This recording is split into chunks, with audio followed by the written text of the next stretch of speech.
The endgame is here, and not everyone will walk away from it. Welcome back, Grimoire Guardians. You've made it to the final part of Harry Potter and the Methods of Rationality, chapters 101 to 122. It's been a journey of logic, magic, and defiance, and now we stand at the brink of the final revelation. The pieces are in place. The players have chosen their sides. As prophecy clashes with probability and dark truths rise to the surface, Harry must face the ultimate test of reason, one that no theory can solve for him.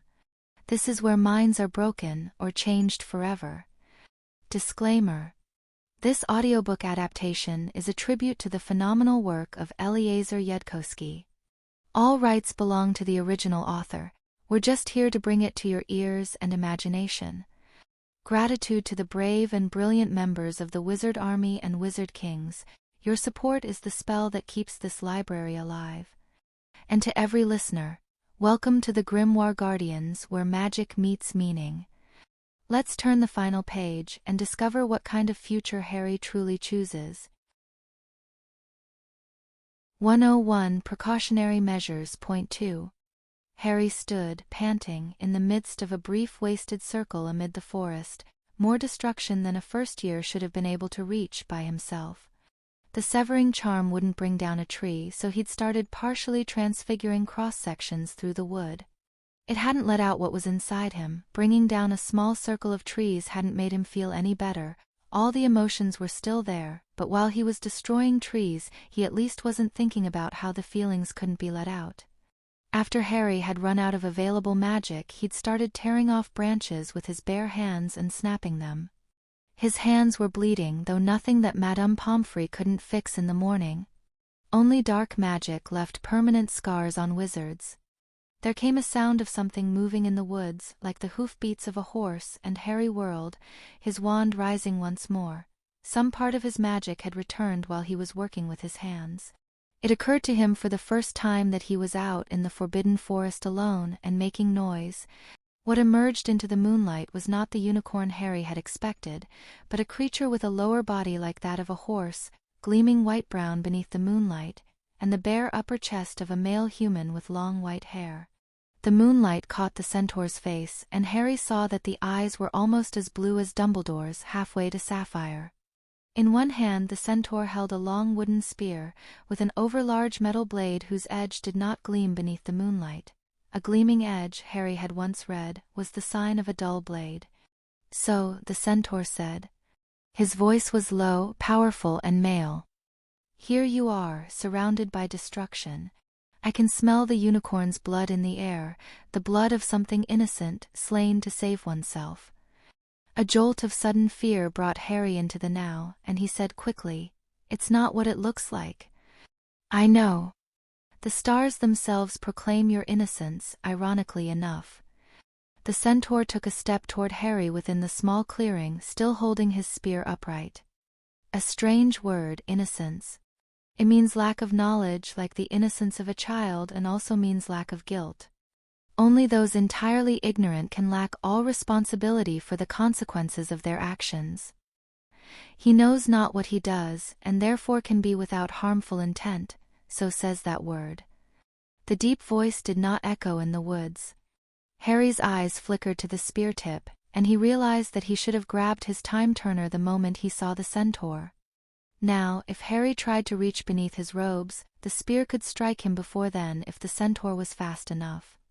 "I read once," Harry said, his voice a bit unsteady as he tried to match deep-sounding words to deep-sounding words, "that it's wrong to think of little children as innocent, because not knowing isn't the same as not choosing.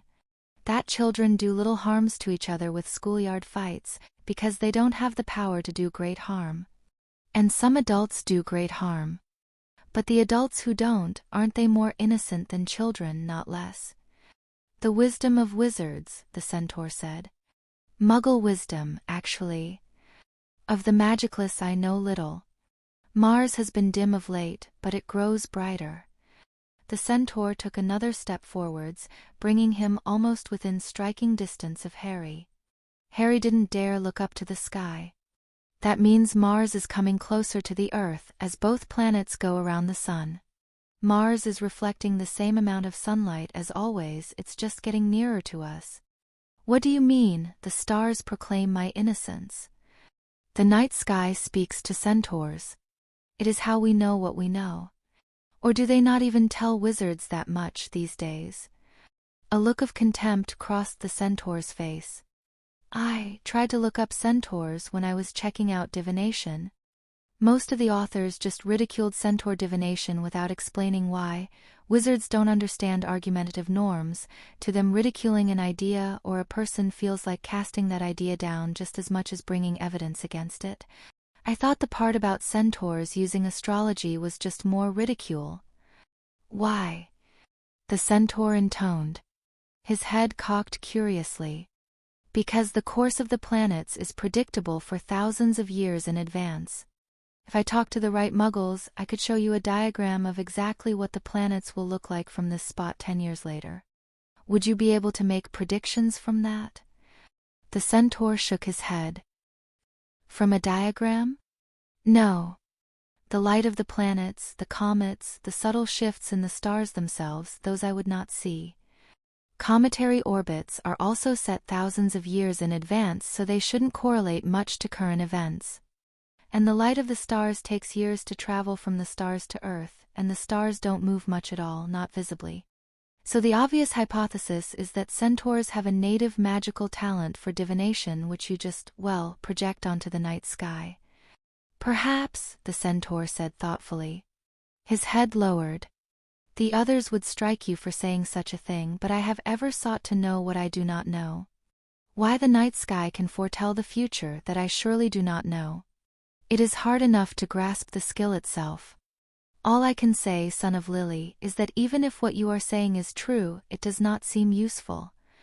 Harry allowed himself to relax a little. Being addressed as son of Lily implied that the centaur thought of him as more than a random intruder in the forest. Besides, attacking a Hogwarts student would probably bring some kind of huge reprisal upon the non-wizard centaur tribe in the forests, and the centaur probably knew that. What muggles have learned is that there is a power in the truth, in all the pieces of the truth which interact with each other, which you can only find by discovering as many truths as possible. To do that you can't defend false beliefs in any way, not even by saying the false belief is useful. It might not seem to matter whether your predictions are really based on the stars or if it's an innate talent being projected. But if you wanted to really understand divination, or for that matter the stars, the real truth about centaur predictions would be a fact that matters to other truths. Slowly the centaur nodded. So the wandless have become wiser than the wizards. What a joke. Tell me, son of Lily, do the muggles in their wisdom say that soon the skies will be empty? Empty? Harry said. No. The other centaurs in this forest have stayed from your presence, for we are sworn not to set ourselves against the heavens' course. Because, in becoming entangled in your fate, we might become less innocent in what is to come. I alone have dared approach you. I don't understand. No. You are innocent, as the stars say. And to slay something innocent to save oneself, that is a terrible deed. One would live only a cursed life, a half-life from that day. For any centaur would surely be cast out if he slew a foal. The spear made a lightning motion, too fast for Harry's eyes to follow, and smashed his wand out of his hand. Another powerful blow smashed into Harry's solar plexus, and he went gasping and retching to the forest floor. Harry's hand reached up toward his robes, for his time-turner, and the spear but knocked his hand away, almost hard enough to break fingers. He reached with his other hand, and that was knocked away too. I am sorry, Harry Potter, the centaur said, and then looked up with widened eyes. The spear spun about and came up, intercepting a red spellbolt. Then the centaur dropped the spear and leaped away desperately. A green flash of light went past him, and another green flash of light followed in its wake. Then a third green flash hit the centaur straight on. The centaur fell and did not move again. It took a long time for Harry to catch his breath, to stagger to his feet, to pick up his wand, to croak, "What?" By that time the sense of doom, of power almost tangible in the air, had approached once more. Professor Quirrell? What are you doing here?"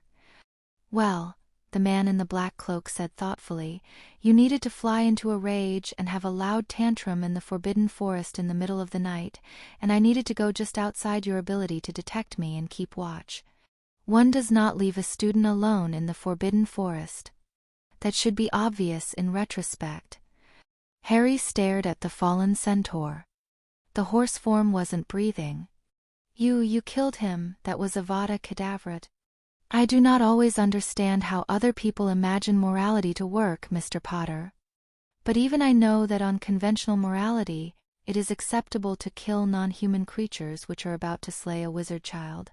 Perhaps you do not care about the non-human part, but he was about to kill you. He was hardly innocent. The defense professor stopped, looking at Harry, who had raised one trembling hand to his mouth. Well, the defense professor said then, I have made my point and you may think on it. Centaur spears can block many spells, but no one tries to block if they see that the spell is a certain shade of green.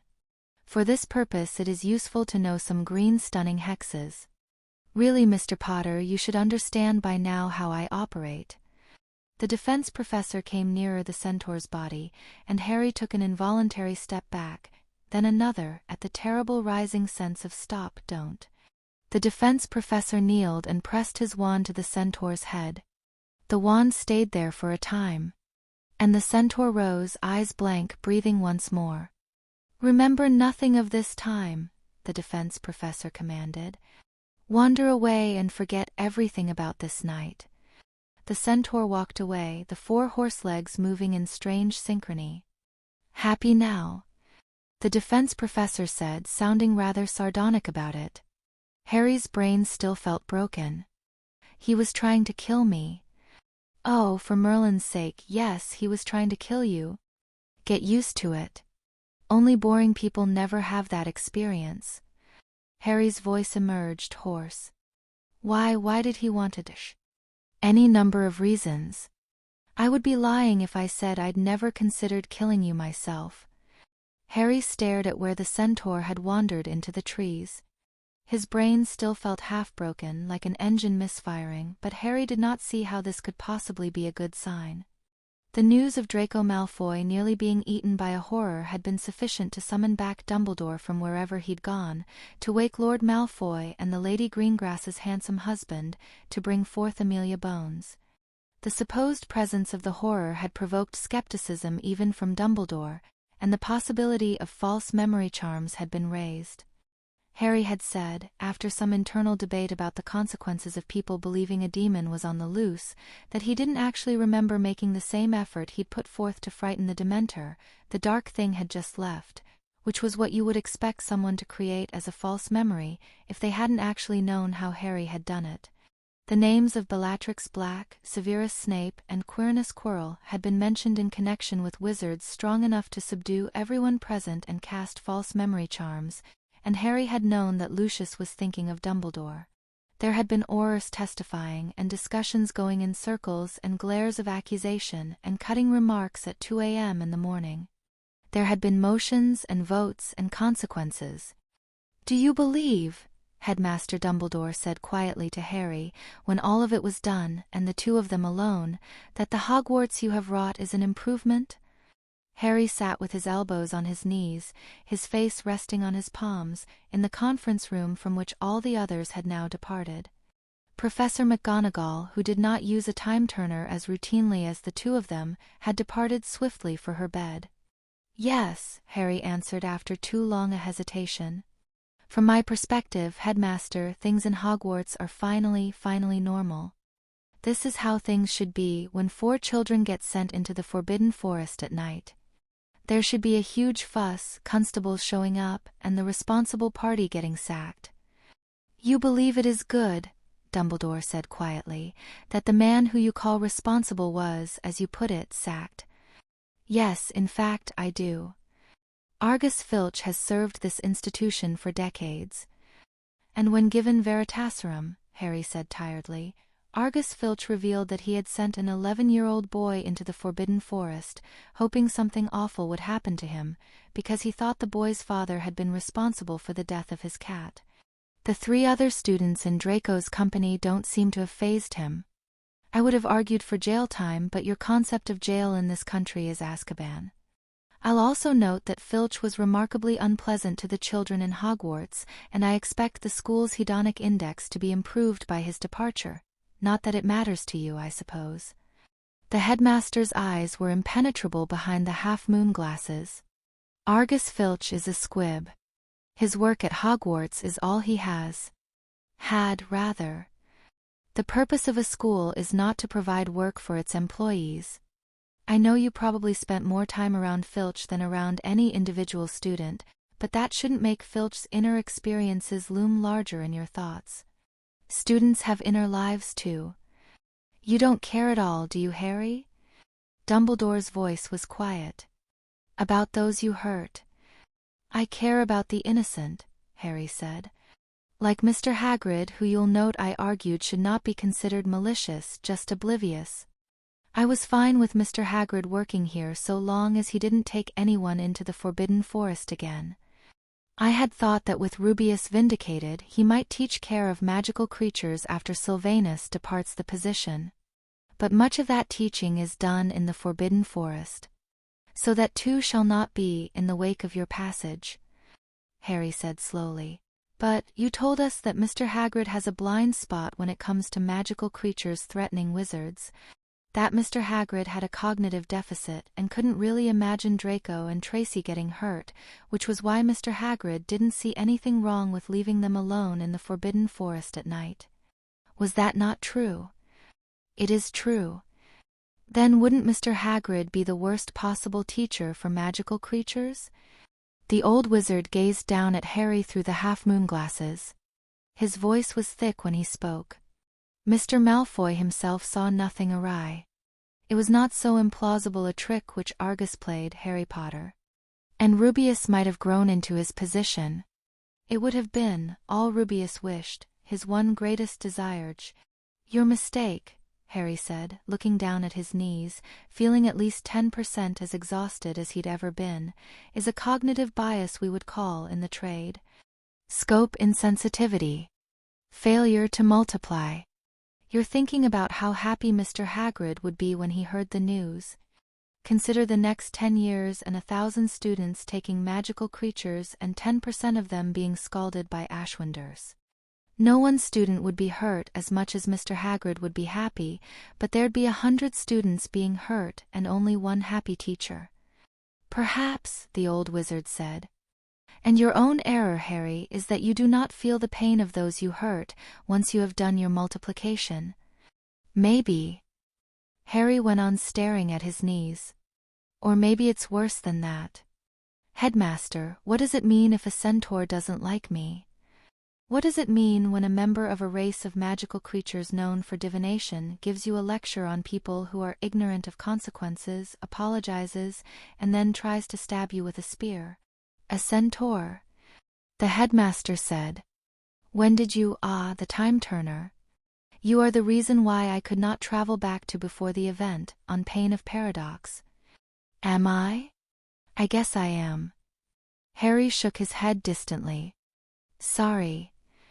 With very few exceptions, Dumbledore said, centaurs do not like wizards at all. This was a bit more specific than that. What did the centaur say to you? Harry didn't reply. Ah. The headmaster hesitated. Centaurs have been wrong many times, and if there is anyone in the world who could confuse the stars themselves, it is you. Harry looked up and saw the blue eyes once more gentle behind the half-circle glasses. Do not fret too much about it, said Albus Dumbledore. 102 Caring. June 3, 1992. Professor Quirrell was very sick. He'd seemed better for a while after drinking his unicorn's blood in May, but the air of intense power which had surrounded him afterward hadn't lasted even a day. By the Ides of May, Professor Quirrell's hands had been trembling again, though subtly. The defense professor's medical regimen had been interrupted too early, it seemed. 6 days ago Professor Quirrell had collapsed at dinner time. Madame Pomfrey had tried to forbid Professor Quirrell from teaching classes, and Professor Quirrell had shouted at her in front of everyone. The defense professor had shouted that he was dying regardless, and would use his remaining time as he chose. So Madame Pomfrey, blinking hard, had forbidden the defense professor from doing anything except teaching his classes.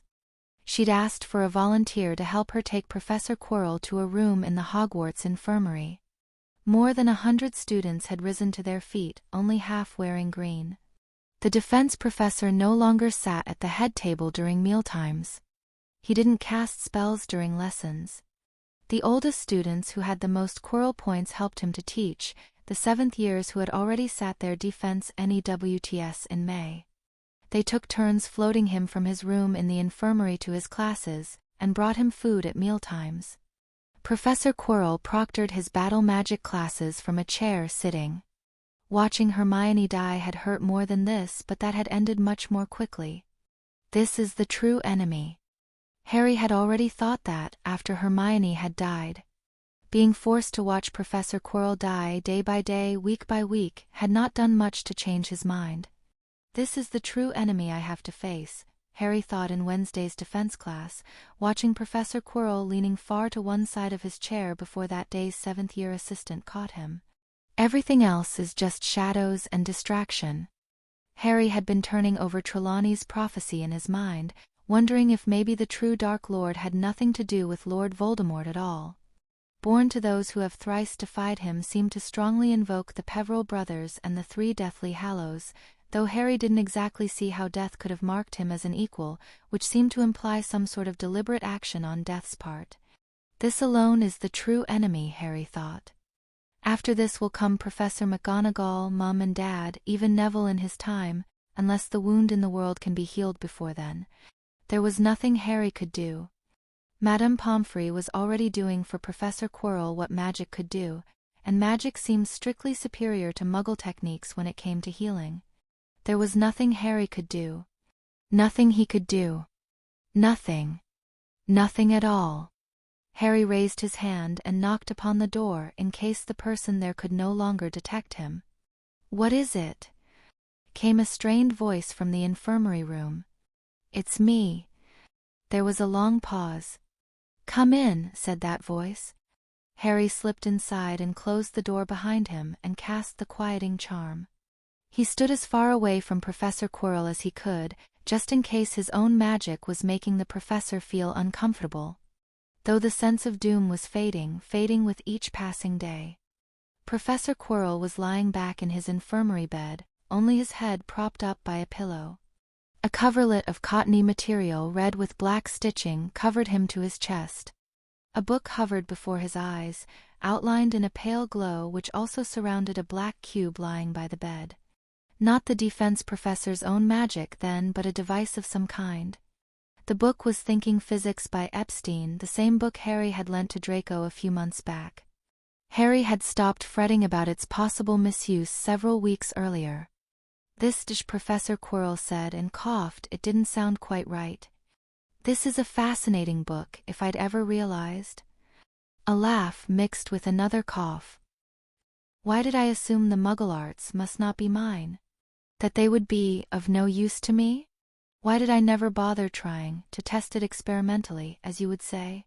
In case my assumption was wrong? It seems sheerly foolish of me, in retrospect."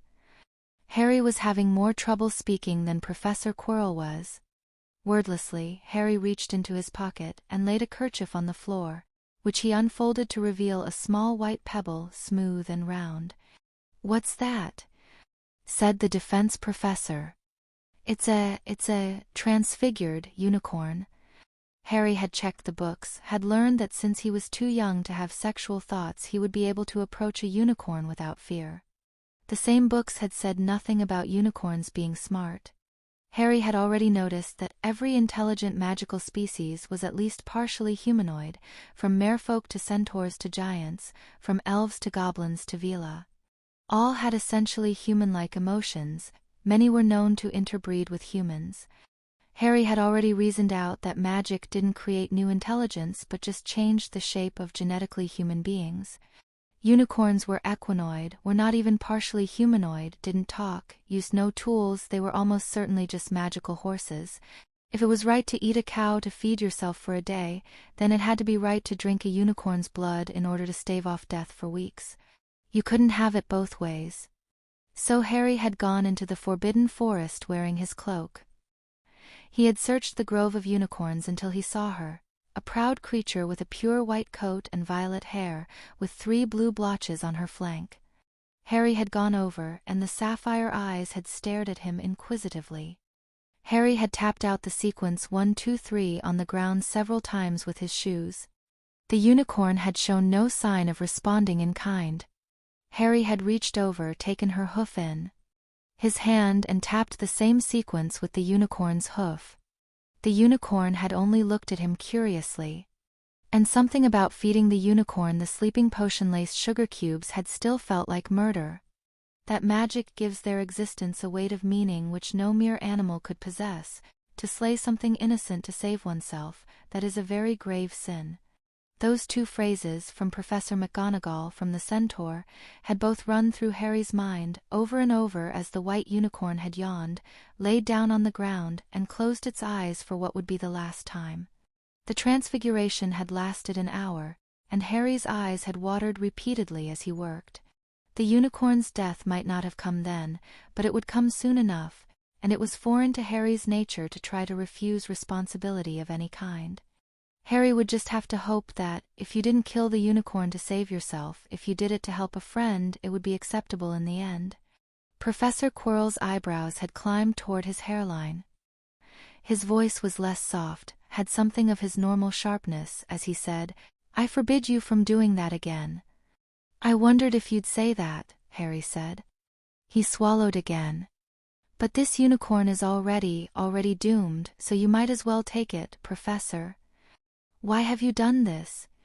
If the defense professor really didn't understand that, he was slower on the uptake than anyone Harry had ever met. "I kept thinking there was nothing I could do," Harry said. "I got tired of thinking it." Professor Quirrell closed his eyes. His head leaned back into the pillow. "You were lucky," the defense professor said in a soft voice, "that a unicorn in transfigured form did not set off the Hogwarts wards as a strange creature. I shall have to take this outside the grounds to make use of it, but that can be managed. I shall tell them that I wish to look upon the lake. I will ask you to sustain the transfiguration before you go, and it should last long enough after that, and with my last strength, dispel whatever death alarms were placed to watch over the herd, which the unicorn being not yet dead but only transfigured will not yet have triggered. You were very lucky, Mr. Potter." Harry nodded. He started to speak, then stopped again. Words seemed to stick in his throat once more. "You already calculated the expected utilities, if it works, if it goes wrong.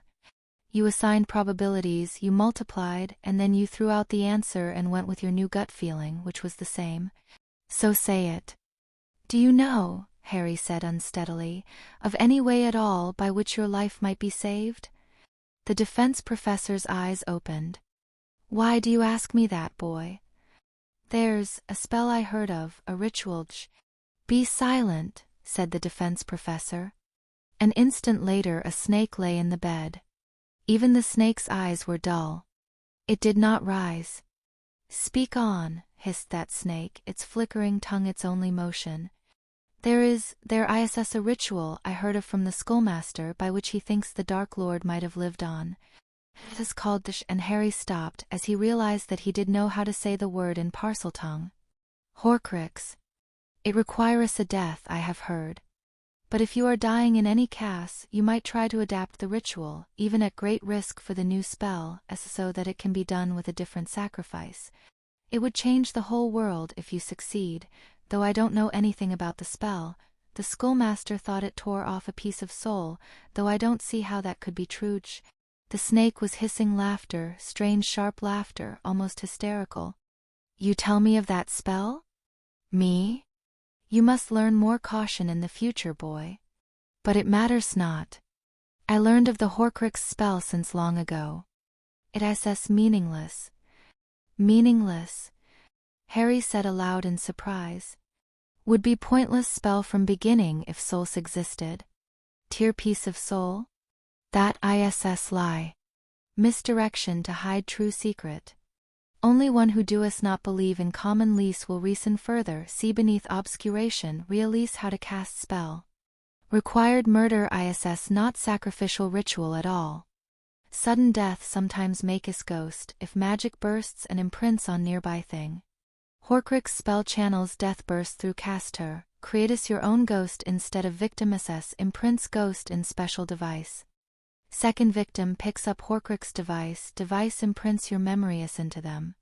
But only memorius from time Horcrux device was made. You see flaw. The burning sensation was back in Harry's throat. No continuity of there wasn't a snake word for consciousness. Self, you would go on thinking after making the Horcrux, then self with new memorius dias and as not restored. Yes, you do see. Also Merlin SS interdict prevents powerful spells from passing through such a device, since it is not truly alive. Dark wizards who think to return thus are weaker, easily dispatched. None have persisted long by such means. Personality is change, mix with victim SS. Death iss not truly gainsaid. Real self is lost, as you say. Not to my present task. Admit I considered it long ago. A man was lying in the infirmary bed once more. The defense professor breathed, then made a wretched coughing sound. Can you give me a full recipe for the spell? Harry said, after a moment's deliberation. There might be some way to improve on the flaws with enough research. Some way to do it ethically and have it work. Like doing the transfer into a clone body with a blank brain instead of an innocent victim, which might also improve the fidelity of the personality transfer, though that still left the other problems. Professor Quirrell made a short sound under his breath that might have been laughter. You know, boy, Professor Quirrell whispered, I had thought to teach you everything, the seeds of all the secrets I knew, from one living mind to another, so that later, when you found the right books, you would be able to understand. I would have passed on my knowledge to you, my heir, we would have begun as soon as you asked me, but you never asked. Even the grief surrounding by Harry like thick water gave way to that, to the sheer magnitude of the missed opportunity. I was supposed to? I didn't know I was supposed to. Another coughing chuckle.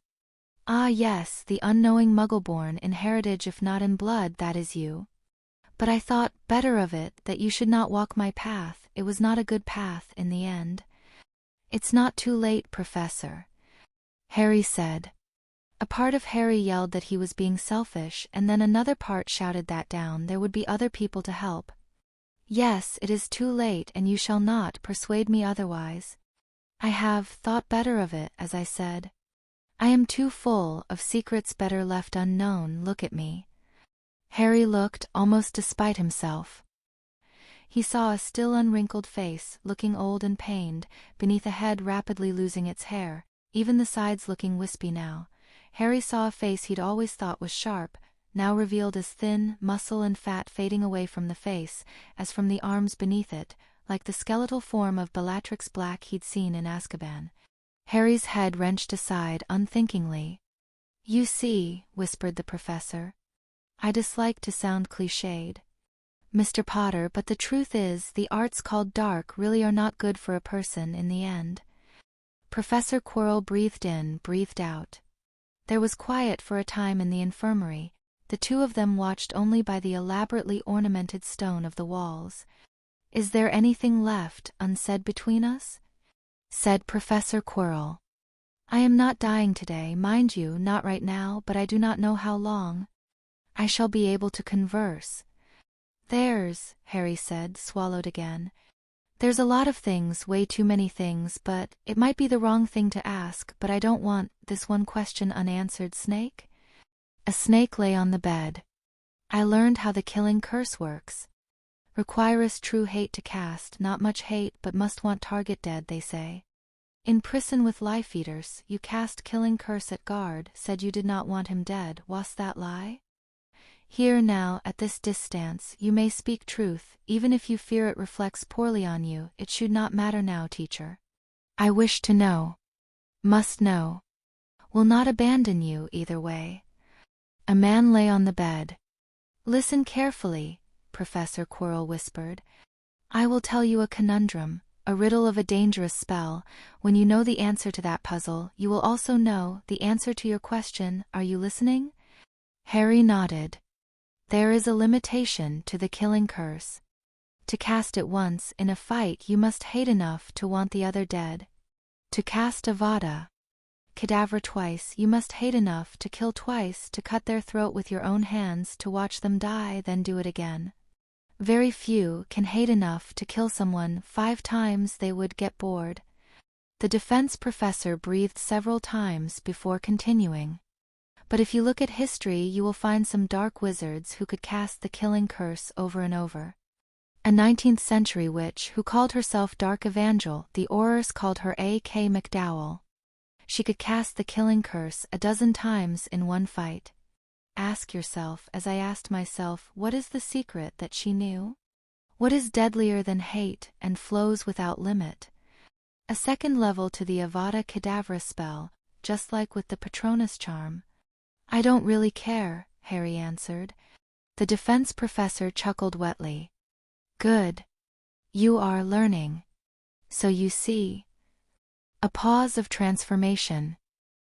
I did not wish Guard dead after all. Cast killing curse, but not with hate. And then a man. Harry swallowed hard. It was both better and worse than what Harry had suspected, and characteristic enough of Professor Quirrell. A cracked soul for certain, but Professor Quirrell had never claimed to be whole. Any else to say? Said the man in the bed. Are you absolutely sure, Harry said, that there is nothing you've ever heard of that might save you, Professor? In all your lore? Finding and uniting all 3 Deathly Hallows, an ancient artifact that Merlin sealed behind a riddle nobody's ever figured out. You've seen some of what I can do. That I'm good at solving riddles. You know, I can figure things out sometimes that other wizards can't. As Harry's voice broke. I have a strong preference for your life over your death, Professor Quirrell. There was a long pause. One thing, whispered Professor Quirrell. One thing that might do it or it might not, but to obtain it is beyond your power or mine. Oh, it was just the setup for a subquest, said Harry's inner critic. All the other parts screamed for that part to shut up. Life didn't work like that. Ancient artifacts could be found, but not in a month, not when you couldn't leave Hogwarts and were still in your first year. Professor Quirrell took in a deep breath. Exhaled. I'm sorry, that came out too dramatic. Do not get your hopes up. Mr. Potter. You asked for anything, no matter how unlikely. There is a certain object called... A snake lay on the bed. The Philosopheress's stone, hissed the snake. If there'd been a mass-manufacturable means of safe immortality this entire time and nobody had bothered, Harry was going to snap and kill everyone. I read of it in a book, Harry hissed. Concluded it was obvious myth. No reason why same device would provide immortality and endless gold. Not unless someone was just inventing happy stories. Not to mention, every sane person should have been searching ways to make more stonus, or kidnapping maker to produce. Thought of you specifically, teacher.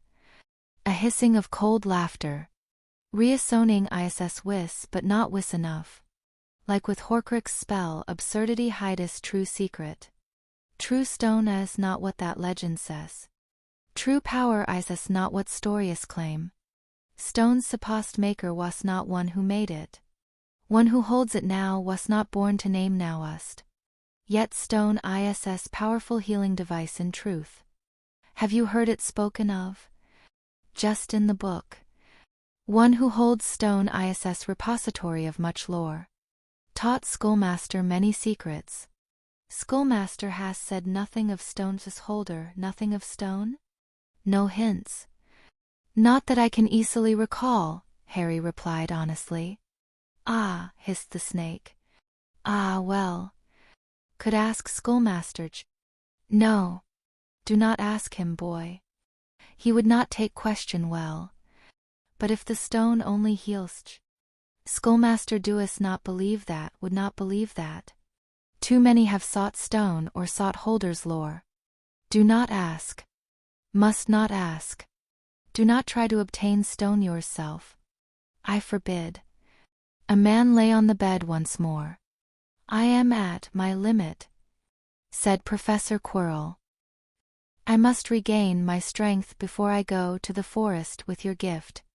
Leave now, but sustain the transfiguration before you go. Harry reached out, touched the white pebble lying within the kerchief, renewing the transfiguration on it. It should last for 1 hour and 53 minutes after this, Harry said. Your studies do well. It was far longer than Harry's transfigurations had lasted at the start of the school year. Second-year spells came to him easily now without strain, which wasn't surprising since he would be 12 in less than 2 months. Harry could even have cast a memory charm if it had been good for someone to forget every memory involving their left arm. He was climbing the power ladder slowly from very far down. The thought came with a potential for sadness, a thought of one door opening as another closed, which Harry also rejected. The door to the infirmary closed behind Harry, as the boy who lived walked swiftly and with purpose, shrugging on his invisibility cloak as he moved. Soon, presumably, Professor Quirrell would call for assistance, and an older student trio would guide the defense professor into some quiet place, maybe the forest, with an excuse of viewing the lake or some such. Someplace the defense professor could eat a unicorn undetected after Harry's transfiguration wore off. And then Professor Quirrell would be healthier for a time. His power would return to him as strong as he'd ever been for a much shorter time. It wouldn't last. Harry's fists clenched as he strode, the tension radiating up his arm muscles. If the defense professor's treatment regimen hadn't been interrupted by Harry and the aurors that he had brought to Hogwarts, it was stupid to blame himself. Harry knew it was stupid, and somehow his brain was doing it anyway. Like his brain was searching, carefully finding and selecting some way for this to be his fault, no matter how far it had to stretch. As if having things be his fault were the only way that his brain knew how to grieve. A trio of 7th-year Slytherins passed Harry's invisible form in the hallway, heading for the healer's offices where the professor waited, looking deeply serious and concerned.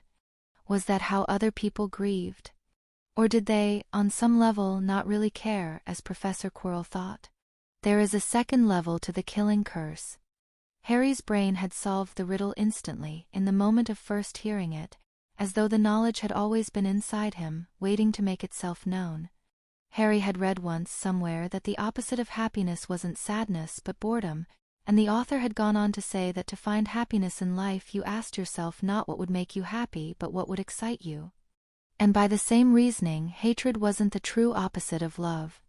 Even hatred was a kind of respect that you could give to someone's existence. If you cared about someone enough to prefer their dying to their living, it meant you were thinking about them. It had come up much earlier before the trial in conversation with Hermione, when she'd said something about magical Britain being prejudiced, with considerable and recent justification. And Harry had thought but not said that at least she'd been led into Hogwarts to be spat upon. Not like certain people living in certain countries who were, it was said, as human as anyone else, who were said to be sapient beings worth more than any mere unicorn, but who nonetheless wouldn't be allowed to live in Muggle Britain. On that score, at least, no Muggle had the right to look a wizard in the eye. Magical Britain might discriminate against Muggleborns, but at least it allowed them inside so they could be spat upon in person. What is deadlier than hate, and flows without limit? Indifference, Harry whispered aloud, the secret of a spell he would never be able to cast, and kept striding toward the library to read anything he could find, anything at all about the Philosopher's Stone. 103 tests. June 4, 1992. Daphne Greengrass was in the Slytherin common room, writing a letter to her lady mother, who was surprisingly intransigent about power sharing, despite not even being in Hogwarts to exercise control, when she saw Draco Malfoy stagger in through the portrait door carrying what must have been a dozen books, Vincent and Gregory behind him each carrying a dozen more. The Auror who'd accompanied Malfoy stuck his head in briefly, then withdrew to who knew where. Draco looked around, then seemed to be struck by a bright idea as he staggered toward her, Vincent and Gregory following after. "Can you help me read these?" said Draco, sounding slightly out of breath as he approached. What? Lessons were over. Only the exams were left now, and since when did Malfoys ask Greengrasses for help with their homework? These, Draco Malfoy said importantly, are all the library books Miss Granger borrowed between April 1st and April 16th. I thought I'd go through them in case there are any clues there, only then I thought maybe you should help because you knew Miss Granger better. Daphne stared at the books. The General read all that in 2 weeks? A twinge of pain went through her heart, but she suppressed it. Well, I don't know if Miss Granger finished them all, Draco said. He held up a cautioning finger. In fact, we don't know if she read any of them, or if she really borrowed them. I mean, all we've observed is that the library ledger says she checked them out. Daphne suppressed a groan. Malfoy had been talking like this for weeks. There were some people who clearly were not meant to be involved with mysterious murders because it did strange things to their minds. Mr. Malfoy, I couldn't read all these if I spent my whole summer doing nothing else. Then just skim through them, please? Draco said. Especially if there's, mysterious words scribbled in her handwriting, or a bookmark left inside, or...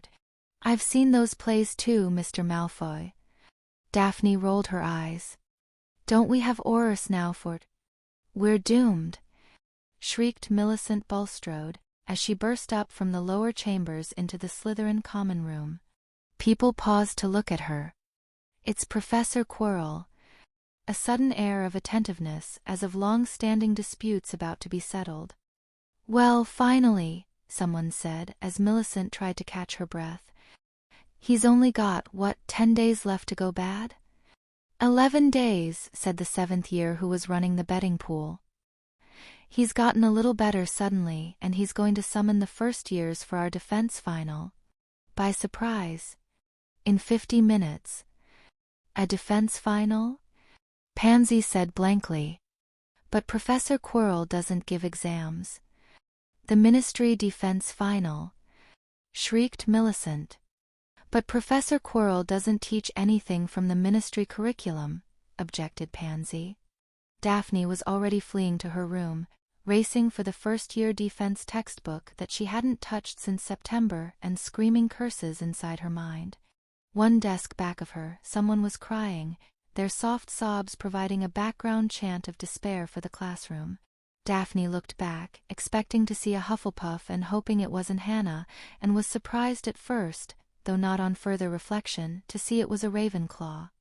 Before them were set the exam parchments, turned over, waiting for the bell. 50 minutes hadn't been nearly enough preparation time, but it was something, and Daphne was now feeling ashamed that she hadn't thought to send messengers to warn the Hufflepuff, Ravenclaw, and Gryffindor houses. They'd started giving house points again just 3 days ago, at the beginning of June, but the Auxiliary Protective Special Committee still ought to promote house unity. Another Ravenclaw, sitting 4 desks to her left, also started to cry. That was Catherine Tongue of Dragon Army, if she recalled correctly, whom she'd once seen take on 3 Sunshine Soldiers simultaneously without a flinch. Daphne had calmed down after the first couple of minutes of frantic reading. It was just a test, not a murder or anything, and if almost all the first-year students turned in mostly blank parchments, then it stood to reason that nobody would be shamed. But Daphne could understand, if not exactly sympathize, that Ravenclaws and Hufflepuffs might not see it that way. He's evil, another Ravenclaw which said in a shaking voice. 100% pure dark wizard to the bone. The Dark Lord Grindelwald wouldn't do this, not to children, he's worse than you-know-who. Daphne looked reflexively at where Professor Quirrell was sitting, slumped to one side but his eyes alert, and she thought she saw the defense professor smile for one tiny instant. No, that had to be her imagination, there was no way the defense professor could have heard that. The bell rang. Daphne flipped the parchment over. The top was stamped with the seals for the Ministry, the Hogwarts Board of Governors, and the Department of Magical Education, and runes to detect cheating. Below that was a line for her to write her name, and a list of exam rules with a picture of Lindsay Gagnon, the director of the Department of Magical Education, shaking an admonishing finger at everyone. Halfway down the page was the first exam question. It was, "Why is it important for children to stay away from strange creatures?" There was a stunned pause. One student began laughing. She thought it was from the Gryffindor section of the class. Professor Quirrell made no motion to censor it. And the laughter spread. Nobody spoke aloud, but the students looked around at each other, exchanging glances as the laughter died down, and then, as if by some unspoken agreement, they all looked at Professor Quirrell, who was smiling down at them benevolently. Daphne bent over her exam, wearing a defiant evil smile that would have done proud to either Godric Gryffindor or Grindelwald, and she wrote down, "Because my stunning hex, my most ancient blade, and my Patronus charm won't work against everything." Harry Potter turned over the last page of his defense exam. Even Harry had needed to quash a small bit of nervousness, some tiny remnant of his childhood, upon reading the first real question: how can you make a shrieking eel be silent? Professor Quirrell's lessons had spent roughly 0 time on the surprising yet useless trivia that some idiot had imagined a defense class should look like. In principle, Harry could have used his time turner to read through the first-year defense book after being notified of the surprise exam, but that might have unfairly skewed the grading curve for others. After staring at the question for a couple of seconds, Harry had written down "quieting charm," and included the casting directions in case the ministry grader didn't believe that Harry knew it. Once Harry had decided to just answer all the questions correctly, the exam had gone by very quickly.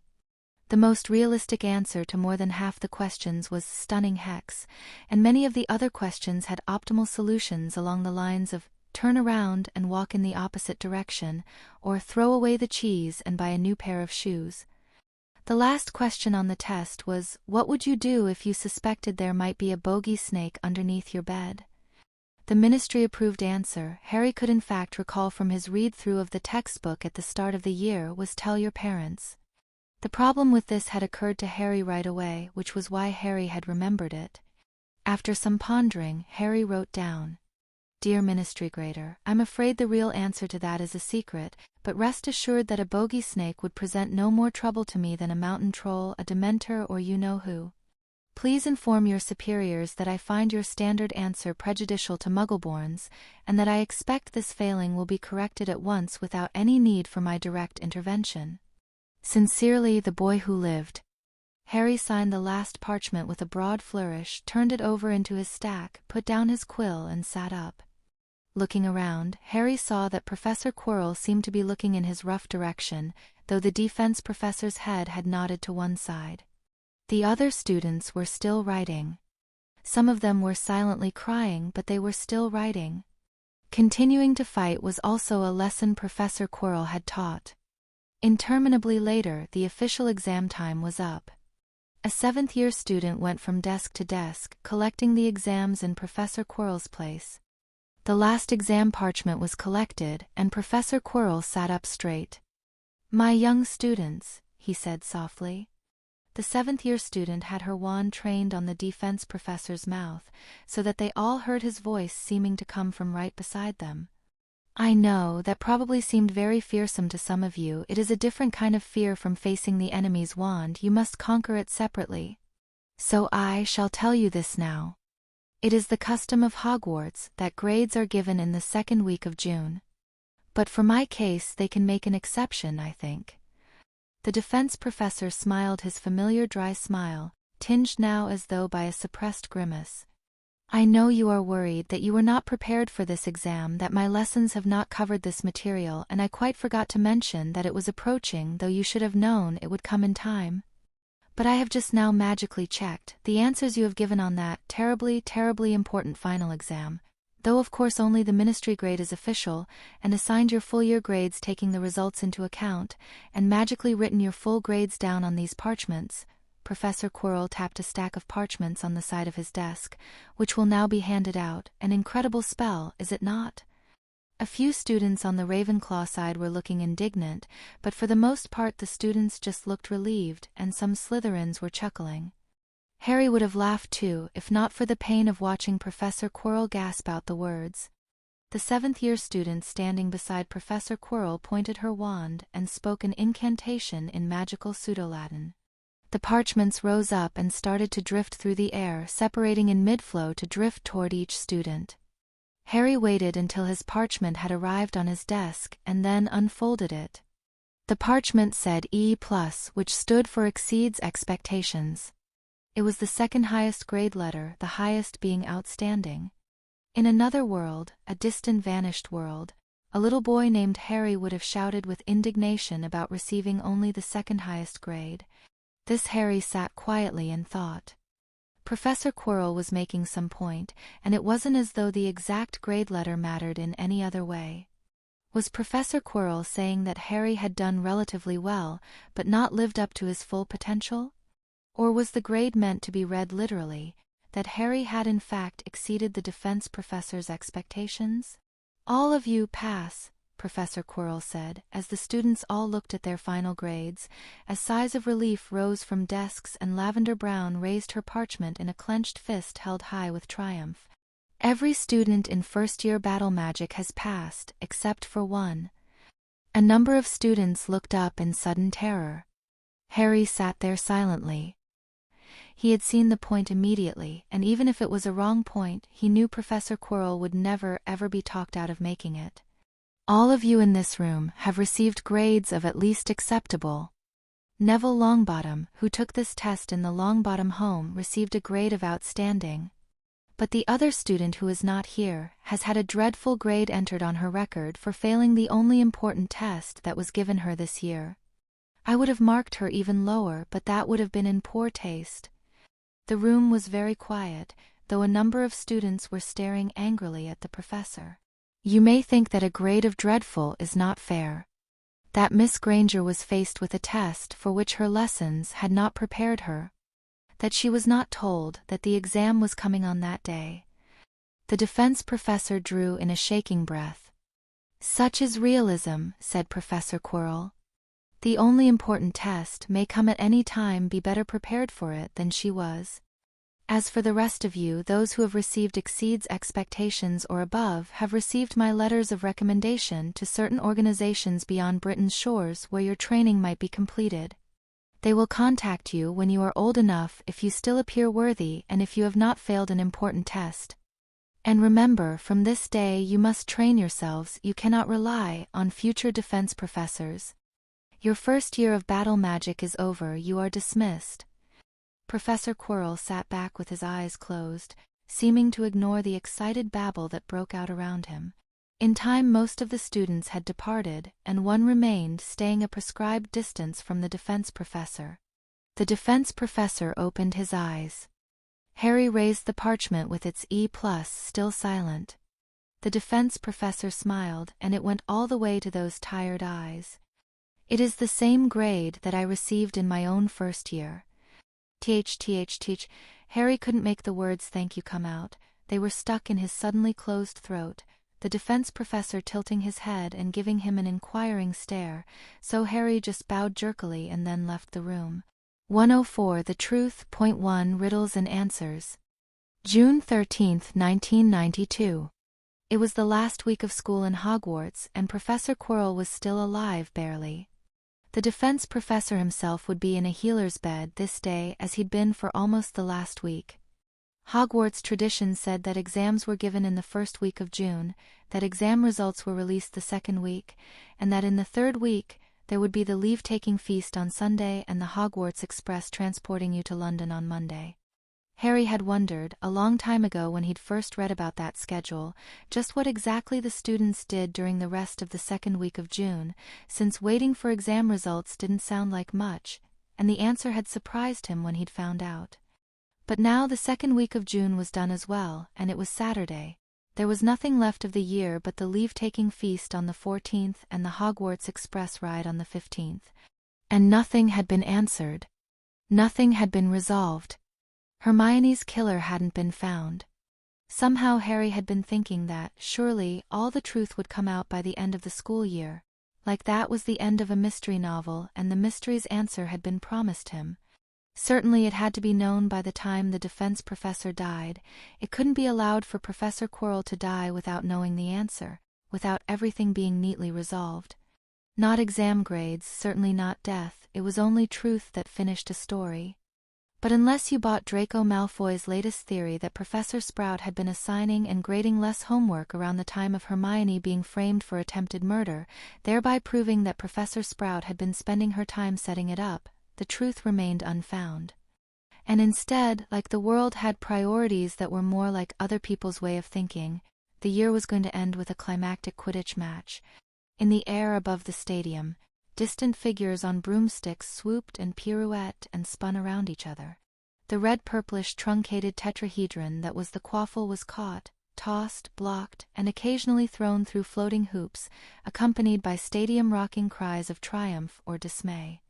Blue and green and yellow and red-trimmed robes shouted with the enthusiasm that people felt so easily when no action would be required from them personally. It was the first Quidditch match Harry had attended at Hogwarts, and he'd already decided that it would be the last. "Davies has the quaffle," shouted the amplified voice of Lee Jordan. "That's another 10 points for Ravenclaw in 7-6-5. Holy smokes, he's done it already." Smack through the center of the central hoop. "I've never seen such a winning streak. I'm calling it right now for Davies becoming captain next year after Borton steps down." Lee's voice cut out abruptly and Professor McGonagall's own amplified voice said, "That's the Ravenclaw team's own business, Mr. Jordan. Confine yourself to the match, please." And the Slytherins take possession. Flint hands off the quaffle to the lovely dish. "Mr. Jordan." To the merely acceptable Sharon Viscano, whose hair trails behind her like a comet as she blazes toward the Ravenclaw defense, now with 2 bludgers in close pursuit. Pucease on Sharon's tail. "What are you doing, Ingleby?" And she swerves in midair to avoid. "Is that the snitch?" "Go, Cho Chang, go. Higgs is all ready. What are you two doing?" "Calm down, Mr. Jordan." How am I supposed to calm down? That was the worst missed play I've ever seen. And the snitch is gone, maybe gone for good after being missed that badly. Pusey's heading off towards the goalposts, Ingleby's nowhere near him. In a distant era of history, maybe in another world entirely, Professor Quirrell had undertaken that the House Cup would be awarded to either Slytherin or Ravenclaw. Or possibly somehow both, for he had promised that 3 wishes would be granted. So far it was looking good on 2 out of 3. If you just went by the current score, Hufflepuff was leading the race for the House Cup by something like 500 points, thanks to Hufflepuff students doing their homework and staying out of trouble. It appeared that Professor Snape had been strategically taking quite a lot of points from Hufflepuffs for, the last 7 years or so. Slytherin House, reigning champion for the last 7 years, still had to its advantage a certain generosity of its head of house in handing out points, and this was sufficient to put it neck and neck with Ravenclaw House, home of the academic achievers. Gryffindor was far behind in the last place, as befit the house of nonconformists. Gryffindor had Slytherin's profile when it came to academics and mischief, only without the advantage of Professor Snape. Even Fred and George had barely broken even on the year. Ravenclaw House and Slytherin House both needed a lot of points from somewhere if either wanted to catch up with Hufflepuff in the next 2 days. And so far as anyone knew, Professor Quirrell hadn't done a single thing leading to the obvious result. It was happening all by itself now that one lone professor in Hogwarts had taught a class with creative problem-solving. The final Quidditch match of the year was between Ravenclaw and Slytherin. Earlier in the year, Gryffindor's initial Quidditch lead had vanished after their new seeker, Emmett Shear, fell off a possibly malfunctioning broomstick during his second game. This had also required some hasty rescheduling of the remaining games. This, the final game of the year, wouldn't end until the snitch was caught. Quidditch scores added directly onto the house points total. And what did you know, today it seemed that both the Slytherin and Ravenclaw seekers just could not catch the snitch. The snitch was practically on top of you, you dim-eyed dimwit. Language, Mr. Jordan, or I'll remove you from this game. Though it was a terrible play, I admit. Harry had to admit that Lee Jordan and Professor McGonagall had a wonderful comedic routine, with Jordan as the banana man and Professor McGonagall as the straight woman. Harry now felt a little sorry to have missed it at the earlier Quidditch matches. It was a side of Professor McGonagall he hadn't seen before. A few seats down from where Harry sat in the Hufflepuff section of the Quidditch bleachers, there lurked the hulking form of Cedric Diggory.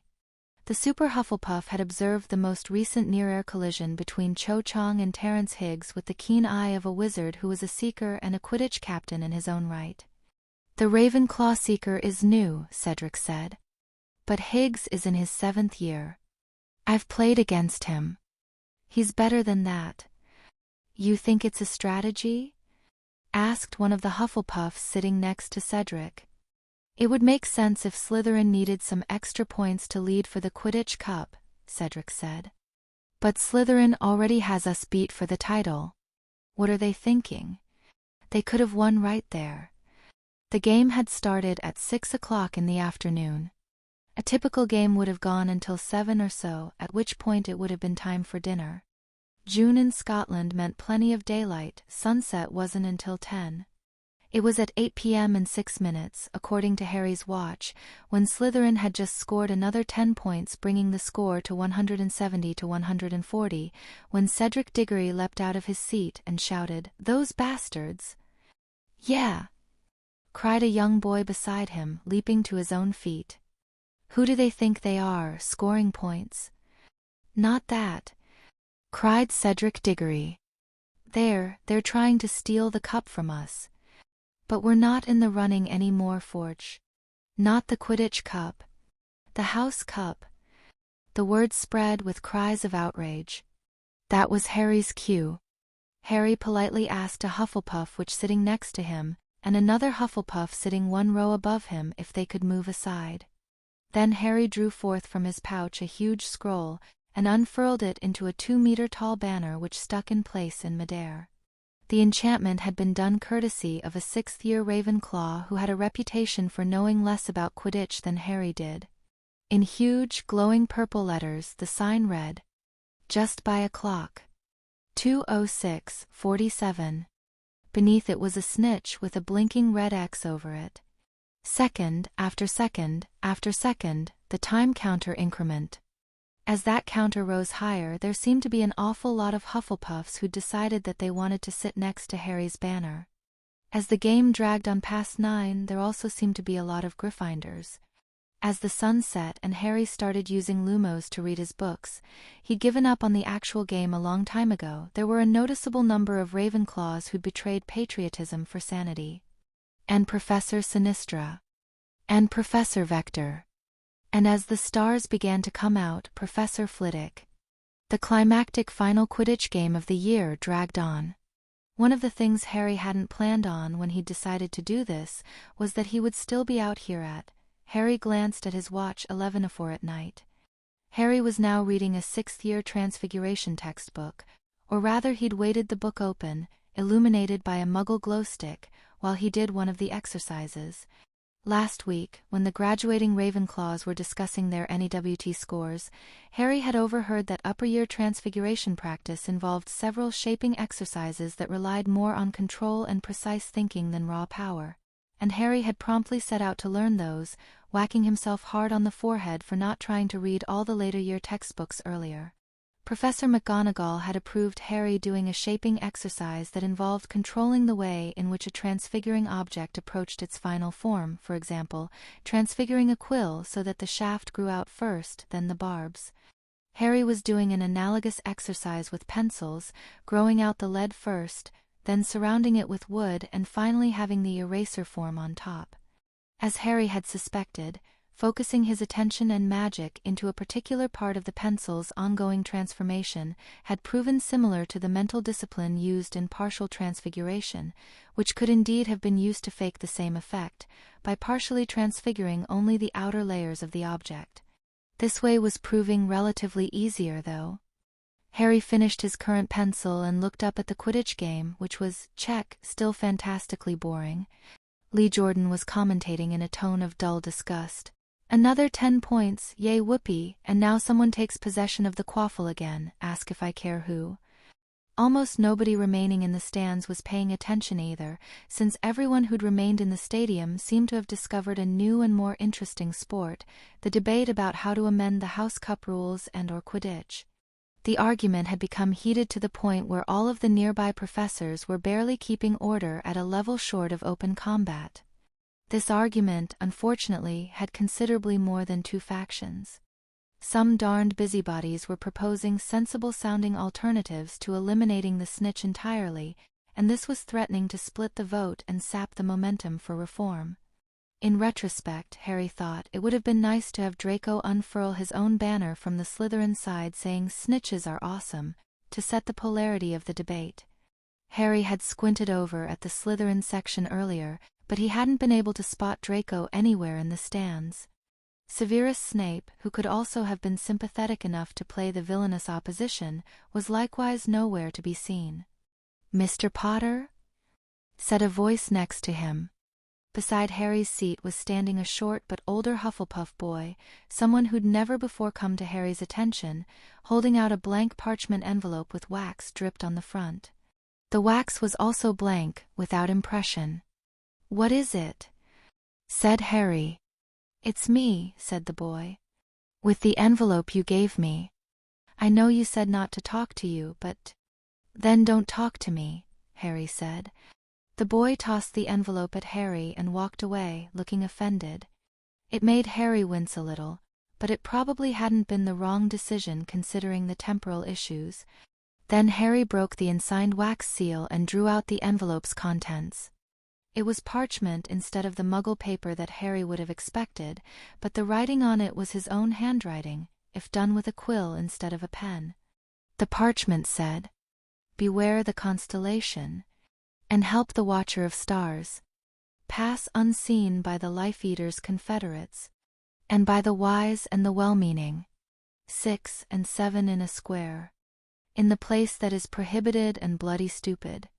Harry took it in at a glance, then folded the paper again and put it back into his cloak with another exhaled sigh.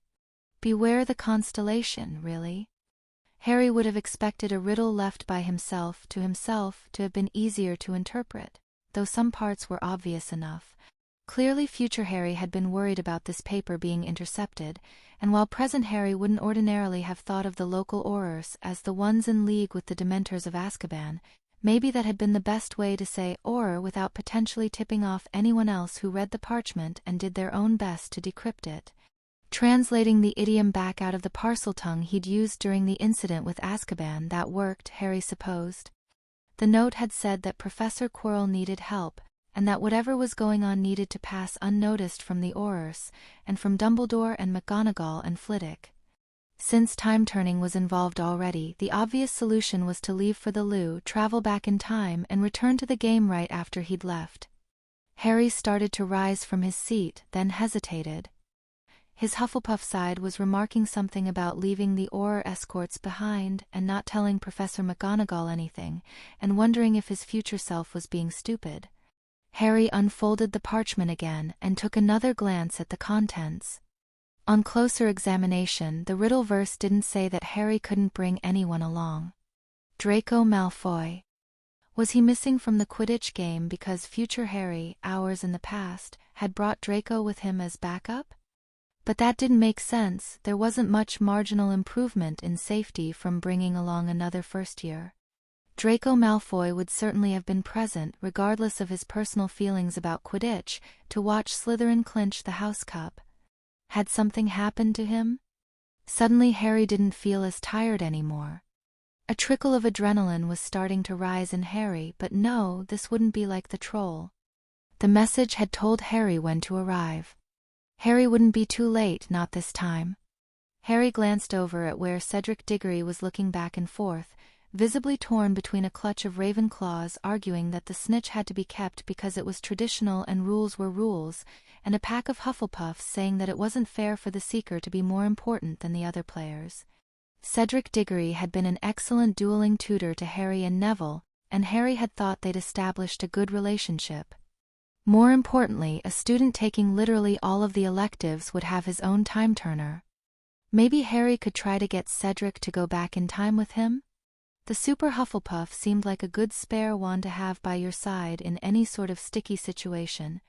Later and earlier. Harry's watch now said 11:45, which translated into 6:45 p.m. after looping back 5 hours. "It's time," Harry murmured to the empty air, and began walking down the third-floor corridor above the grand staircase on the right-hand side. The place that is prohibited would ordinarily mean the forbidden forest. That was probably what someone intercepting the message was meant to think. But the forbidden forest was huge, and there was more than one distinguished location inside it. No obvious shelling point at which to rendezvous or find some event that needed intervention. But when you added the bloody stupid modifier, there was only one prohibited place in Hogwarts that fit. And so Harry set forth on that outlawed path where, if rumors spoke true, all the first-year Gryffindors had gone before. The third-floor corridor on the right-hand side. A mysterious door leading to a series of rooms filled with dangerous and potentially lethal traps that nobody could possibly get through, especially if they were only in their first year. Harry didn't know himself what sort of traps awaited, which, on reflection, meant that the students who'd gone through had been surprisingly scrupulous about not ruining the puzzle for others. Maybe there was a sign down there saying "Don't give it away, just as a favor to me, sincerely Headmaster Dumbledore." All Harry knew so far was that the outer door would open to Alohomora, and that the final room contained a magic mirror that would show your reflection in some situation you found highly appealing, which was apparently the big payoff. The third-floor corridor was illuminated by dim blue light that seemed to come from nowhere, and the arches were covered with cobwebs, as though the corridor hadn't been used in centuries rather than just the last year. Harry's pouch was loaded with useful Muggle things and useful wizarding things and everything he'd found that could possibly be a quest item. Harry had asked Professor McGonagall to recommend someone who could expand the pouch's capacity, and she'd just done it herself. Harry had applied the charm he'd learned for battles that made his eyeglasses stick to his face regardless of how his head moved. Harry had refreshed the transfigurations he was maintaining, both the tiny jewel in the ring on his hand and the other one, in case he was knocked unconscious. He wasn't literally ready for anything, but Harry was as ready as he thought he could be. The 5-sided floor tiles creaked beneath Harry's shoes and vanished behind him like the future becoming the past. It was almost 6:49, 6 and 7 in a square. Obvious if you thought in Muggle math, otherwise not so much. Just as Harry was about to round another corner, something tickled at the back of his mind, and he heard a soft voice talking. "Sensible person, wait until later, after certain faculty had departed." Harry stopped, then crept forward as lightly as he could, not going around the corner, trying to hear Professor Quirrell's voice better. There came a louder cough, and then the soft voice spoke again from around the corner.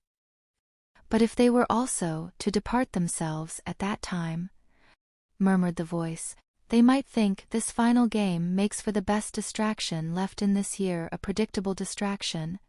So I looked to see what people of significance were not at the game, and I saw the headmaster missing, but for all my magic can tell me, he could be in another realm of existence. I also saw your own absence, so I decided to go where you were. That is what I am doing here. Now, what are you doing here?" Harry breathed shallowly and listened. "And just how did you know where I was?" drawled the voice of Severus Snape, so much louder that Harry nearly jumped. A small, coughing laugh. "Check your wand for trace." Severus said something in magical pseudo-Latin, and then, "You dared tamper with my wand?" "You dared. You are a suspect, just like myself, so your false indignation is wasted, however finely crafted it may be. Now tell me, what are you doing?" "I am watching this door," said the voice of Professor Snape. "And I will ask you to be off from it." "On whose authority are you ordering me, my fellow professor?" There was a pause, then, "Why, the headmaster's," came the smooth voice of Severus Snape. "I was ordered by him to watch this door during the Quidditch match, and as a professor I must obey his whims. I shall have words about it with the Board of Governors later, but for now I am doing as I must. Now be off with you, as the headmaster desires." "What? You mean I am to believe that you abandoned your Slytherins during their most important game of the year and leapt up like a dog at Dumbledore's word? Well, that, I must say, is entirely plausible." "Even so. I think it would be wise if I kept my own watch over you, while you watch this fine door." There was a sound of rustling cloth and a soft thud, as if someone had sat down hard upon the ground or maybe just fallen. "Oh, for the love of Merlin!" Severus Snape's voice now sounded angry. "Get up, you!" "Babluabiublush," said the defense professor's zombie mode. "Get up," said Severus Snape, and there was a soft thud. "Help the Watcher of Stars." Harry stepped around the corner, though it was possible that he'd have done so even without an intertemporal message. Had Professor Snape just kicked Professor Quirrell? That would have been foolhardy if Professor Quirrell had been dead and buried. A round-top door of dark wood was framed within a stone arch, set within the dusty marble bricks of Hogwarts. Where a muggle would have set a doorknob, there was only a handle of polished metal. There were no visible locks or visible keyholes. Set upon the wall to either side, a pair of torches burned, sending forth an ominous orange glow. Before the door stood the potions master in his customary stained robes. Beside the door, to the left side beneath the orange torch, slumped the form of the defense professor, back against the wall, head staring out at the surroundings. The eyes seemed to flicker, as if halfway between awareness and emptiness. "What," said the towering form of the potions master, "are you doing here, Potter?" Going by facial expressions and tone of voice, the potions master was quite angry with Harry, and certainly was not Harry's co-conspirator in councils to which the defense professor had never been invited. "I'm not sure," Harry said. He wasn't sure what role he should be playing, and was, in desperation, falling back on simple honesty. "I think perhaps I'm supposed to be keeping an eye on the defense professor." The potions master stared at him coldly. "Where's your escort, Potter? Students are not to wander these halls alone." Harry's mind was genuinely blank. The game was afoot, and nobody had told him the rules. "I'm not sure how to answer that." The cold expression on Professor Snape's face flickered. "Perhaps I should call the Aurors," he said. "Wait!" Harry blurted. The potions master's hand hovered about his robes. "Why?" said the potions master. I just think you probably shouldn't call them." In a blur, the potions master's wand was in his hand. "Nullus confundio." A black jet darted out and hit Harry, striking in the direction Harry had already started to evade. There followed 4 other spells, containing words like polyfluous and metamorphosis, and for those Harry politely stood still. After all of those spells had failed to produce any effect, Severus Snape was staring at Harry with a dark glitter that now seemed genuine. "I suggest," the potions master said softly, "that you explain yourself, Potter." "I can't explain myself," Harry said. "I don't have the time, not yet."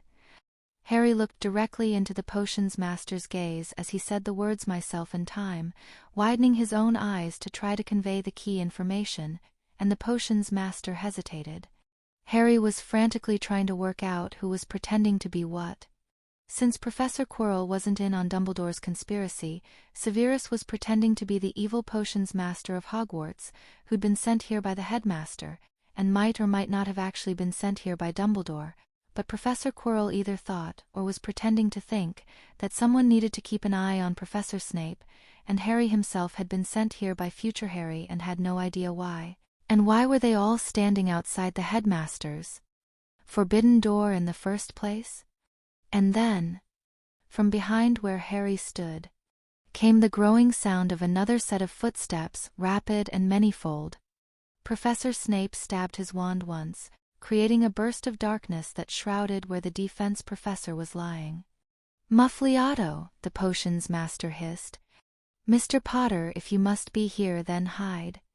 Put on your invisibility cloak. My duty is to guard this door in case he comes here. And there has been a disturbance meant to draw the headmaster, he thinks." "Hoosh." Severus took a long stride forward and snapped his wand against the side of Harry's head.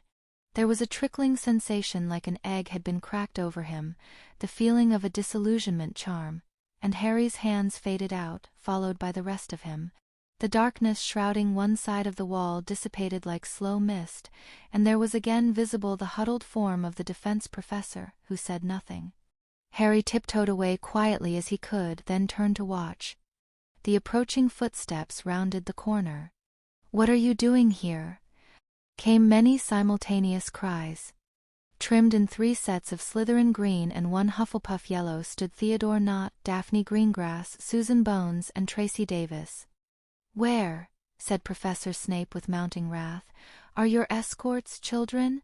First years must be accompanied by a 6th or 7th year student at all times. Especially you." Theodore Nott raised his hand. "We're, said Theodore Nott. "We're doing what the Chaos Legion calls a team-building exercise. See, we realized just now that none of us had tried the headmaster's forbidden chamber yet, and there wasn't much time left, and Harry Potter has authorized it, Professor. He said specifically that you mustn't interfere." Severus Snape turned to glance over at where Harry Potter had tiptoed. A storm seemed to be gathering on his brow, and a dark fury in his eyes. Maybe? There was still 1 hour left on Harry's time-turner, so it was possible. "Harry Potter does not have that authority," the potions master said in a deceptively mild tone. "Explain yourselves now." "Really?" said the form of Susan Bones.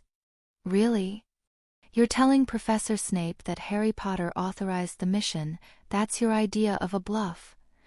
The young Hufflepuff turned to Professor Snape and spoke, her voice strangely firm. "Professor, this is the truth and it's urgent. Draco Malfoy is missing and we think he went down there If Mr. Malfoy is missing," said Professor Snape, "why have the Aurors not been notified?" Because of reasons," cried Daphne Greengrass. "There's no time, you've got to let us through." Professor Snape's voice was now as sardonic as Harry had ever heard it. "Are you 4 morons under the impression that you are on some sort of adventure? Well, you are mistaken. I assure you that Mr. Malfoy has not passed through this door."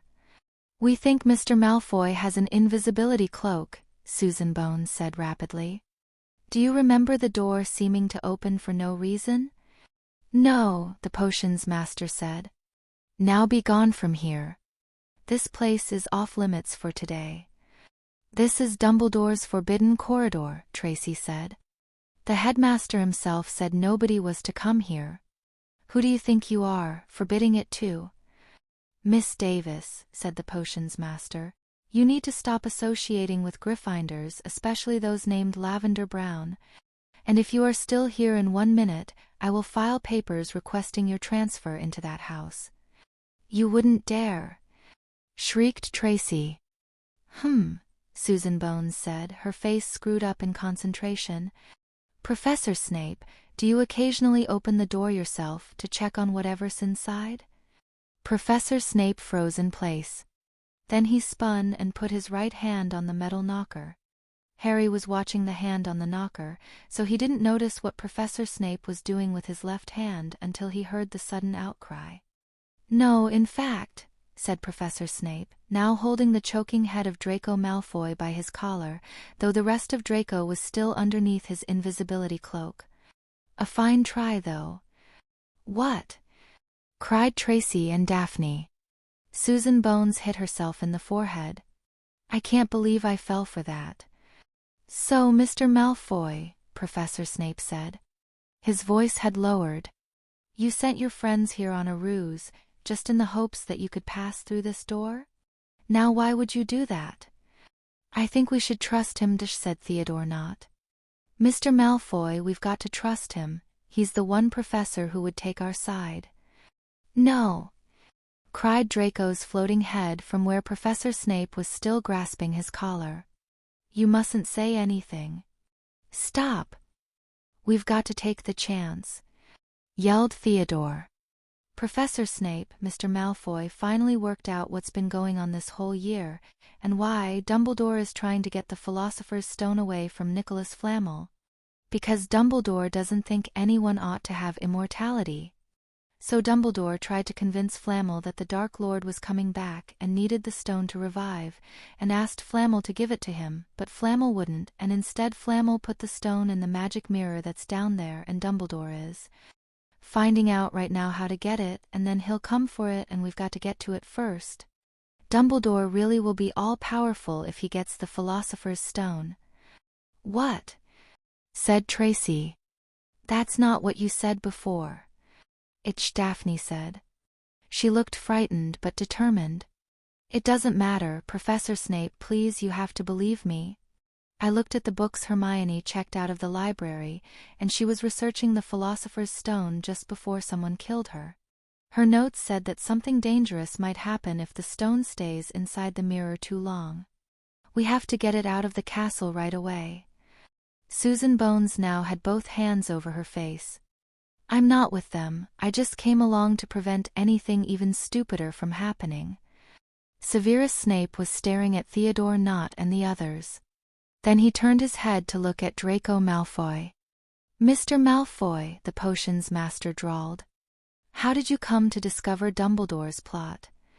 I deduced it from evidence, said Draco Malfoy's floating head. Professor Snape's head swiveled back to Theodore Nott. How did you intend to obtain this stone from inside a magic mirror that could supposedly baffle Dumbledore himself?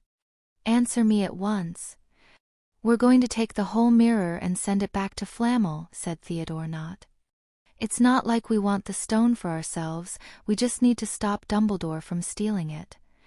Professor Snape nodded, as though confirming something, and turned his head to look at the other students. Tell me, have any of you noticed one of the others behaving in an unusual fashion? Especially if there is a peculiar object that they have in their possession, or they can use spells a first year should not know. Professor Snape's right hand now pointed his wand at Susan Bones. I see that Miss Greengrass and Miss Davis are trying not to look at you, Miss Bones. If there is a mundane explanation, you would be wise to offer it immediately. Susan Bones's hair turned bright red, though her face didn't change. I suppose there's not much point keeping it mum any longer, she said, since I'm graduating in 2 days anyway. Double witches get to graduate 6 years early? Said Tracy Davis. That's not fair. Bones is a double witch? Cried Theodore. No, she is Nymphadora Tonks, a metamorphmagus, Professor Snape said. Masquerading as another student is extremely against regulation, as you are well aware, Miss Tonks. It is not too late to expel you from Hogwarts 2 days before your graduation, which would be a dreadful tragedy from your perspective, that is. From my perspective it would be hilarious. Now tell me what exactly you are doing here. That explains it, said Daphne Greengrass. Is there actually a Susan Bones, or is the house dying out so they had you secretly? The red-haired form of Susan Bones had a palm to her face. Yes, Miss Greengrass, there's a real Susan Bones. She only sends me in when you lot are about to get into ridiculous amounts of trouble. Professor Snape, the reason I'm here is because Draco Malfoy was missing, and this lot insisted on trying to find him instead of calling the Aurors. For reasons the real Miss Bones said there was no time to explain to me, which I now realize were stupid. But young students must never go alone and must be accompanied by a 6th or 7th year at all times. And now we found Draco Malfoy and we can all go back. Please? Before this gets any more ridiculous. What in Merlin's name is going on here? Ah, said Professor Snape, who was still pointing the wand at the red-haired form of Susan Bones, his other hand still grasping the collar below the disembodied head of Draco Malfoy, standing next to the crumpled form of the defense professor. Professor Sprout, I perceive. It's not what it looks like, volunteered Tracy Davis. The short, dumpy form of the herbology professor stormed forwards. She had, by this point, drawn her wand, though she wasn't pointing it at anyone. I don't even know what this looks like. Down wands, all of you right now. Including you, Professor. Distraction. The thought came to Harry with sudden clarity.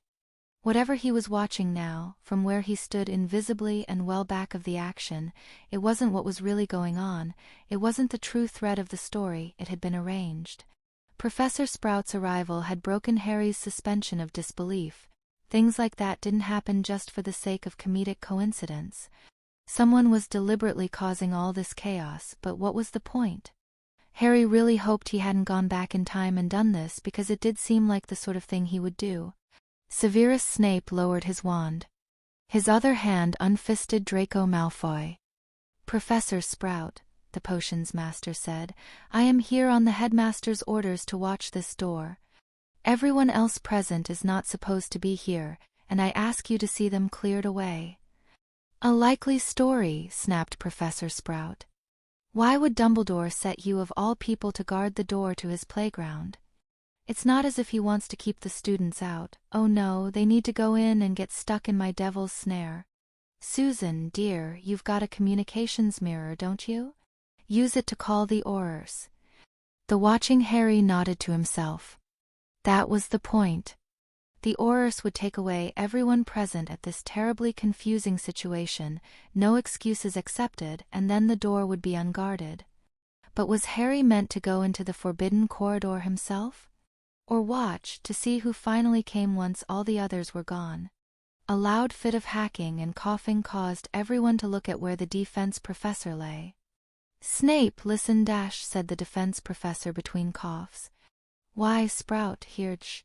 The potions master looked down. "Memory charm implies, Professor..." The defense professor began coughing again. "What?" And the logic unfolded in Harry's mind in crystalline dismay. All the steps already suspected, the dreadful realization coming as a repetition with greater confidence. Someone had memory charmed Hermione to believe she'd tried to kill Draco. Only a Hogwarts professor could have done it without alarm. So all the true mastermind needed to do was legitimize or imperious a Hogwarts professor. And the last person anyone would suspect would be the head of House Hufflepuff. Snape's head snapped around as Professor Sprout raised her wand, and the potions master managed to raise a wordless translucent ward between them. But the bolt that shot from Professor Sprout's wand was a dark brown that produced a surge of awful apprehension in Harry's mind, and the brown bolt made Severus's shield wink out before they touched, clipping the potions master's right arm even as he dodged. Professor Snape gave a muffled shriek and his hand spasmed, dropping his wand. The next bolt that came from Sprout's wand was a bright red, the color of a stunning hex, seeming to grow brighter and move faster even as it left her wand, accompanied by another surge of anxiety, and that blew the potions master into the door, dropping him motionless to the ground. By that time pink-haired Susan Bones was surrounded by a multifaceted blue haze, and she was firing hex after hex at Professor Sprout. Professor Sprout was ignoring the hexes to summon plant tendrils that entangled the younger students as they tried to run, except Draco Malfoy, who had again vanished beneath his invisibility cloak. Not Susan Bones stopped casting hexes. She leveled her wand, took a deep breath, and cried aloud an incantation that sent golden worms of light chewing into the shield around Professor Sprout. At that the herbology professor turned to face not Susan, her expression vacant, a new set of plant tentacles rising in the air behind her. Those stalks were a darker green and seemed to have shields of their own. Harry Potter murmured to the seemingly empty air, "Attack, Sprout. Help, Bones. Non-lethal only." "Yes, my lord," whispered Lesseth Lestrange beneath Harry's cloak of invisibility, and the fifth-year Slytherin's presence moved off toward the fight. Harry looked down at his own hands, and saw with a jolt of unpleasant shock that his disillusionment charm wasn't as complete as it had been before. There were hints of distortion in the air each time Harry moved. Slowly, Harry stepped backward until he came to a corner and ducked behind a wall. Then he took out his communications mirror, which was blank and jammed. Of course. Harry levitated the mirror to where he could use it to see around the corner and watch the end of the distraction. What was happening? Why? Professor Sprout and the form of Susan Bones were dueling in flashes of light and leaves, and the blazing green of a greater drill hex erupted from midair and chewed halfway through the outer layer of Professor Sprout's shields. The herbology professor turned and fired a broad wash of yellow at where the drill hex had come from, but the spell didn't seem to hit anything. Yellow blazes, blue facets, dark green plant tendrils and swirling purple flower petals. It was when Professor Sprout started firing arcs of crimson in all directions that one of the crimson blades caught something in midair, the invisibility cloak not concealing how the crimson arc was absorbed and winked out, and Lesitha's presence beneath the invisibility cloak fell to the ground. And that gave not Susan Bones time enough to stand still, catch her breath, and scream something that inspired in Harry another surge of dread, and the white spark that blazed out went through Professor Sprout's chewed shields and her plant armor and dropped her. Not Susan Bones went to her knees, panting, her robes soaked in sweat. Her head turned to look around her, at the bodies lying stunned on the floor or wrapped in vines. "What?" said Not Susan. "What? What? What?" There was no reply. The victims entangled in Professor Sprout's vines weren't moving, though they did seem to be breathing. "Malfoy," said the pink-haired form of Susan, still gasping for breath. "Draco Malfoy, where are you? Are you there? Call the Aurors already. Merlin, damn it, hominum revelio." And Harry found himself visible again, staring in his mirror at the form of Draco Malfoy half visible beneath a shimmering cloak, standing behind Not Susan, pointing his wand at a gap in Not Susan's blue haze. Harry's mind moved in flashes of insight, too slow and yet too fast, even as Harry's mouth opened and he inhaled in preparation to shout. Beware the constellation. There was a constellation named Draco. If you could control a professor, you could control a student. "Duck!" Harry shouted, but it was too late. A bolt of red light caught the back of Not Susan's head at point blank, smashing her to the floor. Harry stepped around the corner and said, "Somnium, somnium, somnium, somnium, somnium, somnium." Draco Malfoy's shimmering form collapsed in a heap. Harry took a moment to catch his breath. Then Harry said, "Stupefy," and verified that, yes, the stunning hex did hit Draco Malfoy's form. You could be mistaken about whether a somnium had really hit. Harry had seen enough horror movies, not to mention the business with the Sunshine Regiment, that he wasn't about to make that error again. After a further reflection on this, Harry cast another stunning hex into the prostrate form of Professor Sprout. Harry gripped his wand, staring at the scene, breathing heavily from the exhaustion. He didn't have enough magic left to cast a messenger Patronus to Dumbledore, and he really should have thought of that possibility immediately this time around. Harry started to reach back to where his mirror had fallen, to see if it was now unjammed. And then Harry hesitated. His note to himself had said to avoid notice from Aurors, and Harry still did not know what was going on. The crumpled form of Professor Quirrell gave another series of racking coughs, reached out a hand to the wall beside him, and slowly pulled himself to his feet. "Harry," croaked Professor Quirrell. "Harry, are you there?" It was the first time Professor Quirrell had ever called him by his first name. "I'm here," Harry said. Without any conscious thought, his feet were moving forward. "Please," said Professor Quirrell. "Please, I haven't much time. Please take me to the mirror, help me get the stone." "The Philosopher's Stone?" Harry said. He glanced around at the scattered bodies, but he couldn't see Draco anymore. The revealment had worn off. "You think Mr. Knott was right?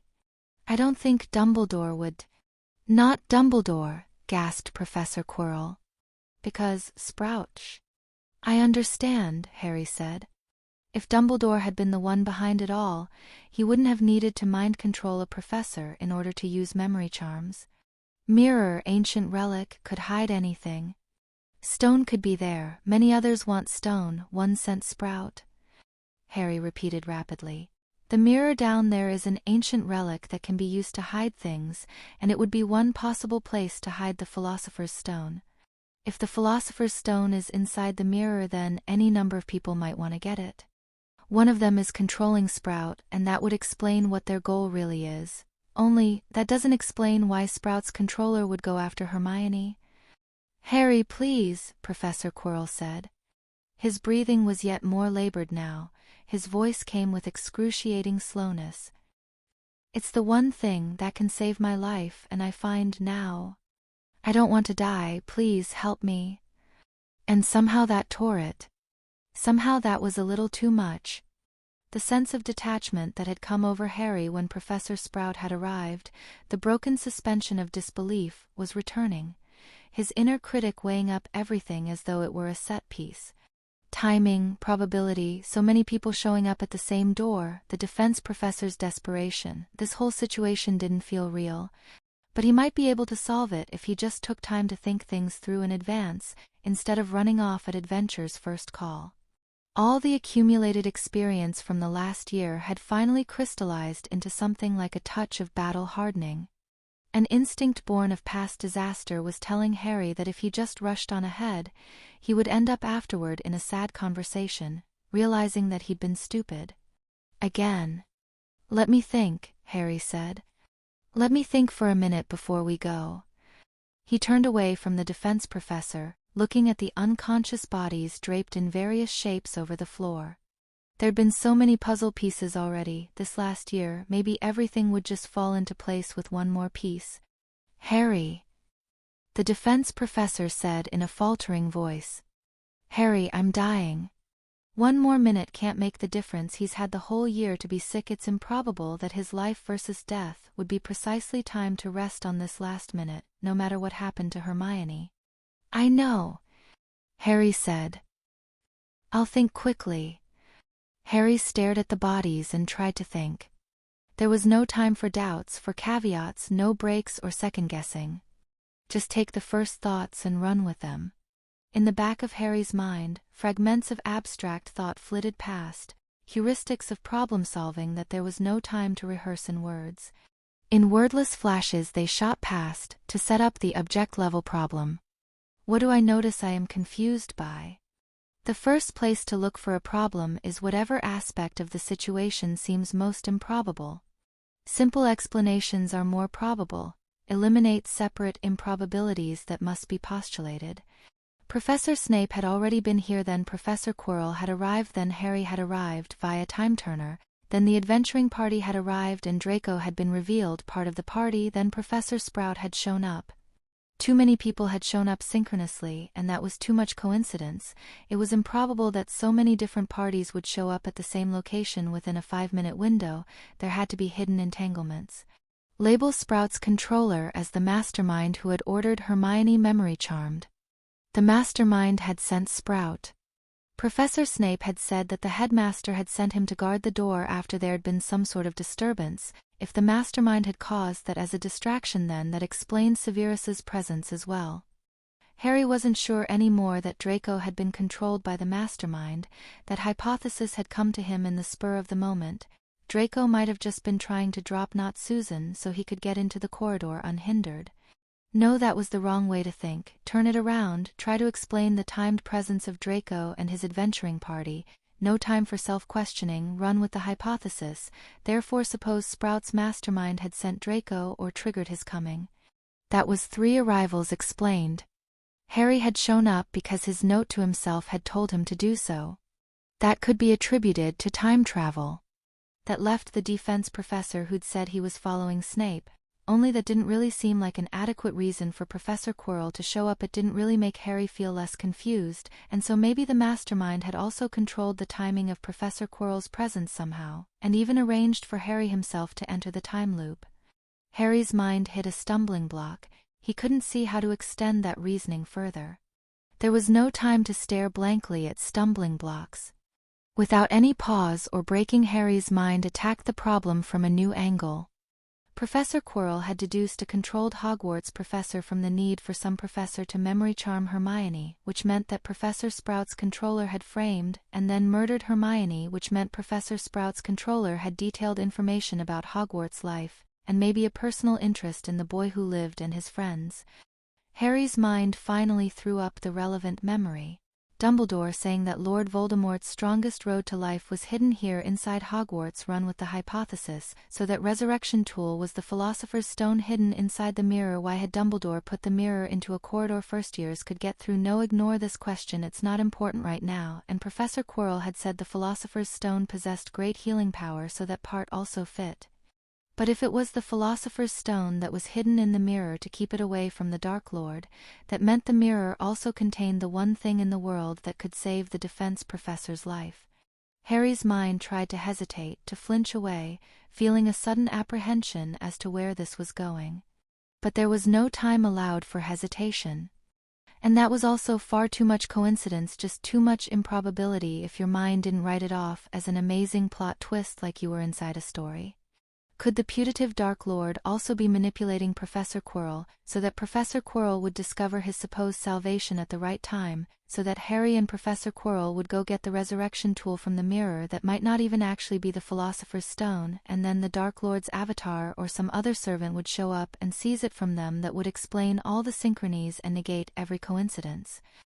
Or Professor Quirrell had known from the beginning that the one thing that could save his life was hidden inside this mirror, and that was why he had agreed to teach defense at Hogwarts, and now he was finally trying to get it. But then why wait until he was this sick to even try, and why had Sprout shown up at the same time as Professor Quirrell? Harry's mind faltered harder. His inner eye was looking in a direction it was afraid to look. The note I sent myself said to help the Watcher of Stars. I wouldn't send myself a note saying that, if I hadn't already worked out in the future that it was the right thing to do. Maybe the note is just telling me to get on with it. A small note of confusion was promoted to conscious attention. The coded message on the parchment, 1 or 2 lines hadn't quite sounded right, hadn't sounded like the code Harry would expect himself to use. "Harry," whispered the dying voice of Professor Quirrell from behind him. "Harry, please." "I'm almost done thinking," Harry's voice said aloud, and Harry realized as he spoke the words that they were true. "Turn it around. Look at it from the enemy's perspective, from where the enemy does their own intelligent planning, somewhere out of your sight. There are Aurors in Hogwarts, and your target Harry Potter is now fully on guard. Harry Potter will call in Aurors at the first sign of trouble, or send a Patronus to Albus Dumbledore. Considering that as a puzzle, one creative solution is to forge a supposedly time-turned message to Harry Potter from himself, telling Harry Potter not to call for help, telling him to be at the place and time you want him to be. You get the target himself to bypass all the protections he set up. You even bypass his protection of skepticism with the overriding authority of his own future self's judgment. It isn't even difficult. You can memory charm some random student into remembering Harry Potter handing over an envelope to be given back to himself later. You can memory charm that student because you are a Hogwarts professor. You don't go to the extra effort to steal a pencil and muggle paper from Harry Potter's pouch. Instead, you forge Harry Potter's handwriting on wizard parchment. You can forge Harry Potter's handwriting because you have seen it on ministry-mandated exams you have graded. You call Draco Malfoy the constellation because you know Harry Potter is interested in astronomy, and you are a wizard and you have taken astronomy and memorized the names of all the constellations. But it's not the natural code that Harry Potter would use to describe Draco Malfoy to himself that would have been the apprentice. You call Professor Quirrell the Watcher of Stars and tell Harry Potter to help him. You know that Life Eater is how you say Dementor in Parseltongue, and you expect Harry Potter to think of the Aurors as being in league with them. You encode 649 as 6 and 7 in a square because you have been reading a Muggle physics book that Harry Potter gave you. Who are you then? Harry noticed his breathing had sped up, and with a burst of heart rate, Harry slowed his breath down again. Professor Quirrell was watching him. What if, hypothetically speaking, Professor Quirrell was the mastermind and had faked Harry's message then that explained all 5 parties showing up, the whole synchronous coordination of the comedy, and then Professor Sprout was just controlled to give Professor Quirrell deniability, let him blame someone else for the false memory charm after the dust settled. But why would Professor Quirrell risk the fragile alliance Harry had with Draco via the attempted murder frame that Professor Quirrell had detected and stopped, allegedly via a tracer put on Draco? Why would Professor Quirrell kill Hermione? If his first attempt to remove her hadn't worked, If Professor Quirrell was the bad guy, then he might have lied about everything to do with Horcruxes, and maybe it wasn't coincidence at all that the only thing that could save his life was the avenue that could resurrect the Dark Lord. What if the Dark Lord had arranged that too somehow? One day David Monroe had mysteriously disappeared, presumed dead at the Dark Lord's hands. An awful intuition had come over Harry, something separate from all the reasoning he'd done so far, an intuition that Harry couldn't put into words, except that he and the defense professor were very much alike in certain ways, and faking a time-turn message was just the sort of creative method that Harry himself might have tried to bypass all of a target's protections. And that was when Harry finally realized what should have been obvious from the very, very beginning. Professor Quirrell was smart. Professor Quirrell was smart in the same way as Harry. Professor Quirrell was smart in exactly the same way as Harry's mysterious dark side. If you had to guess when the boy who lived had acquired his mysterious dark side, the obvious guess was the night of October 31st, 1981. And Professor Quirrell had known a password that Bellatrix Black had thought identified the Dark Lord, and his presence gave the boy who lived a sense of doom, and his magic interacted destructively with Harry's, and his favorite spell was Avada Kedavra and.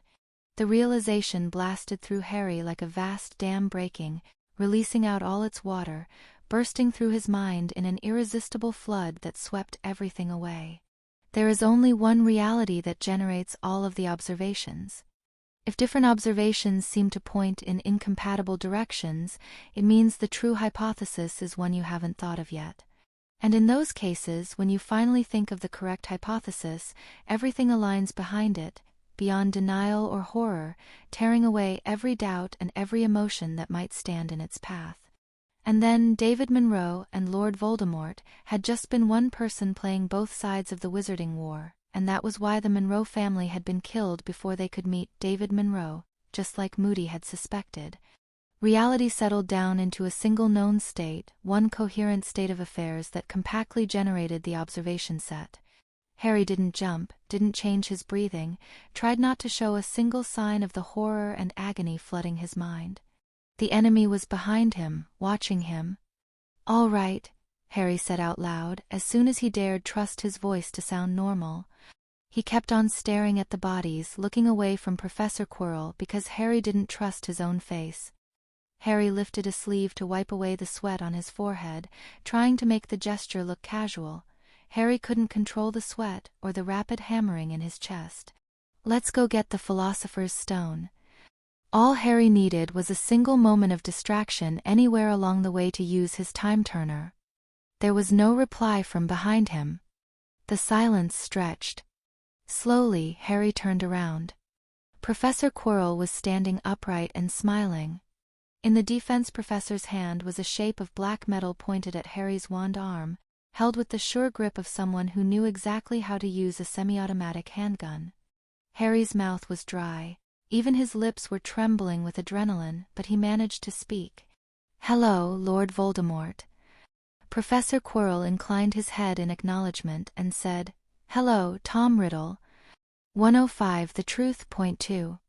Tom Riddle. The words seemed to echo inside Harry's head, sparking resonances that as quickly died away, broken patterns trying to complete themselves and failing. Tom Riddle is a. Tom Riddle was the. Riddle. There were other priorities occupying Harry's attention. Professor Quirrell was pointing a gun at him. And for some reason Lord Voldemort hadn't fired it yet. Harry's voice came out in more of a croak. "What is it that you want from me?" "Your death," said Professor Quirrell, "is clearly not what I am about to say, since I have had plenty of time to kill you if I wished. The fateful battle between Lord Voldemort and the boy who lived is a figment of Dumbledore's imagination. I know where to find your family's house in Oxford, and I am familiar with the concept of sniper rifles. You would have died before you ever touched a wand. I hope this is clear to you, Tom." "Crystal," Harry whispered. His body was still shaking, running programs more suited to fleeing a tiger than casting delicate spells or thinking. But Harry could think of one thing the person pointing a gun at him obviously wanted him to do, a question that person was waiting for him to ask, and Harry did so. "Why are you calling me Tom?" Professor Quirrell regarded him steadily. Why am I calling you Tom? Answer. Your intellect is not everything I hoped for, but it should suffice for this. Harry's mouth seemed to know the answer before his brain could manage to focus on the question. Tom Riddle is your name. Our name. That's who Lord Voldemort is, or was, or something. Professor Quirrell nodded. Better.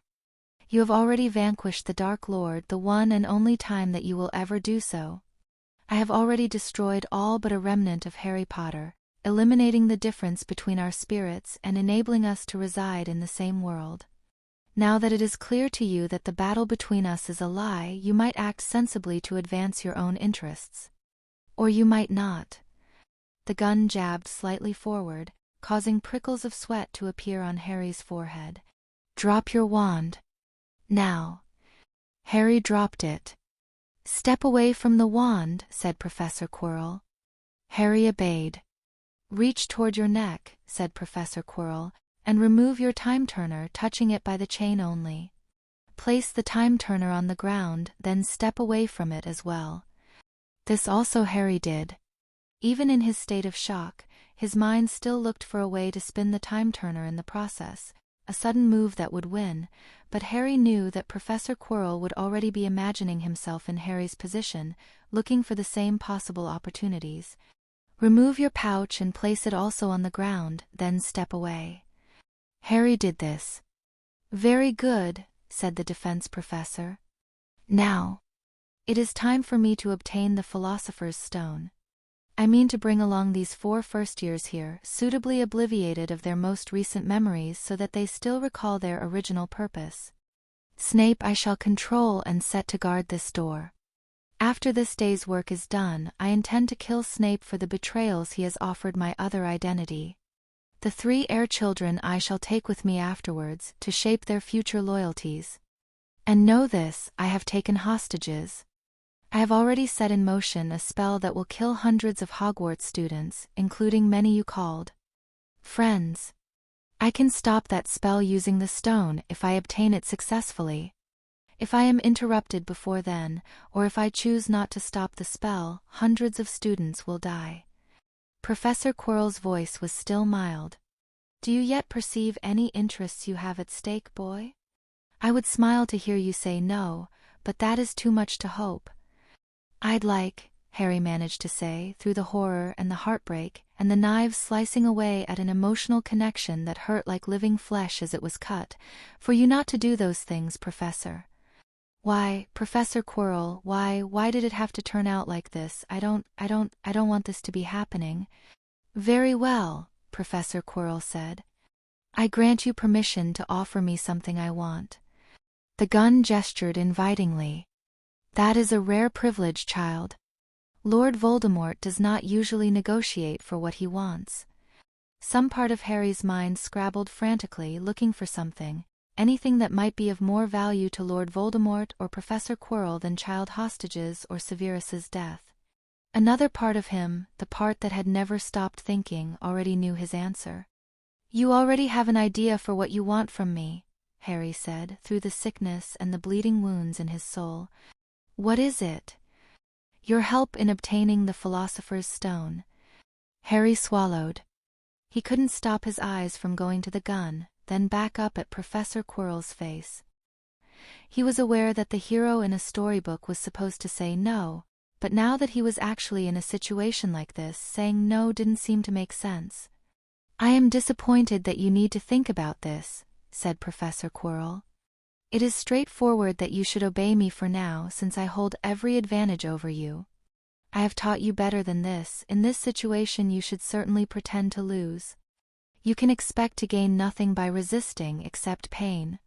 You should have calculated that it was better to answer sooner and not earn my distrust.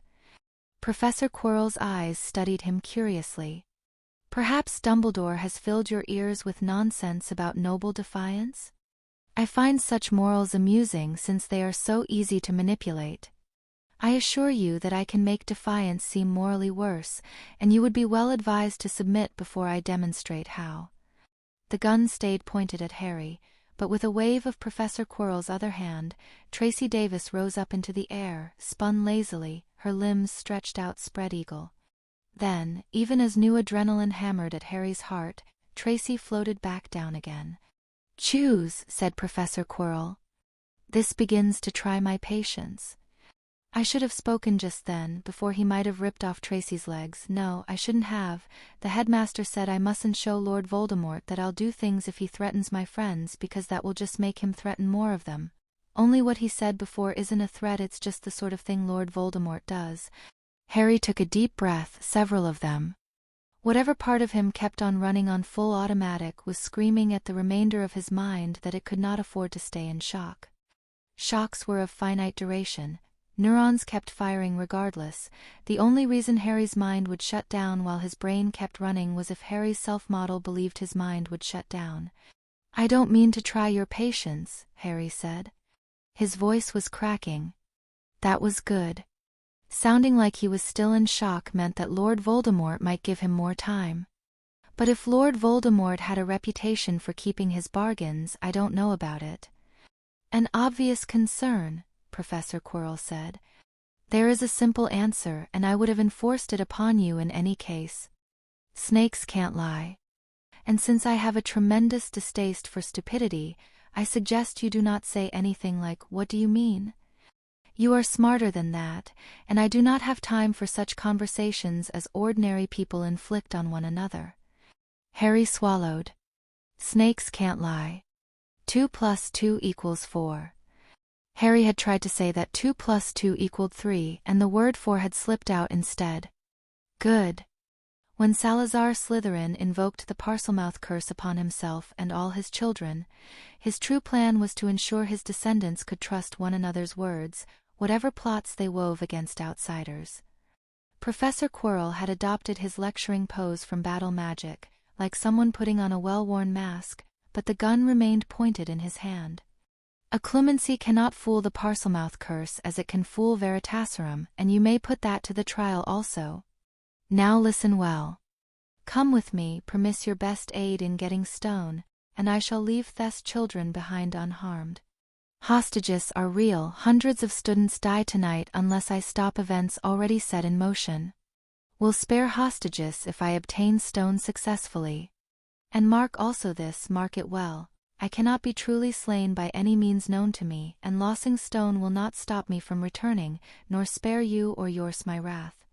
Any impetuous act you are contemplating cannot win the game for you, boy. I do credit your ability to annoy me, and suggest you avoid doing so. You said," Harry's voice was strange in his own ears, "that the Philosopher's Stone had different powers from what legend said. You said that to me in Parseltongue. Tell me what the stone really does before I agree to help you get it. If it was something along the lines of gaining total power over the universe, then nothing was worth an incrementally greater chance of Lord Voldemort getting the stone." "Ah," said Professor Quirrell and smiled. "You are thinking. That is better, and as a reward I shall offer you a further incentive for cooperation. Eternal life and youth, the creation of gold and silver. Suppose these are true benefits of holding the stone. Tell me, boy, what is the stone's power?" It might have been the adrenaline still in him, being actually useful for his brain for once. It might have been the power of being told that an answer existed, and that the evidence wasn't a lie. It can make transfigurations permanent. Then Harry stopped as he heard what his own mouth had just said. "Correct," said Professor Quirrell. "Thus, whoever holds the Philosopher's Stone is able to perform human transfiguration." Harry's torn mind was knocked about yet again, as he realized what further incentive would be offered him. "You stole Miss Granger's remains and transfigured them into some innocuous-appearing target," said Professor Quirrell. "A transfigured target that you must keep somewhere about your own person in order to sustain the transfiguration. Ah, I see your eyes going to that ring upon your hand, but of course Miss Granger would not be the little jewel set into the ring, would it? That would be too obvious. No, I expect you transfigured Granger's remains into the ring itself, letting the aura of the transfigured jewel mask the magic in the transfigured ring." "Yes," Harry said, forcing out the word. It was a lie for once, and Harry's glance had been deliberate. Harry had expected someone to challenge him on the steel ring. He tried to provoke that challenge so he could prove to be innocent yet again, though nobody had taken him up on it. Maybe Dumbledore had just sensed that the steel by itself wasn't magical. "Fine and good," said Professor Quirrell. "Now come with me, help me to obtain the stone, and I will resurrect Hermione Granger on your behalf. Her death has had unfortunate effects on you, and I would not mind undoing them. That, as I understand you, is your greatest desire. I have done you many kindnesses, and I would not mind doing you this one more." A blank-eyed Professor Sprout had now risen from the ground and was pointing her own wand at Harry. "Help me obtain Stone of Transfiguration, and I shall try my hardest to resurrect your girl-child friend to true and lasting life. That said, boy, I am swiftly running out of patience with you, and you shall not like what comes next." This last line was hissed out in a voice that conveyed the impression of a snake rearing its head to strike. Even then, with all the world upturned, with shock after shock, even then Harry's brain did not stop being a brain, or completing the patterns its circuits had been wired to complete. Harry knew that this was too good an offer to make to someone at whom you were pointing a gun.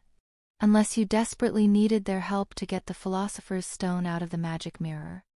And there wasn't any time left to plan, only the thought that, if Professor Quirrell really was going this far to get his help, what Harry wanted was to demand Professor Quirrell promise not to kill anyone in the future in exchange for his help now, but Harry had a strong sense that Professor Quirrell would reply, "Don't be ridiculous," and there wasn't time for ordinary conversation. Harry had to guess the highest safe request in advance. Professor Quirrell's eyes narrowed, his lips parted. "If I help you," Harry's mouth said, "I want your promise that you aren't planning to turn on me when this is over. I want you to not kill Professor Snape or anyone else in Hogwarts for at least a week. And I want answers, the truth about everything that's been going on this whole time, everything you know about my nature." The pale blue eyes regarded him dispassionately. "I really think we could have thought of something better to ask for than that," said Harry's Slytherin side. "But I suppose we were legitimately out of time, and whatever we need to do next, answers will help." Harry wasn't listening to that voice right now. Cold chills were still going down his spine from hearing the words that had just come out of his lips, addressed to the man with the gun. "That is your condition for helping me to obtain the stone?" said Professor Quirrell.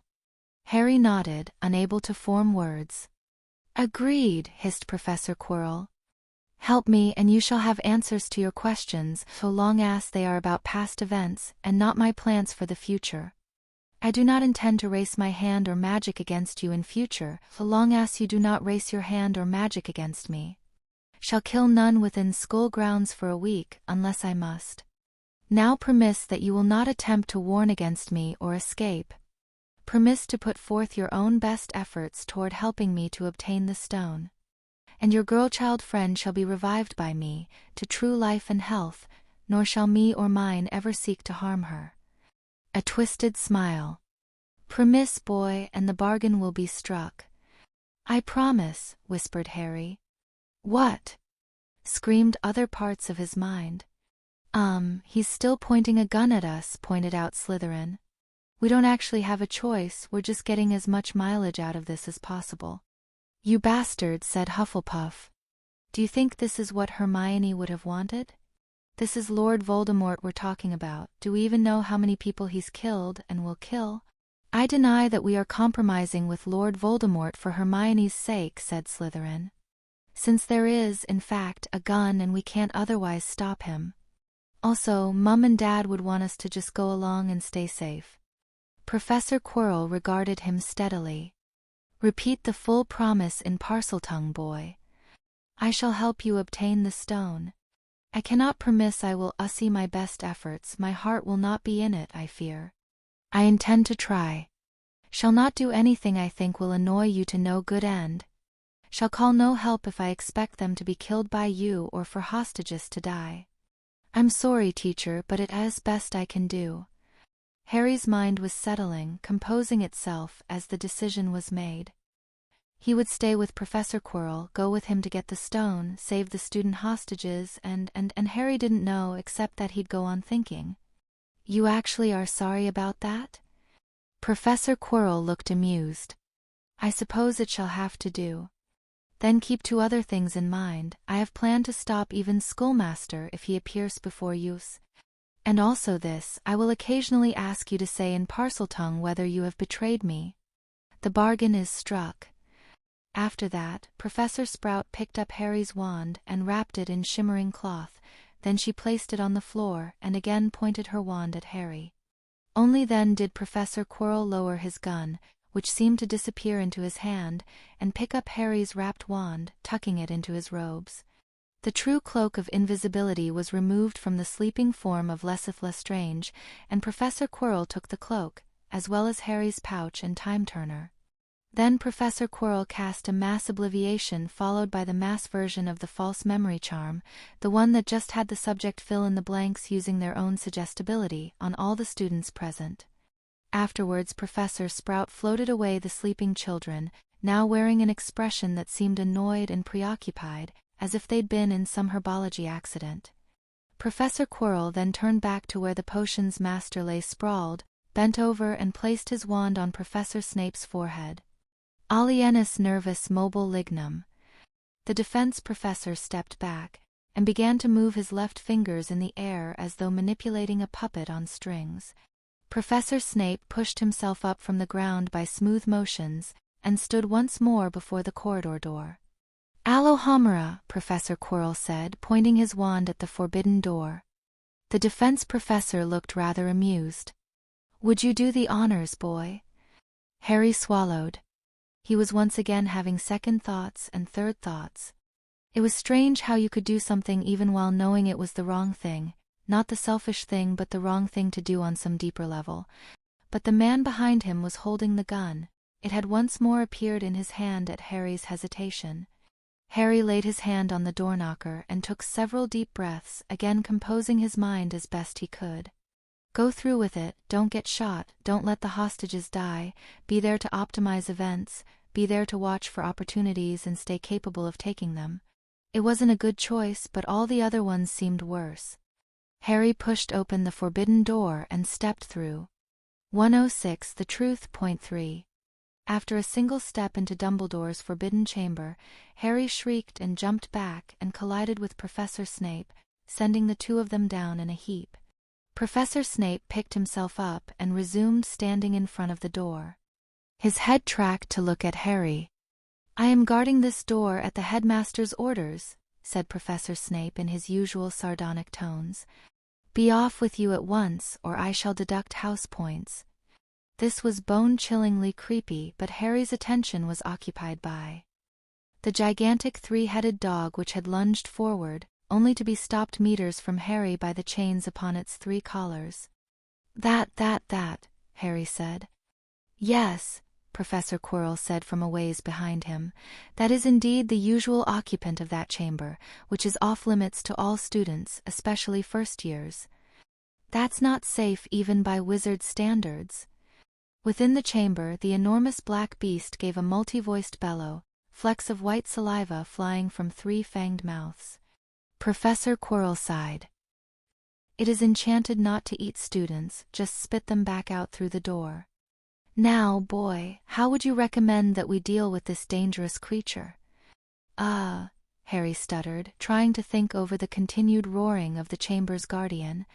If it's like the Cerberus from the Muggle legend of Orpheus and Eurydice, then we have to sing it to sleep so we can pass.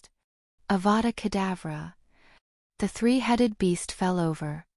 Harry looked back at Professor Quirrell, who was giving him a look of extreme disappointment, as if to ask whether Harry had attended any of his classes ever.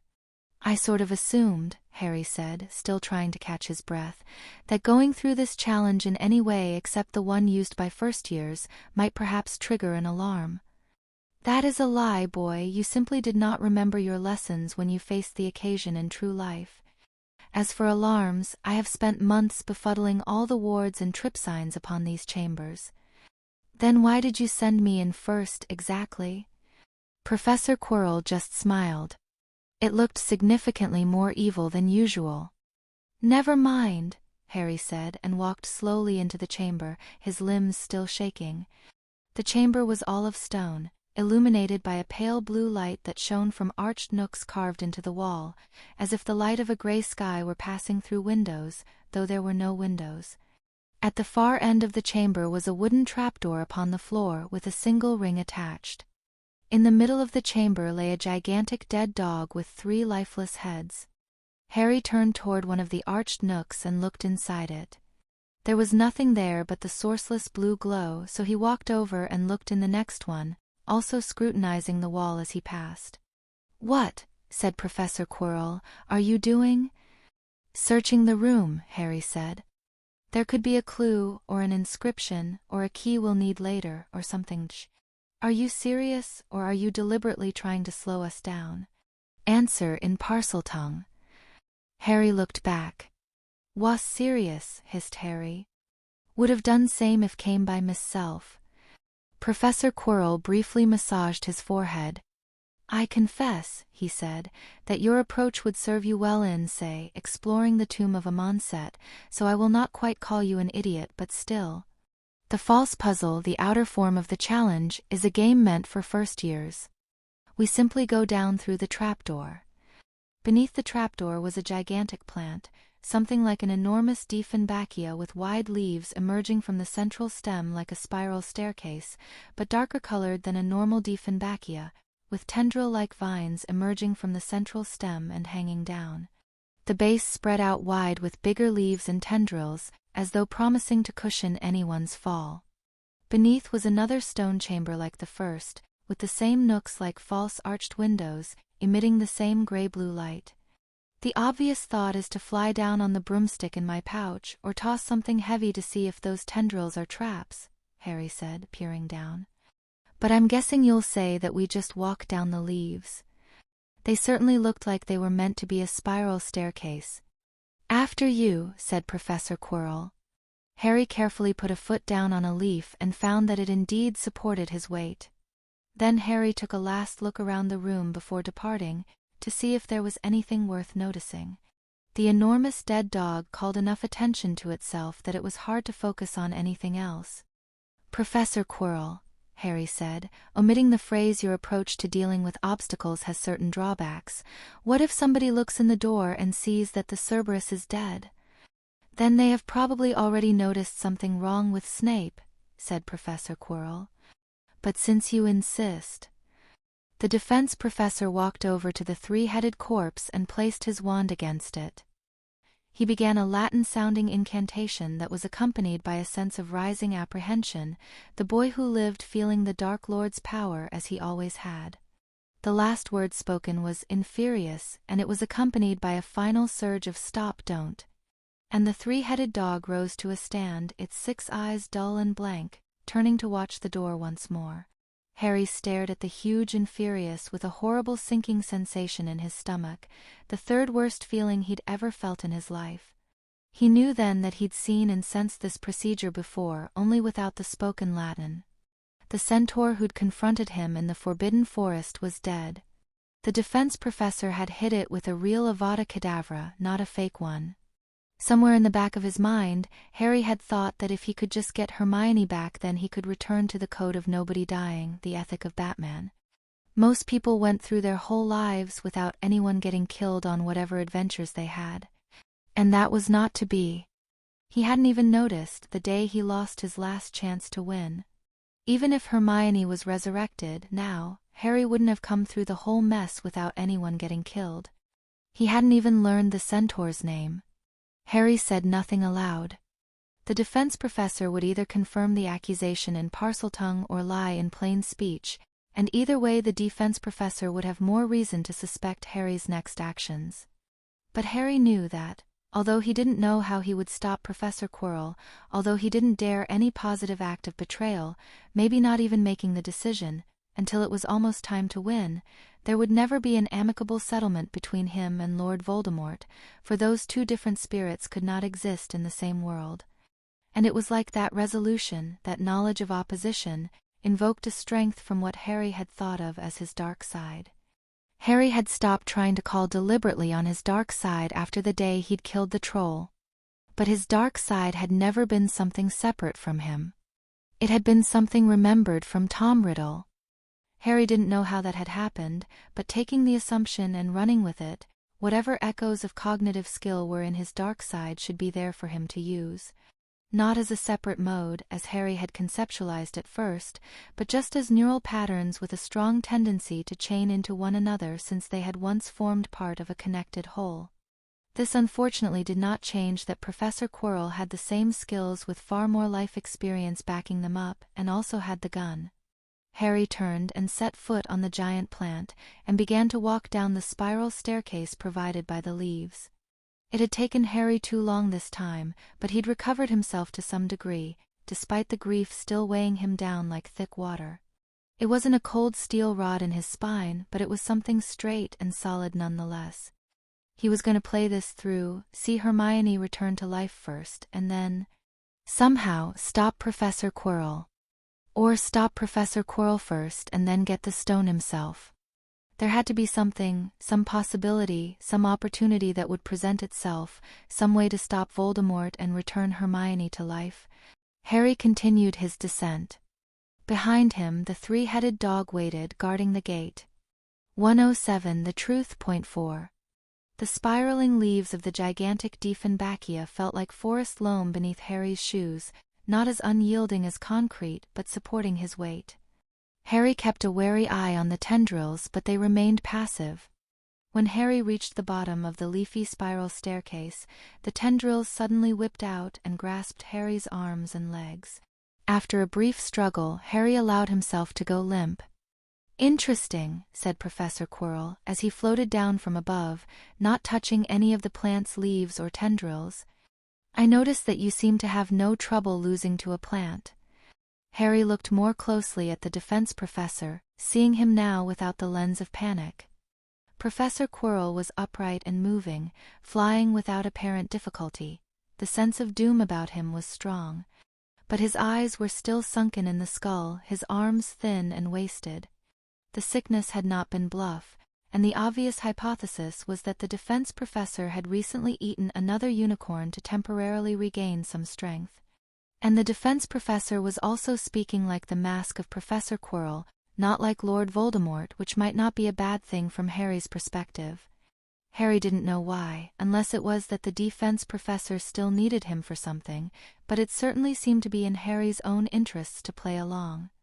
"You specifically let me walk into this trap, Professor," Harry answered, just the way he'd have spoken to Professor Quirrell. "Roles, masks, remind him of how it was between us. On my own, I'd have used my broomstick. Perhaps. How would an ordinary first year solve this challenge? If they had their wand, that is." The plant was now reaching tendrils out toward Professor Quirrell, but Professor Quirrell was hovering just out of their reach. Harry had now remembered Professor Sprout talking about a devil's snare plant, which the herbology textbook had said liked cool, dark places like caves, though how that could be true of a leafy plant was anyone's guess. "At a guess, I'd say this is a devil's snare plant and it might retreat from light or heat. So maybe a first year could use Lumos? Today I'd use Inflammer, but I didn't learn that spell until May." A twirl of the defense professor's wand, and a pattern of sprays of liquid shot out from it, striking the plant near the bases of its tendrils, hitting with a quiet splat and then a quiet hissing. All the tendrils touching Harry frantically shot back and began to beat at the growing wounds appearing on the plant's skin, as if trying to remove the pain stimulus. Something about the plant gave the impression that it was screaming soundlessly. Professor Quirrell finished drifting downward. "Now it is afraid of light, heat, acid, and me." Harry stepped off the final leaves onto the floor, after a careful glance at his robes and then the floor to make sure that none of the acid had splashed anywhere. Harry had begun to suspect that Professor Quirrell was trying to make some sort of point, but Harry did not know what that point might be. "I thought we were on a mission, Professor. I can't stop you, but is it smart to spend this much time on messing with me?" "Oh, we have time," said Professor Quirrell, sounding amused. "There would be a great uproar if we were discovered here, guarded by an Inferius." You did not act like you had heard of such an uproar at your Quidditch match, before you arrived in this time and spoke to Snape as you did. A slight chill came over Harry as he comprehended this. Anything he did to beat Professor Quirrell would have to not disrupt the school, or at least the Quidditch game, because it hadn't disrupted the Quidditch game. Even if enough forces could be called in to subdue Lord Voldemort, it might not be easy to do it without Professor McGonagall or Professor Flitwick or anyone else at the Quidditch game noticing. Fighting a smart enemy was hard. And even so it seemed to Harry that if he stood in Professor Quirrell's shoes, he would not be having leisurely conversations and playing mind games. Professor Quirrell was gaining something by taking his time here. But what?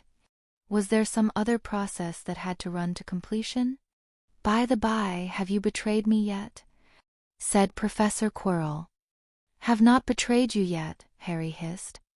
The defense professor gestured pointedly with the gun he was now holding in his left hand, and Harry walked ahead to the great wooden door at the end of the room and opened it. The next chamber was smaller in diameter, with a higher ceiling.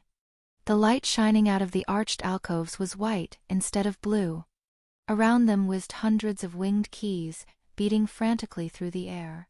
After watching for a few seconds, it became clear that only a single key was the golden color of a snitch, though it was moving slower than a snitch in a real Quidditch game. On the other end of the room was a door containing a large, prominent keyhole. Against the left wall leaned a broomstick, the school's workhorse Clean Sweep 7. Professor, Harry said, staring up at the clouds and flocks of whizzing keys, you said you would answer my questions? What exactly is all this about? If you think you've secured a door so that it won't open without a key, you keep the key in a safe place and only give a copy to authorized entrance. You don't give the key wings and then leave a broomstick propped against the wall. So what the heck are we doing in here and what is going on? It's an obvious guess that the magic mirror is the only real factor guarding the stone, but why the rest of this, and why encourage first years to come here? I am truly not sure, said the defense professor. He had entered the room and taken up station well to Harry's right, maintaining the distance between them. But I shall answer as I said I would. Dumbledore's way is to do a dozen things which seem mad, and then only 8 of them, or perhaps 9, conceal an inner meaning. My guess is that Dumbledore intends to make it seem like I am invited to send a student as my proxy. Precisely so that Lord Voldemort, as Dumbledore conceives of him, is less tempted to think himself clever by doing so. Imagine Dumbledore first considering the issue of how to ward the stone. Imagine Dumbledore considering whether to set true dangers to guard the mirror. Imagine him imagining some young student blundering through those dangers at my behest. I think that is what Dumbledore is trying to avoid, by making it seem as though that strategy is invited and so not cunning. Unless, of course, I have misunderstood what Dumbledore thinks Lord Voldemort will think. Professor Quirrell grinned, and it looked just as natural on him as any grin he'd shown Harry before. Plotting does not come naturally to Dumbledore, but he tries because he must. To that task Dumbledore brings intelligence, dedication, the ability to learn from his mistakes, and an utter lack of native talent. He is marvelously hard to predict for that reason alone. Harry turned away, looking at the door on the opposite side of the room. It wasn't a game to him, Professor. My guess is that the intended solution for first years is to ignore the broomstick and use Wingardium Leviosa to grab the key, since this isn't a Quidditch game and there are no rules forbidding that. So what absurdly overpowered spell are you going to unleash on this one, then? There was a brief silence but for the whizzing of keys. Harry took several steps away from Professor Quirrell. I probably shouldn't have said that, should I? Oh no, Professor Quirrell said. I think that is a quite reasonable thing to say to the most powerful dark wizard in the world when he is standing not a dozen paces from you. Professor Quirrell put his wand back into the sleeve of his other hand, the hand that sometimes held the gun. Then the defense professor reached into his mouth and took out what appeared to be a tooth. He tossed the false tooth high in the air, and when it came down, it had transformed into a wand that sparked a strange sense of recognition in Harry's mind, as though some part of him recognized that wand as being part of him. 13.5 inches U with a core of phoenix feather. Harry had memorized the information when the wand maker Ollie something had given it, because it had seemed like it might be plot relevant. The event and the thinking that had underlain it both felt a lifetime distant. The defense professor raised that wand, and traced in the air a flaming rune that was all jagged edges and malevolence. Harry took another instinctive step back. Then Professor Quirrell spoke. Azireth. Azireth. Azireth. The flaming rune began pouring out fire that was twisted as though the jagged edges of the rune had become the nature of the fire itself. The fire was blazing crimson, shaded further red than blood, glowing as searingly intense as an arc welder. That brilliance in that shade seemed wrong in its own right, like nothing shaded so far red should give off that much light, and the searing crimson was shot through with veins of black that seemed to suck the light from the fire. Within the blackened fire, outlined in the interplay of crimson and darkness, animal shapes twisted wildly from one predator to another, cobra to hyena to scorpion. Azireth. Azireth. Azireth. When Professor Quirrell had repeated the word 6 times, as much black-crimson fire had poured out as the volume of a small bush. The cursed fire slowed in its changes as Professor Quirrell locked eyes upon it, taking on a single form, the form of a blackened, blood-burning phoenix. And something told Harry with a terrible certainty that if that black-burning phoenix met Fawkes, the true phoenix would die and never be reborn. Professor Quirrell made a single gesture with his wand, and the blackened fire went soaring across the room. It met the door and its keyhole, and with a single sweep of crimson-burning wings, most of the door and part of the archway was consumed. Then the tainted crimson blaze swept on. Harry had only a glance through the hole to see huge statues just beginning to raise swords and clubs, when the blackened fire came among them, and they cracked and burned.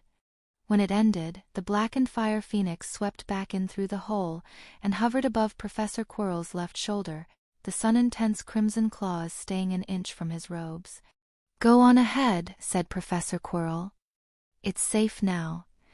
Harry walked forward, needing to invoke his dark side's cognitive patterns in order to maintain calm enough to do it.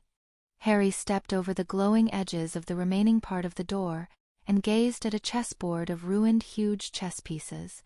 The alternating tiles of black and white marble on the floor started 5 meters after the ruined doorway, and extended from wall to wall, but stopped 5 meters short of the next door on the opposite side of the room. The ceiling was significantly higher than any of the statues should have been able to reach. "I would guess," Harry said, and his dark side's cognitive patterns kept his voice calm, "that the intended solution is to fly over the statues using the broomstick from the previous room, since it wasn't actually needed to get the key?" From behind, Professor Quirrell laughed, and it was Lord Voldemort's laugh. "Proceed," said a voice grown colder and higher. "Go to the next room. I wish to see what you will make of what is there." Arranged by Dumbledore for first years, Harry reminded himself, it will be safe, and he walked across the ruined chessboard, laid his hand upon that door's handle and pushed it inward. Half a second later, Harry slammed the door and leapt back. It took Harry several seconds to master his breathing and master himself. From behind the door came continued loud bellows and great slams as of a rock club pounding the floor. "I suppose," Harry said in a voice grown cold as well, "that since Dumbledore would hardly put a real mountain troll in there, the next challenge is an illusion of my worst memories. Like a Dementor with the memory projected into the outside world. Very amusing, Professor." Professor Quirrell advanced himself toward the door and Harry stepped well aside. Besides the sense of doom that was now strong about the professor, Harry's dark side or just plain instinct was advising him not to get anywhere near that black-crimson fire hovering above Professor Quirrell's shoulder. Professor Quirrell swung open the door and looked in. Professor Quirrell said. "Just the troll, as you say. Ah well. I had hoped to learn something about you more interesting than that. What lies within is a Kokorekis, also known as the common boggart." "A boggart? What is that? No, I suppose I know what it does." "A boggart," Professor Quirrell said, and now his voice was again that of a Hogwarts professor lecturing, gravitates to dark enclosures that are rarely opened, such as a neglected cupboard in the attic. It seeks to be left alone, and it will manifest in whatever form it thinks will scare you away. Scare me away? Harry said. I killed the troll. You leapt backward out of the room without thinking. A boggart seeks out the instinctive flinch, not the reasoned threat. Else it would have selected something more believable. In any case, the standard countercharm for a boggart is, of course, fiendfire. Professor Quirrell gestured, and the blackened fire leapt off his shoulder and poured through the doorway. From within the room there was a single squeak, and then nothing. They advanced into the boggart's former room, Professor Quirrell going first this time. With the seeming mountain troll gone, the room was just another huge chamber lit by sconces of cold blue light. Professor Quirrell's gaze seemed distant, thoughtful. He crossed the room without waiting for Harry, and swung open the door on the opposite wall of his own accord. Harry followed after, and not closely. The next chamber contained a cauldron, a rack of bottled ingredients, chopping boards, stirring sticks, and the other apparatus of potions. The light coming from the arched alcoves was white instead of blue, presumably because color vision was important to potions brewing. Professor Quirrell was already standing next to the brewing apparatus, scrutinizing a long parchment he had picked up. The door to the next chamber was guarded by a curtain of purple fire that would have looked a lot more threatening, if it hadn't seemed pale and weak by comparison to the blackened flame hovering over Professor Quirrell's shoulder. Harry's suspension of disbelief had already checked out on vacation at this point, so he didn't say anything about how real-world security systems had the goal of distinguishing authorized from unauthorized personnel, which meant issuing challenges that behaved differently around people who were or weren't supposed to be there. For example, a good security challenge would be testing whether the entrant knew a lock combination that only authorized people had been told, and a bad security challenge would be testing whether the entrant could brew a potion according to written instructions that had been helpfully included. Professor Quirrell tossed the parchment toward Harry, and it fluttered to the ground between them. "What do you make of this?" said Professor Quirrell, who then stepped back so that Harry could come forward and pick up the parchment. "Nope," Harry said after skimming the parchment. Testing whether the entrant can solve a ridiculously straightforward logic puzzle about the order of the ingredients is still not a challenge that behaves differently for authorized and unauthorized personnel. It doesn't matter if you use a more interesting logic puzzle about 3 idols or a line of people wearing colored hats, you're still completely missing the point. "Look at the other side," said Professor Quirrell. Harry turned over the 2-foot parchment. On the other side, written in tiny letters, was the longest list of brewing instructions Harry had ever seen. "What on earth?" "A potion of effulgence to quench the purple fire," Professor Quirrell said. "It is made by adding the same ingredients over and over again in slightly different ways. Imagine some eager young group of first years passing all the other chambers, thinking they are just about to reach the magic mirror, and then encountering this task. This room is the handiwork of the potion's master indeed." Harry glanced pointedly at the black fire shape on Professor Quirrell's shoulder. "Fire can't beat fire?" "It can," said Professor Quirrell. "I am not sure it should. Suppose this room is trapped." Harry did not want to be stuck brewing this potion for laughs, or for whatever other reason Professor Quirrell was taking them through these chambers so slowly. The potion's recipe had 35 separate occasions for adding bellflowers, 14 times to add a lock of bright hair. Maybe the potion gives off a lethal gas that is fatal to adult wizards but not children. Or any of 100 other deadly tricks if we're suddenly being serious. Are we being serious? "This room is the handiwork of Severus Snape," Professor Quirrell said, once more looking thoughtful. "Snape is not a bystander in this game, not quite. He lacks Dumbledore's intelligence, but possesses the killing intent that Dumbledore never had." "Well, whatever's going on here, it doesn't actually keep out children," Harry observed. "Lots of first years made it through. And if you can somehow keep out everyone except children, then that, from Dumbledore's perspective, forces Lord Voldemort to possess a child to enter. I don't see the point, given their goals. Indeed, Professor Quirrell said, rubbing the bridge of his nose. But see, boy, this room lacks the triggers and trip signs that are upon the others. There are no subtle wards to be defeated. It is as if I am invited to bypass the potion and simply enter, but Snape knows that Lord Voldemort will perceive this. If in fact there was a trap laid for anyone who did not brew the potion, then it would be wiser to lay wards, and give no sign that this room was different from the others. Harry listened, frowning in concentration. So, the only point of leaving off the detection webs is to make you not bulldoze this room. I expect Snape expects me to deduce that as well, the defense professor said. And past that point I cannot predict at what level he thinks I will play. I am patient, and I have given myself plenty of time for this endeavor. But Snape does not know me, he only knows Lord Voldemort. He has sometimes seen Lord Voldemort shriek in frustration, and act on impulses that appear counterproductive. Consider this matter from Snape's perspective. It is the potions master of Hogwarts telling Lord Voldemort to be patient and follow instructions if he wants to enter, as though Lord Voldemort were a mere schoolboy. I would find it easy to comply, smiling the while, and take my vengeance later. But Snape does not know that Lord Voldemort finds it easy to think this way. Professor Quirrell looked at Harry. Boy, you saw me floating in the air by the devil's snare, did you not? Harry nodded. Then he noticed his confusion. My charms textbook says that it's impossible for wizards to levitate themselves. Yes, said Professor Quirrell, that is what it says in your charms textbook. No wizard may levitate themselves or any object supporting their own weight. It is like trying to lift yourself up by your own bootstraps. Yet Lord Voldemort alone can fly. How? Answer as quickly as you can. If the question was answerable by a first-year student, you had someone else cast broomstick enchantments on your underwear, then you obliviated them. Not quite, said Professor Quirrell. The broomstick enchantments require a long narrow shape, which must be solid. Cloth will not do. Harry's eyebrows furrowed. How long does the shape have to be?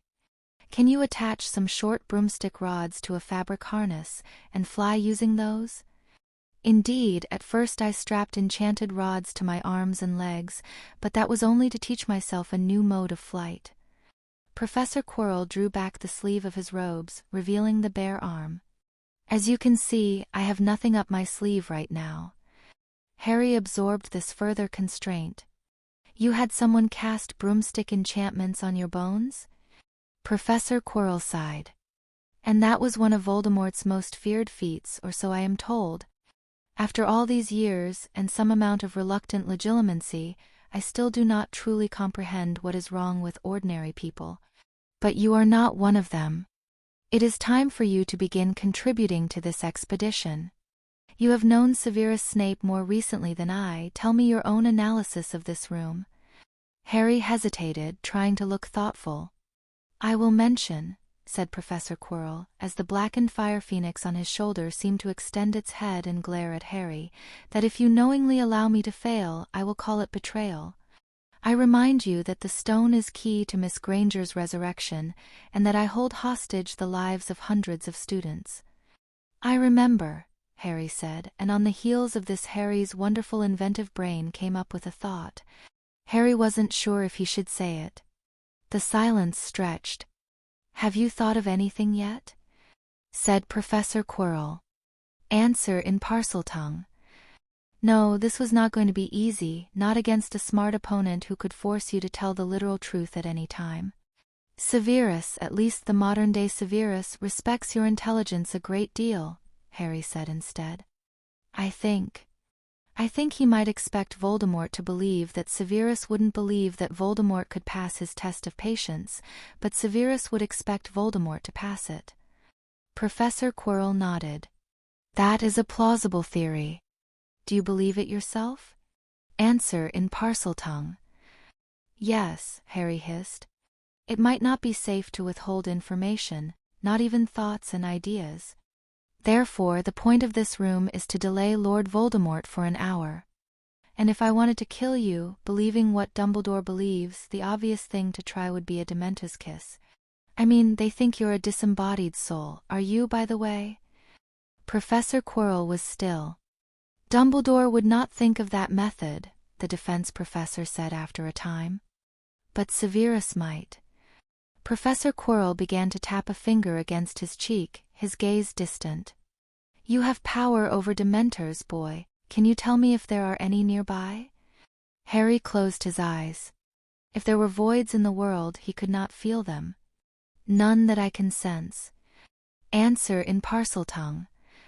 Do not sense life eaters. But you were being honest with me when you suggested the possibility? You intended no clever trickery. Was honest. Not trick. Perhaps there is some means by which Dementors might be concealed, being told to leap out and eat a possessing soul if they see one. Professor Quirrell was still tapping his cheek. It is not impossible that I would qualify. Or it can be told to eat anyone who passes through this room too quickly, or anyone who is not a child. Bearing in mind that I hold Hermione and hundreds of other students hostage over you, would you use your power over Dementors to defend me, if a Dementor unmasked itself? Answer in Parseltongue. Don't know, Harry hissed. Life eaters cannot destroy me, I think, hissed Professor Quirrell.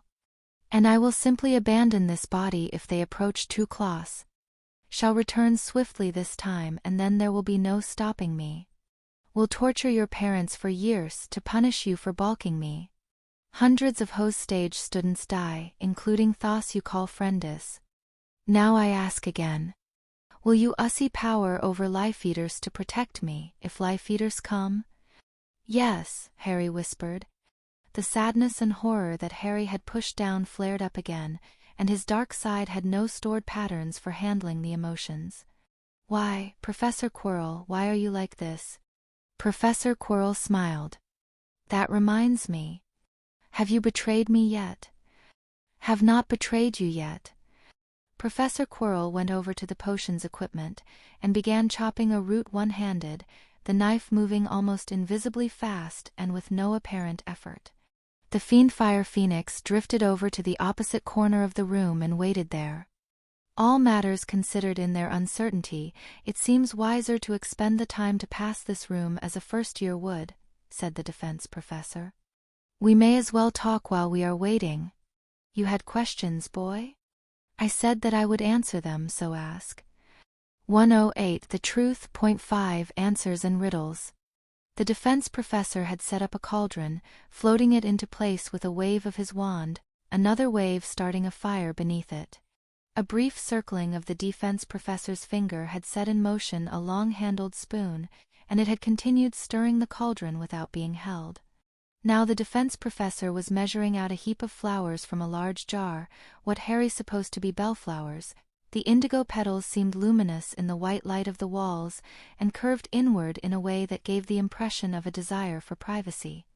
The first of these flowers had been added to the potion at once, but then the cauldron had just gone on stirring itself for a while. The defense professor had assumed a position from which he could see Harry just by turning his head slightly, and Harry knew that he was within the defense professor's peripheral vision. In the corner, a Fiendfire Phoenix waited, some of the nearby stone beginning to gloss over as it melted to greater smoothness. The burning wings shed crimson light that gave everything in the room a tint of blood, and reflected in scarlet sparks from the glassware. Time is wasting, said Professor Quirrell. Ask your questions if you have them. Why, Professor Quirrell, why must you be this way? Why make yourself the monster? Why, Lord Voldemort, I know you might not want the same things I do, but I can't imagine what you want that makes this the best way to get it. That was what Harry's brain wanted to know. What Harry needed to know was some way out of what was going to happen next. But the defense professor had said that he wouldn't talk about his future plans. It was strange enough that the defense professor was willing to talk about anything that had to contradict one of his rules. I'm thinking, Harry said aloud. Professor Quirrell smiled slightly. He was using a pestle to grind the potion's first magical ingredient, a glowing red hexagon. I quite understand, said the defense professor. But do not think overlong, child. Goals: prevent Lord Voldemort from harming people, find a way to kill or neutralize him, but first get the stone and resurrect Hermione. Convince Professor Quirrell to stop this. Harry swallowed, pushing down the emotion, trying not to let the water reach his eyes. Tears probably wouldn't make a good impression on Lord Voldemort.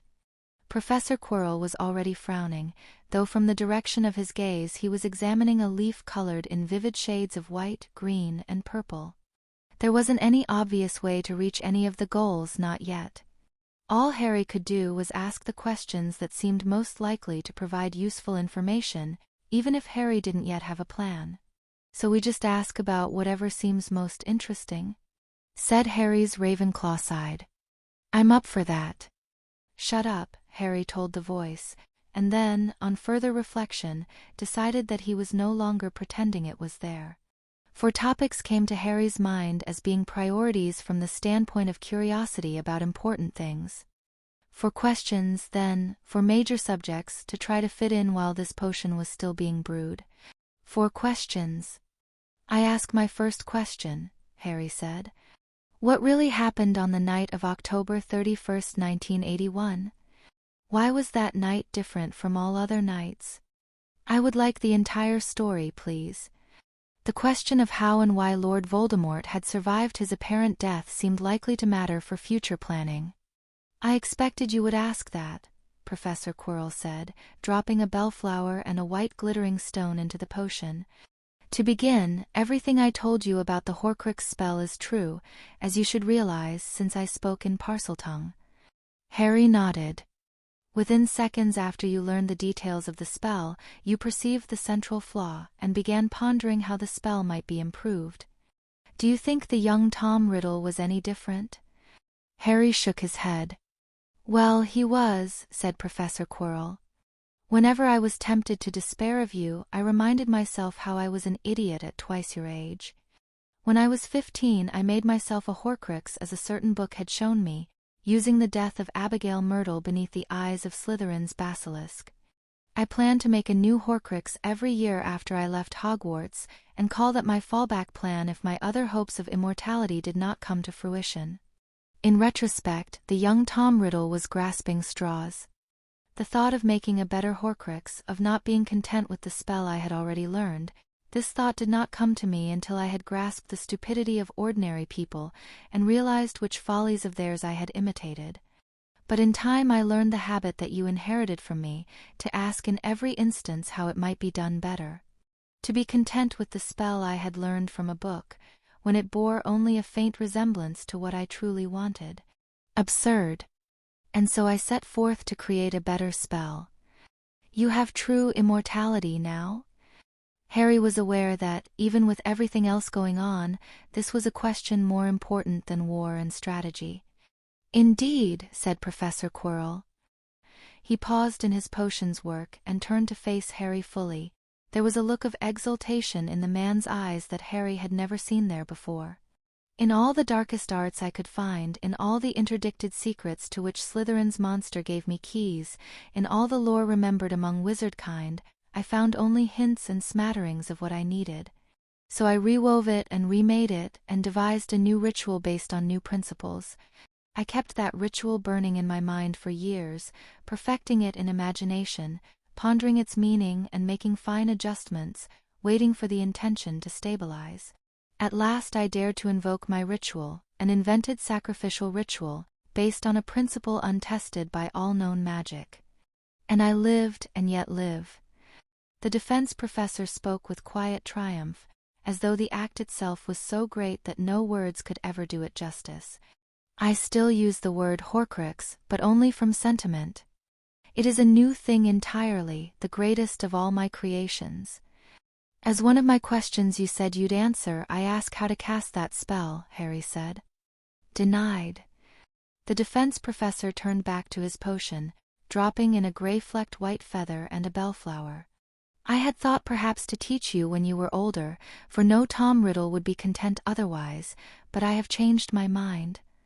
Memory is a hard thing to recall sometimes, and Harry had been trying to remember if Professor Quirrell had dropped any hints about this subject before. Something about Professor Quirrell's phrasing sparked a memory. Perhaps you will be told when you are older. There are still physical anchors for your immortality, Harry said aloud. It resembles the old Horcrux spell by that much, which is another reason you still call them Horcruxes. It was dangerous to say aloud, but Harry needed to know. If I'm wrong, you can always deny it in Parseltongue. Professor Quirrell was smiling evilly. Your guess is right, boy, for all the good it does you.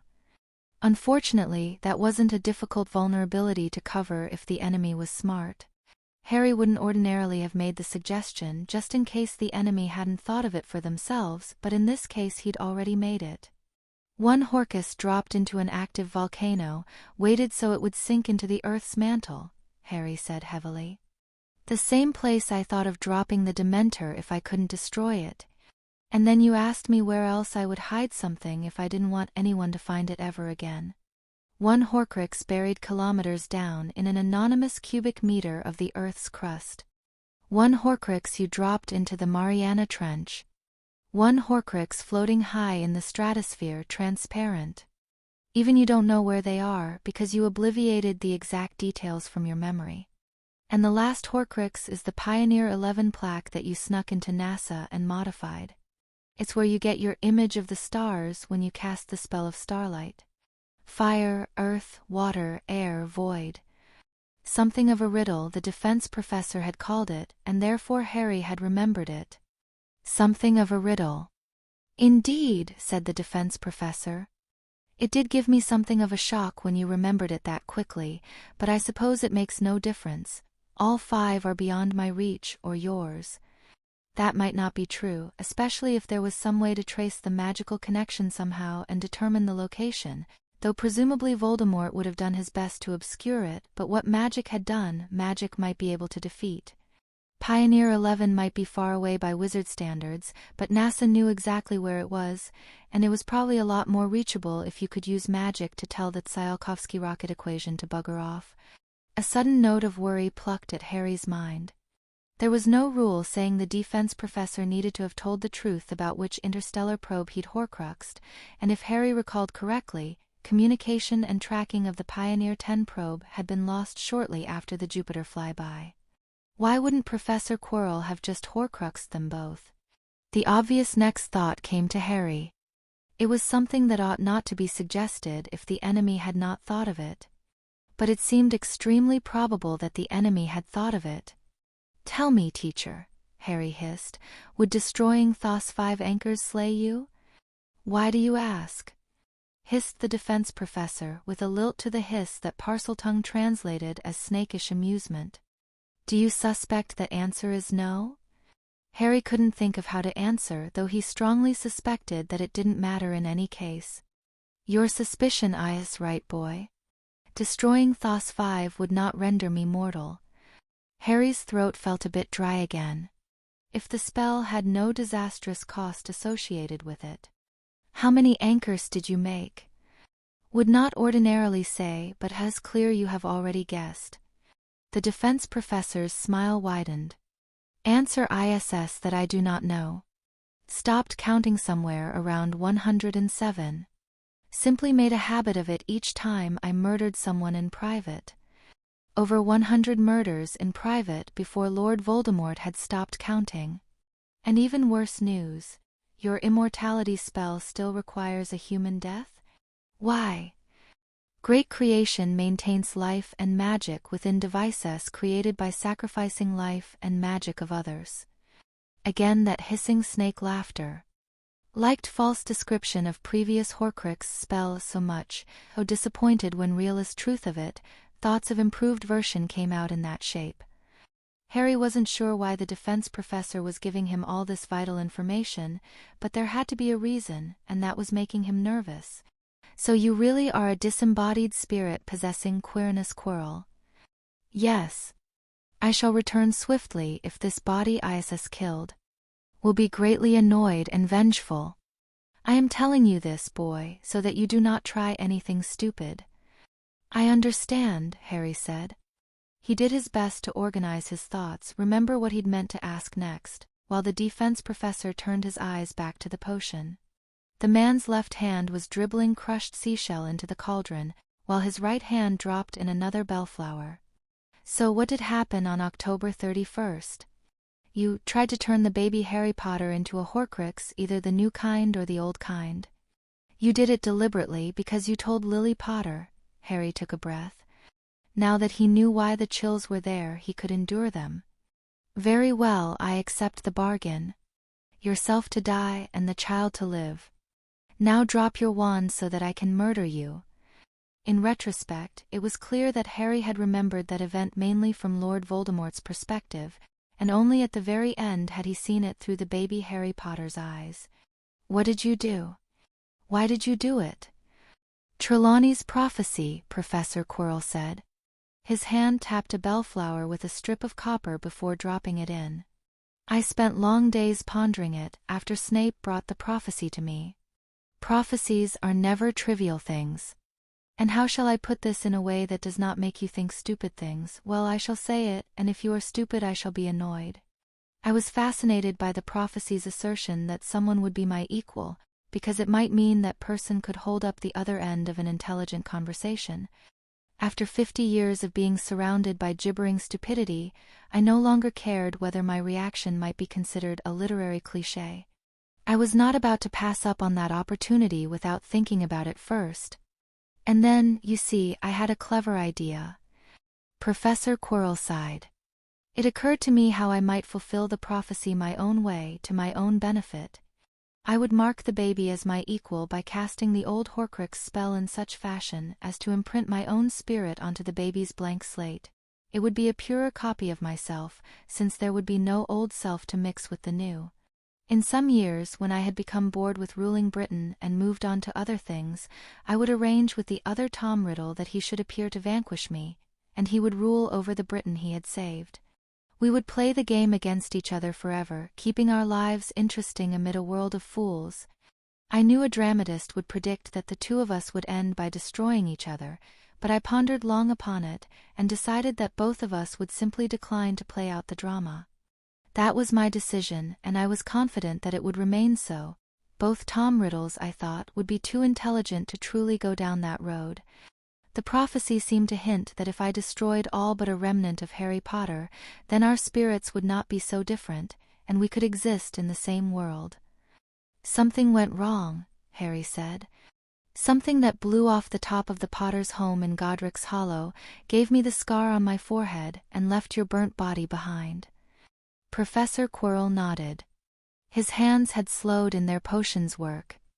The resonance in our magic, Professor Quirrell said quietly. When I had shaped the baby's spirit to be like my own. Harry remembered the moment in Azkaban when Professor Quirrell's killing curse had collided with his Patronus. The burning, tearing agony in his forehead, like his head had been about to split in half. I cannot count how many times I have thought of that night, rehearsing my mistake, thinking of wiser things I should have done, said Professor Quirrell. I later decided that I should have thrown my wand from my hand and changed into my animagus form. But that night, I instinctively tried to control the chaotic fluctuations in my magic, even as I felt myself burning up from inside. That was the wrong decision, and I failed. So my body was destroyed, even as I overwrote the infant Harry Potter's mind, either of us destroying all but a remnant of the other. And then... Professor Quirrell's expression was controlled. And then, when I regained consciousness inside my Horcruxes, it turned out that my great creation did not work as I had hoped. I should have been able to float free of my Horcruxes and possess any victim that consented to me or that was too weak to refuse me. That was the part of my great creation that failed my intent. As with the original Horcrux spell, I would only be able to enter a victim who contacted the physical Horcrux, and I had hidden my unnumbered Horcruxes in places where nobody would ever find them. Your instinct is correct, boy, this would not be a good time to laugh. Harry stayed very quiet. The potions making had come to a temporary pause, a space where no ingredients were added while the cauldron simmered for a time. I spent most of my time looking at the stars, Professor Quirrell said, his voice quieter now. The defense professor had turned from the potion, staring at the white illuminated walls of the room. My remaining hope was the Horcruxes I had hidden in the hopeless idiocy of my youth. Imbuing them into ancient lockets instead of anonymous pebbles, guarding them beneath wells of poison in the center of a lake of infery instead of port-keying them into the sea. If someone found one of those and penetrated their ridiculous protections, but that seemed like a distant hope. I was not sure I would ever be embodied again. Yet at least I was immortal.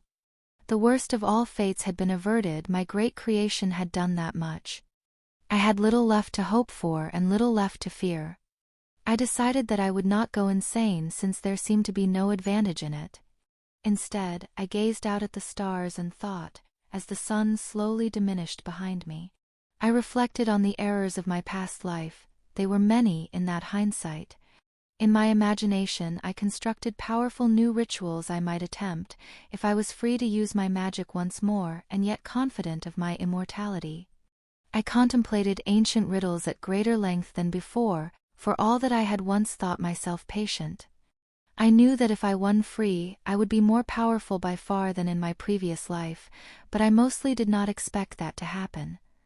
Professor Quirrell turned back to the potion. 9 years and 4 months after that night, a wandering adventurer named Quirinus Quirrell won past the protections guarding one of my earliest Horcruxes. The rest you know. And now, boy, you may say what we both know you are thinking. Harry said. It doesn't seem like a very smart thing to say. Indeed, Mr. Potter. It is not a clever thing to say to me. Not even a little. Not in the slightest. But I know you're thinking it, and you will go on thinking it, and I will go on knowing that until you say it. So speak. So. I realize that this is something that is more obvious in hindsight than in foresight, and I'm certainly not suggesting that you try to correct the error now, but if you are a Dark Lord and you happen to hear about a child who has been prophesied to defeat you, there is a certain spell which is unblockable, unstoppable, and works every single time on anything with a brain. Yes, thank you, Mr. Potter. That thought occurred to me several times over the next 9 years. Professor Quirrell picked up another bellflower and began crumbling it in his bare fist. I made that principle the centerpiece of my battle magic curriculum after I learned its centrality the hard way. It was not the first rule on the younger Tom Riddle's list. It is only by harsh experience that we learn which principles take priority over which other principles. As mere words they all sound equally persuasive. In retrospect it would have been better if I had sent Bellatrix to the Potter's home in my place, but I had a rule telling me that for such matters I must go myself and not try sending a trusted lieutenant. Yes, I considered the killing curse, but I wondered if casting the killing curse at an infant would somehow cause the curse to bounce off and hit me, thus fulfilling the prophecy. How was I to know? So use an axe. It's hard to get a prophecy-fulfilling spell backfire out of an axe, Harry said, and then shut up. I decided the safest path was to try to fulfill the prophecy on my own terms, Professor Quirrell said. Needless to say, the next time I hear a prophecy I do not like, I will tear it apart at every possible point of intervention, rather than trying to play along. Professor Quirrell was crushing a rose as though to squeeze the juice out of it, still using his bare fist. And now everyone thinks the boy who lived is somehow immune to the killing curse, even though killing curses do not ruin houses or leave burnt bodies behind them, because it has not occurred to them that Lord Voldemort would ever use any other spell. Harry again stayed quiet. It had occurred to Harry that there was another obvious way that Lord Voldemort could have avoided his mistake. Something that might perhaps be easier to see given a Muggle upbringing instead of the wizarding way of looking at things. Harry had not yet decided whether to tell Professor Quirrell about his thought. There were both pros and cons to pointing out that particular error. After a time Professor Quirrell picked up the next potion's ingredient, a strand of what looked like unicorn hair. I tell you this as a caution, said Professor Quirrell. Do not expect me to be delayed another 9 years if you somehow destroy this body of mine. I set Horcruxes in better places at once, and now even that is unnecessary. Thanks to you, I learned where to find the Resurrection Stone. The Resurrection Stone does not bring back the dead, of course, but it holds a more ancient magic than my own for projecting the seeming of a spirit. And since I am one who has defeated death, Cadmus's Hallow acknowledged me its master and answered all my will. I have now incorporated it into my great creation." Professor Quirrell smiled slightly. "I had many years earlier considered making that device a Horcrux, but decided against it at the time, since I realized that the ring had magic of unknown nature. Ah, such ironies does life play upon us. But I digress. You, boy, you brought that about. You freed my spirit to fly where it pleases and seduce the most opportune victim by being too casual with your secrets. It is a catastrophe for any who oppose me, and you wrought it with one finger drawing wetness on a tea saucer. This world will be a safer place for all, if you learn the rectitude that wizard-borns absorb in childhood. And all this that I have just said is the truth." Harry closed his eyes, and his own hand massaged his forehead. If he had seen it from the outside, it would have looked the mirror of Professor Quirrell in deep thought. The problem of defeating Professor Quirrell was looking increasingly difficult, even by the standards of the sort of impossible problems that Harry had solved already. If communicating that difficulty was what Professor Quirrell was trying to do, he was succeeding. Harry was starting to seriously consider the possibility that it might be better to offer to rule Britain as Voldemort's non-homicidal delegate, if Professor Quirrell himself would just agree to stop killing people all the time. Even mostly. But that wasn't likely to happen. Harry stared at his hands, from where he had sat down upon the floor, feeling sadness shading over into despair. The Lord Voldemort who'd given Harry his dark side had spent that long thinking things over and reflecting on his own thought processes, and had emerged as the calm, clear-headed and still homicidal Professor Quirrell. Professor Quirrell added a pinch of golden hair to the potion of effulgence, and that reminded Harry that time was continuing to move. The locks of bright hair were rarer than the bellflowers. "I ask my second question," Harry said. "Tell me about the Philosopher's Stone. Does it do anything besides making transfigurations permanent? Is it possible to make more stones, and why is that problem hard?" Professor Quirrell was bent over the potion, and Harry could not see his face. "Very well, I shall tell you the stone's story as I have inferred it. The one and only power of the stone is the imposition of permanency, to render a temporary form into a true and lasting substance, a power absolutely beyond ordinary spells. Conjurations such as the Castle Hogwarts are maintained by a constant well of magic. Even metamorphmagi cannot manifest golden fingernails and then trim them for sale. It is theorized that the metamorphmagus curse merely rearranges the substance of their flesh, like a Muggle smith manipulates iron with hammer and tongs, and their body contains no gold. If Merlin himself could create gold from thin air, history does not record it. So the stone, we can guess even before research, must be a very old thing indeed. In contrast, Nicholas Flamel has been known to the world for a mere 6 centuries. Tell me the obvious next question to ask, boy, if you wanted to trace the stone's history. Harry said. He rubbed his forehead, concentrating. If the stone was old, but the world had only known Nicholas Flamel for 6 centuries, was there some other very long-lived wizard who disappeared at around the same time Nicholas Flamel showed up? Close, said Professor Quirrell. You recall that 6 centuries ago there was a dark lady called Undying, the sorceress Baba Yaga? She was said to be able to heal any wound in herself, to change shape into any form she pleased. She held the stone of permanency, obviously. And then one year Baba Yaga agreed to teach battle magic at Hogwarts, under an old and respected truce. Professor Quirrell looked angry, a look such as Harry had rarely seen on him. But she was not trusted, and so there was invoked a curse. Some curses are easier to cast when they bind yourself and others alike. Slytherin's Parselmouth curse is an example of such. In this case, Baba Yaga's signature, and signatures from every student and teacher of Hogwarts, were placed within an ancient device known as the Goblet of Fire. Baba Yaga swore not to shed a drop of students' blood, nor take from the students anything that was theirs. In return, the students swore not to shed a drop of Baba Yaga's blood, nor take from her anything that was hers. So they all signed, with the Goblet of Fire to witness it and punish the transgressor. Professor Quirrell picked up a new ingredient, a loose thread of gold wrapped around a pinch of foul-looking substance. Entering her 6th year at Hogwarts then was a witch named Perenelle. And although Perenelle was new come into the beauty of her youth, her heart was already blacker than Baba Yaga's own. "You're calling her evil?" Harry said, then realized he had just committed the fallacy of ad hominem tu quoque. "Hush, boy, I am telling the story. Where was I? Ah, yes, Perenelle, the beautiful and covetous." Perenelle seduced the Dark Lady over the months, with gentle touches and flirtations and the shy pretense of innocence. The Dark Lady's heart was captured, and they became lovers. And then one night Perenelle whispered how she had heard of Baba Yaga's shape-changing power, and how this thought had inflamed her desires. Thus Perenelle swayed Baba Yaga to come to her with the stone in hand, to assume many guises in a single night, for their pleasures. Among other forms Perenelle bid Baba Yaga take the form of a man, and they lay together in the fashion of a man and a woman.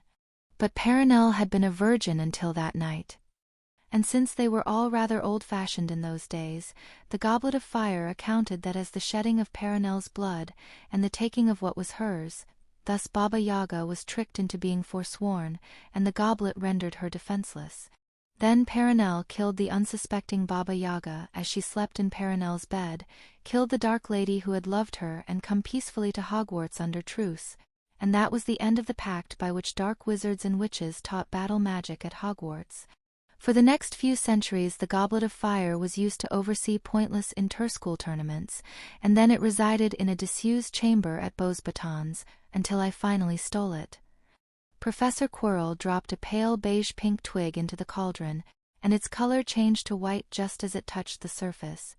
But I digress. Perenelle took the stone from Baba Yaga and assumed the guise and name of Nicholas Flamel. She also kept her identity as Perenelle, calling herself Flamel's wife.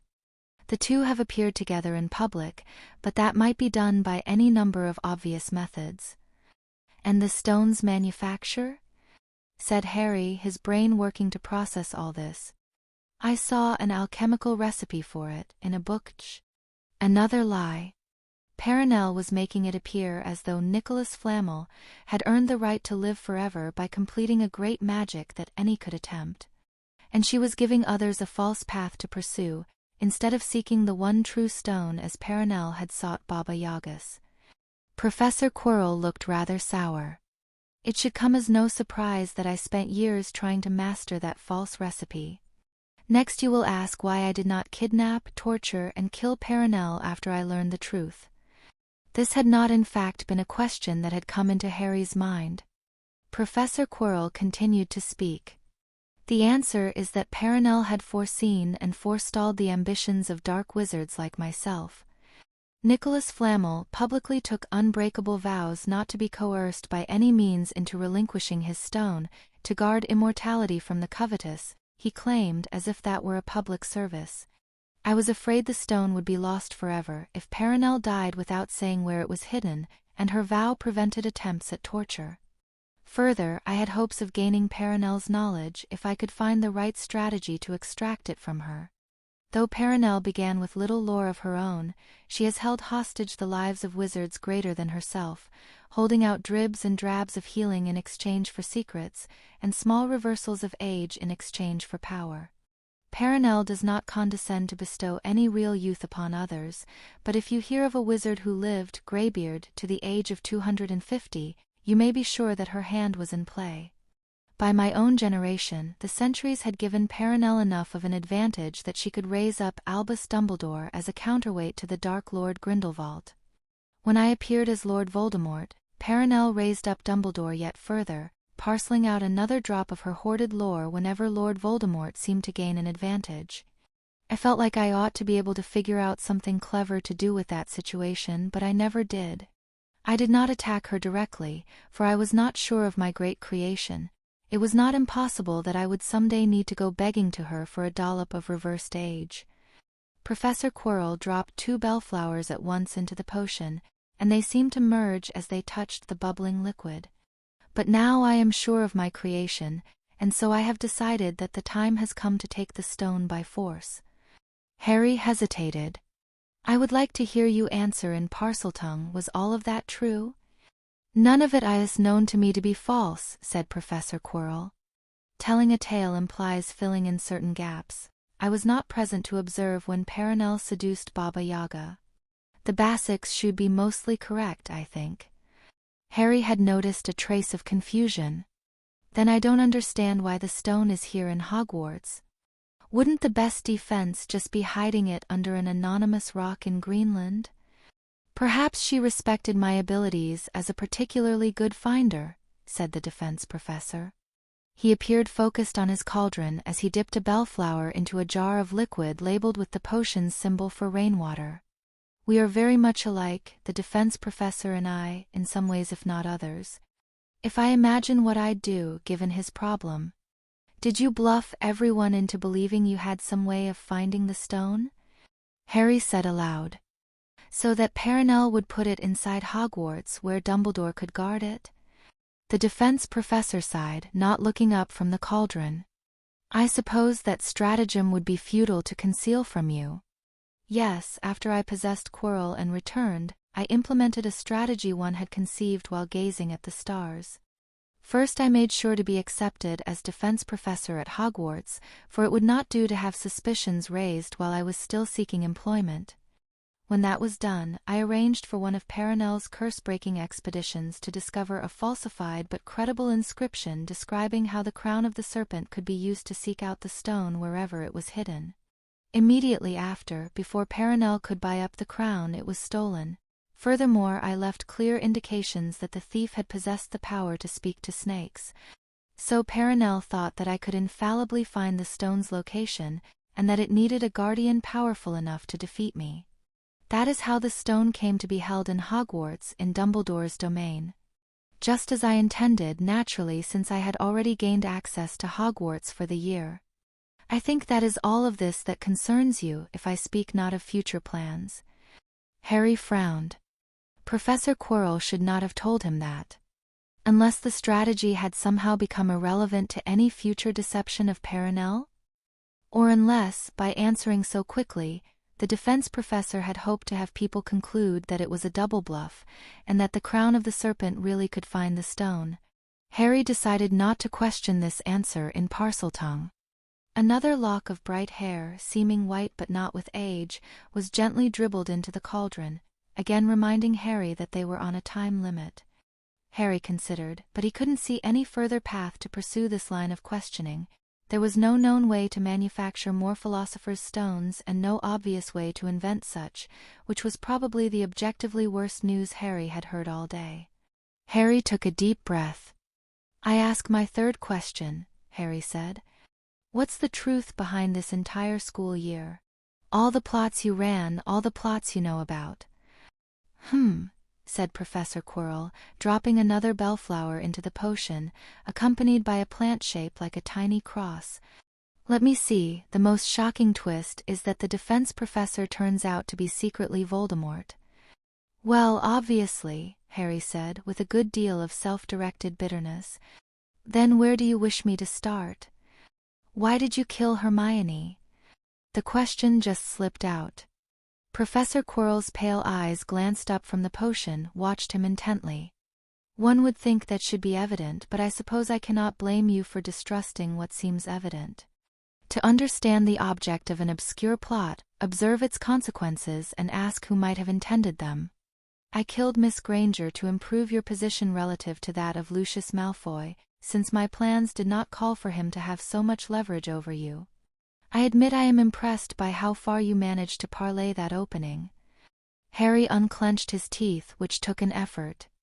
That's after your failed attempt to frame Hermione for the attempted murder of Draco, and send her to Azkaban because of why? Because you didn't like the influence she was having on me?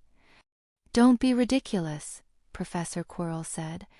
If I had only wished to remove Miss Granger, I would not have brought the Malfoys into it. I observed your game with Draco Malfoy and found it amusing, but I knew it could not continue for very long before Lucius learned and intervened, and then your folly would have brought you great trouble, for Lucius would not take it lightly. Had you just been able to lose during the Wisengamot trial, lose as I had taught you, then? In only 2 more weeks, ironclad evidence would have shown that Lucius Malfoy, after discovering his son's seeming perfidy, had imperioused Professor Sprout into using the blood-cooling charm on Mr. Malfoy and casting the false memory charm on Miss Granger. Lucius would have been swept off the political game board, sent to exile if not Azkaban. Draco Malfoy would have inherited the wealth of House Malfoy, and your influence over him would have been unchallenged.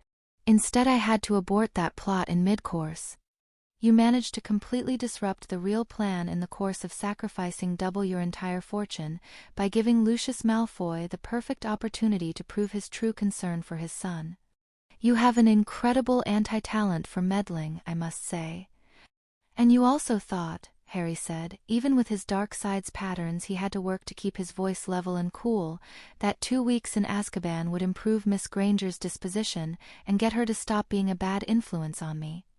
So you somehow arranged for there to be newspaper stories calling for her to be sent to Azkaban, rather than some other penalty. Professor Quirrell's lips drew up in a thin smile. Good catch, boy. Yes, I thought she might serve as your Bellatrix. That particular outcome would also have provided you with a constant reminder of how much respect was due the law, and helped you develop appropriate attitudes toward the ministry. Your plot was stupidly complicated and had no chance of working. Harry knew he ought to be more tactful, that he was engaging in more of what Professor Quirrell called folly, but in that instant he could not bring himself to care. It was less complicated than Dumbledore's plot to have the 3 armies tie in the Christmas battle, and not much more complicated than my own plot to make you think Dumbledore had blackmailed Mr. Zabini. The insight you are missing, Mr. Potter, is that these were not plots that needed to succeed. Professor Quirrell continued to casually stir the potion, smiling. There are plots that must succeed where you keep the core idea as simple as possible and take every precaution. There are also plots where it is acceptable to fail, and with those you can indulge yourself, or test the limits of your ability to handle complications. It was not as if something going wrong with any of those plots would have killed me. Professor Quirrell was no longer smiling. Our journey into Azkaban was of the first type, and I was less amused by your antics there. What exactly did you do to Hermione? Some part of Harry wondered at the evenness of his voice. Obliviations and false memory charms. I could not trust anything else to go undetected by the Hogwarts wards and the scrutiny I knew her mind would undergo. A flicker of frustration crossed Professor Quirrell's face. Part of what you rightly call complication is because the first version of my plot did not go as planned and I had to modify it. I came to Miss Granger in the hallways wearing the appearance of Professor Sprout to offer her a conspiracy. My first attempt at suasion failed. I obliviated her and tried again with a new presentation. The second bait failed. The third bait failed. The 10th bait failed. I was so frustrated that I began going through my entire library of guises, including those more appropriate to Mr. Zabini. Still nothing worked. The child would not violate her childish code. You do not get to call her childish, Professor. Harry's voice sounded strange in his own ears. Her code worked. It prevented you from tricking her. The whole point of having deontological ethical injunctions is that arguments for violating them are often much less trustworthy than they look. You don't get to criticize her rules when they worked exactly as intended. After they resurrected Hermione, Harry would tell her that Lord Voldemort himself hadn't been able to tempt her into doing wrong, and that was why he'd killed her. Fair enough, I suppose, said Professor Quirrell. There is a saying that even a stopped clock is right twice a day, and I do not think Miss Granger was actually being reasonable. Still, Rule 10, one must not rant about the opposition's unworthiness after they have foiled you. Regardless, after 2 full hours of failed attempts, I realized that I was being overstubborn, and that I did not need Miss Granger to carry out the exact part one had planned for her.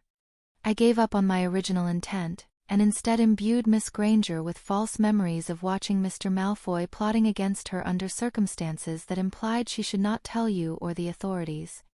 In the end, it was Mr. Malfoy who gave me the opening I needed, entirely by luck. Professor Quirrell dropped a bellflower and a scrap of parchment into the cauldron. Why did the wards show the defense professor as having killed Hermione?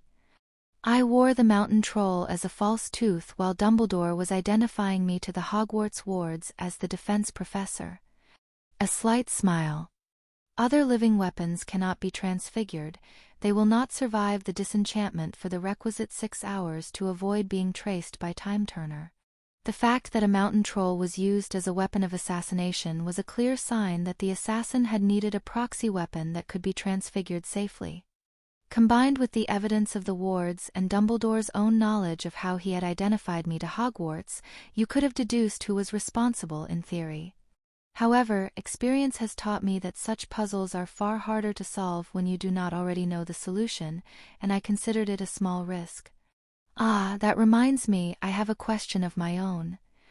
The defense professor was now giving Harry an intent look. What gave me away at the last, in the corridor outside these chambers? Harry put aside other emotions to weigh up the cost and benefit of answering honestly, came to the conclusion that the defense professor was giving away far more information than he was getting. Why? And that it was best not to give the appearance of reticence. The main thing, Harry said, was that it was too improbable that everyone had arrived in Dumbledore's corridor at the same time. I tried running with the hypothesis that everyone who arrived had to be coordinated, including you.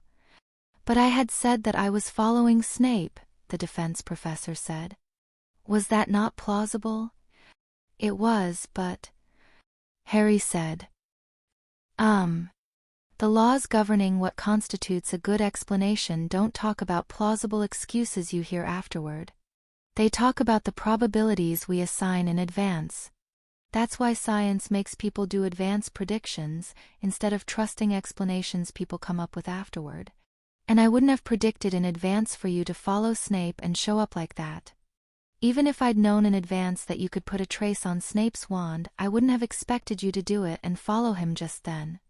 Since your explanation didn't make me feel like I would have predicted the outcome in advance, it remained an improbability. I started to wonder if Sprout's mastermind might have arranged for you to show up too. And then I realized the note to myself hadn't really come from future me, and that gave it away completely. Ah, said the defense professor and sighed. Well, I think it is all working out for the best.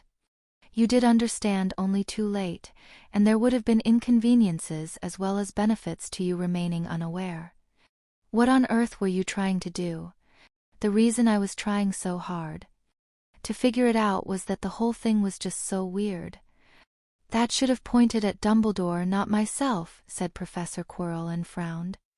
The fact is that Miss Greengrass was not supposed to arrive in that corridor for several hours, though I suppose since I did have Mr. Malfoy give her the clue I assigned her, it is not too surprising they banded together. Had Mr. not arrived seemingly alone, events would have played out less farcically. But I consider myself a specialist in battlefield control magics, and I was able to ensure that the fight went as I wished. I suppose it did end up looking a bit ridiculous.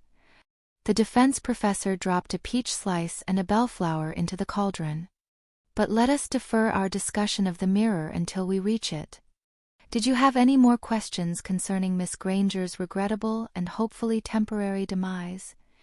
Yes, Harry said in an even voice. What did you do to the Weasley twins? Dumbledore thought. I mean, the school saw the headmaster go to the Weasley twins after Hermione was arrested. Dumbledore thought you, as Voldemort, had wondered why Dumbledore had done so, and that you'd checked on the Weasley twins, found and took their map, and obliviated them afterward. Dumbledore was quite correct, Professor Quirrell said, shaking his head as though in wonderment. He was also an utter fool to leave the Hogwarts map in the possession of those two idiots. I had an unpleasant shock after I recovered the map. It showed my name and yours correctly. The Weasley idiots had thought it a mere malfunction, especially after you received your cloak and your time turner. If Dumbledore had kept the map himself, if the Weasleys had ever spoken of it to Dumbledore, but they did not, thankfully. Showed my name and yours correctly. I would like to see that, Harry said. Without taking his eyes from the cauldron, Professor Quirrell drew a folded parchment from within his robes, hissed at it, "Show our surroundings," and tossed the folded parchment toward Harry. It cut unerringly through the air, an increase of doom breathing on Harry's senses as it moved toward him, and then it fluttered gently to Harry's feet. Harry picked up the parchment and unfolded it. At first the parchment seemed blank. Then, as though an unseen pen were moving across it, the outline of walls and doors appeared, all drawn in handwritten lines. The writing outlined a series of chambers, most of them shown as empty. The last chamber in the series had a confused scribble in its center, as though the map were trying to indicate its own bewilderment, and the second-to-last chamber showed 2 names within, written in positions within the chamber corresponding to where Harry was sitting and Professor Quirrell was standing. Tom M. Riddle. Tom M. Riddle. Harry gazed at the parchment, an unpleasant chill coming over him. It was one thing to hear Lord Voldemort claim that your name was Tom Riddle. It was another thing to find that Hogwarts's magic agreed. Did you tamper with this map to achieve this result, or did it appear before you by surprise? Was surprise, replied Professor Quirrell with an overtone of hissing laughter. No tricks. Harry folded the map and threw it back in Professor Quirrell's direction. Some force caught it in midair before it reached the floor, and drew the map back into Professor Quirrell's robes. The defense professor spoke. I should also like to volunteer that Snape was guiding Miss Granger and her underlings toward bullies, and sometimes intervening to protect them. I knew that. Interesting, said Professor Quirrell. Did Dumbledore also learn of this? Answer in Parseltongue. Not so far as I know, hissed Harry. Fascinating, said Professor Quirrell. You may be interested to know this as well. Potions Maker had to work in secret because his plot opposed Schoolmaster's plot. Harry thought about this, while Professor Quirrell blew on the potion as though to cool it, though the fire still burned under the cauldron, then added a pinch of dirt and a drop of water and a bellflower. Please explain, Harry said. Has it never occurred to you to wonder why Dumbledore chose Severus Snape as the head of House Slytherin? To say that it was a cover for his work as Dumbledore's spy explains nothing. Snape could have been a potions master only and not the head of Slytherin at all. Snape could have been made keeper of grounds and keys if he needed to stay within Hogwarts. Why the head of House Slytherin? Surely it occurred to you that this could not have good effects upon the Slytherins, according to Dumbledore's moral pretenses? The thought hadn't occurred to Harry in exactly those terms, no. I wondered something like it. I didn't put the dilemma in that precise form. And now that you have, is the solution obvious? No, Harry said. Disappointing. You have not learned enough cynicism, you have not grasped the flexibility of what moralists call morality. To fathom a plot, look at the consequences and ask if they might be intended. Dumbledore was deliberately sabotaging Slytherin House. Don't give me that look, boy, I am speaking truth. During the last Wizarding War, Slytherins filled out my ranks of underlings, and other Slytherins in the Wizengamot supported me. Look at it from Dumbledore's perspective and remember that he has no native understanding of Slytherin's ways. Think of Dumbledore becoming increasingly sad over this Hogwarts house that seems the source of so much ill-doing. And then behold, Dumbledore puts in as head of Slytherin the person of Snape. Snape! Severus Snape. A man who would teach his house neither cunning nor ambition, a man who would impose lax discipline and make its children weak. A man who would offend students of other houses, who would ruin Slytherin's name among them. A man whose surname was unknown in magical Britain, and certainly not noble, who went about half in rags. Do you think Dumbledore ignorant of the consequence? When Dumbledore was the one who brought it about, and had motive to bring it about. I expect Dumbledore told himself that more lives would be saved during the next Wizarding War if Voldemort's future Death Eaters were weakened. Professor Quirrell dropped into the cauldron a chip of ice, slowly melting as it touched the surface froth. Continue the process long enough and no child would want to go to Slytherin. The house would be retired, and if the hat kept calling the name, it would become a mark of ignominy among children who would afterward be distributed among the other 3 houses. From that day on, Hogwarts would have 3 upstanding houses of courage and scholarship and industry, with no house of bad children added to the mix. just as if the three founders of Hogwarts had been wise enough in the beginning to refuse Salazar Slytherin their company. That, I expect, was Dumbledore's intended endgame, a short-term sacrifice for the greater good. Professor Quirrell smiled sardonically. And Lucius let it all happen without protest or even, I expect, noticing that anything was going awry. I fear that in my absence my former servants have been quite outmatched in this battle of wits. Harry was having a bit of trouble taking this in, but decided after some thought that now was not the time to try to work it out. Whether Lord Voldemort believed it was not decisive, Harry would have to evaluate this accusation on his own. Professor Quirrell's mention of his servants had reminded Harry of something else that he was obligated, Harry, supposed to ask. The bad news was predictable. On any other day it would have been horrible. Today it would just wash out in the flood. Bellatrix Black, Harry said. What was the truth about her? She was broken inside before I ever met her, Professor Quirrell said. He picked up what looked like a white-gray rubber band and held it over the cauldron. As the rubber was held within the steam, it turned black. Using legilimency on her was a mistake. But that glimpse showed me how easy it would be to make her fall in love with me, so I did. Ever after she was the most faithful of all my servants, the only one I could almost trust. I had no intention of giving her what she wanted from me, so I commended her to the Lestrange brothers for their use, and the three of them were happy in their own special way. I doubt it, Harry's mouth said, mostly on autopilot. If that were true, Bellatrix wouldn't have remembered who the Lestrange brothers were when we found her in Azkaban. Professor Quirrell shrugged. You may be right. What the hell were we actually doing there? Finding out where Bellatrix had put my wand. I had told the Death Eaters of my immortality in the hope, now proven futile, that they would stay together for at least a few days if I appeared to die. Bellatrix's instructions were to recover my wand from wherever my body had been slain, and take that wand to a certain graveyard where my spirit would appear before her. Harry swallowed. The image came to him of Bellatrix Black waiting at the graveyard in increasing desperation. It was no wonder she hadn't been thinking strategically when she attacked the Longbottom household. What did you do with Bellatrix once she was out? Sent her to a peaceful place to recover strength, Professor Quirrell said. A cold smile. I had a use remaining for her, or rather a certain portion of her, and on my future plans I shall not answer questions. Harry breathed deeply, trying to maintain control. Were there any other secret plots in this school year?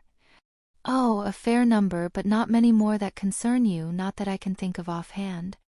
The true reason I demanded to try to teach the Patronus charm to first years was to bring a Dementor before your own person, and then I arranged for your wand to fall where the Dementor could continue to drain you through it.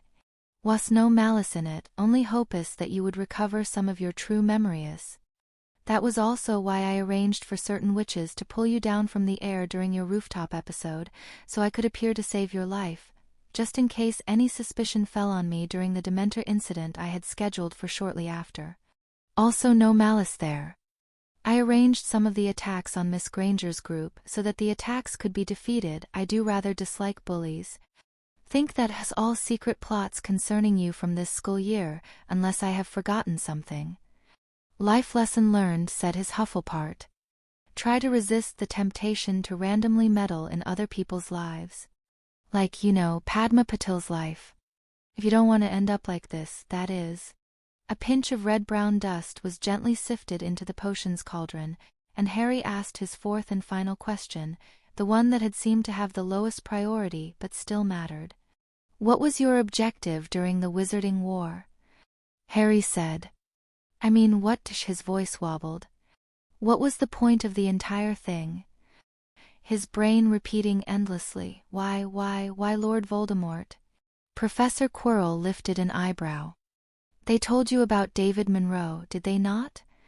Yes, you were both David Monroe and Lord Voldemort during the Wizarding War, I understood that part. You killed David Monroe, disguised yourself as him, and wiped out David Monroe's family so they wouldn't notice any differences. Indeed. You planned to control whichever side won the wizarding war, regardless of which side won. But why did one side have to be Voldemort? I mean, wouldn't it have been easier to gain public support with someone less Voldemort? Professor Quirrell's mallet made an unusually loud thud as it crushed white butterfly wings, mixing them with another bellflower.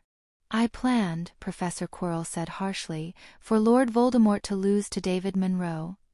The flaw in that strategy was the absolute wretchedness of Professor Quirrell stopped.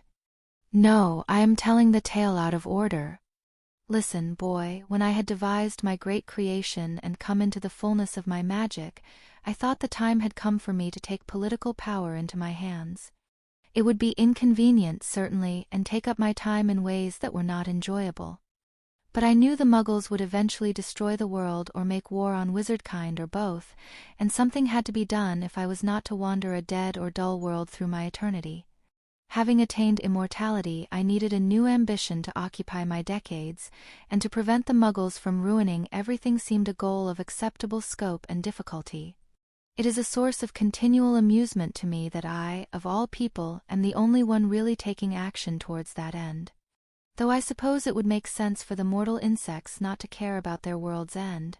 Why should they, when they are just going to die regardless, and can save themselves the inconvenience of trying to do anything difficult along the way? But I digress. I saw how Dumbledore had risen to power from his defeat of Grindelwald, so I thought I would do the same. I had long ago taken my vengeance on David Monroe. He was an annoyance from my year in Slytherin, so I bethought to also steal his identity, and wipe out his family to make myself heir of his house. And I conceived also a great foe for David Monroe to fight, the most terrifying Dark Lord imaginable, clever beyond reckoning, more dangerous by far than Grindelwald, for his intelligence would be perfected in all the ways that Grindelwald had been flawed and self-destructive. A Dark Lord who would do his cunning utmost to disrupt the alliances who would fight him, a Dark Lord who would command the deepest loyalty from his followers through his oratical skills. The most dreadful Dark Lord who had ever threatened Britain or the world, that was who David Monroe would defeat. Professor Quirrell's mallet struck a bellflower and then a different pale flower with 2 more thuds. But then, while I had sometimes played the part of Dark Wizard in my wanderings, I had never adopted the identity of a full-fledged Dark Lord with underlings and a political agenda. I had no practice at the task, and I was mindful of the story of Dark Evangel and the disaster of her first public appearance. According to what she said afterward, she had meant to call herself the Walking Catastrophe and the Apostle of Darkness, but in the excitement of the moment she introduced herself as the Apostrophe of Darkness instead. After that she had to ruin 2 entire villages before anyone took her seriously. So you decided to try a small-scale experiment first, Harry said. A sickness rose up in him, because in that moment Harry understood, he saw himself reflected. The next step was just what Harry himself would have done, if he'd had no trace of ethics whatsoever, if he'd been that empty inside. You created a disposable identity, to learn how the ropes worked and get your mistakes out of the way. Indeed. Before becoming a truly terrible Dark Lord for David Monroe to fight, I first created for practice the persona of a Dark Lord with glowing red eyes, pointlessly cruel to his underlings, pursuing a political agenda of naked personal ambition combined with blood purism as argued by drunks in Knockturn Alley. My first underlings were hired in a tavern, given cloaks and skull masks, and told to introduce themselves as Death Eaters. The sick sense of understanding deepened in the pit of Harry's stomach. And you called yourself Voldemort. Just so, General Chaos. Professor Quirrell was grinning from where he stood by the cauldron.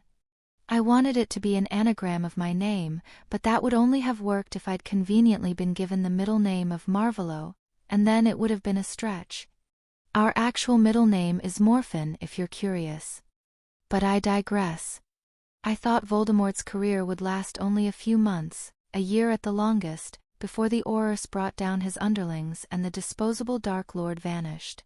As you perceive, I had vastly overestimated my competition. And I could not quite bring myself to torture my underlings when they brought me bad news, no matter what Dark Lords did in plays. I could not quite manage to argue the tenets of blood purism as incoherently as if I were a drunk in Knockturn Alley. I was not trying to be clever when I sent my underlings on their missions, but neither did I give them entirely pointless orders. Professor Quirrell gave a rueful grin that, in another context, might have been called charming. 1 month after that, Bellatrix Black prostrated herself before me, and after 3 months Lucius Malfoy was negotiating with me over glasses of expensive fire whiskey. I sighed, gave up all hope for wizardkind, and began as David Monroe to oppose this fearsome Lord Voldemort. And then what happened? A snarl contorted Professor Quirrell's face. The absolute inadequacy of every single institution in the civilization of magical Britain is what happened. You cannot comprehend it, boy. I cannot comprehend it.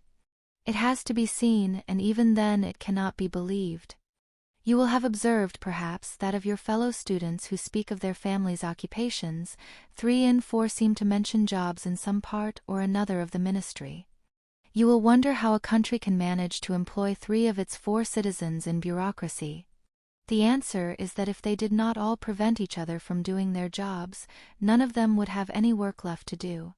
The Aurors were competent as individual fighters, they did fight dark wizards, and only the best survived to train new recruits, but their leadership was in absolute disarray.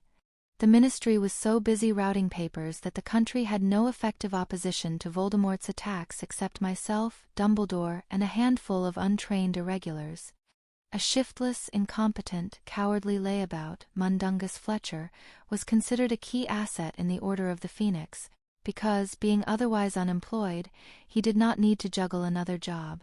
I tried weakening Voldemort's attacks, to see if it was possible for him to lose. At once the ministry committed fewer Aurors to oppose me. I had read Mao's Little Red Book, I had trained my Death Eaters in guerrilla tactics for nothing. For nothing. I was attacking all of magical Britain, and in every engagement my forces outnumbered their opposition. In desperation, I ordered my Death Eaters to systematically assassinate every single incompetent managing the Department of Magical Law Enforcement. One paper pusher after another volunteered to accept higher positions despite the fate of their predecessors, gleefully rubbing their hands at the prospect of promotion. Every one of them thought they would cut a deal with Lord Voldemort on the side. It took 7 months to murder our way through them all, and not a single Death Eater asked why we were bothering. And then, even with Bartemius Crouch risen to director and Amelia Bones as head Auror, it was still too little. I could have done better fighting alone. Dumbledore's aid was not worth his moral restraints, and Crouch's aid was not worth his respect for the law. Professor Quirrell turned up the fire beneath the potion. And eventually, Harry said through the heart-sickness, you realized you were just having more fun as Voldemort. It is the least annoying role I have ever played. If Lord Voldemort says that something is to be done, people obey him and do not argue. I did not have to suppress my impulse to cruciate people being idiots, for once it was all part of the role. If someone was making the game less pleasant for me, I just said Avada Kedavra, regardless of whether that was strategically wise, and they never bothered me again. Professor Quirrell casually chopped a small worm into bits. But my true epiphany came on a certain day when David Monroe was trying to get an entry permit for an Asian instructor in combat tactics, and a ministry clerk denied it, smiling smugly. I asked the ministry clerk if he understood that this measure was meant to save his life, and the ministry clerk only smiled more. Then in fury I threw aside masks and caution, I used my legilimency, I dipped my fingers into the cesspit of his stupidity and tore out the truth from his mind. I did not understand, and I wanted to understand. With my command of legilimency, I forced his tiny clerk brain to live out alternatives, seeing what his clerk brain would think of Lucius Malfoy, or Lord Voldemort, or Dumbledore standing in my place. Professor Quirrell's hands had slowed, as he delicately peeled bits and small strips from a chunk of candle wax. What I finally realized that day is complicated, boy, which is why I did not understand it earlier in life.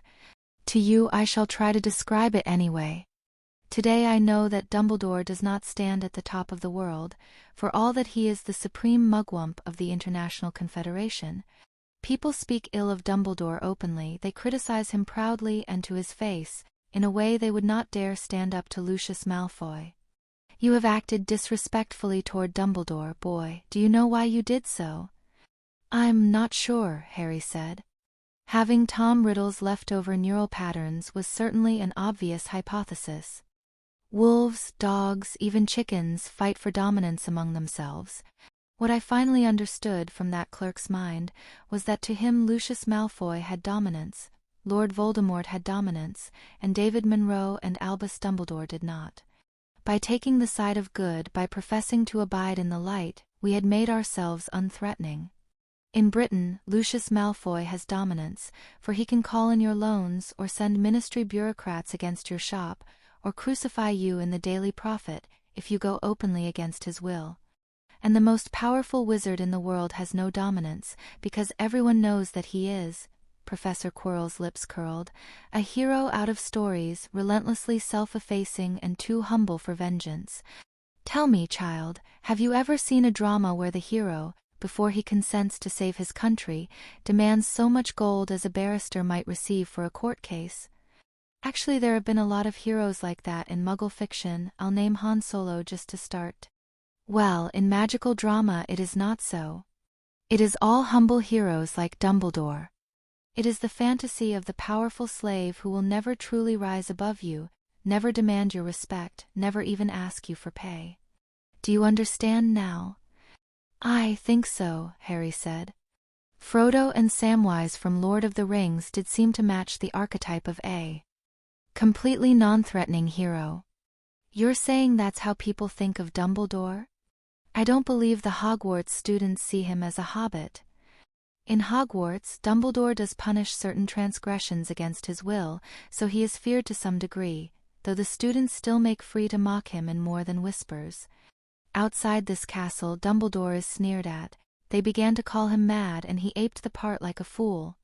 Step into the role of a savior out of plays, and people see you as a slave to whose services they are entitled, and whom it is their enjoyment to criticize, for it is the privilege of masters to sit back and call forth helpful corrections while the slaves labor. Only in the tales of the ancient Greeks, from when men were less sophisticated in their delusions, may you see the hero who is also high. Hector, Aeneas, those were heroes who retained their right of vengeance upon those who insulted them, who could demand gold and jewels in payment for their services without sparking indignation. And if Lord Voldemort conquered Britain, he might then condescend to show himself noble in victory, and nobody would take his goodwill for granted, nor chirp corrections at him if his work was not to their liking. When he won, he would have true respect. I understood that day in the ministry that by envying Dumbledore I had shown myself as deluded as Dumbledore himself. I understood that I had been trying for the wrong place all along. You should know this to be true, boy, for you have made freer to speak ill of Dumbledore than you ever dared speak ill of me. Even in your own thoughts, I wager, for instinct runs deep. You knew that it might be to your cost to mock the strong and vengeful Professor Quirrell, but that there was no cost in disrespecting the weak and harmless Dumbledore. Thank you, Harry said through the pain, for that valuable lesson, Professor Quirrell. I see that you are right about what my mind was doing. Though Tom Riddle's memories had probably also had something to do with the way he had sometimes lashed out at Dumbledore for no good reason, Harry hadn't been like that around Professor McGonagall, who admittedly had the power to deduct house points and didn't have Dumbledore's air of tolerance. No, it was still true, Harry would have been more respectful even in his own thoughts if Dumbledore had not seemed safe to disrespect. So that had been David Monroe, and that had been Lord Voldemort. It still hadn't answered the most puzzling question, and Harry wasn't sure that asking it would be wise. If somehow Lord Voldemort had managed not to think of it, and then Professor Quirrell had still managed not to think of it during 9 years of contemplation, then it wasn't wise to say, or maybe it was, the agonies of the Wizarding War had not been good for Britain. Harry decided and spoke. One thing that did confuse me was why the Wizarding War lasted so long, Harry ventured. I mean, maybe I'm underestimating the difficulties that were facing Lord Voldemort. You want to know why I did not imperious some of the stronger wizards who could imperious others, slay the very strongest wizards who could have resisted my imperious, and take over the ministry in, perhaps 3 days? Harry nodded silently. Professor Quirrell looked contemplative. His hand was sifting grass clippings into the cauldron bit by bit. That ingredient, if Harry remembered correctly, was something like 4/5 towards the end of the recipe. "I wondered that myself," the defense professor said finally, "when I heard Trelawney's prophecy from Snape, and I contemplated the past as well as the future.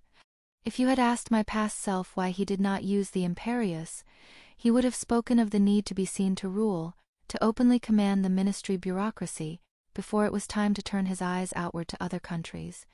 He would have remarked on how a quick and silent victory might bring challenges later. He would have remarked on the obstacle presented by Dumbledore and his incredible defensive prowess. And he would have had similar excuses for every other quick path he considered. Somehow it was never the right time to bring my plans to their final phase. There was always one more thing to do first. Then I heard the prophecy, and I knew that it was time, for time itself was taking notice of me. That the span for hesitation was done. And I looked back, and realized somehow this had been going on for years. I think. The occasional bit of grass was still dropping down from his hand, but Professor Quirrell did not seem to pay it any mind. I thought, when I was contemplating my past beneath the starlight, that I had become too accustomed to playing against Dumbledore. Dumbledore was intelligent. He tried diligently to be cunning. He did not wait for me to strike, but presented me with surprises. He made bizarre moves that played out in fascinating and unpredictable ways. In retrospect, there were many obvious plans for destroying Dumbledore, but I think some part of me did not want to go back to playing solitaire instead of chess. It was when I had the prospect of creating another Tom Riddle to plot against, someone even more worthy than Dumbledore, that I was first willing to contemplate the end of my war. Yes, in retrospect that sounds stupid, but sometimes our emotions are more foolish than we can bring our reason to admit. I would never have espoused such a policy deliberately. It would have violated Rules 9, 16, 20, and 22, and that is too much even if you are enjoying yourself. But to repeatedly decide that there was one more thing left to be done, one more advantage left to be gained, one more piece that I simply had to move into place, before abandoning an enjoyable time in my life and moving on to the more tedious rulership of Britain, well, even I am not immune to a mistake like that, if I do not realize that I am making it.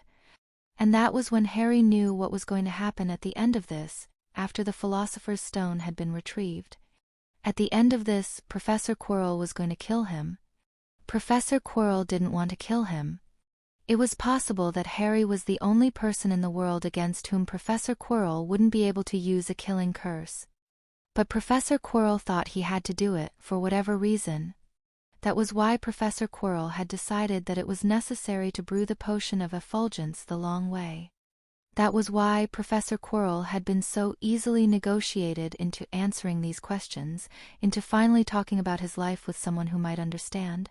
Just like Lord Voldemort had delayed the end of the Wizarding War to play longer against Dumbledore.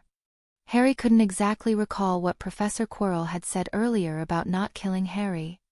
It hadn't been anything straightforward along the lines of, "I am absolutely not planning to kill you in any way, shape, or form unless you positively insist on doing something stupid."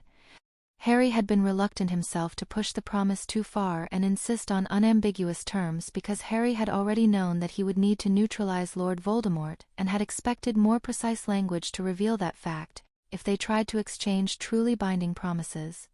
So there certainly would have been loopholes, whatever had been said.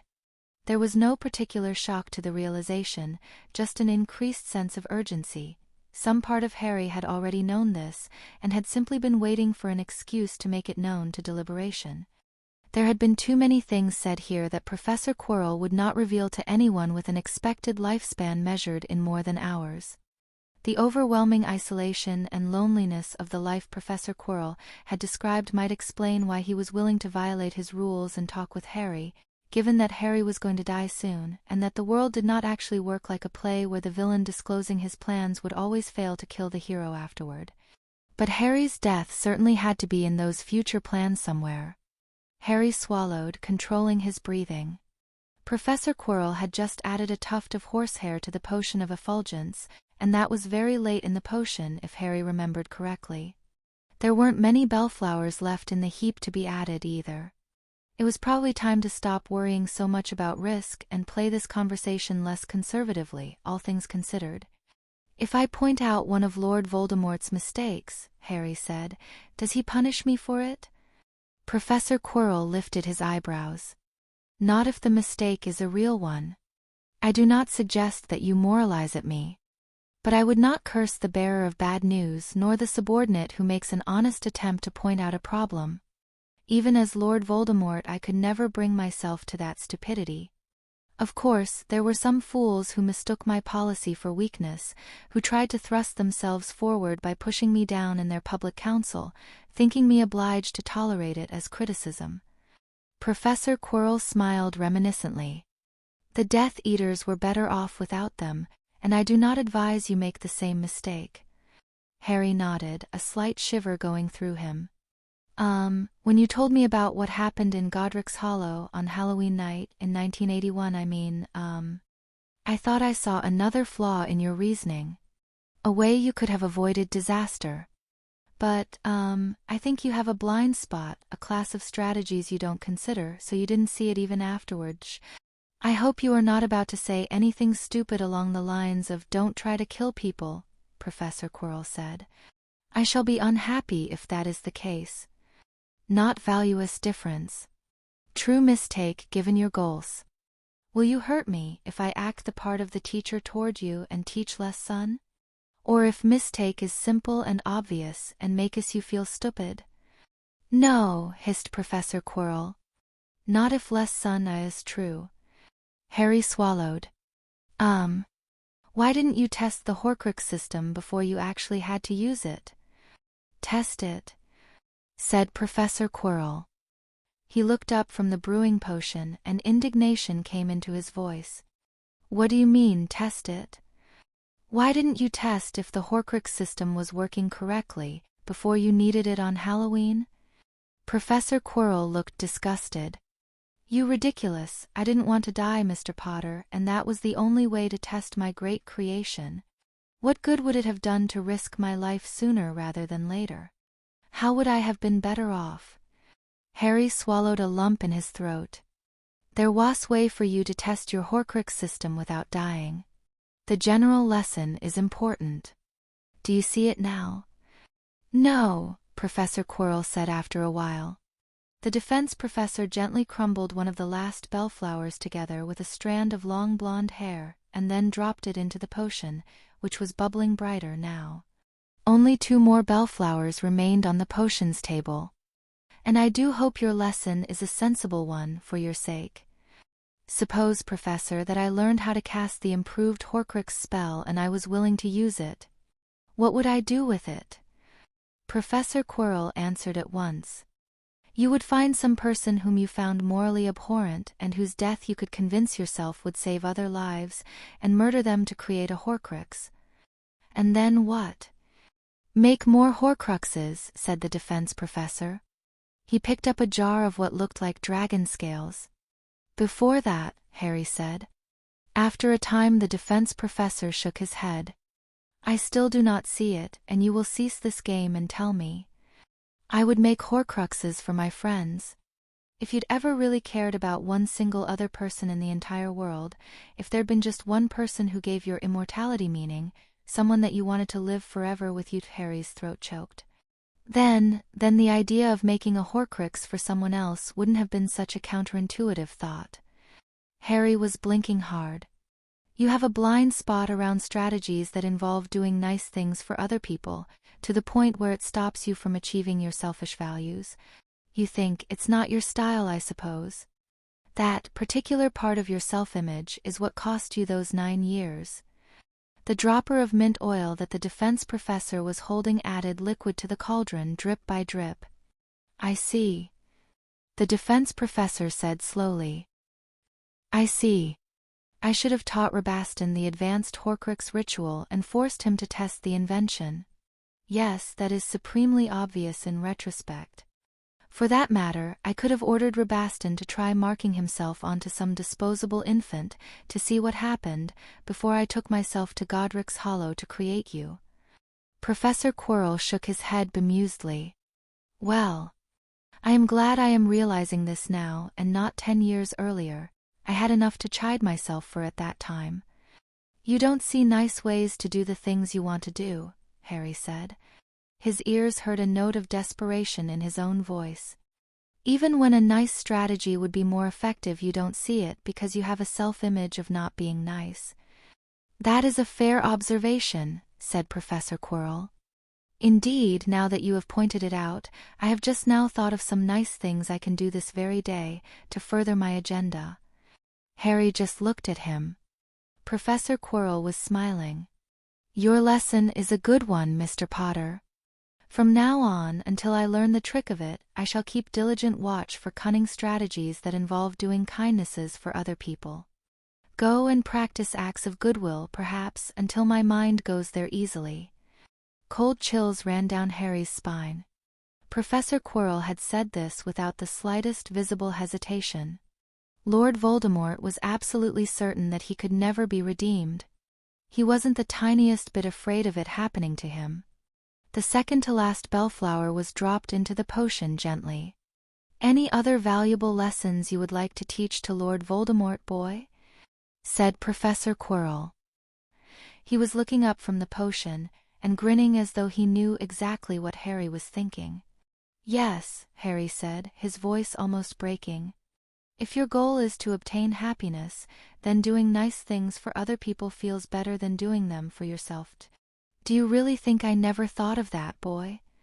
The smile had vanished. Do you think I am stupid? After graduating Hogwarts, I wandered the world for years before I returned to Britain as Lord Voldemort. I have put on more faces than I bothered counting. Do you think I never tried to play the hero just to see how it would feel? Have you come across the name of Alexander Chernyshov? Under that guise, I sought out a forlorn hellhole ruled over by a dark wizard, and I freed the wretched inhabitants from their bondage. They wept tears of gratitude for me. It did not feel like anything in particular. I even stayed about and killed the next 5 dark wizards to try taking command of the place. I spent my own galleons, well, not my own galleons, but the same principle applies, to prettify their little country and introduce a semblance of order. They grovelled all the more and named 1 in 3 of their infants Alexander. I still felt nothing, so I nodded to myself, wrote it off as a fair try, and went upon my way. And were you happy as Lord Voldemort then? Harry's voice had risen, grown wild. Professor Quirrell hesitated, then shrugged. It appears you already know the answer to that. Then why? Why be Voldemort if it doesn't even make you happy? Harry's voice broke. I'm you, I'm based on you, so I know that Professor Quirrell isn't just a mask. I know he's somebody you really could have been. Why not just stay that way? Take your curse off the defense position and just stay here, use the Philosopher's Stone to take David Monroe's shape, and let the real Quirinus Quirrell go free. If you say you'll stop killing people, I'll swear not to tell anyone who you really are, just be Professor Quirrell for always. Your students would appreciate you. My father's students appreciate him. Professor Quirrell was chuckling over the cauldron as he stirred it. There are perhaps 15,000 wizards living in magical Britain, child. There used to be more. There's a reason they're afraid to speak my name. You'd forgive me that because you liked my battle magic lessons? Seconded, said Harry's inner Hufflepuff. Seriously, what the hell? Harry kept his head raised, though it was trembling. It's not my place to forgive anything you've done. But it's better than another war. Ha, said the defense professor. If you ever find a time-turner that goes back 40 years and can alter history, be sure to tell Dumbledore that before he rejects Tom Riddle's application for the defense position. But alas, I fear that Professor Riddle would not have found lasting happiness in Hogwarts. Why not? Because I still would have been surrounded by idiots, and I wouldn't have been able to kill them, Professor Quirrell said mildly. Killing idiots is my great joy in life, and I'll thank you not to speak ill of it until you've tried it for yourself. There's something that would make you happier than that, Harry said, his voice breaking again. There has to be. Why? Said Professor Quirrell. Is this some scientific law I have not yet encountered? Tell me of it. Harry opened his mouth, but couldn't find any words. There had to be something if he could just find the right thing to say. And you, said Professor Quirrell, have no right to speak of happiness either. Happiness is not what you hold precious above all. You decided that, in the beginning, all the way back in the beginning of this year, when the Sorting Hat offered you Hufflepuff, which I know about because I received a similar offer and warning all those years ago, and I refused it just as you did. Beyond this there is little more to say between Tom Riddles. The defense professor turned back to the cauldron. Before Harry could think of any way to reply, Professor Quirrell dropped in the last bellflower, and a burst of glowing bubbles boiled up from the cauldron. I believe we are done here, Professor Quirrell said. If you have further questions, they must wait. Harry shakily rose to his feet. Even as Professor Quirrell took up the cauldron and poured out a ridiculously huge volume of effulgent liquid, more than seemed like it could fit in a dozen cauldrons, onto the purple fire that guarded the doorway. The purple fire winked out. Now for the mirror, said Professor Quirrell, and he drew forth the cloak of invisibility from his robes, and floated it to drop before Harry's shoes. 109 reflections. Even the greatest artifact can be defeated by a counter-artifact that is lesser but specialized. That was what the defense professor had told Harry, after dropping the true cloak of invisibility to pool in fuliginous folds near Harry's shoes. The mirror of perfect reflection has power over what is reflected within it, and that power is said to be unchallengeable. But since the true cloak of invisibility produces a perfect absence of image, it should evade this principle rather than challenging it. There had followed a series of questions in Parseltongue establishing that Harry currently did not intend to do anything stupid or try to run away, and further reminders that Professor Quirrell could sense him, and had spells to detect the cloak, and was holding hostage hundreds of lives plus Hermione. Then Harry was told to don the cloak, open the door that lay beyond the quenched fires, and advance through the door into the final chamber, as Professor Quirrell stood well back, outside of that door's sight. The last chamber was illuminated in lights of soft gold, and the stone walls were of gentle white and faced with marble.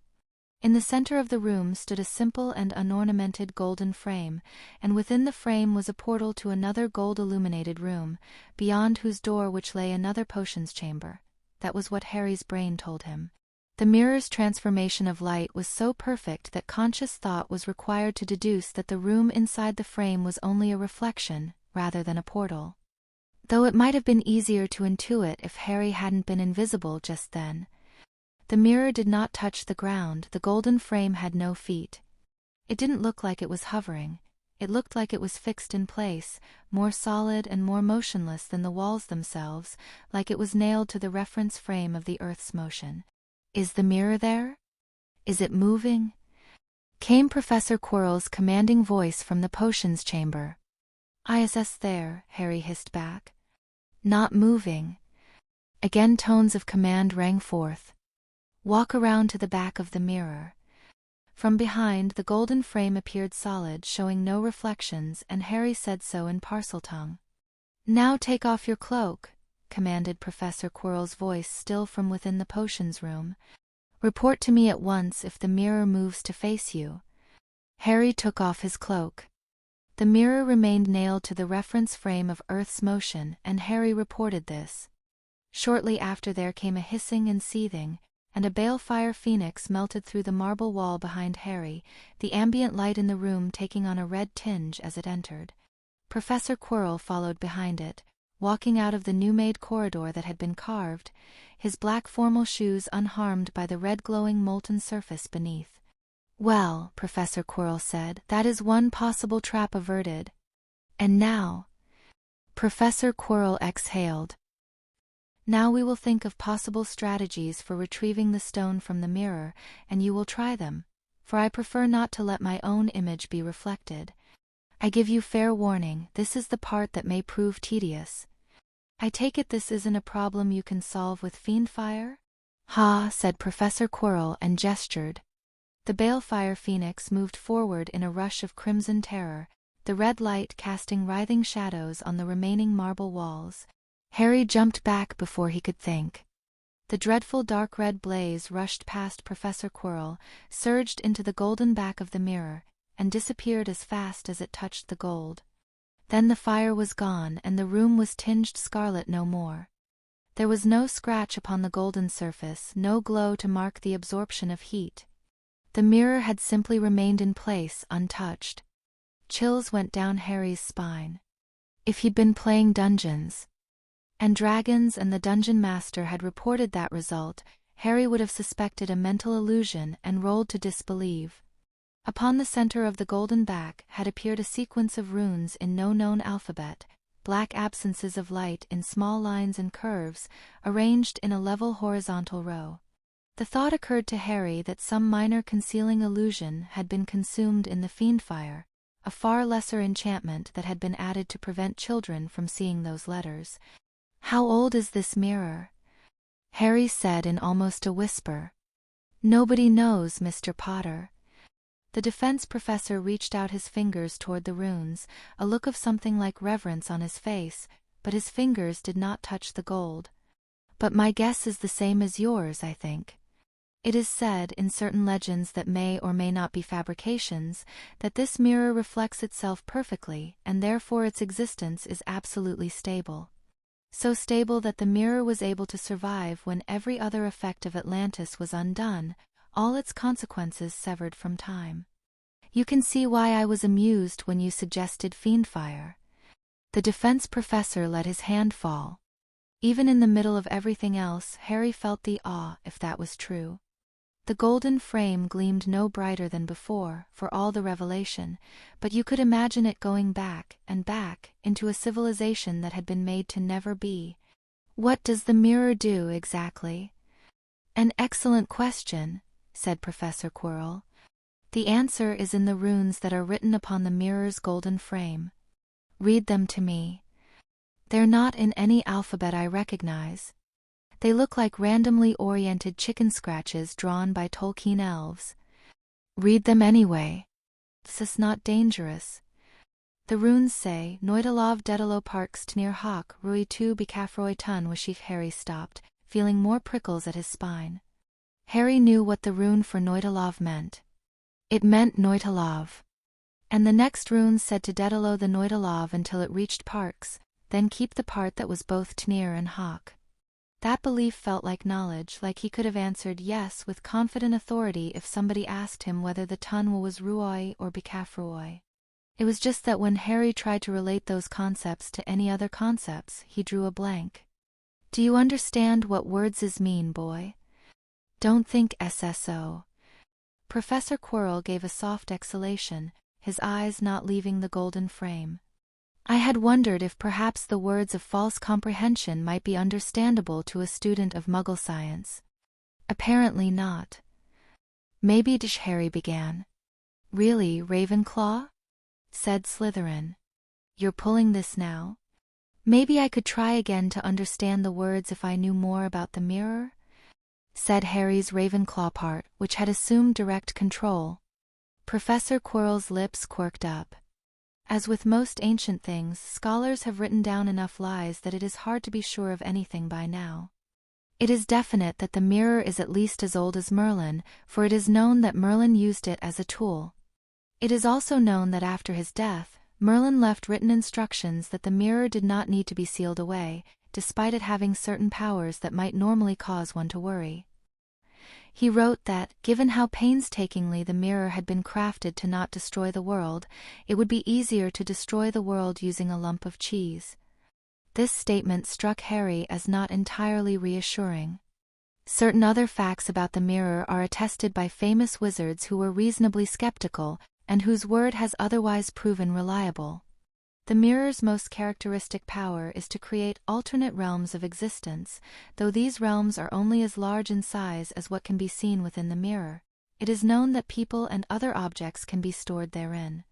It is claimed by several authorities that the mirror alone of all magics possesses a true moral orientation, though I am not sure what that could mean in practical terms. I would expect moralists to call the Cruciatus Curse by their name of evil and the Patronus Charm by their name of good. I cannot guess what a moralist would think was any more moral than that. But it is claimed, for example, that phoenixes came into our world from a realm that was evoked inside this mirror. Words like jeepers and what his parents would have termed inappropriate language were all running through Harry's head, none very coherently, as he stared at the golden back of the mirror. "I have wandered the world and encountered many stories that are not often heard," said Professor Quirrell. "Most of them seem to me to be lies, but a few had the ring of history rather than storytelling. Upon a wall of metal in a place where no one had come for centuries, I found written the claim that some Atlanteans foresaw their world's end, and sought to forge a device of great power to avert the inevitable catastrophe. If that device had been completed, the story claimed, it would have become an absolutely stable existence that could withstand the channeling of unlimited magic in order to grant wishes. And also, this was said to be the vastly harder task. The device would somehow avert the inevitable catastrophes any sane person would expect to follow from that premise. The aspect I found interesting was that, according to the tale writ upon those metal plates, the rest of Atlantis ignored this project and went upon their ways. It was sometimes praised as a noble public endeavor, but nearly all other Atlanteans found more important things to do on any given day than help. Even the Atlantean nobles ignored the prospect of somebody other than themselves obtaining unchallengeable power, which a less experienced cynic might expect to catch their attention. With relatively little support, the tiny handful of would-be makers of this device labored under working conditions that were not so much dramatically arduous as pointlessly annoying. Eventually time ran out and Atlantis was destroyed with the device still far from complete. I recognize certain echoes of my own experience that one does not usually see invented in mere tales. A twist in the dry smile. But perhaps that is merely my own preference for one tale among 100 other legends. You perceive, however, the echo of Merlin's statement about the mirror's creators shaping it to not destroy the world. Most importantly for our purposes, it may explain why the mirror would have the previously unknown capability that Dumbledore or Perenelle seems to have evoked, of showing any person who steps before it an illusion of a world in which one of their desires has been fulfilled. It is the sort of sensible precaution you can imagine someone building into a wish-granting creation meant to not go horribly wrong. "Wow," Harry whispered and meant it. This was magic with a capital M, the sort of magic that appeared in So You Want to Be a Wizard, not just a collection of random physics-violating things you could do with a wand. Professor Quirrell gestured at the golden back. "The final property upon which most tales agree is that whatever the unknown means of commanding the mirror, of that key there are no plausible accounts. The mirror's instructions cannot be shaped to react to individual people. So it is not possible for Perenelle to command this mirror. Only give the stone to Perenelle. Dumbledore cannot state, only give the stone to one who wishes to give it to Nicholas Flamel. There is in the mirror a blindness such as philosophers have attributed to ideal justice. It must treat all who come before it by the same rule, whatever rule may be in force. Thus, there must be some rule for reaching the stone's hiding place which anyone can invoke. And now you see why you, called the boy who lived, shall implement whatever strategies the two of us devise. For it was said that this thing possesses a moral orientation, and it may have been given commands reflecting the same. I am well aware that on conventional terms you are said to be good, just as I am said to be evil." Professor Quirrell smiled, rather darkly. "So as our first attempt, though not our last, rest assured let us see what this mirror makes of your attempt to retrieve the stone in order to save the life of Hermione Granger and hundreds of your fellow students." "And the first version of that plan," said Harry, who was beginning to finally understand, "the one you invented on Friday in my first week of Hogwarts, called for the stone to be retrieved by Dumbledore's golden child, the boy who lived, making a selfless and noble attempt to save the life of his dying defense teacher, Professor Quirrell." "Of course," said Professor Quirrell. It was a poetical sort of plot, Harry supposed, but his appreciation of that elegance was being hampered by the surrounding circumstances. Then another thought occurred to Harry. Harry said. "You think that this mirror is a trap for Yuge. There is no way beneath the heavens that it is not meant as a trap. That is to say, it's a trap for Lord Voldemort. Only it can't be a trap for him personally. There has to be a general rule that underlies it, some generalizable quality of Lord Voldemort that triggers it. Without conscious awareness, Harry was frowning hard at the mirror's golden back. "As you say," said Professor Quirrell, who was beginning to frown at Harry's frowning. "Well, on the first Thursday of this year, the Mad Headmaster Dumbledore, who I'd just seen incinerate a chicken, told me that I had no chance whatsoever of getting into his forbidden corridor, since I didn't know the spell Alohomora." "I see," said Professor Quirrell. "Oh dear. I wish you had thought to mention this to me a good deal earlier." Neither of them needed to state aloud the obvious, that this bit of reverse psychology had successfully ensured that Harry would stay the heck away from Dumbledore's forbidden corridor. Harry was still concentrating. "Do you think Dumbledore suspects that I am, in his terms, a Horcrux of Lord Voldemort, or more generally, that some aspects of my personality were copied off Lord Voldemort?" Even as Harry asked this aloud, he realized what a dumb question it was, and how much completely blatant evidence he'd already seen that. "Dumbledore cannot possibly have missed it," said Professor Quirrell. "It is not exactly subtle. What else is Dumbledore to think? That you are an actor in a play whose stupid author has never met a real 11-year-old? Only a gibbering dullard would believe that. Ah, never mind." The two of them stared at the mirror in silence. Finally Professor Quirrell sighed. "I have outwitted myself, I fear. Neither you nor I dare be reflected in this mirror. I suppose I must command Professor Sprout to undo my obliviations of Mr. Knott and Miss Greengrass. You see, the other great difficulty of the mirror is that the rule by which it treats those reflected will disregard external forces, such as false memories or a confundus charm. The mirror reflects only those forces arising from within the person themselves, the states of mind they arrive at through their own choices, so it is said in several places. That is why I had Mr. Knott and Miss Greengrass, believing different stories about why the stone's extraction was necessary, ready to appear before this mirror. Professor Quirrell rubbed at the bridge of his nose. "I constructed other stories for other students, ready for me to set into motion with the chosen trigger, but as this day approached I began to feel pessimistic about the project. Such as Knott and Greengrass still seem worth trying if we cannot think of something better. But I wonder if Dumbledore has tried to construct this puzzle to specifically resist Voldemort's cunning. I wonder if he might have succeeded. If you devise an alternative plan which I approve enough to try, I promise that whatever pawn I send forth shall not be harmed by me, then or ever, nor do I expect to break that promise. And I remind you again of the hostages I hold to my failure, both Miss Granger and all the others." Again they stared at the mirror in silence, the elder Tom Riddle and the younger. "I suspect, Professor," Harry said after a time, "that your entire class of hypotheses about somebody needing to want the stone for good or honest purposes is mistaken. The headmaster wouldn't set a retrieval rule like that." "Why?" "Because Dumbledore knows how easy it is to end up believing that you're doing the right thing when you're actually not. It'd be the first possibility he imagined." "Is it truth or trickery that I hear?" "Am being honest," Harry said. Professor Quirrell nodded. "Then your point is well taken." "I'm not sure why you think this puzzle is solvable," Harry said. "Just set a rule like, your left hand must hold a small blue pyramid and 2 large red pyramids, and your right hand must be squeezing mayonnaise onto a hamster." "No," Professor Quirrell said. "No, I think not. The legends are unclear on what rules can be given, but I think it must have something to do with the mirror's original intended use. It must have something to do with the deep desires and wishes arising from within the person. Squeezing mayonnaise onto a hamster will not qualify as that for most people." "Huh," Harry said.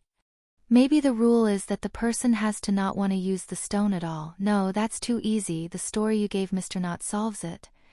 "In some ways you may understand Dumbledore better than I," said Professor Quirrell. "So now I ask you this. How would Dumbledore use his notion of the acceptance of death to guard this stone?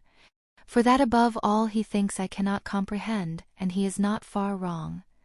Harry thought about this for a while, considering several ideas and discarding them. And then, having thought of something, Harry considered remaining silent before mapping out the obvious part of the future conversation where Professor Quirrell asked him to say in Parseltongue if he'd thought of something. Reluctantly, Harry spoke. Would Dumbledore think that this mirror could reach the afterlife? Could he put the stone into something that he thinks is an afterlife so that only people who believe in an afterlife can see it? Professor Quirrell said.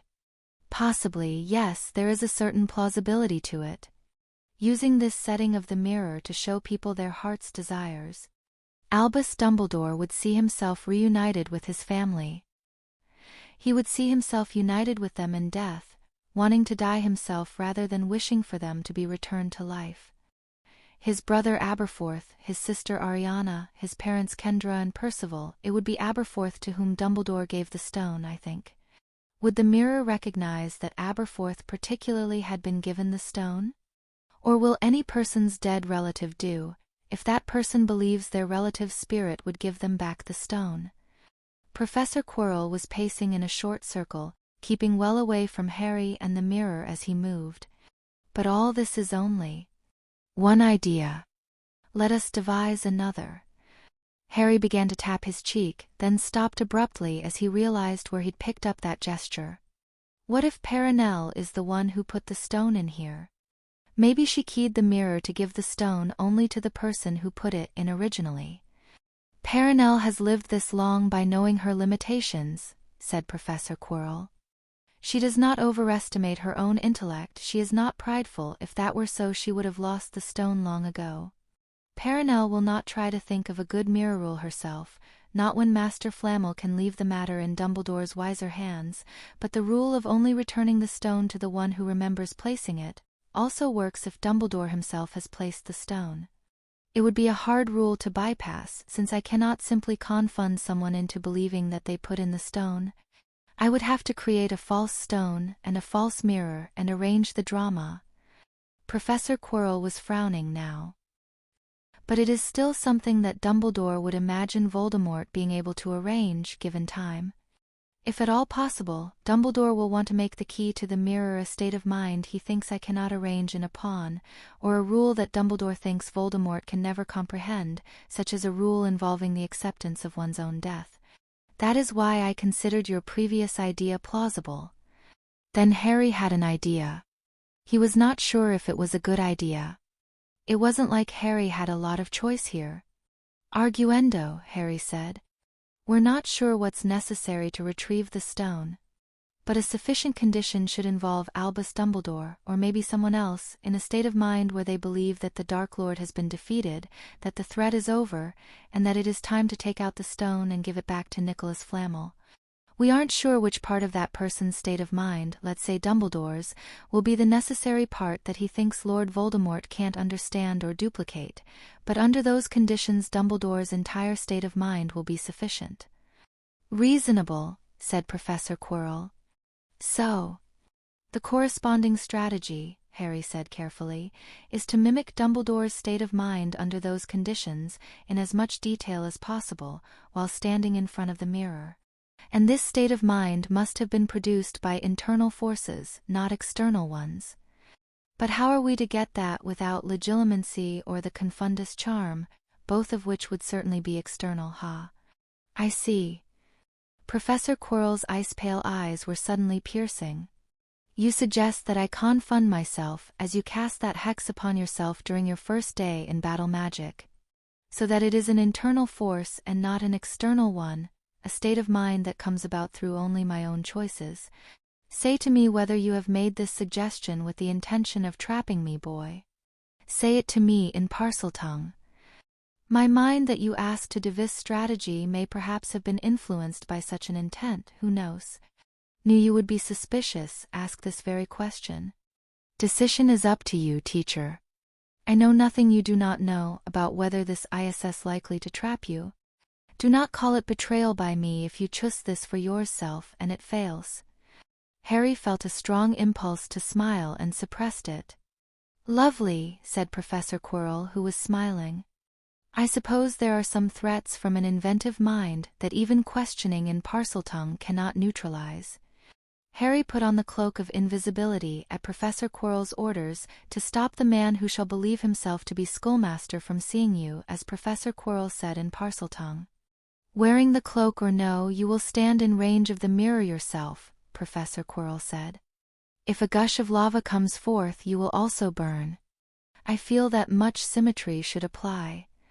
Professor Quirrell pointed to a spot near the right of the door through which they'd entered the room, before the mirror and well back of it. Harry, wearing the cloak, went to where Professor Quirrell had pointed him and did not argue. It was increasingly unclear to Harry whether both Riddles dying here would be a bad thing, even with hundreds of other student hostages at stake. For all of Harry's good intentions, he'd mostly shown himself so far to be an idiot, and the returned Lord Voldemort was a threat to the entire world. Though either way, Harry couldn't see Dumbledore doing the lava thing. Dumbledore was probably sufficiently angry at Voldemort to discard his usual restraint, but lava wouldn't permanently stop an entity that Dumbledore believed to be a discorporate soul. Then Professor Quirrell pointed with his wand, and a shimmering circle appeared around where Harry was standing on the floor. This, Professor Quirrell said, would soon become a greater circle of concealment, by which nothing within that circle could be heard or seen from the outside. Harry would not be able to make himself apparent to the false Dumbledore by taking off the cloak, nor by shouting. You will not cross this circle once it is active, Professor Quirrell said. That would cause you to touch my magic, and while confounded I might not remember how to halt the resonance that would destroy us both. And further, since I do not want you throwing shoes, Professor Quirrell made another gesture, and just within the greater circle of concealment, a slight shimmer appeared in the air, a globe-shaped distortion. This barrier will explode if touched by you or other material thing. The resonance might lash at me afterward, but you would also be dead. Now tell me in Parseltongue that you do not intend to cross this circle or take off your cloak or do anything at all impulsive or stupid. Tell me you will wait quietly here, under the cloak, until this is over. This Harry repeated back.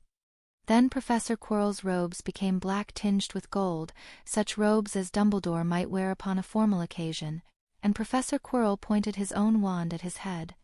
Professor Quirrell stayed motionless for a long time, still holding his wand to his head. His eyes were closed in concentration. And then Professor Quirrell said, Confundus. At once the expression of the man standing there changed. He blinked a few times as though confused, lowering his wand. A deep weariness spread over the face Professor Quirrell had worn. Without any visible change his eyes seemed older, the few lines in his face calling attention to themselves. His lips were set in a sad smile.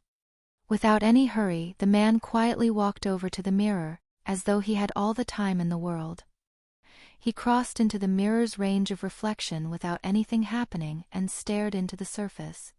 What the man might be seeing there, Harry could not tell. To Harry it seemed that the flat, perfect surface still reflected the room behind it, like a portal to another place. Ariana, breathed the man. Mother, father. And you, my brother, it is done. The man stood still as if listening. Yes, done, the man said. Voldemort came before this mirror and was trapped by Merlin's method. He is only one more sealed horror now. Again the listening stillness. I would that I could obey you, my brother, but it is better this way. The man bowed his head. He is denied his death forever, that vengeance is terrible enough. Harry felt a twinge, watching this, a sense that this was not what Dumbledore would have said. It seemed more like a strawman, a shallow stereotype, but then this wasn't the real Aberforth's spirit either. This was who Professor Quirrell imagined Dumbledore imagined Aberforth was, and that doubly reflected image of Aberforth wouldn't notice anything amiss. It is time to give back the Philosopher's Stone, said the man who thought he was Dumbledore. It must go back into Master Flamel's keeping now. Listening stillness. No, said the man, Master Flamel has kept it safe these many years from all who would seek immortality, and I think it will be safest in his hands. No, Aberforth, I do think his intentions are good. Harry couldn't control the tension that was running through him like a live wire. He was having trouble breathing. Imperfect, Professor Quirrell's Confundus charm had been imperfect. The underlying personality of Professor Quirrell was leaking through and seeing the obvious question, why it was okay for Nicholas Flamel himself to have the stone if immortality was so awful. Even if Professor Quirrell conceptualized Dumbledore as being blind to the question, Professor Quirrell hadn't included a clause in the Confundus saying that Dumbledore's image of Aberforth wouldn't think of it, and all of this was ultimately a reflection of Professor Quirrell's own mind, an image from within the intelligence of Tom Riddle. "Destroy it," said the man. "Maybe. I am not sure it can be destroyed, or Master Flamel would have done it long since. I think, many times, that he has regretted making it. Aberforth I promised him, and we are not so ancient or so wise ourselves. The Philosopher's Stone must go back into the keeping of the one who made it." And Harry's breath stopped. The man was holding an irregular chunk of scarlet glass in his left hand, the size perhaps of Harry's thumb from fingernail to the first joint. The sheened surface of the scarlet glass made it seem wet. The appearance was of blood, suspended in time and made into a jagged surface. "Thank you, my brother," the man said quietly. "Is that what the stone should look like? Does Professor Quirrell know what the true stone should look like? Will the mirror give back the real stone under these conditions, or make an imitation and return that? And then—" "No, Ariana," the man said, smiling gently. "I fear I must go now. Be patient, my dearest, it will be soon enough that I join you in truth. Why? Why, I am not sure why I must go. When I hold the stone I am to step aside from the mirror and wait for Master Flamel to contact me, but I am not sure why I need to step aside from the mirror to do that." The man sighed. "Ah, I am getting old. It is well this dreadful war ended when it did. I suppose there is no harm if I speak to you for a time, my dearest, if you wish it so." A headache was starting behind Harry's eyes.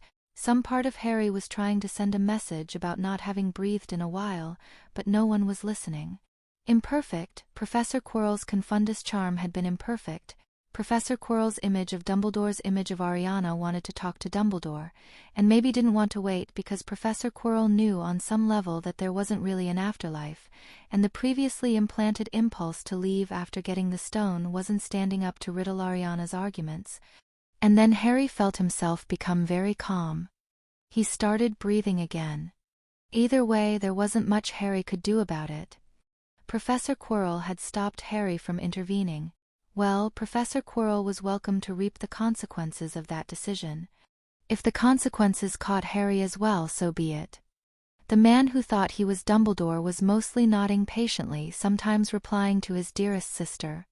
Sometimes the man cast an uneasy look to one side, as if feeling a strong impulse to go, but suppressing that impulse with the great patience and politeness and concern for his sister that Professor Quirrell imagined Albus Dumbledore having. Harry saw at the instant the Confundus wore off, and the man's expression changed, becoming again the face of Professor Quirrell. And in the same instant the mirror changed, no longer showing Harry the reflection of the room, showing instead the form of the real Albus Dumbledore, as though he were standing just behind the mirror and visible through it. The real Dumbledore's face was set and grim. "Hello, Tom," said Albus Dumbledore. 110 Reflections. Point 2. The grimness on Albus Dumbledore's face lasted only an instant before giving way to bewilderment. Queerness? What? And then there was a pause. "Well," said Albus Dumbledore, "I do feel stupid." "I should hope so," Professor Quirrell said easily. If he had been at all shocked himself at being caught, it did not show. A casual wave of his hand changed his robes back to a professor's clothing. Dumbledore's grimness had returned and redoubled. There I am, searching so hard for Voldemort's shade, never noticing that the defense professor of Hogwarts is a sickly, half-dead victim possessed by a spirit far more powerful than himself. I would call it senility if so many others had not missed it as well. "Quite," said Professor Quirrell. He lifted his eyebrows. "Really, am I that hard to recognize without the glowing red eyes?" "Oh, yes indeed," Albus Dumbledore said in level tones. "Your acting was perfect. I confess myself utterly deceived." Queerness Quirrell seemed, what is the term I am looking for? Ah yes, that is the word. He seemed sane. Professor Quirrell chuckled. He looked for all the world as though the two of them were just having a casual conversation. I never was insane, you know. Lord Voldemort was just another game for me, the same as Professor Quirrell. Albus Dumbledore did not look like he was enjoying a casual chat. I thought you might say that. I regret to inform you, Tom, that anyone who can bring himself to act the part of Voldemort is Voldemort. Ah, said Professor Quirrell, raising an admonishing finger. There is a loophole in that reasoning, old man. Anyone who acts the part of Voldemort must be what moralists call evil, on this we agree. But perhaps the real me is completely, utterly, irredeemably evil in an interestingly different fashion from what I was pretending with Voldemort. I find, Albus Dumbledore ground out, that I do not care. Then you must think yourself to be rid of me very soon, said Professor Quirrell. How interesting. My immortal existence must depend on discovering what trap you have set, and finding a way to escape from it, as soon as possible. Professor Quirrell paused. But let us pointlessly delay to talk of other matters first. How did you come to be waiting inside the mirror? I thought you would be elsewhere. I am there, Albus Dumbledore said, and also inside the mirror, unfortunately for you. I have always been here, all along. Ah, said Professor Quirrell and sighed. I suppose my little distraction was for naught then. And the rage of Albus Dumbledore was no longer leashed. Distraction? Roared Dumbledore, his sapphire eyes tight with fury. You killed Master Flamel for a distraction? Professor Quirrell looked dismayed. I am wounded by the injustice of your accusation. I did not kill the one you know as Flamel. I simply commanded another to do so. How could you? Even you, how could you? He was the library of all our lore. Secrets you have forever lost to wizardry. There was an edge to Professor Quirrell's smile now. You know, I still do not comprehend how your twisted mind can consider it acceptable for Flamel to be immortal. But when I try for the same, it makes me a monster. Master Flamel never descended into immortality. Dumbledore choked. He only stayed awake past his evening, for our sakes, through his long, long day. I don't know if you recall this, Professor Quirrell said, his voice airy, but do you recall that day in your office with Tom Riddle? The one where I begged you, where I went down on my knees and begged you, to introduce me to Nicholas Flamel so that I could ask to become his apprentice, to someday make for myself the Philosopher's Stone? That was my last attempt to be a good person, if you are curious. You told me no, and gave me a lecture on how unvirtuous it was to be afraid of death. I went from your office in bitterness and in fury. I reasoned that if I was to be called evil in any case, just for not wanting to die, then I might as well be evil, and 1 month later I killed Abigail Myrtle to pursue immortality by other means. Even when I knew more of Flamel, I remained quite put out with your hypocrisy, and for that reason I tormented you and yours more than I otherwise would have done. I have often felt that you ought to know this, but we never had a chance to talk frankly. I decline, said Albus Dumbledore, whose gaze did not waver. I do not accept the tiniest shred of responsibility for what you have become. That was all, entirely, you and your own decisions. I am not surprised to hear you say that, said Professor Quirrell. Well, now I am curious as to what responsibilities you do accept. You have access to some unusual power of divination, that much I deduced long ago. You made too many nonsensical moves, and the paths by which they worked out in your favor were too ridiculous.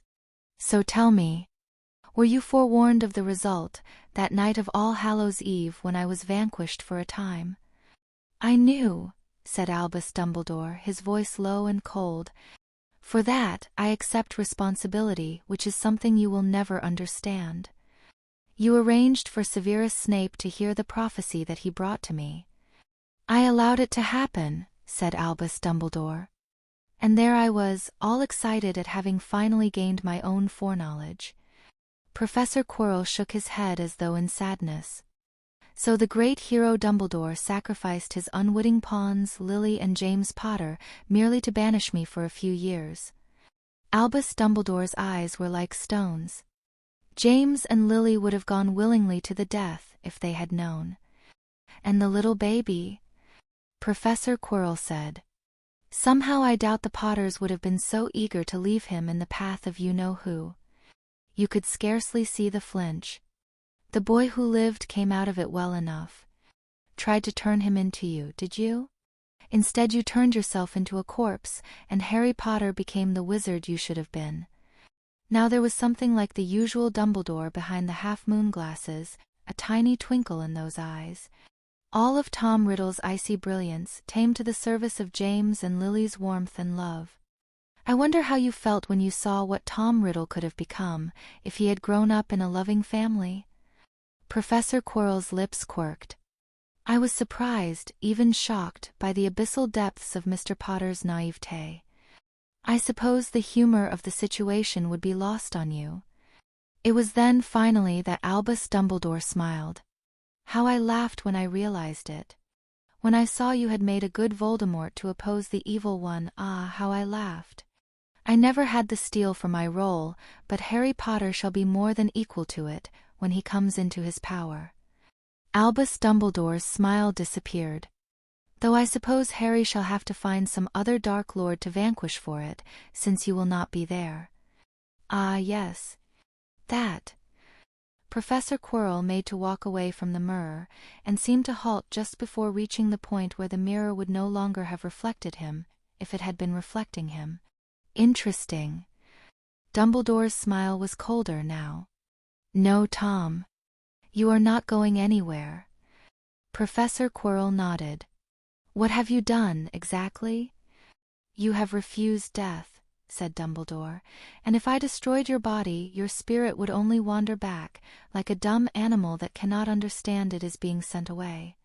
So I am sending you outside time to a frozen instant from which neither I nor any other can return you. Perhaps Harry Potter will be able to retrieve you someday if prophecy speaks true. He may wish to discuss with you just who is at fault for the deaths of his parents. For you it will only be an instant if you ever return at all. Either way, Tom, I wish you the best of it. Said Professor Quirrell. The defense professor had paced past where Harry stood, watching mute and with something like horror, only to halt again at the other edge of the mirror. As I suspected. You are using Merlin's old method of sealing, what the tale of Teferius Chong names as the process of the timeless. If legend speaks true, not even you can stop the process, now that it has been in motion this long. Indeed, said Albus Dumbledore. But his eyes were suddenly wary. And Harry, from where he stood just before and to the right of the door, waiting in silence and controlled terror, could feel it in the air. He could feel the sense of a presence gathering within the mirror's field. Something more alien than magic, everything about it incomprehensible except for the fact of its strangeness and the fact of its power. It had been slow, but now it was waxing faster, that presence. But you could still reverse the effect if Chang's account is true, said Professor Quirrell. Most powers of the mirror are double-sided, according to legend. So you could banish what is on the other side of the mirror instead. Send yourself, instead of me, into that frozen instant. If you wanted to, that is. And why would I do that? Albus Dumbledore's voice was tight. I suppose you are going to tell me that you have taken hostages? That was futile, Tom, you fool. You utter fool. You should have known that I would give you nothing for any hostages you had taken. You always were one step too slow, said Professor Quirrell. Allow me to introduce you to my hostage. Another presence invaded the air around Harry, a crawling sensation all over his flesh as another Tom Riddle's magic passed very close to his skin. The cloak of invisibility was torn away from him, and the shimmering black cloak flew away from him through the air. Professor Quirrell caught it and swiftly drew it over himself. In less than a second he had pulled down the cloak's hood over his head and disappeared. Albus Dumbledore staggered as though some essential support had been removed from him. Harry Potter, the headmaster breathed. What are you doing here? Harry stared at the image of Albus Dumbledore, on whose face utter shock and utter dismay were warring. The guilt and the shame were too much, hitting Harry all at once, and he could feel the incomprehensible presence around him rising to a peak. Harry knew without words that there was no time left and that he was done. "It's my fault," Harry said in a tiny voice, from whatever part of him had taken over his throat in the final extremity. "I was stupid. I've always been stupid. You mustn't rescue me. Goodbye." "Why, look at that," sang out Professor Quirrell's voice from the empty air. "I don't seem to have a reflection any more." "No," said Albus Dumbledore. "No, no, and no." Into the hand of the Albus Dumbledore flew from his sleeve his long, dark grey wand, and in his other hand, as though from nowhere, appeared a short rod of dark stone. Albus Dumbledore threw these both violently aside, just as the building sense of power rose to an unbearable peak and then disappeared. The mirror returned to showing the ordinary reflection of a gold-lit room of white stone, without any trace of where Albus Dumbledore had been. 111 Failure. 1. The Dark Lord was laughing. From the empty air came the voice of the defense professor laughing wildly, so high and terrible his laughter. It was Voldemort's laughter now, the Dark Lord's laughter beyond all hiding or restraint. Harry's mind was disarrayed. His eyes kept staring at where Albus Dumbledore had been. There was a horror in him that was too huge for understanding or reflection.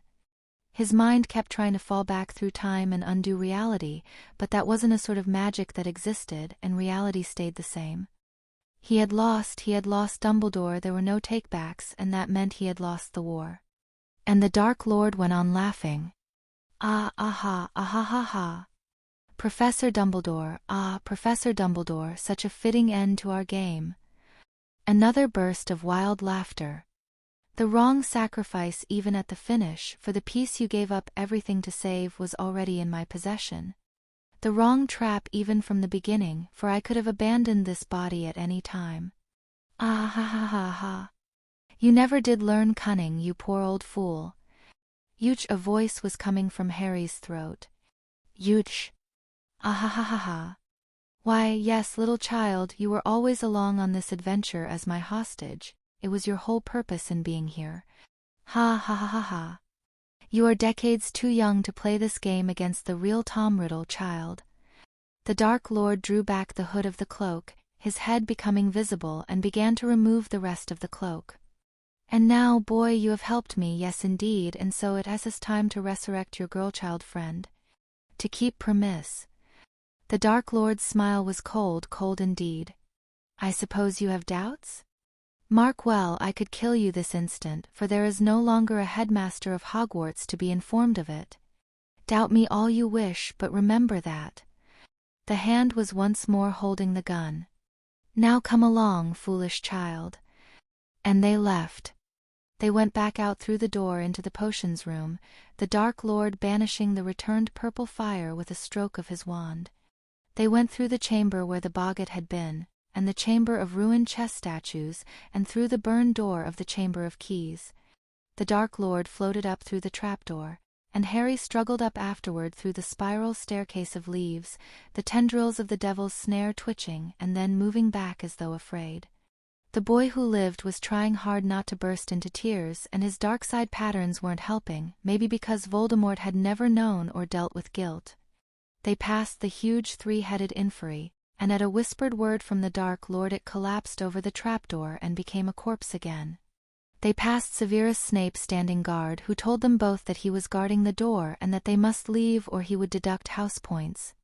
The Dark Lord spoke the words, "Hyakuju Montauk," without pausing in his stride, accompanied by a jab of his wand, and Severus staggered before he lifelessly drew himself up beside the door once more. "What?" Harry said as he followed. "What did you dish?" "Just fulfilling my obligation to my faithful servant.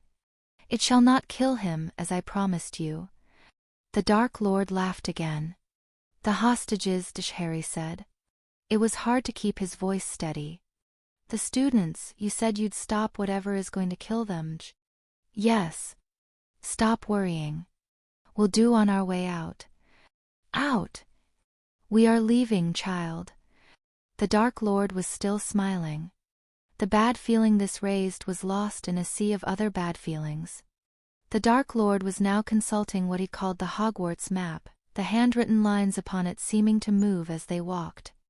Some part of Harry's mind that had been considering what to do if they ran into Aurors on patrol, whom the Dark Lord could kill or obliviate in an instant, gave up that hope as well. They went down the grand staircase to the second floor, encountering no one. The Dark Lord made a turn Harry did not know, and went down another stair flight. As they descended past one floor and another, the windows stopped and the torches began.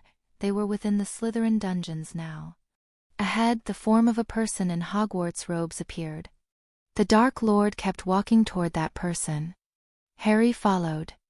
A 6th or 7th year Slytherin was waiting by a section of wall that was set with an artistic carving of Salazar Slytherin wielding his wand, against what looked like a giant covered in icicles. The witch made no comment at seeing Professor Quirrell walking upright, or seeing Harry in his company, or seeing the gun in the defense professor's hand. If her eyes were blank, Harry couldn't tell the difference. The Dark Lord reached into his robes, took out a canute, and flipped it to her. "Claudia Eliezer Tabor, I command you thus. Take this canute to the spell circle I showed you beneath the Quidditch stands and put it in the center. Then obliviate yourself of the last 6 hours." "Yes, Lord," the witch said, bowing to him, and went on her way. "I thought," Harry said. "I thought you needed the stone to—" The Dark Lord was still smiling. He had never stopped smiling. "I did not say that part in Parseltongue, child. All I said in Parseltongue was that I had set events in motion to kill students, events that I would stop if I obtained the stone. The rest was in human speech. I would also have stopped the Bloodfort sacrifice if I had not obtained the stone, so long as I was not discovered and restrained. The students of Hogwarts are a valuable resource, whom I have already spent much time training." Then the Dark Lord hissed to the wall, "Open." Harry's eyes saw the tiny snake that had been set in the upper left of the carving, even as the wall slowly swung backward, revealing the opening of a huge pipe. Moss grew on its sides and a musty, dusty smell welled up from it. The interior was also covered with cobwebs in multiple sheets. "Spiders," murmured the Dark Lord. He sighed, and for that brief moment he sounded once more like Professor Quirrell. The Dark Lord walked into the huge pipe, the cobwebs burning away before him. Harry, not seeing any other better options, followed. The pipe branched in a Y shape, then branched again. The Dark Lord went left, then right. The pipe came to a solid metal wall. "Open," the Dark Lord hissed, and a crack appeared in the metal. It seemed to fold into itself. Beyond was the middle of a long stone tunnel. "We shall be walking a while," said the Dark Lord. "Did you have more questions to ask, little child?" I can't think of any right now." Another cold laugh replied to this, and they walked into the tunnel, turning right. Harry didn't know, then or ever, how long he walked. The light of burning spiderwebs was too dim to read his mechanical watch, and Harry had not thought to look at the time before entering. It felt like they walked for miles, miles beneath the ground. Slowly, Harry's mind tried to recover itself a final time. Very possibly final, if he was right about the Dark Lord killing him after this, though the Dark Lord had said that he would resurrect Hermione, which seemed pointless if that was true. Was that simply the Dark Lord following through on a promise he would not otherwise have been able to make in Parseltongue? Why had he not just shot Harry on the spot? Seriously, some last functioning part of his brain said to all the other parts, this would be a good time to think of something that the Dark Lord has not already thought of, something we can do without our pouch or our wand or our time-turner, something that Professor Quirrell has not imagined we can do. Think, pretty please think of something.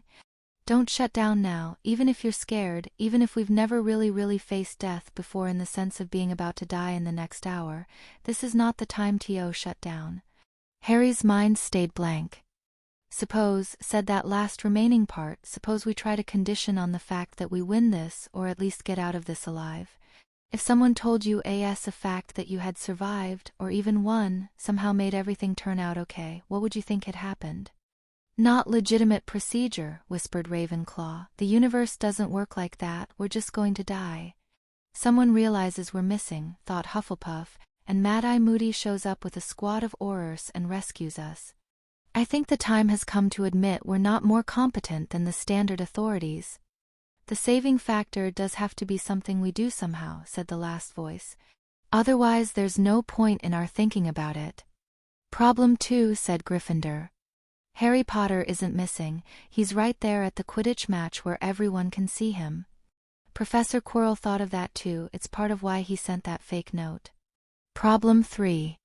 I don't think Mad-Eye Moody and an Auror squad can beat the Dark Lord, and certainly not before he kills us. I'm not sure the entire DMLE can beat the Dark Lord if he's fighting seriously and Dumbledore is gone. Problem 4. The Quidditch match was not disrupted. That's probably the only reason why Professor Quirrell was willing to try something as complicated as bringing us along on this trip in the first place. Thinking along different lines, ventured Slytherin, maybe Professor Quirrell calls in someone else to memory charm us. Legilimency, Imperius, Confundus, who knows what else, were not a perfect acclumens. Then the Dark Lord would have a smart lieutenant that he could use. That could be another reason why Professor Quirrell was so willing to tell us secrets, if he knew that the memory would disappear. It's also a reason to leave the Hogwarts wards, so the Dark Lord can call Bellatrix to apparate in and do the work. This entire reasoning process is illegitimate and I refuse to participate, said Ravenclaw. What lovely last words, said the last voice. Now shut up and think. Rough stone tunnel went by underfoot, Harry's shoes sometimes dipping into moisture or nearly slipping on a curved surface. The neurons in his brain, which kept on firing, imagined voices talking to each other, yelling at each other, even as the listener stayed numb with horror and shame. Gryffindor and Hufflepuff were conducting a debate about suicide by charging the Dark Lord's gun or by swallowing the little jewel on Harry's steel ring. It seemed unclear whether the fate of the world was better or worse if the Dark Lord had Harry as a mindslave. If the Dark Lord was going to win anyway, it might be better if he won faster. And the last voice kept talking through it all. Even in the depths of failure, that last voice remained. What else did the Dark Lord always say in human speech and never in Parseltongue? Do we remember? Anything like that, anything at all? It was all too distant in time even though it had all happened this very day. The Dark Lord had told him in Parseltongue just now that it was time to revive Hermione, and then he'd said other things all in English Harry could hardly remember for all that they'd just been spoken. Before then there'd been the circle of concealment, when Professor Quirrell had hissed that the barrier would explode if touched. And the defense professor had said in English for Harry not to take off his cloak or try crossing the circle, said in English that the resonance might strike Professor Quirrell afterwards but Harry would be dead. Said in English that if Harry touched the magic and Professor Quirrell didn't remember how to halt the resonance, it would kill them both. Suppose it doesn't kill us both, said the last voice. On Halloween in Godric's Hollow, the Dark Lord's body was burned and we only ended up with a scar on our forehead. Suppose the resonance between us is deadlier to the Dark Lord than to us. What if this entire time we've been able to kill the Dark Lord at any time, just by dashing forward and touching our hands to any part of his exposed skin? And then it makes our scar bleed again, but that's all. The sense of stop, don't do that is inherited from the Dark Lord's worst memory of his mistake in Godric's Hollow. It may not actually apply to the boy who lived. A small note of hope rose and was quashed. The Dark Lord can just throw away his wand, droned Ravenclaw. Professor Quirrell can turn into his animagus form. Even if he dies, the Dark Lord will possess someone else in return, and then torture our parents to punish us. We might be able to get to our parents in time, said the last voice. We might be able to hide them. We might be able to get the Philosopher's Stone away from the Dark Lord if we killed his current body now, and that stone could provide the nucleus of a counterarmy. The Dark Lord was moving on through the stony corridor. His hand still held the gun. He was at least 4 meters away from Harry. If we dart forward, he will sense us approaching through the resonance, said Hufflepuff. He will fly forward rapidly, he can do that, he has the broomstick enchantments that let him fly. He will fly forward, turn around, and fire the gun. He knows about the resonance, he's thought of this already. This is not something the Dark Lord has failed to consider. He will be ready for it and waiting. Continuing the same line of argument, said the last voice. Suppose we can freely cast magic on Professor Quirrell, but he can't cast it on us. Why would that be true? Demanded Ravenclaw. In fact, we have evidence that it's false. In Azkaban, when Professor Quirrell's Avada Kedavra hit our Patronus charm, it felt like our head was splitting apart. Suppose that was all his magic going out of control. Suppose if we'd just cast, say, a Luminous targeting him, nothing bad would have happened. But why? Said Ravenclaw. Why suppose that? Because, thought Harry, it explains why Professor Quirrell didn't warn me not to cast any magic on him in Azkaban. Because Professor Quirrell never said in Parseltongue that I can remember that I'd hurt myself if I tried to cast magic on him. He could have given me that warning, but he didn't, even though he gave me a lot of other warnings. Absence of evidence is weak evidence of absence. There was a pause while Harry's parts considered this. We don't actually have our wand, said Ravenclaw. We might get it back at some point, thought the last voice. But even then, Harry thought, and the grey hopelessness returned, the resonance is something the Dark Lord knows about. He's already thought of everything I can do with that, he already has a response prepared. That was my mistake from the beginning. I didn't respect the Dark Lord's intelligence, I didn't think that maybe he knew everything I knew and could see everything I saw and had already taken it into account. Then, said the last voice, conditional on our winning, we must have hit him with something he doesn't know about. Dementors, offered Gryffindor. The Dark Lord knows we can destroy, deflect, and possibly control Dementors, said Ravenclaw. He doesn't know how, but he knows we have the capability, and where the heck would we get a Dementor anyway?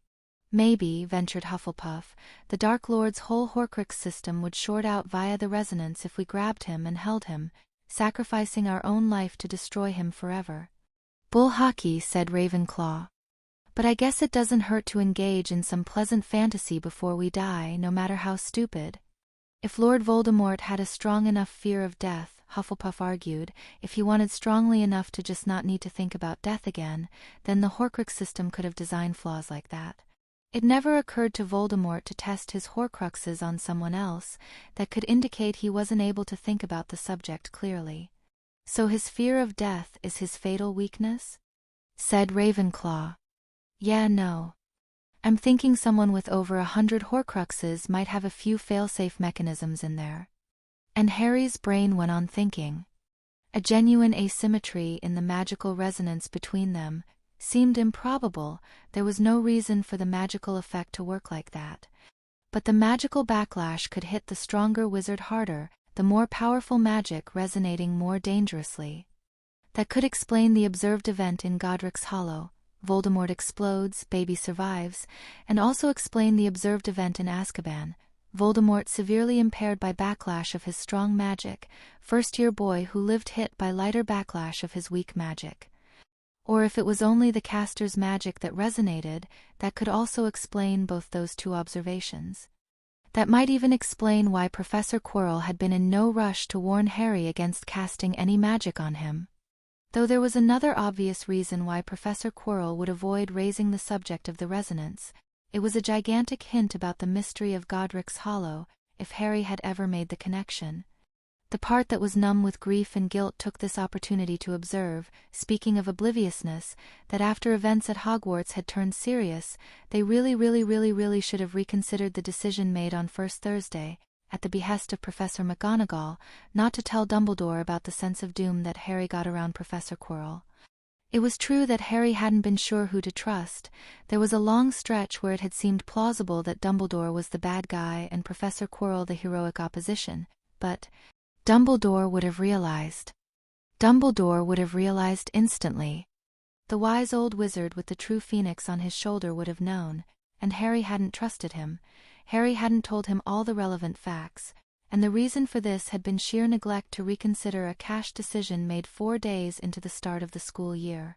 It had been marked something not to tell Dumbledore, and even after Azkaban, even after Hermione died, even after everything, Harry had simply forgot to promote the question to deliberation and reconsider the trade-off.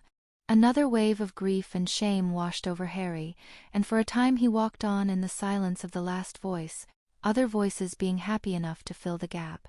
After what was at least several miles and many grey thoughts, the stone tunnel ended. The Dark Lord climbed up stone steps, and Harry followed after. The two of them came into a dark, dank stone building. Dirty old stone doors swung open without being touched. Before them lay marble slabs, rising up from bare ground, upon them names and dates. The tombstones were scattered in nothing like neat rows, and the rest of the graveyard ran wild. The moon above was over 3/4 full, already seeming bright with night not fully fallen.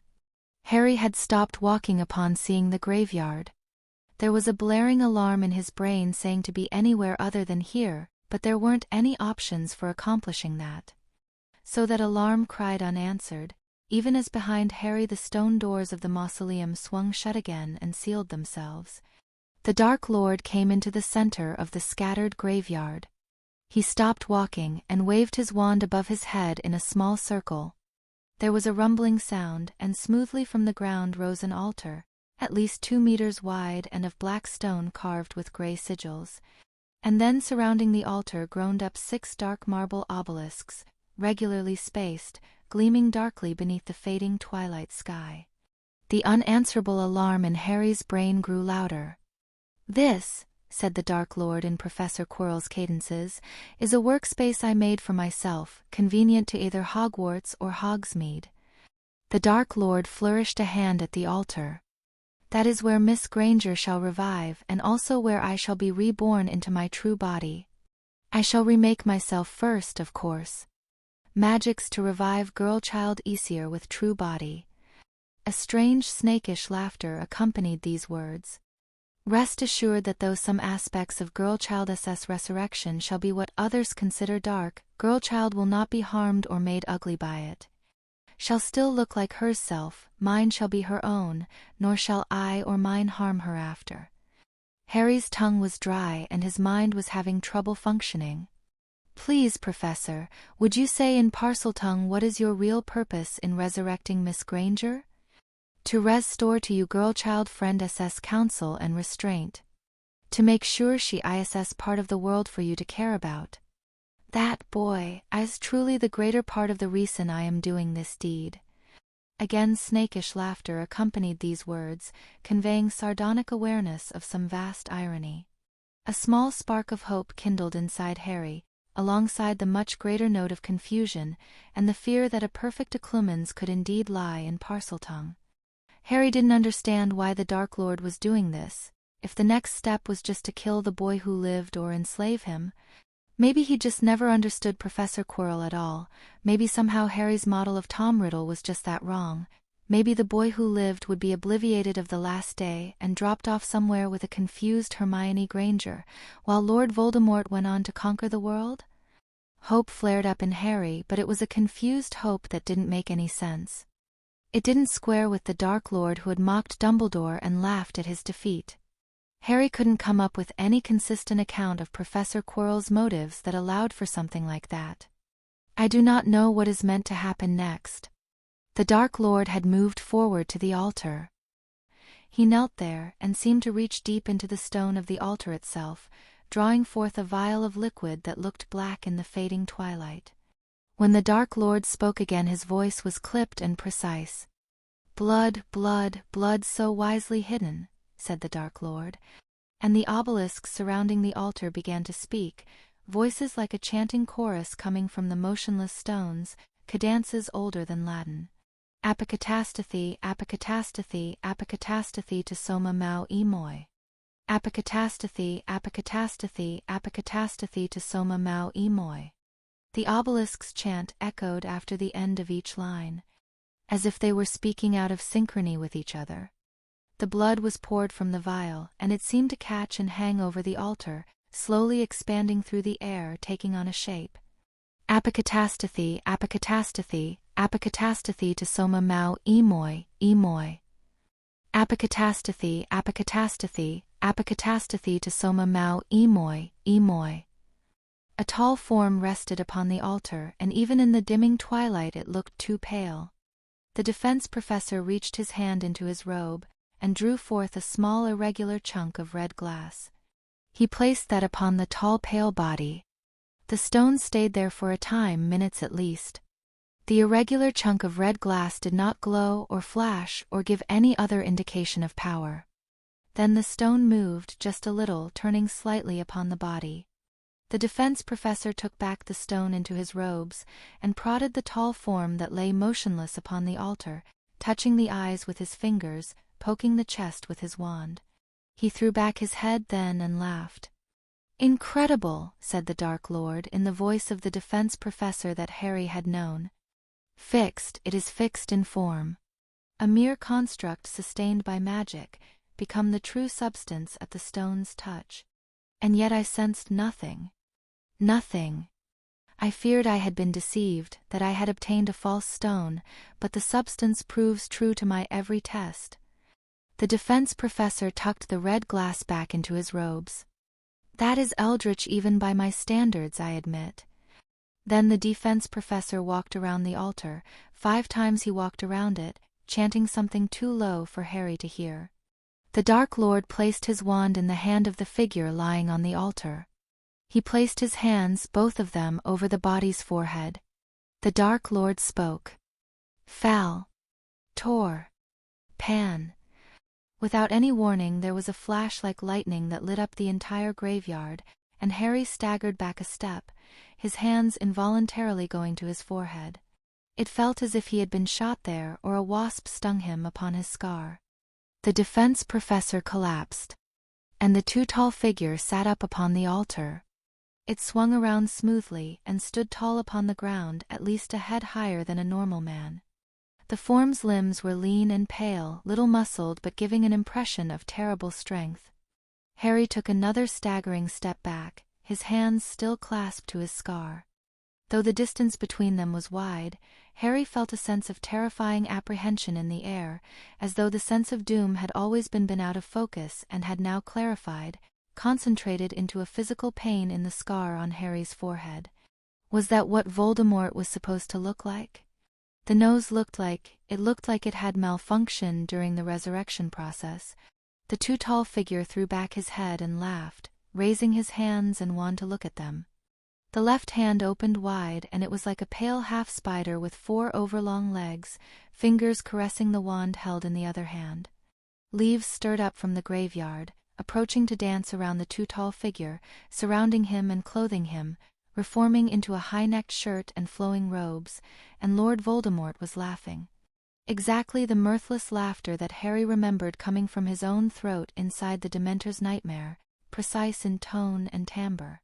Red eyes gleamed beneath the fading twilight, their pupils slitted like a cat's. The form that Voldemort had abandoned raised itself, quivering, from the ground, and in a voice that Harry could barely hear, Quirinus Quirrell gasped, "Frio, freet!" "Stupefy," said the high cold voice of Voldemort, and Quirinus Quirrell was blasted down into the ground. Then, with a wave of Voldemort's other hand, Quirinus Quirrell was picked up and flung away from the altar. Voldemort walked away from the altar, then turned and looked at Harry, and the pain in Harry's scar flared at it. "Frightened, child?" Voldemort hissed, like there was an undercurrent of Parseltongue even to the Dark Lord's human speech. "Good. Place the girl on the altar and break your transfiguration. 'Tis time for me to revive her. Is this really going to happen? Are we really going to do this?" Harry swallowed, mastering his fear through that note of impossible hope amid the confusion, and walked over to the altar. Then Harry took off his left shoe and his left sock, and took off the toe ring that was Hermione Granger, the transfigured shape identical to the toe ring that had been given Harry as an emergency portkey. There was a twinge of regret in Harry for not having the real portkey now, but only a twinge. An Inner Circle Death Eater would routinely put up boundaries against portkeys if Severus had been right. Behind Harry, Voldemort laughed again in what sounded like surprised appreciation. "I need my wand to finite her," Harry said aloud. "You do not." High the voice and cruel. "You learn to sustain a transfiguration by touch alone without further use of the wand. You can likewise break your own transfiguration wandlessly by commanding your sustaining magic to drain away. Do so now." Harry swallowed and touched the toe ring. He had to try 3 times and clear his mind before he could push his magic out of the toe ring, as before he had learned to make a tiny stream of magic flow in. The breaking of the spell went much more slowly that way than a finite incantatum, almost like the sped-up reverse of watching something being transfigured. The toe ring distorted, flowing together, expanding. Colors changed, textures changed. 2/3 of a dead girl lay strewn across the altar, on her side with one arm falling off the altar's edge, the position in which the reversion had chanced to place her. No blood flowed now from the chewed stumps of her thighs. The dead girl wore Hermione Granger's face, but twisted and pale. It was as Harry had seen before in the hospital's back room, the image burned into his brain during 30 long minutes of transfiguration, the image he had reproduced during 4 even longer hours to transfigure the decoy. The dead girl was naked, for her clothes were not part of her and had not been transfigured. The sight brought back flashbacks of the hours spent in the infirmary room, of the nightmares afterward, all of which Harry suppressed. "Go back," said Voldemort's high voice. "This is my work, now." Harry swallowed and retreated from the altar, to the mouth of the long corridor where he'd stood before. "Her body should be, around 5 Celsius, I cooled her so there wouldn't be brain damage." Harry's own voice was wavering in pitch. Is he really going to do this? Really? There had to be a catch and Harry just couldn't see it. Voldemort had said that neither he nor any of his would harm Hermione, that her body and mind would be her own. Why? Voldemort walked forth to the altar once more, orienting the body before him with a wave of his hand to lie straight across the altar. The Dark Lord spoke with high monotone precision, "Flesh, flesh, flesh so wisely hidden." The obelisks began chanting once more. "Apocatastathe, apocatastathe, apocatastathe to soma ho emoi, emoi." "Apocatastathe, apocatastathe, apocatastathe to soma ho emoi, emoi." New flesh flowed out of the stumps of the girl's thighs, creeping forward like an ooze and solidifying. The obelisks ceased chanting. A complete form lay naked upon the altar. It didn't look like Hermione. A Hermione Granger should be standing up and talking. She should have her Hogwarts uniform. Voldemort raised a hand, then hissed as though in annoyance. With a violent gesture, the robes around Quirinus Quirrell's sleeping form were torn in half, his purple and green tie shredded, and his suit jacket drawn from him to where Voldemort stood. Some part of Harry flinched, as if seeing the Dark Lord Voldemort attacking Professor Quirrell. Voldemort plunged his hand deliberately into the suit jacket, which jerked as though something were being broken. Then Voldemort shook out the suit jacket onto the ground beside him, emptying out the contents. Harry's pouch fell from it, and his time-turner, and a broomstick, and Voldemort's gun, and the cloak, and a number of amulets and rings and stranger devices that Harry did not recognize. And finally a chunk of red glass which was laid upon Hermione Granger's form, and allowed to stay there for a time. Minutes passed. The Dark Lord donned an amulet from the heap of things beside the altar. Also from the heap, Voldemort took 4 short wooden rods with straps upon them, and reached beneath his robes to attach them.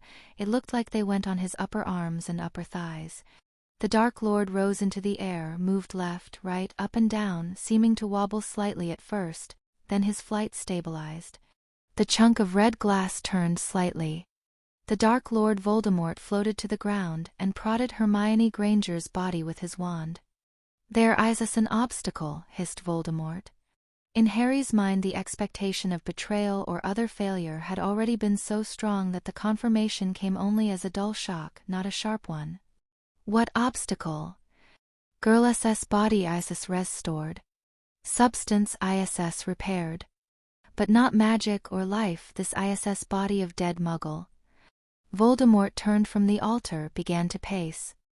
The full ritual would solve this. But that would require time and the blood of Granger's enemy, and I do not think Draco Malfoy still qualifies, nor can I take my own blood unwillingly. Foolish. Voldemort's voice was a lower hiss. Foolish, I should have foreseen this and prepared. Her brain might awaken with an electrical shock. I know that much of Muggle medicine, but would her magic return to her? That I do not know, and I suspect if she awakens as a Muggle she will be a Muggle forever. Still, I can think of nothing better. The Dark Lord raised his wand. Wait! Harry blurted, feeling hope return. She needs a spark of life and magic, just a spark to get her started. Voldemort turned and looked at him. The snake-like face showed some slight degree of surprise. Think I have something that might work, Harry hissed. Needs wand. Have no intentions to ussy it against you. Harry said nothing about expecting his intentions wouldn't change. He'd simply blurted out the idea fast enough that he hadn't formed any specific intentions yet. This, Voldemort hissed, I desire to see. The Dark Lord reached into the heap of things by the altar and picked up the wrapped form of Harry's wand. It was thrown, gliding through the air and then dropping at Harry's feet, and then the Dark Lord floated back, the heap of things moving smoothly backwards with him. Harry unwrapped his wand and moved forward. We have our wand back, that's step one, said the last voice, the voice of hope. No part of Harry had any idea what step two might be, but it was still step one accomplished. And Harry stood before the reformed body of Hermione Granger, who was still naked and dead, on a twilight-lit stone altar. Lord Voldemort, Harry said, I beg you, please give her some clothes. It might help me do this. Granted, hissed Voldemort. The pain in Harry's scar flared as the naked girl's body lifted into the air, then flared again as dead leaves danced around her, and she was clothed in the seeming of a Hogwarts uniform, though the trim was red instead of blue. Hermione Granger's hands folded over her chest, her legs straightened, and her body drifted back down. Harry looked at her. Focused on her now that she looked human again. She looks like she is sleeping, not dead. It took a conscious effort to look for breathing, fail to see it, and make the deduction. So far as naked perception was concerned, Hermione might as well be alive right now. That Hermione Granger would not approve of this situation taken as a whole seemed beyond question. But it didn't mean that she would rather stay dead than be alive, other things being equal, though they might not be.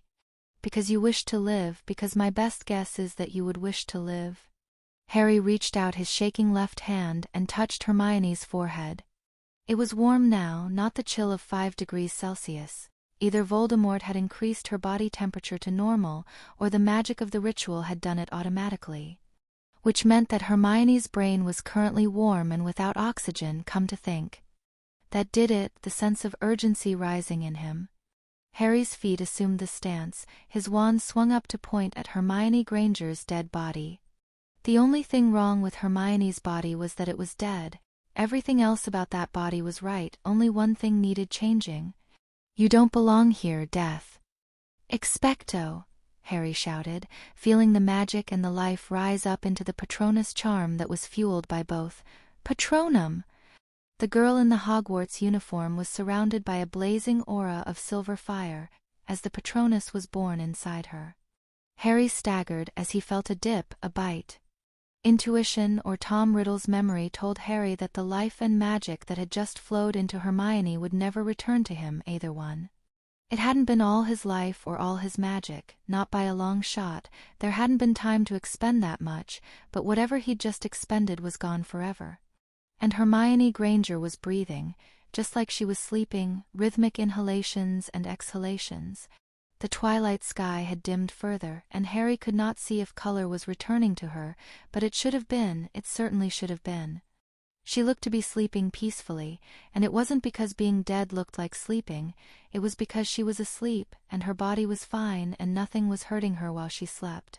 Some part of Harry, that had somehow managed not to speak up earlier, quietly pointed out that they were still in a graveyard. The recently victorious Lord Voldemort was still in control of the situation, and that his guess about Hermione wanting to be alive was just a guess. Harry was still smiling as he slowly lowered his wand. The celebratory fireworks going off inside his mind were restrained. Harry wasn't screaming and running around in little circles like Professor Flitwick, but that, Harry said aloud inside his mind, that is what I call step 2. Interesting, said the cold high voice. Your Patronus draws upon your life as well as your magic. I guess that much, for it was too powerful for a first year to fuel with magic alone. And yet there must be more to the puzzle. since not just any life-fueled spell would have done. Was your happy thought the image of her returning to life? Was that all it took? Lord Voldemort was again toying with his wand, a dark interest in those red-slitted eyes. I suspect I will feel quite stupid when I finally comprehend that spell someday in my eternity. Now step away from the girl. There is more work I intend to do, to give her best chance of continued life. Harry stepped back, reluctantly, the sense of tension starting to return to him. He almost tripped over one haphazard grave marker as the Dark Lord continued to walk forward. Standing before the altar, the Dark Lord laid one finger upon Hermione Granger's forehead. Then the Dark Lord tapped his finger upon Hermione Granger's forehead, and said, in a voice so low Harry almost did not hear, "Requiescus." Voldemort waved his hand at an obelisk, which began to rotate, turning itself to lay flat upon the ground, pointing outward. "Fascinating indeed," Voldemort hissed. "She is alive and magical, and not another Tom Riddle as I feared you might have made her." The tension was rising again in Harry. He'd put his wand away into the back belt of his pants. He did not want to remind Voldemort that he still had the wand on him. "What are you doing to her now?" Another obelisk turned, lay flat upon the ground. Their ISS old lost ritual to sacrifice magical creature, transfer magical nature to subject. Limitations are great. Transfer ISS temporary, only few hours. Subject sometimes dies when transfer wears off. But stone will make permanent. For obelisks lay flat upon the ground, evenly spaced. The other two obelisks had been floated away. Voldemort began to reach into his own mouth, checked himself, hissed with annoyance again. He gestured at the sleeping mouth of Quirinus Quirrell, and from Quirrell's mouth floated up two teeth, almost invisible in the falling night. One of these went to the pile of items, the other floated to before the altar. Moments later, Harry cried out and took a step back. Huge and misshapen, lumpy skin, legs thick as tree trunks, a small head that looked like a coconut perched upon a boulder. A mountain troll stood within the circle of obelisks, motionless as though asleep while standing. "What are you doing?" Voldemort's mouth was stretched in a wide smile. It looked horrible on him, like his face had too many teeth. "Shall sacrifice my fallback weapon, and girl-child shall gain Trollus' power of regeneration. Transfiguration sickness as nothing before that, if perchance it was not fixed by previous ritual. And no knife shall slay girl-child, nor cutting curse, nor sickness take her." Why are you doing this?" Harry's voice shook. "Have not the tiniest intention of letting girl-child die again, after going to such lengths to resurrect her." Harry swallowed. "I'm very confused. Was Voldemort practicing being nice?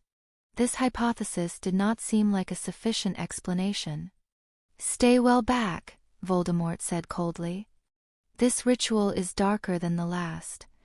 The Dark Lord began a new chant, softer syllables that seemed to seethe through the air like living things, and Harry, feeling a new surge of apprehension, stepped backwards.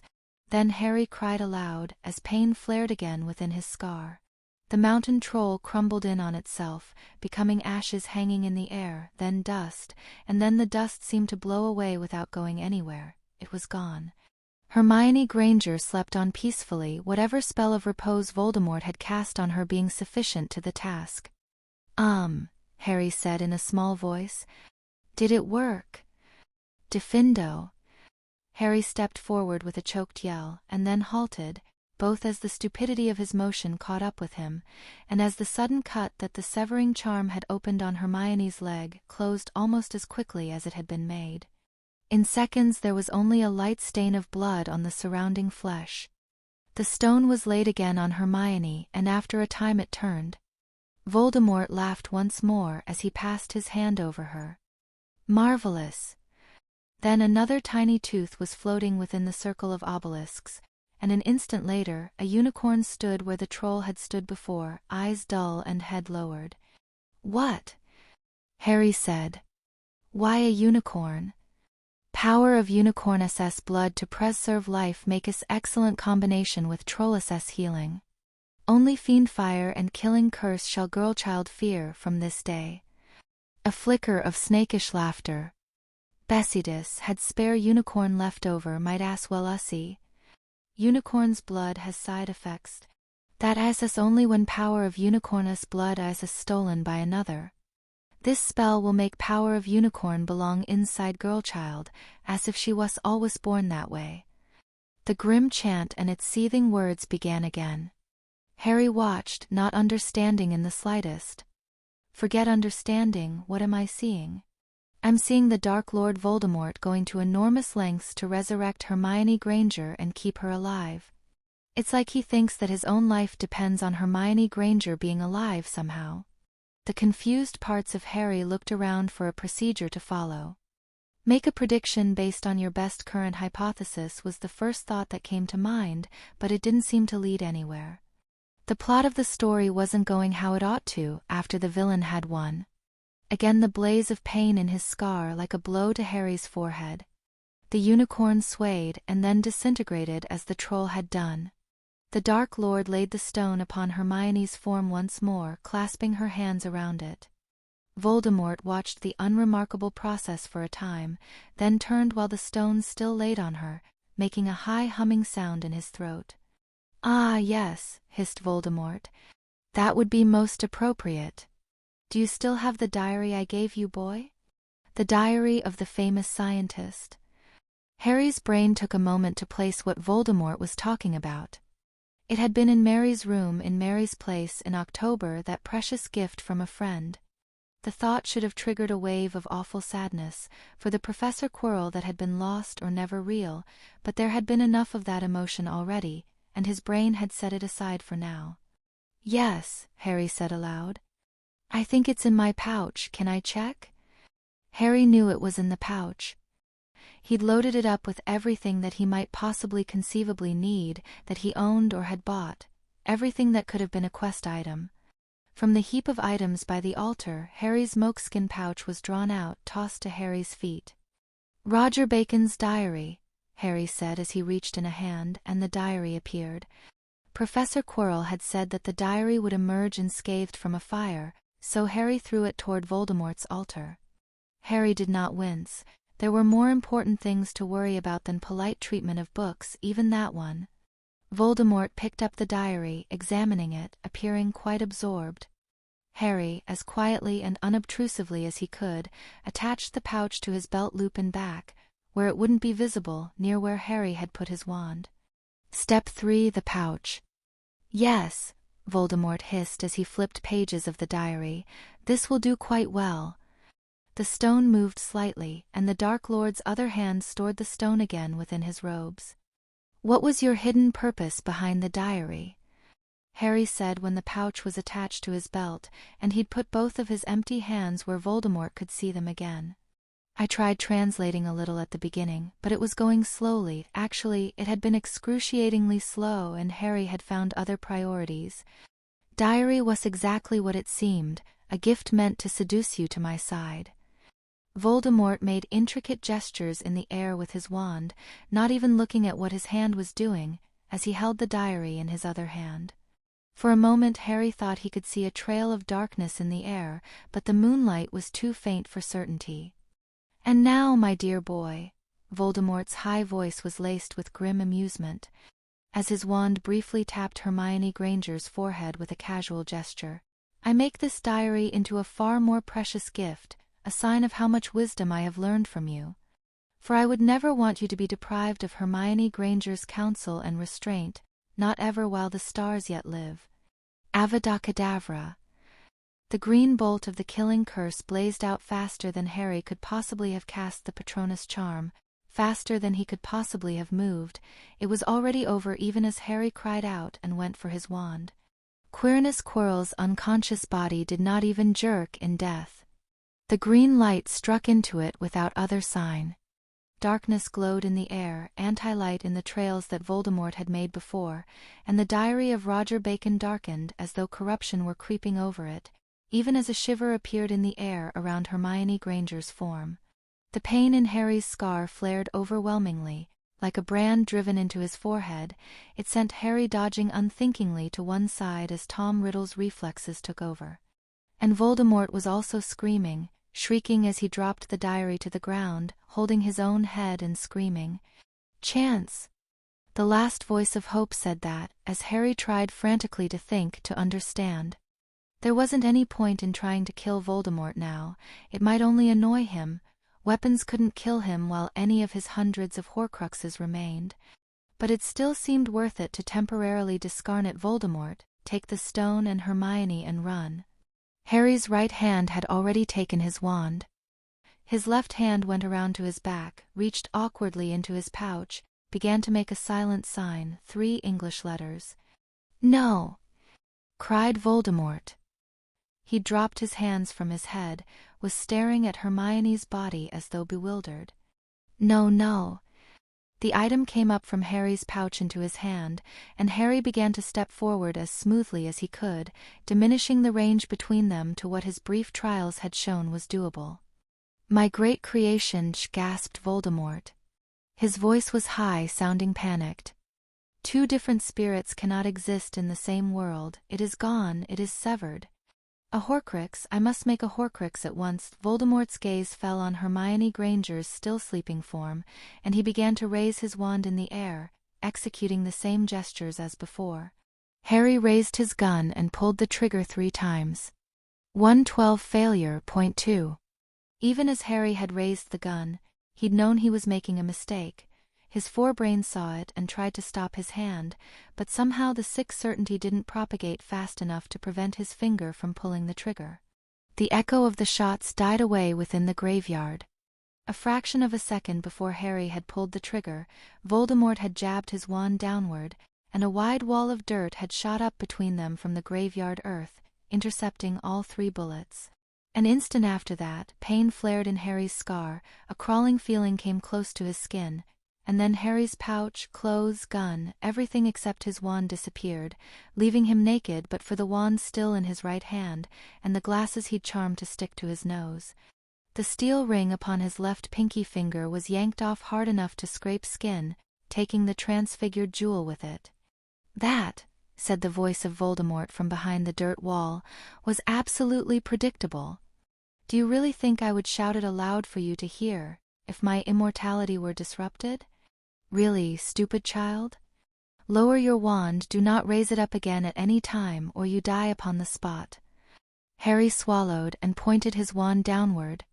"You would have been disappointed in me," Harry said, his own voice now unusually high, "if I'd missed an opportunity like that, I mean." There was no time to think, and Harry's mouth was operating on autopilot for trying to placate evil overlords that might have paternal feelings for you and whom you'd just failed to assassinate. Voldemort stepped around from behind the dirt wall, smiling that horrible smile that seemed to contain too many teeth. "I promise not to raise my hand or wand against you, child, if you did not raise your hand or wand against me." "I used bullets," Harry said, his voice still high. "That's not a fist or a spell. My curse thinks differently. That is the puzzle piece that you missed. Did you think I would leave the piece between us to mere fortune? Before I created you, I invoked a curse upon myself and all other Tom Riddles who would descend from me. A curse to enforce that none of us would threaten the other's immortality, so long as the other made no attempt upon our own. Typical of that ridiculous fiasco, the curse seems to have ended up binding me, but taking no hold upon the infant with his self so lost." A low, lethal chuckle. "But you tried to end my true life just then, stupid child. Now curse is lifted and I may kill you any time I wish." "I see," Harry said. He did see. That was why Voldemort had told him about his Horcrux system in the first place, just to set up the moment when Harry knowingly tried to violate his immortality. Harry's mind was frantically churning through options, none of which seemed helpful. His pouch, his clothes, Harry saw by the moonlight that they all now lay in another heap by the altar, out of reach. "And now you kill me?" Harry still had his wand, presumably the Dark Lord couldn't cast his own magic on that, or his glasses because of the disharmony. "Cast my own spell first?" No, Voldemort just jabs his wand downward to make another shield, then shoots me. What else is there? What else? Still a fool. If no further matters remained between us, I would already have killed you. The dirt wall crumbled at another gesture of the wand, and Voldemort moved smoothly back toward the heap of items by the altar. The Dark Lord stretched out a hand, and the diary of Roger Bacon flew to him. This is, indeed, Horcrux of Girlchild, my superior version. In his other hand appeared a parchment. This ISS ritual for resurrecting her if it must be done again. Instructions are honest, no traps. Remember that Girlchildess's spirit cannot float free like ghost, resurrection stone as my Horcrux not hers. Do not lose her Horcrux or her spirit may be trapped within it. Voldemort reached down, picked up Harry's pouch, fed both the diary and the parchment into it. Remember that, in case something goes wrong with next movies. I don't understand what is happening, Harry said. There was nothing else left. Please explain to me. The Dark Lord was now regarding Harry with a grim look. When Girlchild died, was in company of Skullus seer, heard prophecy spoken that you would become force of vast destruction. You would become threat beyond imagination, beyond apocalypse. That is why I went to such lengths to undo my killing of Girlchild, keep it undone. What are you sure, what? Dare not say specifics to you. Prophecy I heard of Miss Self led me to fulfill it. Have not forgotten that disaster. Voldemort backed further away from Harry, red-slitted eyes fixed upon the boy who lived, gun unwavering in the left hand. All I have done, is to smash that destiny at every point of intervention. If some fate maketh me fail in what cometh next, idiot child of foretold destruction, then you must kill yourself to save Girlchild. Else all you claim to value dies by your own hand. Harry's voice went up an octave. Another octave. I really wouldn't do that, seriously. Silence, fool. Remain silent unless given leave by me to speak. Keep your wand pointed down and do not raise it unless told. Else you die upon the spot, and mark that I said that in Parseltongue. Voldemort reached into the altar again. For a second Harry's mind couldn't process what he was seeing, and then he saw that Voldemort was holding a human arm, severed near the shoulder. It seemed too thin, that arm. The Dark Lord pressed his wand to the flesh above the severed arm's elbow, and the fingers twitched like they were alive. By dim moonlight Harry saw a darker mark appear on that flesh, just above the elbow. Seconds later the first hooded figure appeared inside the graveyard with the popping sound of an apparition. A moment after that came another pop, and then another. The hooded figures wore silver skull masks, and moonlight fled from the robes beneath them. "Master!" cried one of the black robes, the third to arrive. The voice was of peculiar timbre from behind the silver skull mask. "Master, it has been so long we had lost hope." "Silence!" shouted the high voice of the Dark Lord Voldemort. Every trace of Professor Quirrell was now gone from the too tall figure. Train your wand upon the boy who lived and watch him. Do not be distracted, not by anything. Stun him at once if he moves, if he begins to speak. More pops. Between graves, behind a tree, in all the shadowy spaces, more black robes were operating, all hooded and masked. Some of them voiced exclamations of joy, many of those sounding rather forced. Others moved forwards as though to greet their master. Voldemort gave them all the same instruction, except that some were commanded to cruciate Harry Potter if he moved, others to restrain the boy who lived if he moved, others told to fire hexes and curses, others told to cancel his magic. 37 pops, Harry counted before the black robes and skull masks seemed to stop arriving. All of them were now holding their wands pointed at Harry, aligned in a semicircle before him, where they wouldn't get into each other's lines of fire. Harry continued pointing his wand downward, insofar as he had been told that, if he tried to raise it, he would die. He remained silent, insofar as he had been told that if he tried to speak, he would die. He tried not to shiver in the falling night temperatures, for he was naked and it was getting colder.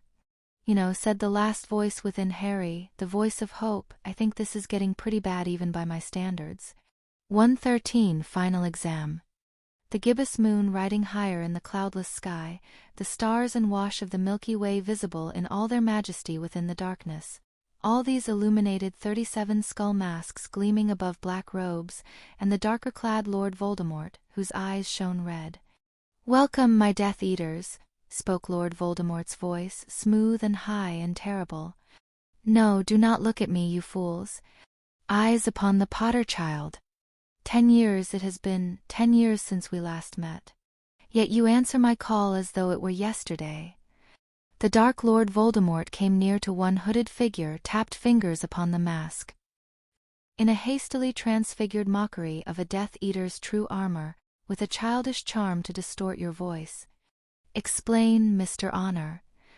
"Our old masks and robes," said the robe whose mask the Dark Lord had tapped. Even through the distorting timbre of the mask, the fear in it was audible. We were not fighting in them, Master, with you gone, so I did not maintain their enchantments, and then you summoned me to appear here, masked, and I always held faith in you, Master, but I did not know you would return this very day. I am truly sorry to have displeased you." "Enough."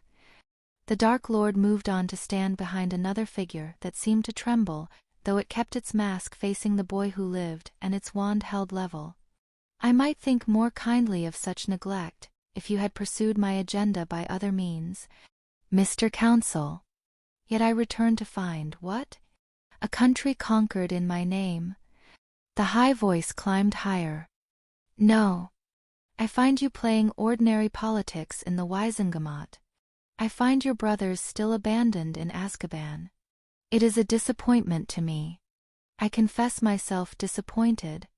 You thought I was gone, the dark mark dead, and you forsook my purpose. Is that right, Mr. Counsel?" "No, Master," cried that masked figure. "We knew you would return, but we could not fight Dumbledore without you. Crucio." A horrible scream tore out of the mask, piercing the night. It continued for long, long seconds. "Get up," the Dark Lord said to the figure that had collapsed upon the ground. "Keep your wand on Harry Potter. Do not lie to me again." "Yes, Master," sobbed the figure as it pushed itself to its feet. Voldemort resumed pacing behind the black-robed figures. "I suppose you are also wondering what Harry Potter is doing here? Why he is a guest at my rebirthing party." "I know, Master," said one of the robes. "You mean to prove your power by killing him, in front of us all, to leave no doubt as to which of you is stronger. To show how your killing curse can slay even this so-called boy who lived." There was a pause. None of the cloaked figures dared to speak. Slowly, the Dark Lord Voldemort, in his high-collared shirt and dark robes, turned to face the Death Eater who had spoken. "That," whispered Voldemort in a voice chill as death, "is a little too much folly for me to credit, Mr. Sallow. You heard that theory of how I died, and tried to provoke me into repeating a mistake." Lord Voldemort was floating, rising high off the ground. "I suppose you came to prefer your laziness to my mastery, McNair?" The Death Eater who'd spoken was suddenly surrounded by a blue haze. He spun, slashed his wand at the Dark Lord, and cried, "Avada Kedavra!" Voldemort simply tilted to one side in midair, dodging the green bolt. "Avada Kedavra!" cried the Death Eater.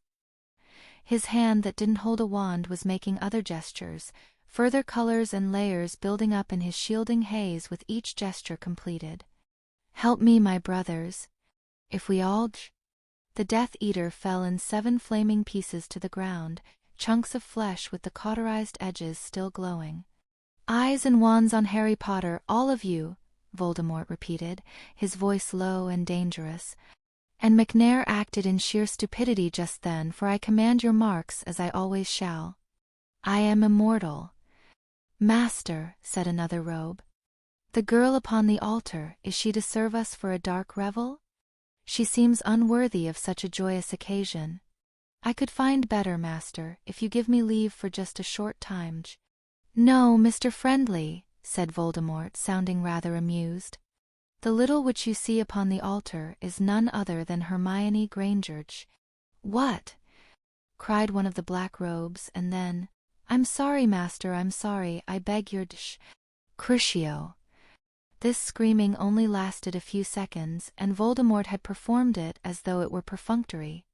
Afterward Voldemort's voice returned to low amusement.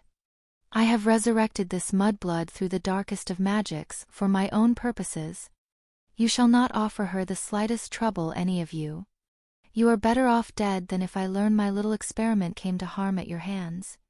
This order is absolute, regardless of other circumstances, even if she escapes, let us say." A cold high laugh, as if at some joke that nobody else understood. "Master," one of the robes said in a faltering voice distorted by his skull mask. "Master, please, I would never defy you. I am obedient, as you see, but master, I beg you, let me return, the better to serve you later. I came here in haste, forsaking master, with so many of us being gone, others will wonder, they will mark the absences, who has disappeared. Soon there shall be no alibi I can offer." A cold high laugh. "Ah, Mr. White, the most delinquent of my servants. I have not yet decided if you will survive your punishment. I have less need of you than I once did, Mr. White. In 2 days' time the Death Eaters shall walk openly. My powers have increased, and I have just this day disposed of Dumbledore." More gasps of shock arose from the Death Eaters. Voldemort paid them no heed. "Tomorrow I shall slay Bones, Crouch, Moody, and Scrimgeour if they have not fled. The rest of you shall go into the Ministry and the Wizengamot and cast imperious curses as I direct you. We are finished waiting. By tomorrow's nightfall I shall have declared myself Lord Ruler of Britain." Intakes of breath rose from the gathered masks, but one figure was laughing. "You find me amusing, Mr. Grimm?" "Apologies, master," said the robed figure who had laughed, his wand perfectly level upon where Harry stood. "I was glad to hear you had dispatched Dumbledore. I fled from Britain in cowardly fear of him, having lost faith in your return." Voldemort's chuckle resounded within the graveyard. "Your candor earns you my mercy, Mr. Grimm. I was surprised to see you here tonight. You are more competent than I suspected. But before we turn our attention to happier matters, there is a certain affair to which we must attend. Tell me, Mr. Grimm, if the boy who lived swore an oath to you, might you trust him?" "Master, I don't understand," said Mr. Grimm. One or two of the other Death Eaters turned their masks toward Voldemort before quickly fixing the skull gaze on Harry. "Answer me," Voldemort hissed. "This is not a trick, Mr. Grimm, and you will answer truthfully or bear the consequences. You knew the boy's forebears, did you not? Knew them for straightforward folk? If the boy freely chose to swear to you an oath, even knowing you for a Death Eater, might you trust in his words? Answer me." Voldemort's voice rose to a shriek. Yes, master, I suppose I might." "Good," Voldemort said coldly. "The potential for trust must exist to be sacrificed. And for the bonder of the unbreakable vow, which of you shall sacrifice their magic?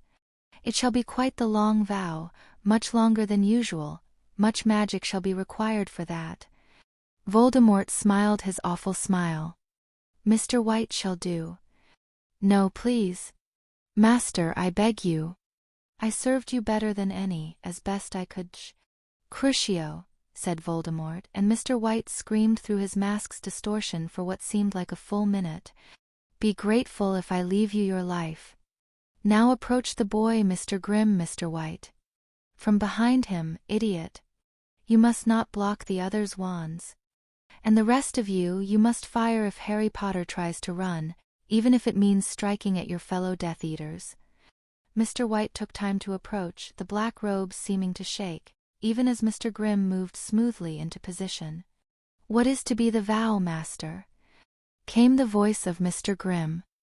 Yes," Voldemort said. The Dark Lord went on pacing behind the semicircle of Death Eaters. "Today, though I hardly expect even you to believe me, today we are doing Merlin's work, my Death Eaters. Yes. before us stands a great danger, who in his blundering folly has been prophesied to wreak destruction such as even I can scarcely imagine. The boy who lived. The boy who frightens dementors. The cattle who believe they own this world should have been more worried when they saw that. Useless, all of them. Forgive me, said one black robe in a halting voice. Master, surely if that is so, Master, why don't we just kill him right away?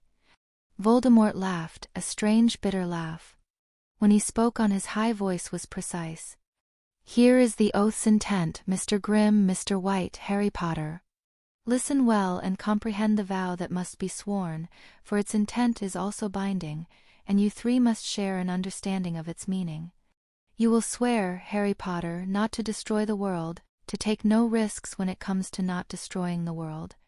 This vow may not force you into any positive action. On account of that, this vow does not force your hand to any stupidity. Do you understand that, Mr. Grimm, Mr. White? We are dealing with a prophecy of destruction. A prophecy. They can fulfill themselves in twisted ways. We must be cautious that this vow itself does not bring that prophecy about. We dare not let this vow force Harry Potter to stand idly after some disaster is already set in motion by his hand, because he must take some lesser risk if he tries to stop it. Nor must the vow force him to choose a risk of truly vast destruction over a certainty of lesser destruction. But all Harry Potter's foolishness, Voldemort's voice climbed, all his recklessness, all his grandiose schemes and good intentions, he shall not risk them leading to disaster. He shall not gamble with the earth's fate. No researches that might lead to catastrophe. No unbinding of seals, no opening of gates. Voldemort's voice lowered again. Unless this very vow itself is somehow leading into the destruction of the world, in which case, Harry Potter, you must ignore it in that particular regard. You will not trust yourself alone in making such a determination. You must confide honestly and fully in your trusted friend, and see if that one agrees. Such is this vow's meaning and intent. It forces only such acts as Harry Potter might choose himself, having learned that he is a prophesied instrument of destruction. For the capacity for choice must also exist to be sacrificed. Do you understand, Mr. White? I think so. Oh, Master, please do not let the vow be so long. Silence, fool, you do a more useful thing this day than you have ever done. Mr. Grimm. I think, Master, that it must be repeated to me. Voldemort smiled that too-wide smile and said it all again using different words. And now, Voldemort said coldly, Harry Potter, you will keep your wand low and permit Mr. Grimm to touch his wand to yours, and you will speak such words as I direct you. If Harry Potter speaks any other word, then cut him down, the rest of you. Yes, Master, came the 34-fold chorus. Harry was chilled and shivering, and not only because he was naked in the night. He didn't understand why Voldemort was not just killing him. There seemed to be only a single line leading into the future, and it was Voldemort's chosen line, and Harry did not know what came after this. Mr. White, said Voldemort, touch your wand to Harry Potter's hand and repeat these words. Magic that flows in me, bind this vow. Mr. White spoke those words. Even through the distortion effect of his mask, it sounded as though his heart were breaking. Behind Voldemort the obelisks chanted, a language that Harry did not know. 3 times they repeated their words, then fell silent. Mr. Grimm, said Voldemort, think of the reasons why you might trust this boy if he had given this oath freely. Think of that potential for trust, and sacrifice it as you say. By my trust that I hold for you, said Mr. Grimm, be you held. And then it was Harry Potter's turn to repeat Lord Voldemort's words, and Harry did so. I vow, Harry said. His voice shook, but he spoke. That I shall not by any act of mine destroy the world. I shall take no chances in not destroying the world if my hand is forced. I may take the course of lesser destruction over greater destruction unless it seems to me that this vow itself leads to the world's end and the friend in whom I have confided honestly agrees that this is so. By my own free will. Harry could feel it, as the rite was invoked, the shining cords of power wrapping around his wand and Mr. Grimm's wand, wrapping around his hand where Mr. White's wand touched it, wrapping around himself on some disturbingly abstract level. Harry could feel himself invoking his power of free choice, and he knew that his next words would sacrifice it, that this was absolutely the last chance to turn back. "So shall it be," said the coldly precise voice of Lord Voldemort. "So shall it be," Harry repeated, and he knew in that moment that the content of the vow was no longer something he could decide whether or not to do, it was simply the way in which his body and mind would move. It was not a vow he could break even by sacrificing his life in the process. Like water flowing downhill or a calculator summing numbers, it was just a thing Harry Potter would do. "Did the vow take, Mr. White?" Mr. White sounded like he was weeping. "Yes, master. I have lost so much, please, I have been punished enough." "Return to your places," said Voldemort. "Good. All eyes on the Potter child, prepare to fire the instant he tries to flee, or raise his wand, or speak any word." The Dark Lord floated high in the air, the black-clad figure overlooking the graveyard. Again he held a gun in his left hand and his wand in his right. "Better. Now we shall kill the boy who lived." Mr. White staggered. Mr. Grimm was laughing again, and so were others. "I did not do that to be funny," Voldemort said coldly. "We are dealing with a prophecy, fools. We are snipping the threads of destiny one by one, carefully, not knowing when we may first encounter resistance. This is the order in which the next acts shall be done.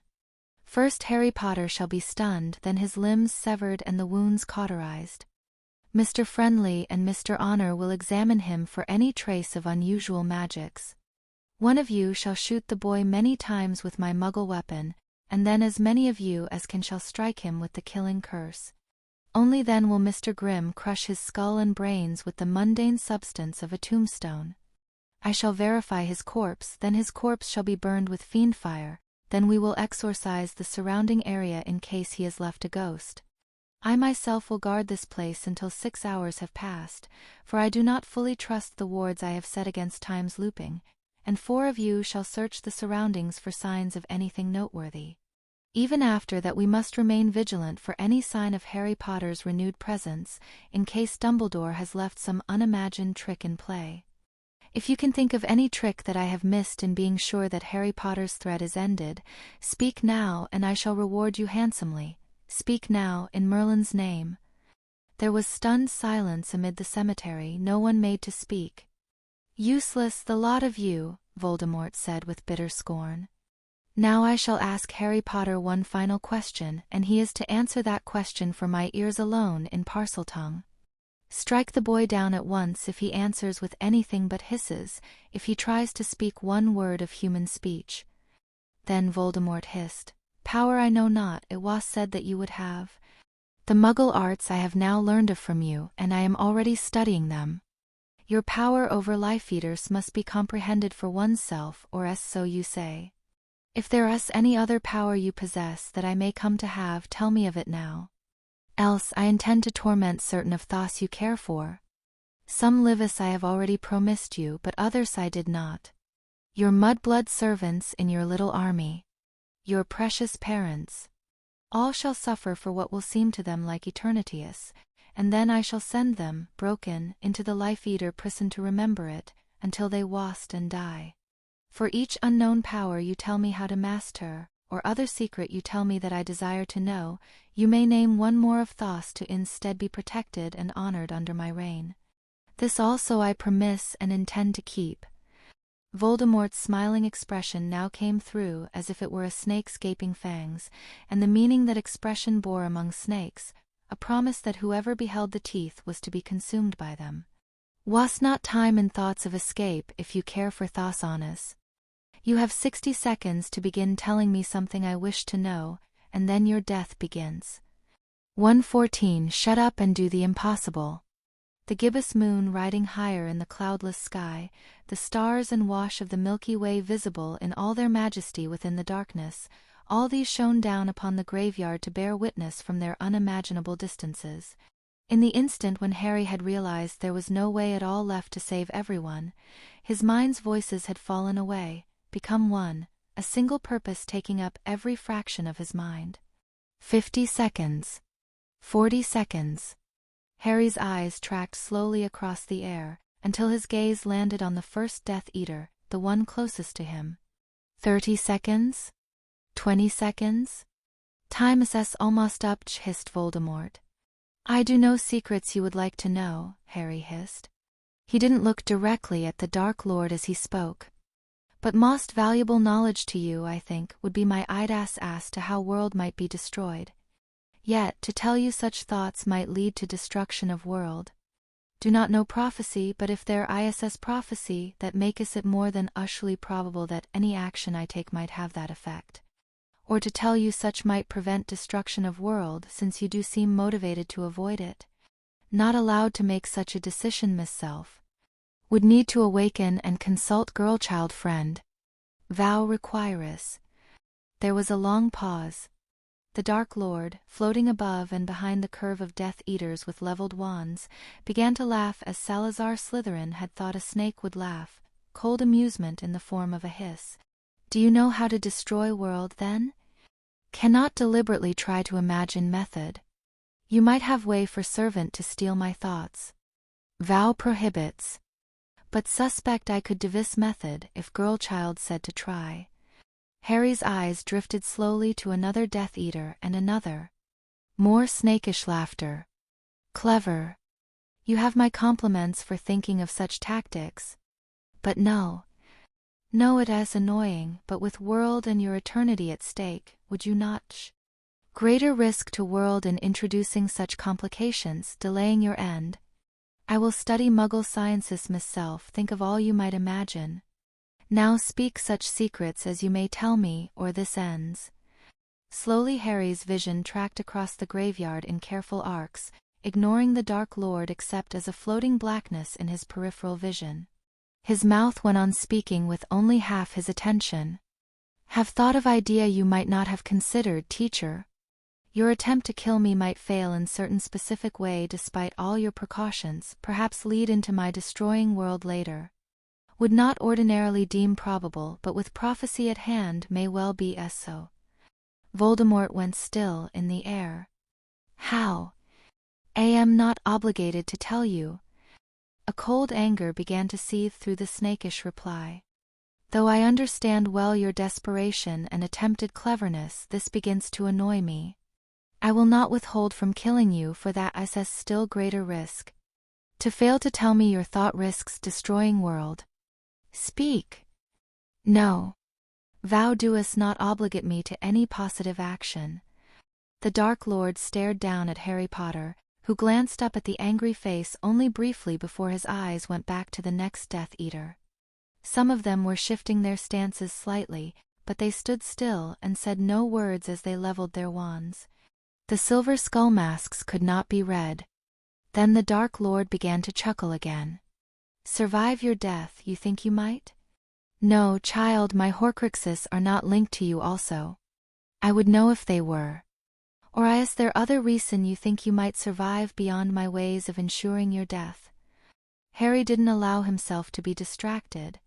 The repeated failures didn't matter, they only led into the next action in the chain, but he still needed a next action. Now speak a secret, the Dark Lord hissed, or Life Eaters will pursue you always, hate you always, seek you out wherever you go. If what I have just done was successful, I have caused them to be set upon you. Guardian Charm secret will be beyond you for long time to come, perhaps forever. Best defense against Life Eaters would die with me. This is starting to become sad. The Dark Lord's voice trailed off. Ah. I see. Life Eaters respond to expectations. You tell me I will be hunted, I expect to be hunted, they hunt me. Such is rare but not unheard of. Valuable secret, yes. Can see many uses. A cruel smile. I shall allow you to select one person to be saved. Miss Self. Would tell you to die with dignity, but knowing Miss Self I know it for futility. You have withstood my kindly gift just then by annoying me, and I retract it. Any other secrets? Yes. Really interesting, honest too. Some you are unlikely to figure out on your own, not for very long time if ever. If I say I have told you all that, do not risk world, will you not torment any of my friendes or family? All of this speech started because you left me no way at all to save everyone. The Dark Lord stood still in the air for a long moment. And Harry's eyes went on tracking slowly across the graveyard as his hand remained tight upon his wand. In the instant when Harry had realized there was no way left to save everyone. He couldn't speak any incantation in English. But transfiguration was wordless. There was no material in contact with his wand's end except air, which couldn't be transfigured. But Voldemort didn't know about partial transfiguration, which Harry could use to transfigure a tiny bit of the material from his wand itself. "You're stalling," the Dark Lord said. "Just to delay death? Or with other purpose?" Harry said nothing, his other work slowing as his mind sought a continuation of the conversation that would work even against the Dark Lord's will. "Speak and tell me purpose, or this ends now and your friendes suffer for lifetimes." "Lower Muggle weapon and do not point wand in my direction," Harry hissed, putting as much cold danger as he could into the snake's voice. "Speak no commands to servants. I do possess capabilities of which you are ignorant. Can Ussie one such capacity to cause huge explosion almost instantly without speaking incantation? Slay your new body, all servants, stone scattered to who knows where." At his current level of practice, Harry could transfigure 1 cubic millimeter as fast as he could apply his will and magic. 1 cubic millimeter of antimatter. It wasn't a world-ending threat. Voldemort could have been carved from stone. "You bluff somehow." "Not bluffing. Speaking in snake talk, I tell you I can do it almost instantly before any spell can be cast at me, I think. You know very little of science as yet. Power I would command is a stronger than process that fuels stars." "Vow will stop you," hissed Voldemort. "You cannot risk world." "Take no risks, none with clever-eyed ass." "Would not risk world." "I estimated size of explosion, nowhere near that large." "You do not know, fool." "Cannot be sure." Voldemort's hiss was climbing higher. "I am reasonably certain. Vow will not stop me." There was an increasing fury in Voldemort's expression, and yet his hiss carried a tinge of fear. "I shall wreak pain beyond imagining on all you care for. Shut up. I disregard all such threats now, as theory of gamus says I should. The only reason you make threats is that you expect me to respond." That, too, Harry had truly understood in the last extremity. "Offer me something I want, teacher. For your new body, for your continued holding of stone, for lives of your servants." Harry's mouth was running on automatic, his real attention elsewhere. Beneath the moonlight glints a tiny fragment of silver, a fraction of a line. From a tiny spot on the end of Harry's wand, a cubic millimeter of anchor, stretched out a thin line of transfigured spider silk. It would have broken at once if tested, it would have gone unremarked if any had noticed its glint. Less than 1/10 of a millimeter in cross-section, the tiny shape represented by the extended line of spider silk was something Harry could transfigure swiftly, 10 centimeters of length to a cubic millimeter of total volume, and Harry could transfigure a cubic millimeter in a fraction of a second. He was forcing the transfiguration outward, extending it through the air as fast as he could without risking the transformation. The tracing line of spider silk looped around a Death Eater's hood at neck level, returned to the pattern of threads. Voldemort's face was now impassive. "You must not leave here alive. Sensible people called good would also agree, this I tell you in Snake SS speech.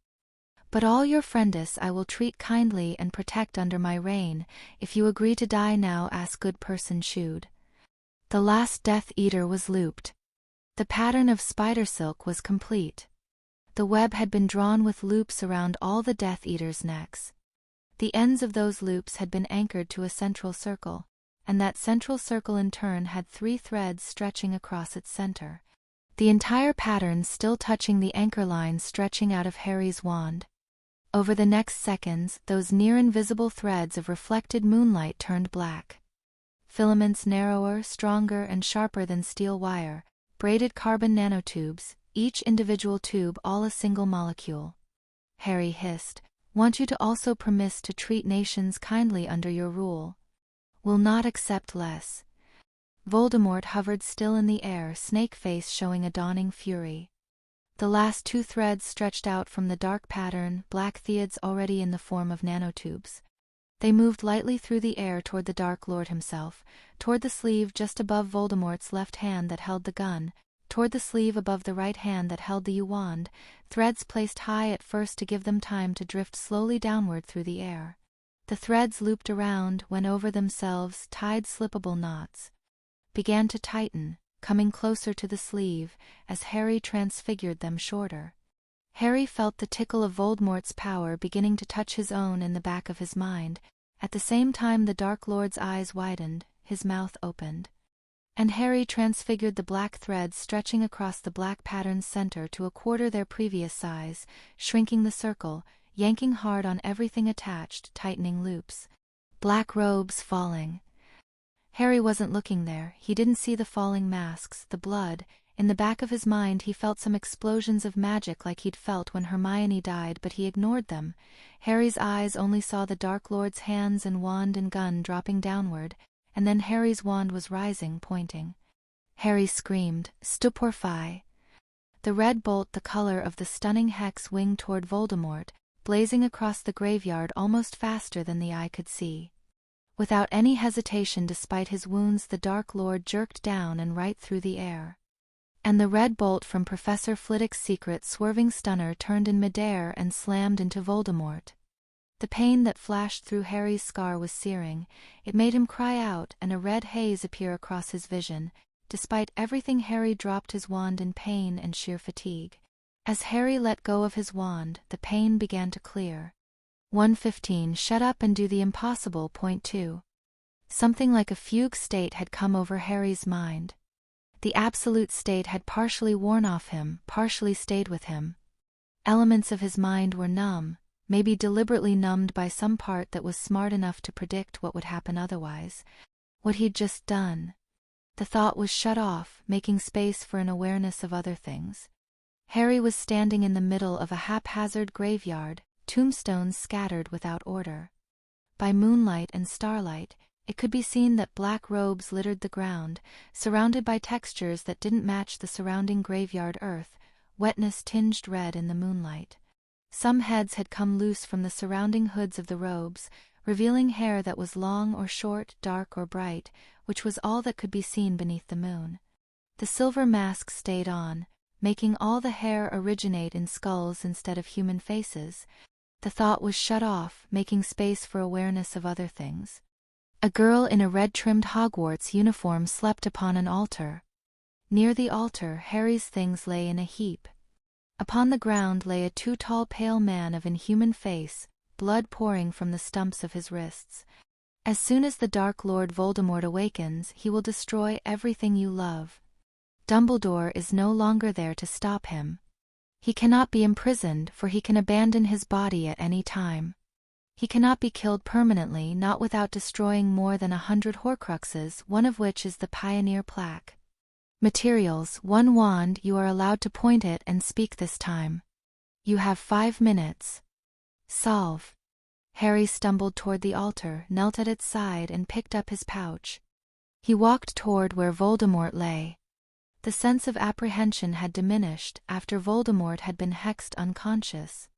Now, as Harry approached, it rose to a terrifying height, flaring also into pain in his scar. Harry ignored the inner shriek. That had been the last memory of Tom Riddle seared into Harry's brain, the last cognitive pattern to be transferred over into the infant baby before Tom Riddle had exploded, a sense of mounting horror and dismay associated with the resonance that had spun out of control. Harry knew the meaning of it now, that sense of apprehension, and that made it easier to disregard. He'd guessed that the effect of the resonance mostly hit the caster, with power proportional to the caster's power, and the bet had paid off. Harry looked upon Voldemort's body and breathed deeply, through his mouth, because coppery smells Harry was not thinking about were coming in through his nose. Harry knelt by Voldemort's side, took out his medical kit from his pouch, and placed a self-tightening tourniquet around the body's left wrist, then another tourniquet about the right. It felt wrong, showing Voldemort that concern. Some part of Harry was aware, in the back of his mind, that some number of people had just had something extremely bad happen to them. What would have been balance, what would have been justice, was if Voldemort had suffered the same fate without an instant's more hesitation. What Harry was doing now felt like Batman showing more concern for the Joker than for the Joker's victims. It felt like a comic book where the writers wrung their hands endlessly about the morality of killing the big-named villains while innocents went on dying in the background. To show more solicitousness for the head villain than his minions, to pay more attention to his fate than the fates of his lower-status followers, was a flaw in human nature. So it felt wrong when Harry rose up from beside the body, the tourniquets having tightened upon Voldemort's wrists. It felt like Harry was doing something ethically monstrous. Even though any sane strategic thinking said that Voldemort's body must not die. The soul he'd created for himself had to be anchored in this brain, it mustn't be allowed to float free. Harry stepped back from Voldemort's unconscious body, breathing deeply through his mouth. He went to the pile of his things to put on his robes and other items, starting with placing the time-turner around his throat once more, readying his own escape and return if that was required. More than 100 Horcruxes. That had been insane, there wasn't any other word for it, a sign of Voldemort's damaged thinking about death. A Muggle security expert would have called it fence post security, like building a fence post over 100 meters high in the middle of the desert. Only a very obliging attacker would try to climb the fence post. Anyone sensible would just walk around the fence post, and making the fence post even higher wouldn't stop that. Once you forgot to be scared of how impossible the problem was supposed to be, it wasn't even difficult, not by comparison to the last one. Neville's parents, for example, had been crucioed into permanent insanity.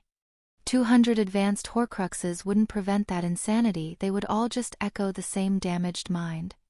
It would be an ethically justified use of the Cruciatus Curse if that were the only way to stop Voldemort permanently. It would be justice, balance. It would show that the Joker's life wasn't worth more than his meanest henchman. All Harry needed to do was cast the Patronus charm, send it to Alastor Moody, and tell him to come here. Well, no, it was a pretty good guess the Patronus charm wouldn't work if it was cast with that intent.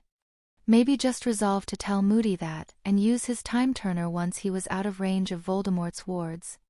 And then Voldemort could be crucioed into permanent insanity.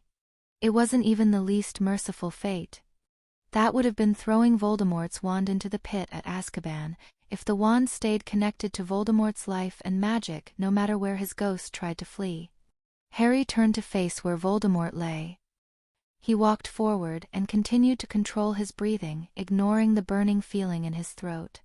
Some part of him knew that Voldemort was also Professor Quirrell, even though his body now was different.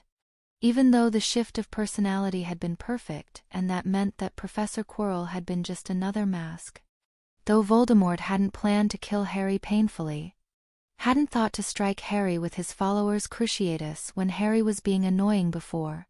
That meant something when your opponent was Voldemort. Maybe he'd had some remaining shred of fellow feeling for the other Tom Riddle after all. It would be wrong to take that into account. Wouldn't it? Harry looked back up at the stars. Here below the atmosphere the stars twinkled, they were embedded in the false dome of the night sky, stretched out across the wash of the Milky Way that glowed like a long ribbon, as if they were all close enough that you could fly up to them on a broomstick and touch them. What would they want him to do now at this juncture, the children's children? The answer to that also felt obvious, if it wasn't just the part of Harry that still cared about Professor Quirrell doing the real talking. Harry had needed to do the thing he'd done, it had prevented greater evils. Harry couldn't have stopped Voldemort if the Death Eaters had fired first. But that thing Harry had done wasn't something that could be balanced by a not necessary tragedy happening to one more sentient being, even if that being was Voldemort. It would just be one more element of the sorrows of ancient Earth so long ago. The past was past. You did what you had to do, and you didn't do one scrap of harm more than that. Not even to balance things out and make it all symmetrical. The children's children wouldn't want Voldemort to die, even if his minions had. They wouldn't want Voldemort to hurt, if it didn't accomplish anything compared to him not hurting. Harry breathed deeply and let go of, not his hate, not quite his hate. He hadn't been able to hate his creator even at the very end, but even so, Harry let go of something. Of the sense that he ought to hate Voldemort, that it was a hate he was obligated to feel, for the endless list of crimes that Voldemort had committed for no good reason, not even his own happiness. It's all right, the stars whispered down at him. It's all right not to hate him. It doesn't make you a bad person. In the end, there was only one option he would take, and since Harry already knew that, there was no point agonizing about it. Whether it was the best option, only time would tell. Harry breathed deeply, building up the magic inside himself. The spell he was going to cast didn't need to be precise, but it was still one of the most powerful spells he'd mastered. Harry thought again of how unjust it was that Voldemort could not die with his followers, felt the slight trace of coldness in his blood that came with thoughts of ruthlessness. And then Harry let it go, let it all drain away beneath the starlight, because his dark side had never been anything except an inherited pattern of cognition, just one more bad habit of thinking to break. Instead, Harry looked at Hermione's breathing form atop the altar, and let the tears finally start from his eyes. What would become of Hermione now, what path she would choose after this, Harry couldn't guess, but she would be there to have a choice. Their friendship wouldn't have destroyed her existence. He hadn't realized how shaky his hope had been, until he'd noticed how surprised he'd been after the hope had come true. Sometimes things did go better than expected. And Harry took that thought too and put it into the magic he was building. The power he was storing up was vibrating in him, like his whole body was part of his wand. Either Harry's eyes were blurring or there was a luminous white quiver running over the holly. And Harry thought the shape of the spell he would cast. He didn't have much fine control, but the pattern he needed was simple. It just needed to include everything. Forget everything, Tom Riddle, Professor Quirrell, forget your whole life, forget your entire episodic memory, forget the disappointment and the bitterness and the wrong decisions, forget Voldemort. And at the last moment before Harry cast the spell, he had one final thought, a note of grace. But if you ever had any truly happy memories, not hurting people or laughing at their pain, but the warm feeling of helping someone or being helped, there won't be many, maybe just when you were a child, but if you had any truly happy memories, then keep only those. Something bright in him unfolded at the decision, knowing he'd made the right choice, and Harry pushed that too into his wand. Obliviate! And it all poured out of Harry into the spell. Harry fell over on his side, dropping his wand, gritted screams coming from his throat, his hands going helplessly to his scar, even as the sudden blast of pain in his head began to fade. Only dimly did his eyes see that the air was filled with glowing snowflakes, drifting motes of silver light like tiny specks of Patronus charm. Only a moment the silver light lasted, and then it was gone. Professor Quirrell was gone. Nothing left but a remnant. And that spirit, what remained of it, wouldn't be so different now from Harry's own. The prophecy was complete. They had each remade the other in their own image. Harry started sobbing then, from where he was curled up in the dirt. He cried for a while. And then eventually Harry staggered to his feet and picked up his wand again because this day's work wasn't quite done. Harry laid his wand directly on Voldemort's wrist stump. It made his scar throb with an ongoing pain, but neither of them exploded. And Harry began a transfiguration. Slowly, though faster than Harry had been able to transfigure Hermione's body last time, the stunned form of the Snake Man changed, reshaped itself. As the transfiguration progressed, especially as the Snake Man's head began to turn glassy and shrunken, the pain in Harry's scar faded. It would be a spell to maintain whether Harry was waking or sleeping. And later, when Harry was older and more powerful and maybe had some help, he would untransfigure the mind-wiped Tom Riddle and heal his body with the power of the stone. After future Harry had figured out what to do with an almost completely amnesiac wizard who still had some bad habits of thought and some highly negative emotional patterns, a dark side as 'twere plus a great deal of declarative and procedural knowledge about powerful magic. Harry had tried his best not to obviate that part because he might need it someday.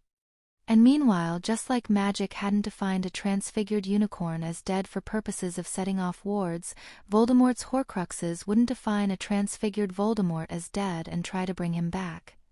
That was the hope, anyway. Harry's scar twinged one last time when the steel ring went on his pinky finger, holding the tiny green emerald in contact with his skin. Then his scar subsided and did not hurt again. An upthrust rock served Harry for a chair, when he staggered over it and sat down motionless, resting after a fashion, shoving back the exhaustion that threatened the corners of his mind. It was not done, there was more to do. Harry took another deep breath, still inhaling through his mouth, said, "Lumos," and looked around the graveyard. Black robes and severed skull masks, surrounded by pools of blood. Hermione Granger asleep on an altar. Voldemort's empty robes and bloody hands lying where the Dark Lord had fallen. Quirinus Quirrell with his shredded robes, fallen in a heap where the killing curse had stricken him. Harry imagined someone else looking at this scene, trying to understand it, and shook his head because that wouldn't do, it wouldn't do at all. Then Harry shoved himself up from his rock, grimacing as his mind, if not body, protested. He hadn't been bloodied or beaten much today, but somehow Harry's body was managing to feel like all the stress had hit it directly. Harry staggered over toward where Voldemort had fallen, and picked up Voldemort's left hand from where it lay upon the ground. Even in just the left hand you could see the faint trace of Snake's scales. It was very distinctively Voldemort. That was good. Harry went to the altar where the sleeping Hermione lay, and gently placed the detached hand around Hermione's neck, carefully moving the fingers to clutch at her throat. It was hard to do. Hermione seemed so peaceful and innocent when she was sleeping, and Voldemort's severed hand seemed so ugly. Harry bluntly overrode whatever part of his mind was thinking that, since it made no sense in context. A few weak severing charms served to mess up the almost perfectly fine cut the nanofiber had made, which was critical. It would not do to have the hand stump look like the neck stumps. The multiple diffindos scattered small bits of Voldemort wrist all over Hermione's shirt, which Harry had to remind himself was also part of the plan. Harry repeated this with the right hand, arranging it symmetrically with the left. Harry used inflammer to singe Voldemort's robes where they lay, and then arranged the singed clothing around Hermione. Voldemort's gun and his wand went into Harry's pouch. Harry placed the stone of permanency in an ordinary pocket. He wasn't sure what the stone might do to his pouch. The heap of things from inside Quirrell's robe, also near the altar, yielded the wand that the defense professor had used when he was being Quirrell. Harry went to where Quirrell lay and straightened out the body as best he could and put Quirrell's wand into his hand. Tears predictably came to Harry's eyes, and Harry wiped them away on his sleeve. Harry took another deep breath, still inhaling through his mouth, said, "Lumos" again, and once more looked around the graveyard. Black robes, severed skull masks, and Hermione Granger lying on an altar with Voldemort's severed hands clutched around her throat, and Voldemort's singed clothing scattered around her. Quirinus Quirrell lay dead with his clothes torn and shredded, his wand in his right hand. That would do. There remained the problem of calling attention to it. Harry was very nearly out of magic at this point, but he still had enough left to transfigure a leaf into the deflated form of a 3-meter weather balloon. Harry's pouch produced a bottle of oxyacetylene and a stick of dynamite and a spool of fuse cord. Be prepared, that's the Boy Scouts' marching song. Be prepared for a life that includes mountain trolls and who knows what else. Harry inflated the weather balloon with the oxyacetylene. That would produce a very sharp overpressure when it detonated, maybe as loud as a sonic boom. He attached the stick of dynamite. It was overkill for detonation, but it would do. He attached a 60-second fuse to the stick of dynamite but did not light it yet. Harry put on his cloak of invisibility that had been among the piles by the sacrificial altar. He obtained his broomstick from his pouch and mounted it. Harry cast a quieting charm around Hermione Granger. It wouldn't stop all the noise, not even close, and it wasn't like she'd be permanently hurt if her eardrums burst, but it still seemed polite. And then that was it. The quieting charm had done it. Harry was drained of magic for at least the next hour. Harry mounted the broomstick, slowly rising into the air, lifting the weather balloon filled with oxyacetylene with him.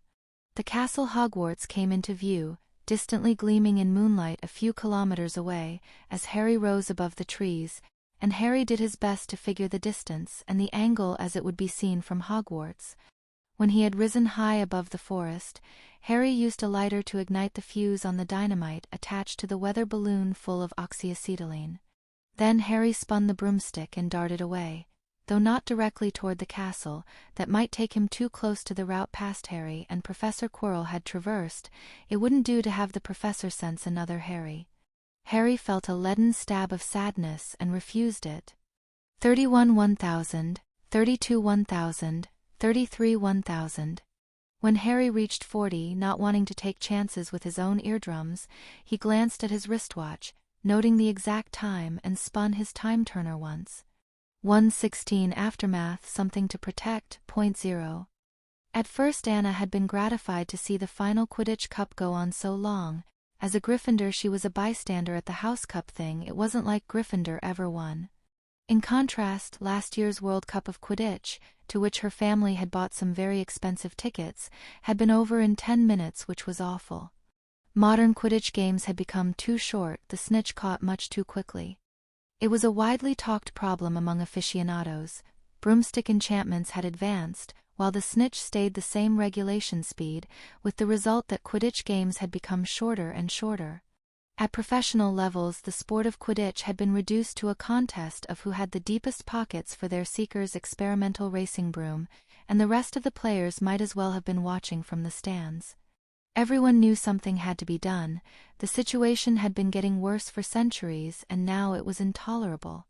But the International Confederation of Wizards Quidditch Committee was mired in all the usual acrimony of the ICW screaming disputes between Germans and Bulgarians, and somehow nobody could agree on exactly how to fix the rules. To Anna the correct course seemed obvious: just make the snitch fast enough to restore the 4-hour or 5-hour games of the early 19th century and the golden age of Quidditch. Except the Belgians thought the duration of a professional game should be 2 hours, like in La Belle Époque, when Belgium had dominated Quidditch, and the lunatic Italians wanted to go back to the week-long Quidditch games of the 14th century. And Britain's even crazier blood purists kept on talking up the occasional day-long Quidditch match as proof that broomsticks couldn't really have improved since everything was better in the old days, which was not how the interdict of Merlin worked. She was 100% on the side of Harry Potter that it was time for Hogwarts to give up on those gibbering slowpokes and just change the rules starting here and now. But not by eliminating the snitch. That was going all the way back to 11th century Quidditch. It didn't matter if Headmistress Hufflepuff had first introduced the innovation because one of her students had wanted to play the game but not been suited to the usual roles. Snitches had caught on internationally because it was more exciting when the game could always end in the next minute. Anna had been arguing this viewpoint at the top of her lungs for the last 30 minutes, quite forgetting to pay attention to the game. Thanks to a lucky coincidence of seating, she'd been near the boy who lived and his sign, and hence she'd managed to stake out her position right from the start. She was aware, in the back of her mind, that if the Quidditch rules really did change starting here and now, then this was the most important thing she'd ever do. She could almost feel the pressure of time twisting around her as though the fate of Quidditch itself were being settled this very day, and she was standing close to the center of it, though she hadn't gotten high enough scores in divination to actually sense anything like that, of course. She hardly noticed when at one point the boy who lived stood up to go to the bathroom. The boy who lived did catch her eye when he trudged back. Harry Potter looked a bit tired and wobbly, though his uniform appeared as trim as if he'd just changed into a new one. She noticed half an hour later on, when Harry Potter seemed to sway a bit and then hunch over, his hands going to cover up his forehead. It looked like he was prodding at his forehead scar. The thought made her slightly worried. Everyone knew there was something going on with Harry Potter, and if Potter's scar was hurting him, then it was possible that a sealed horror was about to burst out of his forehead and eat everyone. She dismissed that thought, though, and continued to explain Quidditch facts to the historically ignorant at the top of her lungs. She definitely noticed when Harry Potter stood up. hands still on his forehead, and dropped his hands to reveal that his famous lightning bolt scar was now blazing red and inflamed. It was bleeding, with the blood dripping down Potter's nose. She stopped talking mid-sentence. Other people turned to look at what she was staring at. "Professor McGonagall?" Harry Potter said in a wavering voice. There were tears in the corners of his eyes, which shocked her. The boy who lived did not seem like the sort of person who would burst into tears. Harry Potter raised his voice further, as though it were hard for him to speak. Professor McGonagall?" Professor McGonagall turned away from where she was arguing with the Hufflepuff Quidditch team. The head of Gryffindor's eyes widened in shock, and then she was moving people out of her way, almost running. "Harry," she said. "Your scar." Silence was spreading in a widening circle. "I think," Harry said, his voice still wavering but louder, "I think he's back. I think I'm seeing, through Voldemort's mind." Anna took a step back at you-know-whose name and nearly fell over a bleacher. An older boy standing next to her gave a cry of dismay, and then the boy who lived shrieked even louder. "He's killing them!" screamed Harry Potter. Half the Quidditch stadium turned to look at him. "The ritual!" cried Harry Potter. "Blood of his servants. The blood, the life." He summoned them, he took their heads, their blood, the life, to renew his own. The Dark Lord rises, Voldemort is returned. Madame Hooch blew a shrill whistle, and the Quidditch brooms that hadn't already stopped in midair began to slow. For herself, she wasn't sure if this was a joke. If it was, boy who lived or not, he was in more trouble than she could even imagine. Professor McGonagall raised her wand into position for a quieting charm, and Harry Potter caught her hand. "Wait," Harry Potter gasped, his voice lower, but still loud enough that she and the people near her could hear clearly. "He can be stopped. I see his mind, his mistake. He can be stopped now, the way is still open. She's following him. She who Voldemort slew." Harry's voice rose further, as Anna's own mouth fell open in sudden confusion. "Return. Return, return, revive and stop him. Stop him, Hermione." And then Harry Potter fell silent. He looked around at the people staring at him. She just about decided that this had to all be a prank in unbelievably poor taste, when a distant but sharp crack filled the air. Harry Potter swayed and fell to his knees even as her heart jumped into her throat. An explosion of excited babble rose around them. She could still hear the words from Harry Potter's mouth, as Professor McGonagall knelt next to him. "It worked!" Harry Potter gasped aloud. "She got him, he's gone." "What?" cried Professor McGonagall, then glanced around. "Quiet. Quiet, all of you. Harry, what happened?" Harry Potter was speaking rapidly but loudly. "Voldemort tried to revive. He summoned Death Eaters and he killed them, stole their blood and life. Hermione's body was there, I don't know why, maybe Voldemort was planning to use it for something. Voldemort came back, he resurrected himself, but Hermione followed him back and she destroyed him. He's gone, it's over. It happened in a graveyard near Hogwarts. It's..." Harry Potter rose to his feet, still swaying. "I think it's in that direction." Harry Potter pointed in the rough direction the crack had come from. "I'm not sure how far. The sound from there took 20 seconds to get here, so maybe 2 minutes on a broomstick."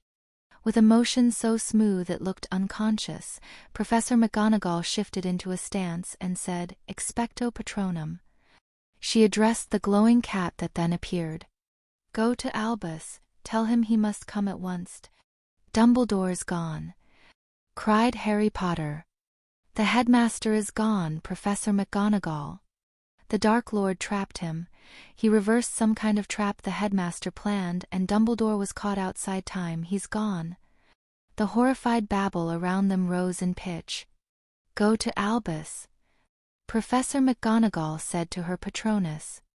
The moonlit cat only looked at McGonagall sadly, and Anna sucked in her breath in sudden horror, feeling like someone had punched her in the stomach.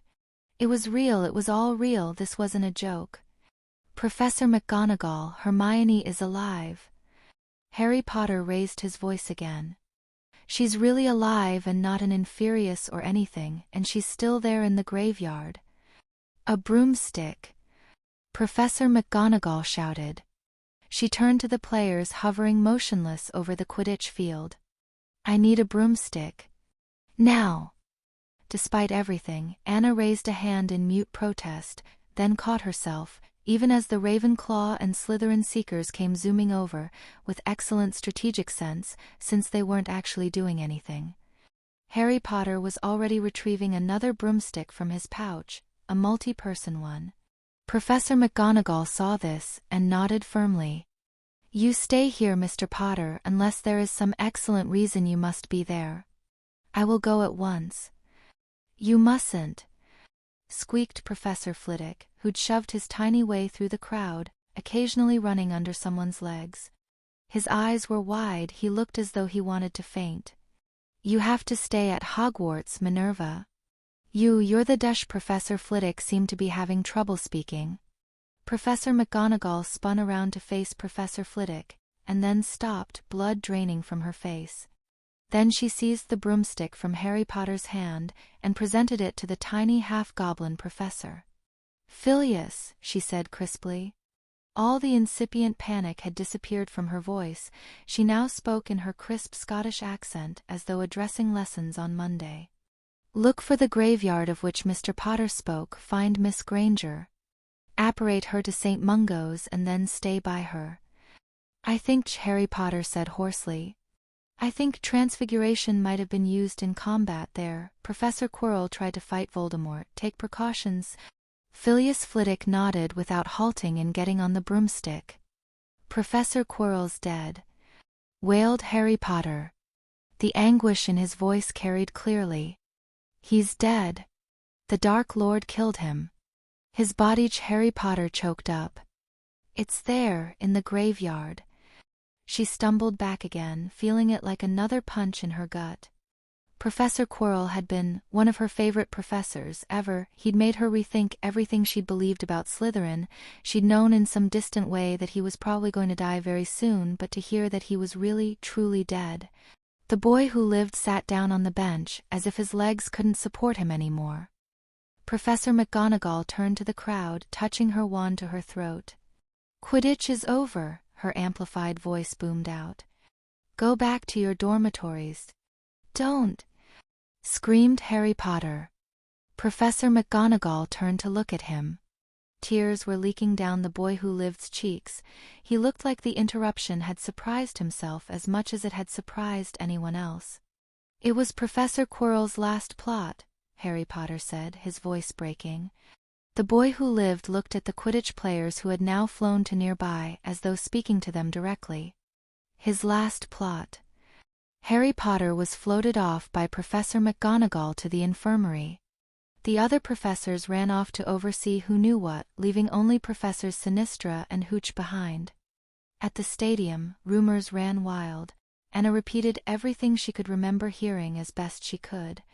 Something had happened to Dumbledore, some Death Eaters had been summoned and killed. No, Harry Potter hadn't said which ones. Professor Quirrell had gone out to face the Dark Lord and died for it. You know, who had returned and died again. Professor Quirrell was dead, he was dead. In time most of the students wandered off back to their dormitories to sleep if they could. Anna stayed in the stadium and watched the rest of the game, ignoring her body's need for sleep, and her eyes that often blurred with tears.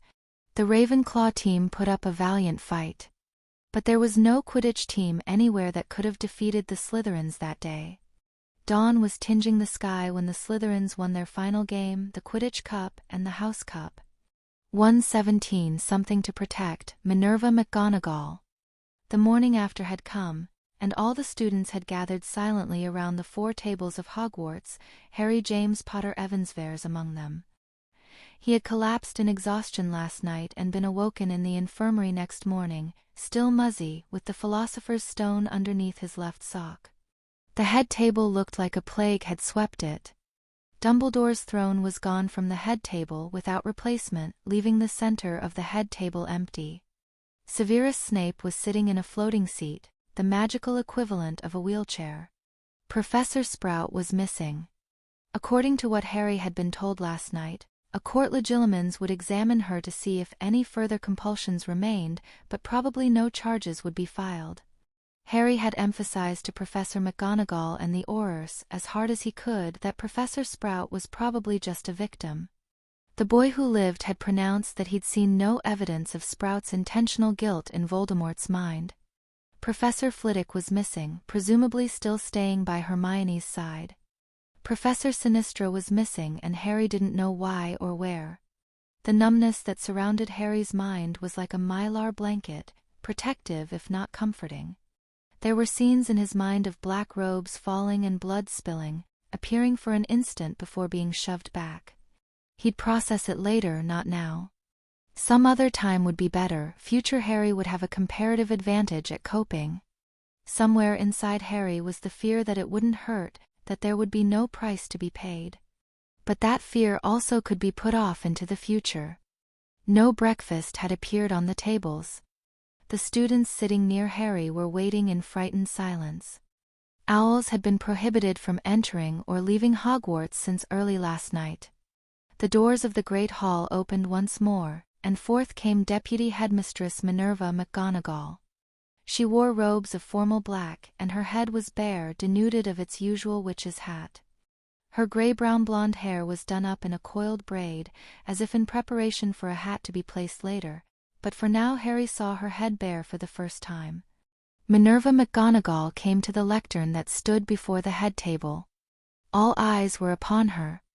"I am afraid that I have much news," Minerva said. Her voice was sad within its Scottish precision. "And most of it is terrible. First, the reason I am the one to speak to you is that the headmaster of Hogwarts, Albus," her voice stopped, "Percival Wulfric Brian Dumbledore, has been lost. You know who trapped him outside time, and we do not know if he ever can be brought back to us.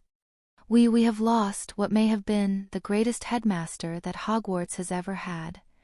A susurration of horror arose across the tables, no audible gasps or moans, just the sound of many intoken breaths, most from Gryffindor and some from Hufflepuff and Ravenclaw as well. The ill news had already been known, but now it had also been said by authority. Second, you know who returned briefly but is once again dead. All that remained of him was his hands clutched around Miss Granger's throat. There is no more threat from him, or so we think. Minerva McGonagall drew in another breath. Third, Professor Quirrell died with his wand in his hand, facing you-know-who. He was found not far from where you-know-who perished again, a victim of you-know-who's killing curse. Another susurration of verified horror now from all four tables. Minerva drew another breath. Last night we also lost what may have been the greatest defense professor in the history of Hogwarts. His scholastic merits alone. Our defense professor has gone by many names, but his true name was David Monroe. As he was the last of the noble and most ancient house of Monroe, his second funeral and the true one, will be held before the most ancient hall of the Wisengamot in 2 days. Yet a wake shall also be held for the defense professor of Hogwarts, for our own Professor Quirrell in this castle.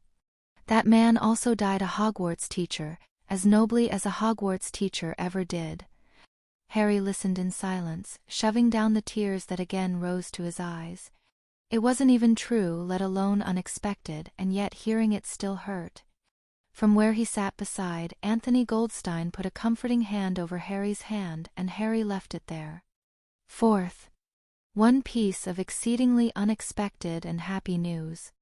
Hermione Granger is alive and in full health, sound of body and mind.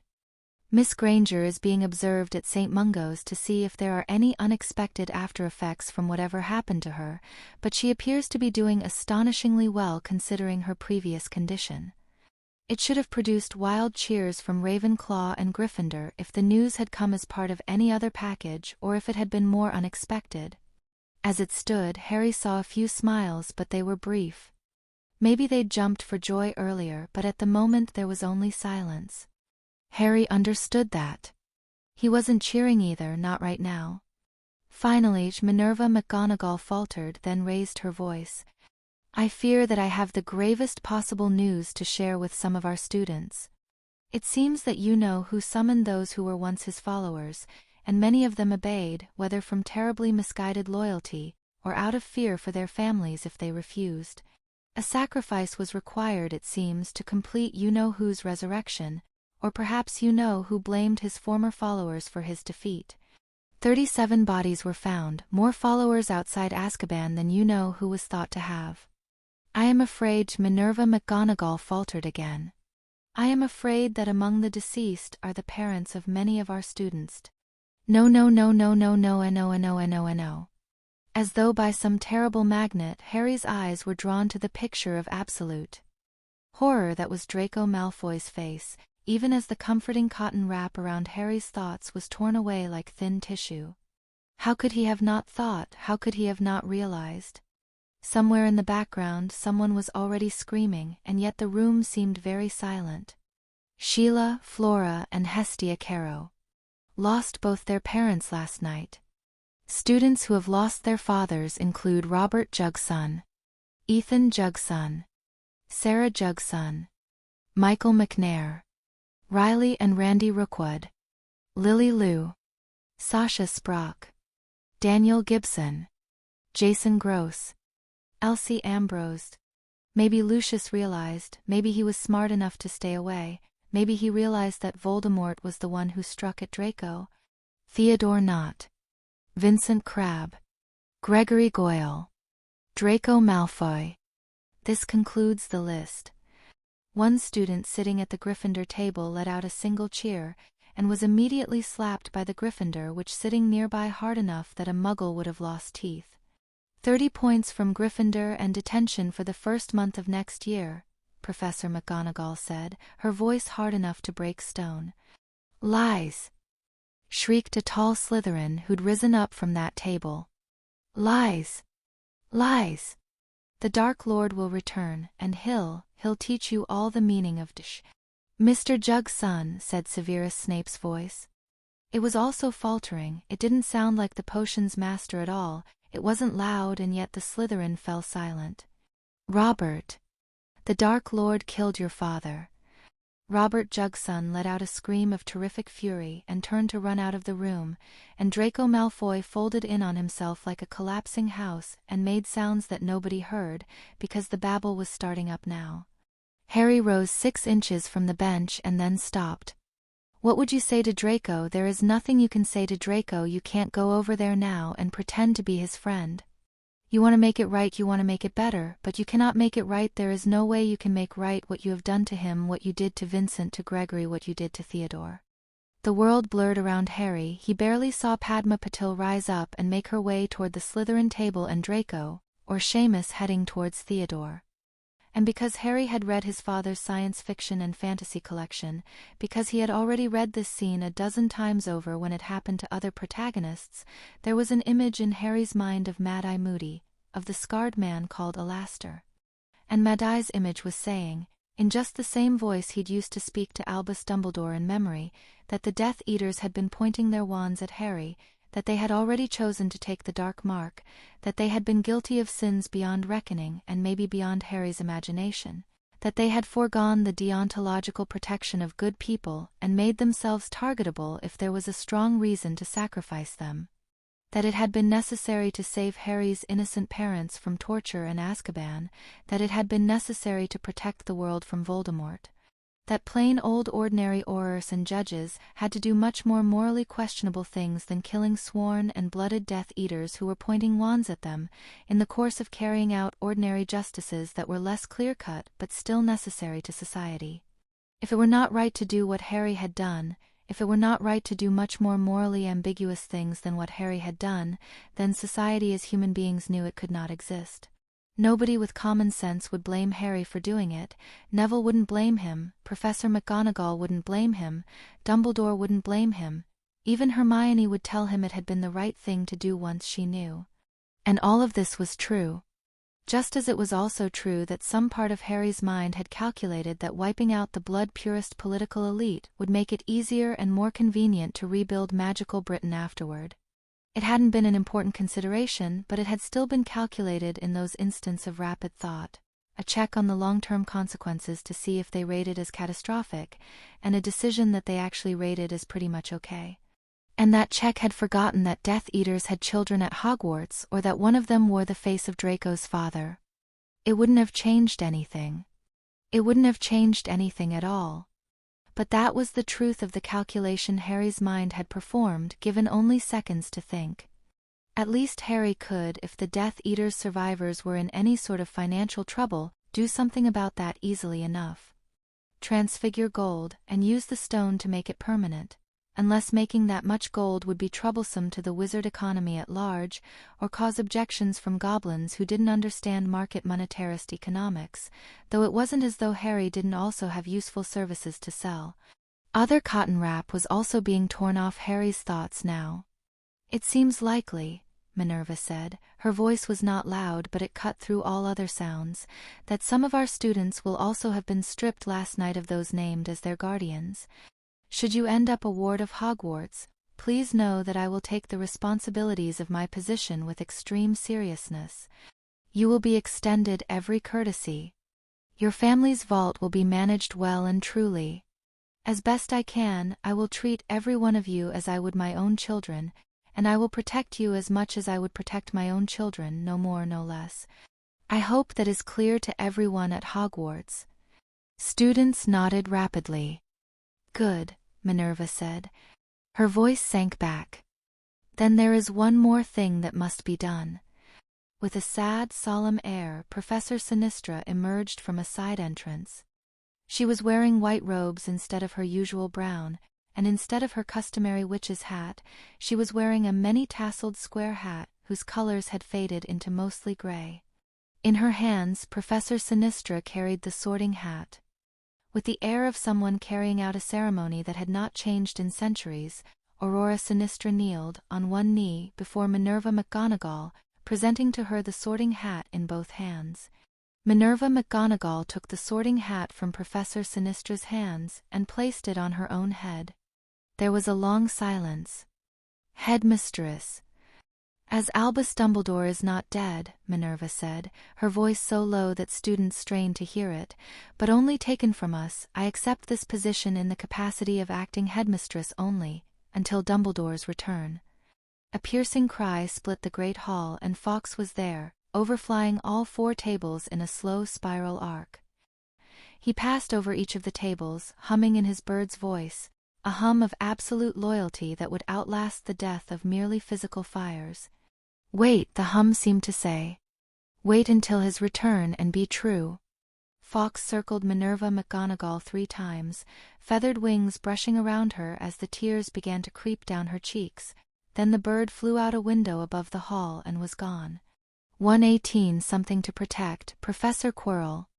The sun shone down on the Scottish green, striking sparks of reflected white from every passing dewdrop or reflective leaf that happened to position itself correctly, a clear blue sky for a funeral. Harry had declined to give the eulogy. He'd declined for the 2nd time. Professor Flitwick had asked him about it weeks ago in May, to give Harry time to write his lines before it would become necessary to speak, and Harry had said no then too. So it fell to a 6th-year Gryffindor, Oliver Habricka, who had the 4th highest total of Quirrell points among all the students, and who had been general of an army.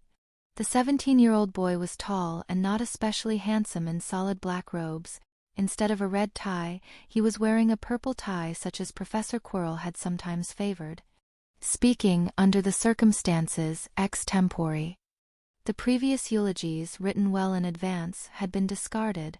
Oliver Habricka had a parchment in his left hand, but he wasn't looking at it at all. "Professor Quirrell was very sick," the tall boy said, his wavering voice falling into a hush of students, occasionally broken by a muffled sob. "I think if Professor Quirrell had been able to fight in the fullness of his power, you know who couldn't have beat him easily and maybe not at all. They say that David Monroe was the only one that you know who was ever afraid of in his day. But," Oliver's voice broke, "Professor Quirrell wasn't in the fullness of his power. He was very sick. He had trouble walking by himself. And he went to face the Dark Lord alone." There was a pause, then, while the students cried for a while. Oliver wiped away his tears with his sleeve and spoke again. "We don't know exactly what happened," said Oliver. "I imagine the Dark Lord laughed at him. Maybe made fun of the professor for challenging him when he couldn't stand up. Well, he's not laughing now, is he?" There were fierce nods from the students, all of them that Harry could see, from Gryffindor to Slytherin. Maybe the Dark Lord knew some way of curing Professor Quirrell, who did come back from the dead after all. Maybe he offered Professor Quirrell his life if Professor Quirrell would serve him. Professor Quirrell smiled, and told the Dark Lord it was time for them to play a game called Who's the Most Dangerous Wizard in the World. If you don't know, don't just make stuff up. But Harry didn't say anything. It was what Lord Voldemort might have tried, it was what Professor Quirrell might have said back. "And they aren't telling us everything," Oliver said, "but we can guess what happened next. We all know that Hermione Granger, who was one of the professor's best students, was killed by a troll earlier this year. It must have been the Dark Lord who made it happen, just like he framed her for the blood-cooling charm. Professor Quirrell knew the Dark Lord was behind it, so he stole Miss Granger's body and preserved it, kept it safe. Couldn't blame him for that one. Then Professor Quirrell went out to face the Dark Lord. The Dark Lord killed Professor Quirrell. And Hermione Granger came back to life. They say she's alive and whole now, and maybe something more. When the Dark Lord tried to seize her, all that was left of him afterward was his burned robes and his hands around Miss Granger's throat. Just as Harry Potter was protected from the killing curse by his mother's love and sacrifice, Professor Quirrell willingly going out to face the Dark Lord alone must have called Hermione Granger's spirit back from wherever she was. Oliver's voice was breaking. "Not just like that," Harry said from the front row of seats, his own voice hoarse. He had to say something at this point before it got out of control. If it wasn't already out of control. David Monroe was a powerful wizard, more powerful than anyone knew except him and me. I don't think you can bring someone back from the dead just by sacrificing yourself. No one should try doing it that way. Such a beautiful story. It should have been true. It should have been true. "I don't know very much about the person behind the professor," Oliver Habricka said, after he got himself under control again. "I know David Monroe wasn't a happy man. He never could cast a Patronus charm." Tears were gathering in Harry's eyes again. It wasn't right, it wasn't fair. Voldemort had killed so many people. He should have died along with his followers. He didn't deserve special treatment. But it hadn't just been Harry's weakness, it had been the Horcruxes. Voldemort couldn't have been killed outright. So Harry could admit it. He was glad Professor Quirrell wasn't all gone. "But I know," said Oliver, tears glistening on his own cheeks. "Professor Quirrell is happy wherever he is now." On Harry's left hand, a tiny emerald glowed bright beneath the morning sun. "Not heaven, not some faraway star, not a different place, but a better person. I'll show you, someday I'll show you how to be happy." The tall boy glanced down at a parchment he held in his other hand, the first time he'd consulted it. "Professor Quirrell," Oliver said, his voice now fiercer and faster, "was by far the best professor of battle magic that Hogwarts ever had. Salazar Slytherin couldn't have been half as good a teacher, no matter what spells he knew. Professor Quirrell told us at the beginning of this year that what he taught us would always be our firm foundation in the arts of defense. And it will be. Forever. We'll teach it to the new students next year, no matter who we have for a professor. The older students will teach the younger ones. That's the solution to the curse on the defense position. We won't sit around waiting for authority to teach us. And we'll make sure that Professor Quirrell's teachings never die out of Hogwarts." Harry looked at where Professor No. Headmistress McGonagall was sitting and saw the headmistress nodding silently, a look that was sad and stern and proud. "They haven't let us see Miss Granger yet," Oliver said. His voice quavered. "The girl who revived. But I'll always think of the defense professor when I see her. His sacrifice lives on in her, just as his teachings live on in us." Oliver glanced at where Harry sat, then looked down again at the parchment. "Here's to Professor Quirrell, then, the best Slytherin that ever was, what every Slytherin should be. 3 cheers for him. Huzzah! Huzzah! Huzzah! No one stayed silent this time, not a single student that Harry could see. 119 Something to protect, Albus Dumbledore. Harry stood now before the gargoyles that guarded the the headmistress's office. He had been summoned by Professor Sinistra, told that it was an emergency, but the gates were not opening for him. Experiment had showed that the stone made one transfiguration permanent every 3 minutes and 54 seconds, irrespective of the size of object transfigured. Just once, holding the philosopher's stone up to the light of Harry's most powerful flashlight in an otherwise darkened closet, Harry had thought he'd seen an array of tiny points inside the chunk of crimson glass, but Harry hadn't been able to see it again, and now suspected himself of having imagined it. The stone had no other powers that Harry could detect, nor did it respond to any attempted mental commands. Harry had given himself until noon tomorrow to figure out how to begin using the stone without it being grabbed by someone else, trying not to think about what was still happening, what had always been happening in the meanwhile. 10 minutes late, Minerva McGonagall approached, moving in a swift stride. Her arms were full of papers, she was once again wearing the sorting hat. The gargoyles, with a brief sound of grinding stone, bowed low before her. "The new password is impermanence," Minerva said to the gargoyles, and they stepped aside. "I'm sorry, Mr. Potter, I was delayed."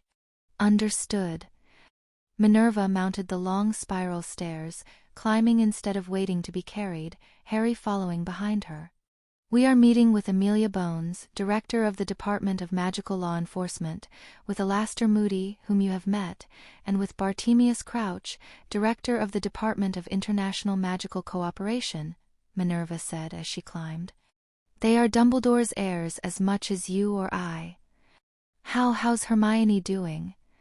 Harry hadn't had a chance to ask until now. Phileas said she seemed rather in shock, which I suppose is not surprising. She asked where you were, was told you were at a Quidditch game, asked where you really were, and refused to speak with anyone about what happened until she was allowed to talk with you. She was taken to St. Mungo's, where, the headmistress now sounded slightly perturbed, a standard diagnostic charm showed Miss Granger as a healthy unicorn in excellent physical condition, except that her mane needs combing.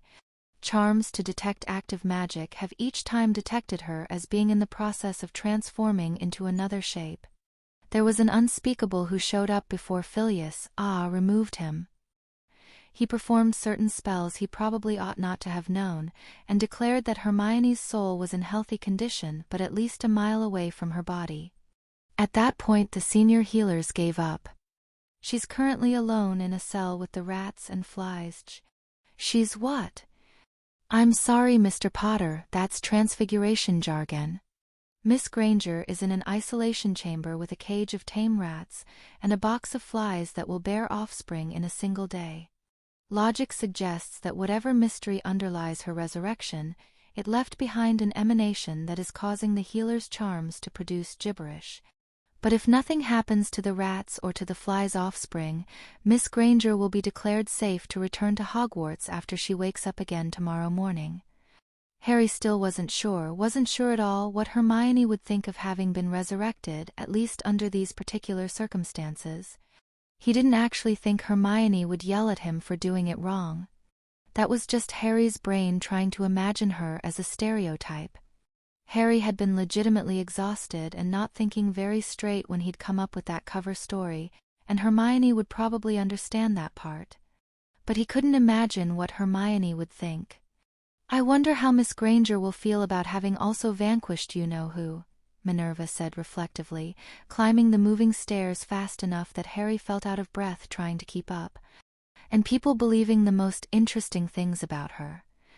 You mean, because she's always self-identified as a normal academic genius, and now a bunch of people think of her as the girl who revived and everyone wants to shake her hand? Harry said. Even though she doesn't remember doing anything to earn it. Even though it was all someone else's work and other people's sacrifices and she's getting the credit. Even though she doesn't feel like she's actually done anything worthy of the way other people treat her, and she's not sure if she can ever live up to the person they imagine. Gosh, I don't know, I can't imagine what that feels like. Maybe I shouldn't have subjected her to it. but people had to be given something to believe, or heaven knows what they'd have made up. Feeling guilty about this would be stupid, I think. The two of them reached the top of the stairs and came into the office filled with dozens of strange objects, all facing a great desk and a mighty throne behind it. Minerva's hand passed over one of those objects, the one with golden wibblers, her eyes closing briefly. Then Minerva took off the sorting hat and put it on a hat rack that held 3 slippers for left feet. She transformed the mighty throne into a simple cushioned chair and the great desk into a round table, around which 4 other chairs rose up. Harry watched it all with a strange pang in his throat. He knew, without either of them saying anything, that there should have been more ceremony for the changing of the chairs, the changing of the table. Much more ceremony, for the first time the headmistress sat down in her new office. But for whatever reason there wasn't time, and Minerva McGonagall was discarding all that for speed. A wave of Minerva's wand lit the flue fire in the fireplace, even as Minerva sat down into the chair that had been Dumbledore's. Harry quietly took one of the chairs around the table, sitting at Minerva's left. Almost at once, the flue fire burned Emeraldine and whirled out Alastor Moody, who spun around with his wand raised, taking in the whole room at a seeming glance, and then pointed his wand directly at Harry and said, Avada Kedavra. It happened so fast, and took him so completely by surprise, that Harry's wand wasn't even half raised by the time Alastor Moody finished the incantation. Just checking, Alastor said to the headmistress, whose own wand was now pointed at Alastor, her mouth open as if to say words she couldn't find. Valdai would have tried to dodge if he'd taken over the boy's body last night. I'll still need to check the Granger girl, though. Alastor Moody went to Minerva's right and sat down. Harry had thought, in that split second, to try producing a wordless silver Patronus glow from his wand, but his wand hadn't been in place to intercept in time, not even close. Well, if I was feeling invincible before, that does for that. What a valuable life lesson, Mr. Moody. Then the flue fire burned green again, and spat out the oldest, grimmest, toughest-looking which Harry had ever seen, like beef jerky given human shape. The old witch did not have her wand in her hand, but she projected an air of authority that was stronger and stricter than Dumbledore's. "This is Director Amelia Bones, Mr. Potter," said Headmistress McGonagall, who'd regained her poise. "We are still waiting on Director Crouch." The corpse of Bartemius Crouch Jr. was identified among the dead Death Eaters, the old witch said without preamble, even as she continued toward the chairs. "It took us entirely by surprise, and I'm afraid Bartemius is in considerable grief about it, on both counts. He will not be with us today." Harry kept the flinch inward. Amelia Bones sat down in a chair sitting to Moody's own right. "Headmistress McGonagall," said the elder witch, still without hesitation or delay, "the line of Merlin unbroken, which Dumbledore left to me in Regency, is not responding to my hand. The Wisengamot must have a chief warlock who is trustworthy at once. Matters are in great flux in Britain. I must know what Dumbledore has done, immediately." "Crap," muttered Moody. His mad eye was rolling wildly. "That's not good at all." "Yes, well," said Minerva McGonagall, who looked rather apprehensive. "I cannot say that for certain. Albus, well, he clearly had an intimation that he might not survive this war. But I do not think he was expecting Miss Granger to come back from the dead and kill Voldemort only hours later. I do not think Albus was expecting that at all. I am not quite sure what his legacies will make of that." Amelia Bones rose half out of her chair. "You mean to imply that the Granger girl may have inherited the line of Merlin unbroken? This is a catastrophe. She is 12 years old, untested. Surely Albus would not be so irresponsible as to leave the line to whoever happened to defeat Voldemort without knowing who." "Well, putting it simply," Minerva said. Her fingers squared the paperwork she'd taken with her, now lying on the desk. "Albus did think he knew who would defeat Voldemort. There was a prophecy concerning it, a verified one, which now seems to be in abeyance, or, I don't know, Madam Bones. I have one letter for Mr. Potter that I am to give him in the event of Albus's death or other departure, and then another letter that Albus said Mr. Potter would be able to open only after he defeated Voldemort. I am not sure what will happen to it now. Perhaps Miss Granger will be able to open it, or perhaps it can never be opened. Hold up, Mad-Eye Moody said. He reached into his robes, drew out a long grey-knobbed wand that Harry recognized. It was Dumbledore's wand, of a form and style not like any other wand in Hogwarts. Moody laid the wand on the table. Before we go any further, Albus left me an instruction or two of his own. Pick up this wand, boy. Harry hesitated, thinking. Albus Dumbledore sacrificed himself for me. He trusted Moody. This probably isn't a trap. Then Harry began to reach for the wand.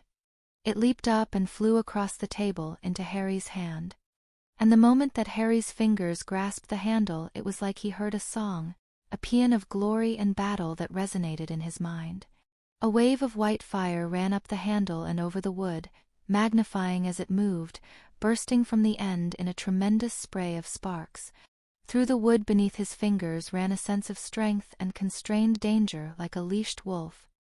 Harry was also receiving an impression of distinct skepticism, as if the wand had some level of awareness, and it was wondering how the hell it had ended up being held by a Hogwarts first year.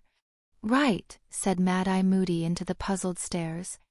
So it wasn't Miss Granger who defeated Valdi then? Didn't think so. What? Amelia Bones spoke the word flatly. Mad-Eye Moody gave her a respectful nod. Albus said this wand goes to whoever defeats its previous master. Took it off old Grindai, he did. Then Valdi defeated Albus yesterday. Do I need to spell it out, Amelia? Amelia Bones was staring at Harry, her mouth wide open. That might not be right, Harry said. He swallowed another pang of the awful guilt. I mean, Voldemort used me as a hostage because I was stupid and Dumbledore gave himself up to save me. Maybe the wand thinks that counts as my defeating Dumbledore. I did defeat Voldemort, though. Vanquished him. But I think it's better if nobody has any idea I was there. Beep. Tick. Whir. Ding. Poot. That must have taken some doing, Mad-Eye said. The scarred man inclined his head slowly, a gesture of profound respect. Don't feel too guilty about losing Albus and David and Flamel, son, no matter how stupid you were. You won in the end. All of us put together never could. Just to check, son, you and David also destroyed Voldy's Horcrux? And you're certain it was the real thing? Harry hesitated, weighing up the probable consequences of trust, the possible disasters of silence, and then shook his head to Moody in reply. He'd been planning to tell at least McGonagall about what was now inside her school anyway. Voldemort had rather a lot of Horcruxes, actually. So instead I obliviated most of his memories, then transfigured him into this. Harry raised his hand and silently pointed to the emerald on his ring. Splat! Boing! Splat! Splat! Huh, Moody said, leaning back in his chair. Minerva and I will be putting some alarms and enchantments on that ring of yours, son, if you don't mind. Just in case you forget to sustain that transfiguration one day. And don't go hunting any other dark wizards, ever, just live a quiet and peaceful life. The scarred man took a handkerchief and wiped at the beads of sweat that had now appeared on his forehead. But well done, lad, you and David both, may he rest in peace. This was his idea, I'm guessing? Well done, I say. Indeed, said Amelia Bones, who had now regained her composure. We all owe the both of you a tremendous debt of gratitude. But I say again that there is urgent business regarding the line of Merlin Unbroken. I believe, Minerva McGonagall said slowly, that I had best give Albus's letters to Mr. Potter right now. At the top of her stack of papers now lay a parchment envelope, and a rolled-up parchment scroll sealed with a grey ribbon. The headmistress gave Harry the parchment envelope first, and Harry opened it. If you are reading this, Harry Potter, then I have fallen to Voldemort, and the quest now lies in your hands. Though it may shock you to learn, this was the end that I wished in my heart would come to pass. For as I write this, it yet seems possible that Voldemort may fall by my own hand. And then, in time, I shall myself become the darkness you must overcome, to enter fully into your power. For it was said once that you might need to raise your hand against your mentor, the one who made you, who you loved. It was said that you might be my downfall. If you are reading this, then that shall never come to pass, and I am glad of it.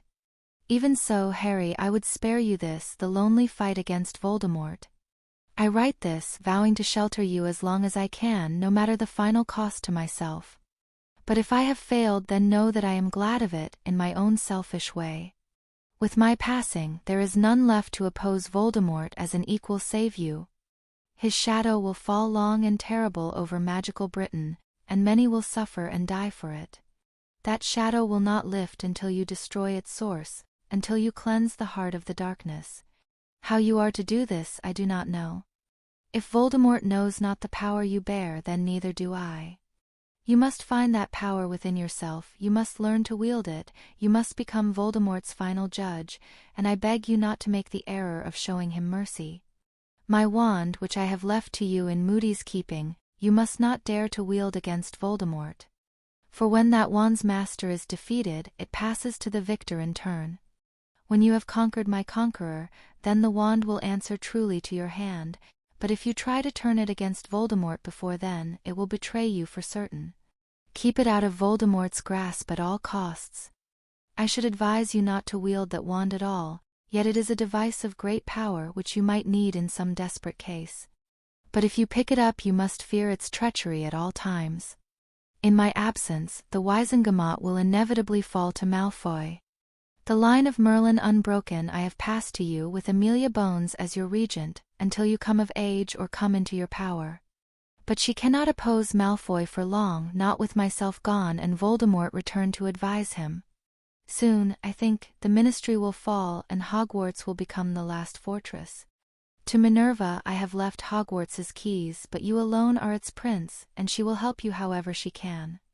Alastor now leads the Order of the Phoenix. Heed his words well, both his advice and his confidences. It is one of my life's greatest regrets that I did not heed Alastor more and sooner. That you will in the end defeat Voldemort, I have no doubt. For that will be only the beginning of your life's destiny. Of that too I am certain. When you have vanquished Voldemort, when you have saved this country, then, I hope, you may embark upon the true meaning of your days. Hurry then to begin.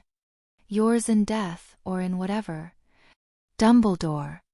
P.S. The passwords are Phoenix's Price, Phoenix's Fate, and Phoenix's Egg, spoken within my office. Minerva can move those rooms to where you can reach them more easily. Harry folded up the parchment and put its back into the envelope, frowning thoughtfully, then took the grey ribbon scroll from the headmistress. When the long grey wand in Harry's hand touched the ribbon, it fell away at once, and Harry unrolled the scroll and read it.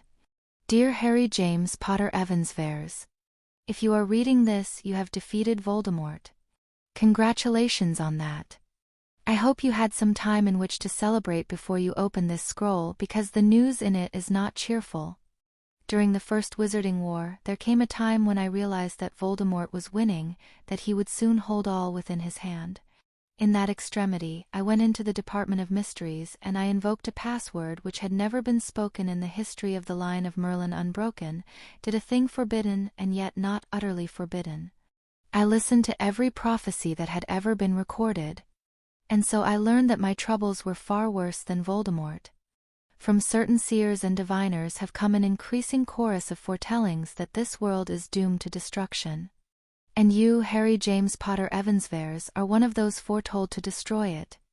By rights I should have ended your line of possibility, stopped you from ever being born, as I did my best to end all the other possibilities I discovered on that day of terrible awakening. Yet in your case, Harry, and in your case alone, the prophecies of your apocalypse have loopholes, though those loopholes be ever so slight. Always he will end the world, not he will end life. Even when it was said that you would tear apart the very stars in heaven, it was not said that you would tear apart the people. And so, it being clear that this world is not meant to last, I have gambled literally everything upon you, Harry James Potter Evansvares. There were no prophecies of how the world might be saved, so I found the prophecies that offered loopholes in the destruction, and I brought about the strange and complex conditions for those prophecies to come to pass. I ensured that Voldemort discovered a certain one of those prophecies, and so, even as I had feared, condemned your parents to death and made you what you are. I wrote a strange hint in your mother's potions textbook, having no idea why I must, and this proved to show Lily how to help her sister, and ensured you would gain Petunia Evans's heartfelt love. I snuck invisibly into your bedroom in Oxford and administered the potion that is given to students with time turners, to extend your day's cycle by 2 hours. When you were 6 years old, I smashed a rock that was on your windowsill, and to this day I cannot imagine why. All in the desperate hope that you can pass us through the eye of the storm, somehow end this world and yet bring out its people alive. Now that you have passed the preliminary test of defeating Voldemort, I place my all in your hands, all the tools I can possibly give you. The line of Merlin unbroken, the command of the Order of the Phoenix, all my wealth and all my treasures, the Elder Wand out of the Deathly Hallows, the loyalty of such of my friends as may heed me. I have left Hogwarts in Minerva's care, for I do not think you will have time for it, but even that is yours if you demand it from her. One thing I do not give you, and that is the prophecies. Upon the moment of my departure they will be destroyed, and no future ones will be recorded, for it was said that you must not look upon them. If you think this frustrating, believe me when I say that even your wit cannot comprehend what frustration you have been spared. I will die, or be lost by you, or in some other way be taken from you. The prophecies are unclear, naturally, without ever once knowing what the future truly holds or why I must do what I do. It is all cryptic madness, and you are well rid of it. There can only be one king upon the chessboard. There can only be one piece whose value is beyond price. That piece is not the world, it is the world's peoples, wizard and muggle alike, goblins and house elves and all. While survives any remnant of our kind, that piece is yet in play, though the stars should die in heaven. And if that piece be lost, the game ends. Know the value of all your other pieces, and play to win. Albus. Harry held the parchment scroll for a long time, staring at nothing. So. There were times when the phrase that explains it didn't really seem to cover it, but nonetheless that explained it. Absently Harry rolled up the parchment scroll in his fist, still staring at nothing. "What does it say?" said Amelia Bones. "It's a confession letter," Harry said. "Turns out Dumbledore's the one who killed my pet rock." "This is not a time for jokes," cried the elder witch. "Are you the true holder of the line of Merlin unbroken?" "Yes," Harry said absently, his mind occupied with thoughts that were, by any objective quantification, overwhelmingly more important. The old witch was sitting very still in her chair. She turned her head and locked eyes with Minerva McGonagall. Meanwhile Harry's brain, which was juggling way too many possibilities over way too many time horizons, some of them involving literally billions of years and stellar disassembly procedures, declared cognitive bankruptcy and started over. "All right, what's the first thing I have to do to save the world? No, make it even more local. What do I have to do today, besides figuring out what to do, that is, and I'd better not delay before looking at whatever Dumbledore left me in the Phoenix's egg room." Harry raised his eyes from the rolled-up parchment and looked at Professor, at Headmistress McGonagall, at Mad-Eye Moody, and at the leathery-looking old witch, as though seeing them for the first time. Though he was in fact seeing Amelia Bones for mostly the first time. Amelia Bones, head of the Department of Magical Law Enforcement, whom Albus Dumbledore had thought worthy to lead the Wizengamot at least temporarily. Her cooperation would be invaluable, maybe necessary for whatever was headed Harry's way. Dumbledore had chosen her, and he'd read prophecies Harry hadn't seen. Amelia Bones, who had thought she'd been appointed regent over the line of Merlin unbroken, and made the next chief warlock, only to find that instead the position had gone to, apparently, an 11-year-old boy. "You will now," said the voice of Hufflepuff inside his head, "you will now be polite. You will not be your usual brand of bloody idiot. Because the fate of the world might just depend on it. Or not. We don't even know." "I'm terribly sorry about all this," Harry Potter said, then paused to see what effect, if any, this polite statement had produced. "Minerva seems to think," the old witch said, "that you will not take offense to honest words." Harry nodded. His Ravenclaw part wanted to include the disclaimer about that being different from people blatantly trying to push you down while crying that you were intolerant of criticism, but Hufflepuff vetoed. Whatever she had to say, Harry would hear. "I do not wish to speak ill of the departed," the old witch said. "But since time immemorial, the line of Merlin unbroken has passed to those who have thoroughly demonstrated themselves to be, not only good people but wise enough to distinguish successors who are themselves both good and wise. A single break, anywhere along the chain, and the succession might go astray and never return. It was a mad act for Dumbledore to pass the line to you at such a young age, even having made it conditional upon your defeat of Una. A tarnish upon Dumbledore's legacy, that is how it will be seen." The old witch hesitated, her eyes still watching Harry. "I think it best that nobody outside this room ever learn of it." Harry said. "You don't think very much of Dumbledore, I take it?" "I thought," said the old witch. "Well, Albus Dumbledore was a better wizard than I, a better person than I, in more ways than I can easily count. But the man had his faults. Because, I mean, Dumbledore knew everything you just said. About my being young and how the line works. You're acting like you think Dumbledore was unaware of those facts or just ignoring them when he made his decision. It's true that sometimes stupid people like me make decisions that crazy. But not Dumbledore. He was not mad." Harry swallowed, forcing a sudden moisture away from his eyes. I'm beginning to realize. Dumbledore was the only sane person in all of this all along.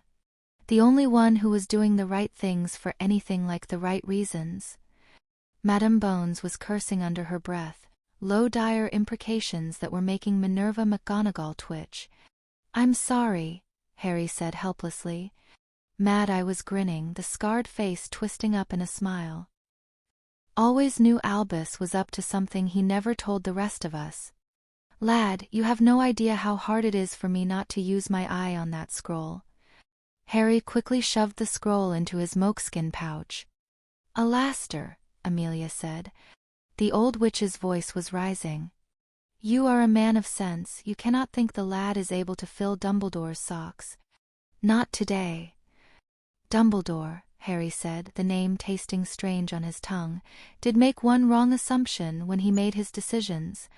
He thought we'd be fighting Voldemort for years, all of us together. He didn't know I'd vanquish Voldemort immediately. It was the right thing for me to do, it saved a lot of lives compared to fighting a long battle. But Dumbledore thought you would have years to learn me, trust me, and instead it was all over in an evening." Harry inhaled. "Can't you just pretend we've been fighting Voldemort for years and I earned your trust and everything? So that I'm not penalized for winning more quickly than Dumbledore expected? You are still a first year in Hogwarts," the old witch said. "You cannot take Dumbledore's place, whatever his intentions." "Right, that whole looking like an 11-year-old thing." Harry's hand came up, rubbed at his nose where his glasses lay. "I suppose I could just use the stone, change myself to look like 90. "I am not a fool," the old witch said. "I know you are no ordinary child. I have seen you speak to Lucius Malfoy, watched you frighten off a Dementor, and witnessed Fawkes grant your plea. Anyone with wisdom who saw you before the Wizengamot, by which I mean myself and at most 2 others, could guess that you had absorbed some portion of whose shredded soul on the night of his undeath, but subdued it and turned his knowledge to good ends." There was a slight pause in the room. "Well, yes, of course," said Minerva McGonagall. She sighed, slumped a bit in the headmistress's chair. "As Albus clearly knew from the very beginning, but thoughtfully declined to warn me about in any way whatsoever." "Right," Moody said. "I knew that." "Yep. Perfectly obvious. Wasn't confused at all." "I guess that's close enough to the truth," said Harry. "So, what's the problem, exactly?" "The problem," Amelia Bones said, her voice perfectly even, "is that you are a bubbling, unstable blend of a Hogwarts first year and you-know-who." She paused, as though waiting for something. "I'm getting better about that," Harry said, since she seemed to be waiting on his reply. Quite rapidly, in fact. More importantly, it's not something Dumbledore didn't know. The old witch continued. Giving away your fortune and going in debt to Lucius Malfoy to keep your best friend out of Azkaban, as much as it demonstrates your upstanding moral character, also demonstrates that you cannot corral the Wizengamot. I can see now that you did the right thing for yourself, the thing you had to do to maintain your lease on sanity and hold back your inner darkness. But you also did a thing that Merlin's heir must not do. A sentimental leader can be far worse than a selfish one. Albus, master and servant of a phoenix, was barely survivable, and even he opposed you that day. Amelia gestured in the direction of Mad-Eye Moody. Alastor has hardness. He has cunning. He still does not have the talent for government. You, Harry Potter, do not yet have the sternness, the capacity for sacrifice, to direct even the Order of the Phoenix. And being what you are, you must not try to become that person. Not now, not at your age. Align and fuse your divided soul in your own time if you possibly can. Do not try to be Chief Warlock while you are doing it. If Albus thought that was a good idea, he was crafting a nicer story at the expense of real-world practicality. I do think the man had a problem with that. Harry's eyes were a bit wide, listening to all this. What exactly do you think is going on in here? Harry tapped his head just above his ear. I imagine that inside you is the soul of a boy who remains honest and true, gathering his will to force down the fragment of Voldemort's spirit that tries to consume him, even as it howls at him that he is sentimental and weak. Did you just giggle? Sorry.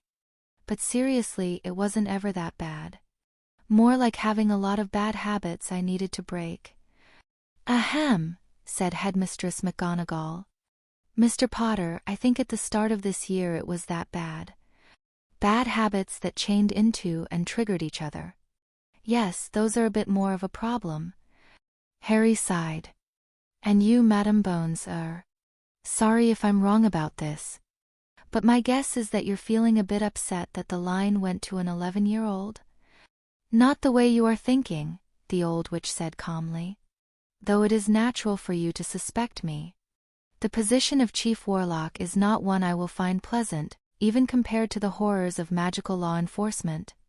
Albus persuaded me on the matter, and I would say that I took some convincing, but the truth is that I did not waste his time in an argument I expected to lose. I knew I would hate the task, and I knew I would do it anyway. Minerva says you have some amount of common sense, especially when others remind you of it. Can you really see yourself standing upon the Wizengamot's high dais? Are you sure it is not some remnant of you-know-who that imagines himself suited to the position, or even desires it at all? Harry took off his glasses and massaged his forehead. His scar still ached a bit from the damage he'd done by picking at it yesterday until it bled in a suitably dramatic fashion. I do have some common sense, and yes, being Chief Warlock sounds like a huge amount of aggravation and a job that, in reality, does not fit me the tiniest bit. The trouble is... I'm not sure the line of Merlin is just about being Chief Warlock. There's, I suspect that there's weird other stuff that goes along with it. And that Dumbledore meant me to take responsibility for the other stuff. And that the other stuff is, possibly quite amazingly important. Crap, Moody said. Then Alastor Moody repeated, crap. Kid, should you even be saying this to us? I don't know, Harry said. If there's a user manual, I haven't looked at it yet. Crap. And if these other matters require sternness and sacrifice? Amelia Bones said still calmly. If they test you as you were tested before the Wizengamot? I am old Harry Potter, and I am not without knowledge of mysteries. You have seen how I was able to perceive your own nature at nearly a glance. Amelia, Mad-Eye Moody said, what would have happened if you'd had to fight you-know-who last night? The old witch shrugged. I would have died, I expect. You'd have lost, said Alastor Moody. And the boy who lived didn't just take out Valdi. He set it up so that his good friend Hermione Granger came back from the dead at the same time Valdi resurrected himself. There's no way in hell or double hell that was an accident, and I don't think it was David's idea either. Amy, the truth is, none of us know what the keeper of Merlin's legacy has to do. But we're not the right kind of crazy for this crap. Amelia Bones frowned. Alastair, you know I've dealt with strange things before. Dealt with them quite well, in my opinion. Yeah. You dealt with the crap so you could go back to real life. You're not the kind of crazy that builds a castle out of the crap and lives there. Moody sighed. Amy, on some level you know exactly why Albus had to leave who knows what job to the poor kid. The old witch's fists clenched on the table. Do you have any idea of the disaster it would be for Britain? Call me sane, but I cannot accept that outcome. I have worked too long toward this day to see it fall apart now of all times. Excuse me, Headmistress McGonagall said, sounding quite precise and Scottish. Is there any reason why Mr. Potter cannot simply instruct the line that Madame Bones is his regent for the position of Chief Warlock, but not anything having to do with the Department of Mysteries until he comes of age? If Albus could tell the line to appoint a regent only until Voldemort's defeat, it is clearly capable of following complex orders. Slowly, this unexpected hammer blow of common sense was absorbed by everyone present. Harry opened his mouth to agree to appoint Amelia Bones his regent for Wizengamot-related matters, and then hesitated again. Harry said. Madame Bones, I would much prefer if you took charge of handling the Wizengamot instead of me. In that we are agreed, said the old witch. Shall we let it be done? But there was a sort of frustrated dropping back of the others. What is the problem, Mr. Potter? Said the headmistress in a voice that indicated she hoped it was nothing serious. I think there's a couple of things I might have to do very soon that could prove politically controversial, and in exchange for handing over the line's political power to Madame Bones I'm going to want her, cooperation on some things. Amelia Bones exchanged another long stare with Minerva McGonagall. Then she looked back at Harry Potter. I am indignant at your request. Amelia Bones said. Your hesitancy has told me that you are weak and unused to bargaining, and will probably fold if I push back. Harry closed his eyes. Slightly dark-tinged, Harry opened them. All right, Harry said, let me rephrase. I don't mean to interfere with your work on a day-to-day or even month-to-month basis, but I can't just toss off the final responsibility that Dumbledore left me. I'm not going to owl you bizarre parchments out of nowhere. There can be discussions first, but at some point I may have to give you an order. If you refuse the order, I might have to take back the line's Wizengamot functions and assume direct control. Can you handle that? And if I say no? Said the old witch. Slight the dark tinge. I don't have an alternative to you lined up. I could start by asking Augusta Longbottom who she thought might be suitable and work from there. But it may be important that we keep to Dumbledore's plan as much as possible, since I don't know exactly why he did the things he did, and he thought Amelia Bones should be Chief Warlock for a time. I'm not going to pull Merlin's name on you, but no, strike that, I am going to pull Merlin's name on you. This might or might not be insanely important. The old witch thought for a time, her eyes going from person to person around the table. I am not satisfied with this, she said after a time. But the Wizengamot must be called to order soon. It will do for now. Slowly the old witch reached into her robes and took out a short rod of stone, dark stone. She placed the rod on the table before Harry. Take what is yours, she said. And then do please give it back. Harry reached out his hand to take it. In the moment that Harry's fingers first touched the dark stone, nothing happened. Well, perhaps Merlin hadn't been given to melodrama. That could explain why his final legacy looked like a small, unassuming dark rod. If that was all that was needed for its function, that would be all that was there. Harry took up the line, frowning at it. I'd like to appoint Amelia Bones as my regent for Wizengamot-related functions. Then, the thought occurring to him that he needed to specify a stopping point to define a regency, Harry added, until I say that I've taken it back. Then Harry made a face. He'd been hoping for more from the line, but it was just a key to places in the Department of Mysteries where interesting things were kept, or to seals where Merlin and his successors had stashed things that shouldn't be destroyed but ought to be kept from general circulation. Aside from that, the line didn't do much. The line didn't let you bypass the interdict of Merlin either. No, not even if the fate of the galaxy was at stake. Not even if the person seemed sane, had taken an unbreakable vow, and honestly believed the world was about to be destroyed otherwise. Merlin had dreamed of a long run, a world that would last for eons and not just centuries. The world had no reason not to last forever if the truly dangerous powers were removed and kept gone. Conversely, a single loophole in the safeguards made the world's destruction only a matter of time. Someday Merlin's line would pass to the wrong person. It could reject the obviously unworthy, but eventually it would pass into hands too subtly flawed for the line to detect. This was inevitable when dealing with human beings, and Harry needed to keep that in mind before he sealed something where future line holders could retrieve it. The disaster of its inevitable misuse someday needed to be outweighed by its benefits over the next few thousand years. Harry let out a sad small sigh under his breath. Merlin, you idiot. Thinking that didn't unlock any final safeguards. There wasn't anything currently on fire in the Department of Mysteries, so Harry carefully placed the line back on the table. Thank you, the old witch said. She picked up the rod of dark stone. Do you know how I am to use it to call the Wisengamot to order, or never mind, I shall just try striking the podium? That seems obvious enough. To the rest of the country, of course, I am the chief warlock so far as anyone knows except us four. Harry hesitated. Then he imagined the owls he would receive if anyone knew he was allowed to second-guess the chief warlock, and what that would do to Amelia's negotiating power. Fine. Amelia tucked the rod back into her robes. I will not say it was a pleasure doing business with you, boy who lived, but it could have been much worse. Thank you kindly for that.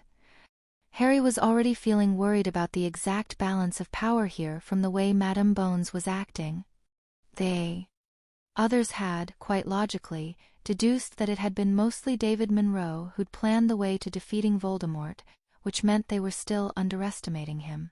It might take a crisis of some type, with Harry figuring it out successfully for once instead of screwing up, before Amelia Bones started to respect his authority. Or believe in it at all, actually. So, Harry said. Any weirdness for me that you would have brought to Dumbledore while he was around? Amelia looked thoughtful. Since you ask. I can think of 3 things, indeed. First, we don't have the faintest notion what ritual was used to sacrifice the Death Eaters and resurrect you-know-who. It corresponds to no known legend, and the magic traces from the ritual have been eradicated. So far as my Aurors can tell, everyone's heads fell off their necks due to natural causes. Except for Walden McNair, who was killed by magical fire after firing a killing curse from his wand. A very mysterious ritual indeed. She was giving Harry Potter a rather precise look. Harry considered this, choosing his words carefully. Voldemort had said he'd put up wards, so Harry had been confident of not being observed by time-turned Aurors. But still, I think this is a matter you don't need to investigate too hard, Madame Bones. The old witch grinned slightly. We can't be seen to go easy on the investigation of so many noble deaths, Harry Potter. When I heard retold your particular account of David's last stand, I made certain to send investigators whom I considered reliable in the usual quality of their work. Auror Nobbs and Auror Cologne, in fact, who are widely respected outside my department. I found their report to be quite fascinating reading. Amelia paused. There's a possibility that Augustus Rookwood left a ghost. Exorcise it before anyone talks to it, Harry said, conscious of the sudden hammering of his heart. Yes, sir, the old witch said dryly. I shall disrupt the soul's anchoring a little, and none shall be the wiser when it fails to materialize. The second matter is that there was a still-living human arm found among the Dark Lord's things. Bellatrix, Harry said. His mind had leaped back, made the connection that ongoing trauma had blurred. I think that's Bellatrix Black's arm. Lesseth Lestrange hadn't been named as someone who'd lost a parent. Oh, bloody hell. She's still out there, isn't she? Can you use her arm to track her down somehow? Amelia Bones had acquired a sour look. I see. As I was saying, a still living human arm was found among the Dark Lord's things, but it proved to be easily incinerated. What idiot! Harry stopped himself. No, not an idiot. Because immediately destroying dark objects is department policy. Because of past experiences with rings that really should have been dropped into volcanoes immediately. Right. Moody and Amelia nodded in unison. Good guess, son, said Moody. It might seem literally inevitable that Harry's past stupidity was going to come back and haunt him in some horrible fashion later, but that was no reason not to try subverting the plot. I expect you've thought of this already, Harry said, but the obvious next step is to put out your equivalent of an international bulletin for a thin witch missing her left arm. Oh, and add 25,000 galleons pledged from me. Headmistress, it's fine, please trust me on this, to whatever reward is being offered. Well said. The old witch leaned forward slightly. The third and final matter, there was one truly puzzling element to last night's events, and I am curious to see what you make of it, Harry Potter. Found among the corpses was the head and the body of Sirius Black. What? Yelled Moody, starting half from his chair. I thought he was in Azkaban. So he is, said Madame Bones. We checked that at once. The Azkaban guards reported that Sirius Black was still in his cell. Black's head and body have been transported to the St. Mungo's morgue, and show the same cause of death as the other Death Eaters, that is to say, his head spontaneously fell off. I am also told that Sirius Black is, as of this morning, sitting in the corner of his cell rocking back and forth with his head between his hands. No other duplicate Death Eaters have been found. Yet. There was a pause filled with ticking and whooping things as people considered this. Ah, said Minerva. That's not possible even by you-know-whose standards of possibility. Is it? I would have thought so too when I was your age, dear, said Amelia. It is the sixth strangest thing I have ever seen. You see, son, said Moody. This sort of thing is why nobody, even me, can ever be paranoid enough. The scarred man tilted his head, looking thoughtful as his bright blue eye kept ever roving. Twin brother, concealed from the rest of the world? Valperga Black gave birth to twins, couldn't bear to kill one, knew old Pollux would demand it, nah, ain't buying it. Any ideas, Mr. Potter? Said Amelia Bones. Or is this another matter into which my department should not inquire too closely? Harry closed his eyes and thought. Sirius Black had hunted down Peter Pettigrew instead of fleeing the country as common sense would have suggested. Black had been found in the middle of the street, surrounded by bodies, laughing. Nothing left of Pettigrew except one finger. Pettigrew had been a spy for the light, not a double agent but somebody who snuck around and found things out. One of the conspiracy theories about Pettigrew had been that he was an animagus, since he'd been good at ferreting out secrets even in his Hogwarts years. Dementors sapped all the magic in their vicinity. Professor Quirrell had said something about a particular type of magic that rearranged flesh like a Muggle smith reshaping metal with hammer and tongs. Harry opened his eyes again.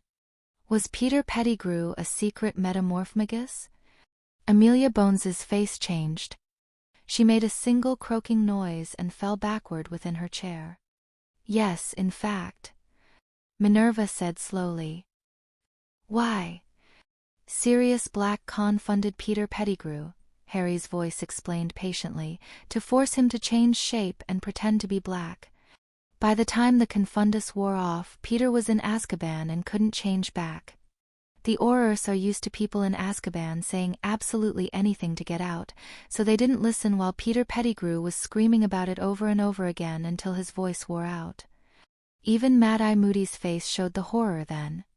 In retrospect, said Harry's voice, which seemed to be operating entirely on automatic, you should have been suspicious when you managed to get that one Death Eater hauled off to Azkaban without a trial. We thought Malfoy was distracted, whispered the old witch. That he was only trying to save himself. There were other Death Eaters we managed to get then, like Bellatrix. Harry nodded, feeling like his neck and head were moving on puppet strings. The Dark Lord's most fanatic and devoted servant, a natural nucleus of opposition for anyone who contested Lucius's control of the Death Eaters. You thought Lucius was distracted. "Get him out of there," said Minerva McGonagall. Her voice rose to a scream. "Get him out of there." Amelia Bones shoved herself up from the chair, whirled on the flue. "Stop." Everyone looked at Harry with astonishment, none more than Minerva McGonagall. Something else seemed to have taken over Harry's voice. "There's 4 things we still need to discuss. An innocent man has been in Azkaban for 10 years, 8 months. And 14 days. He can stay there a few minutes longer. That's how urgent those 4 things are." "Yudish," whispered Amelia Bones. "You should not try to be this person at your age. First, I think I should look at the complete police records on every other Death Eater that went to Azkaban while Lucius was distracted. Can you compile that by tonight?" "Within the hour," said Amelia Bones. She looked gray. Harry nodded. "Second, Azkaban is over. You'll need to start preparations now to move the prisoners to Nurmengard or other secure non-Dementor prisons, and to provide treatment for their Dementor exposure." "Aye," said Amelia. The old witch seemed bent, diminished. "I do not think that even with this scandal that the remainder of the Wisengamot will bend, and the Dementors must be fed, not so much as we have fed them, but they must be given some victims or they will roam the world, prey on innocents." "It doesn't matter what the Wisengamot says," Harry said. Because Harry's voice choked. Because Harry took a deep breath, steadied himself. He thought he could see the shape now of the immediate future, could see it stretching out before him like a golden pathway lit with sunlight. Was this also written in the book of time that I must not see? Because if I'm right about what comes next, then sometime very soon, Hermione Granger, the girl who revived, is going to go to Azkaban and destroy all the Dementors there. "Impossible," spat Mad-Eye Moody. "Merlin," whispered Amelia Bones. "Oh, dear Merlin. That's what happened to the Dementor that Dumbledore lost. That's why they're afraid of you, and now her as well." Her voice trembled. "What is this? What is all this? If Hermione believes that death can be defeated, whether or not she could have believed that before, she'll believe it now. An authorized portkey to Azkaban would be appreciated." Harry's voice broke again. Tears were streaming down his cheeks. "She can't die. I have her Horcrux. But Hermione doesn't need to know about that. Not for 1 more week. If she's willing to risk her own life to end this. Though I think she might make her own way there." "Harry," said Headmistress McGonagall. Harry was crying now, huge ragged breaths bursting from him. But he didn't stop talking. Somewhere out there Peter Pettigrew was waiting while Harry cried. Somewhere out there everyone was waiting while he cried. Third, somewhere just inside the wards of Hogwarts. In a highly defensible position. But where emergency cases can be portkeyed in from just outside the wards. There's going to be a high-security HH hospital. With very powerful guards that have taken unbreakable vows. I don't care how much gold it takes to pay for the vows, it genuinely does not matter anymore. And Eliezer Moody is going to design the security architecture, and go completely overboard on paranoia without being constrained by a budget or sanity or common sense, only it has to open soon. Couldn't stop talking to cry. "Harry," said the headmistress, "both of them think you've gone mad, they don't know you well enough to know better. You need to slow down and explain." Instead Harry reached into his pouch and signed letters with his fingers and lifted out, his fingers straining, a 5-kilo chunk of gold larger than his fist, from when he'd been experimenting this morning. It made a heavy thud as it landed on the table. Moody reached over and tapped it with his wand, and then his throat made an incomprehensible sound. "That's your starting budget, Alastair, if you need money right away. Nicholas Flamel didn't make the Philosopher's Stone, he stole it. Dumbledore didn't know the secret history, but Monroe did. Once you know how it works, the stone can do one complete restoration to full health and youth every 234 seconds. 360 people per day. 134,000 healings per year. That should be enough to stop all the wizards everywhere and all the goblins and house elves and whoever from dying of old age or anything else. Harry was wiping away tears over and over. Flamel had more blood on his hands than 100 Voldemorts, for all the people he could have saved and didn't. The whole time Moody, the Philosopher's Stone, could have healed all your scars and given you back your leg any time Flamel felt like it. Dumbledore didn't know. I'm sure he didn't know. Harry smiled shakily. I can't imagine you as a teenage witch, Madam Bones, but I bet it looks good on you. That'll give you more energy for trying to keep the Wizengamot from messing with me, because if they get the idea that the stone is something they can mess with in any way, tax, regulate, I don't care, Hogwarts is going to secede from Britain and become its own country. Headmistress, Hogwarts is no longer dependent on the Ministry for gold, or for that matter food. You may reform the educational curriculum at will. I'm thinking we may want to add some more advanced courses soon, especially in Muggle studies. Slow down, said Minerva McGonagall. Fourth, Harry said, and then stopped. Fourth, begin preparations for an orderly takedown of the Statute of Secrecy and to provide magical healing on a mass scale to the Muggle world. Those who oppose this agenda in any way may be denied services by the stone. Harry's lips couldn't move. Not couldn't. With 6 billion Muggles thinking creatively about how to use magic. Transfiguring antimatter was just one idea. It wasn't even the most destructive idea. There were also black holes and negatively charged strangelets. And if black holes couldn't be transfigured because they didn't already exist as magic defined that to within some spatial radius, there was just transfiguring lots and lots of nuclear weapons and Black Death plague that could reproduce before the transfiguration wore off, and Harry hadn't even thought about the problem for 5 minutes, but it didn't matter because he'd already thought of enough. Someone would think of it, someone would talk, someone would try it. The probability was as close to certainty as made no difference. What happened if you transfigured a cubic millimeter of up quarks, just the up quarks without any down quarks to bind them? Harry didn't even know, and up quarks were certainly a kind of substance that already existed.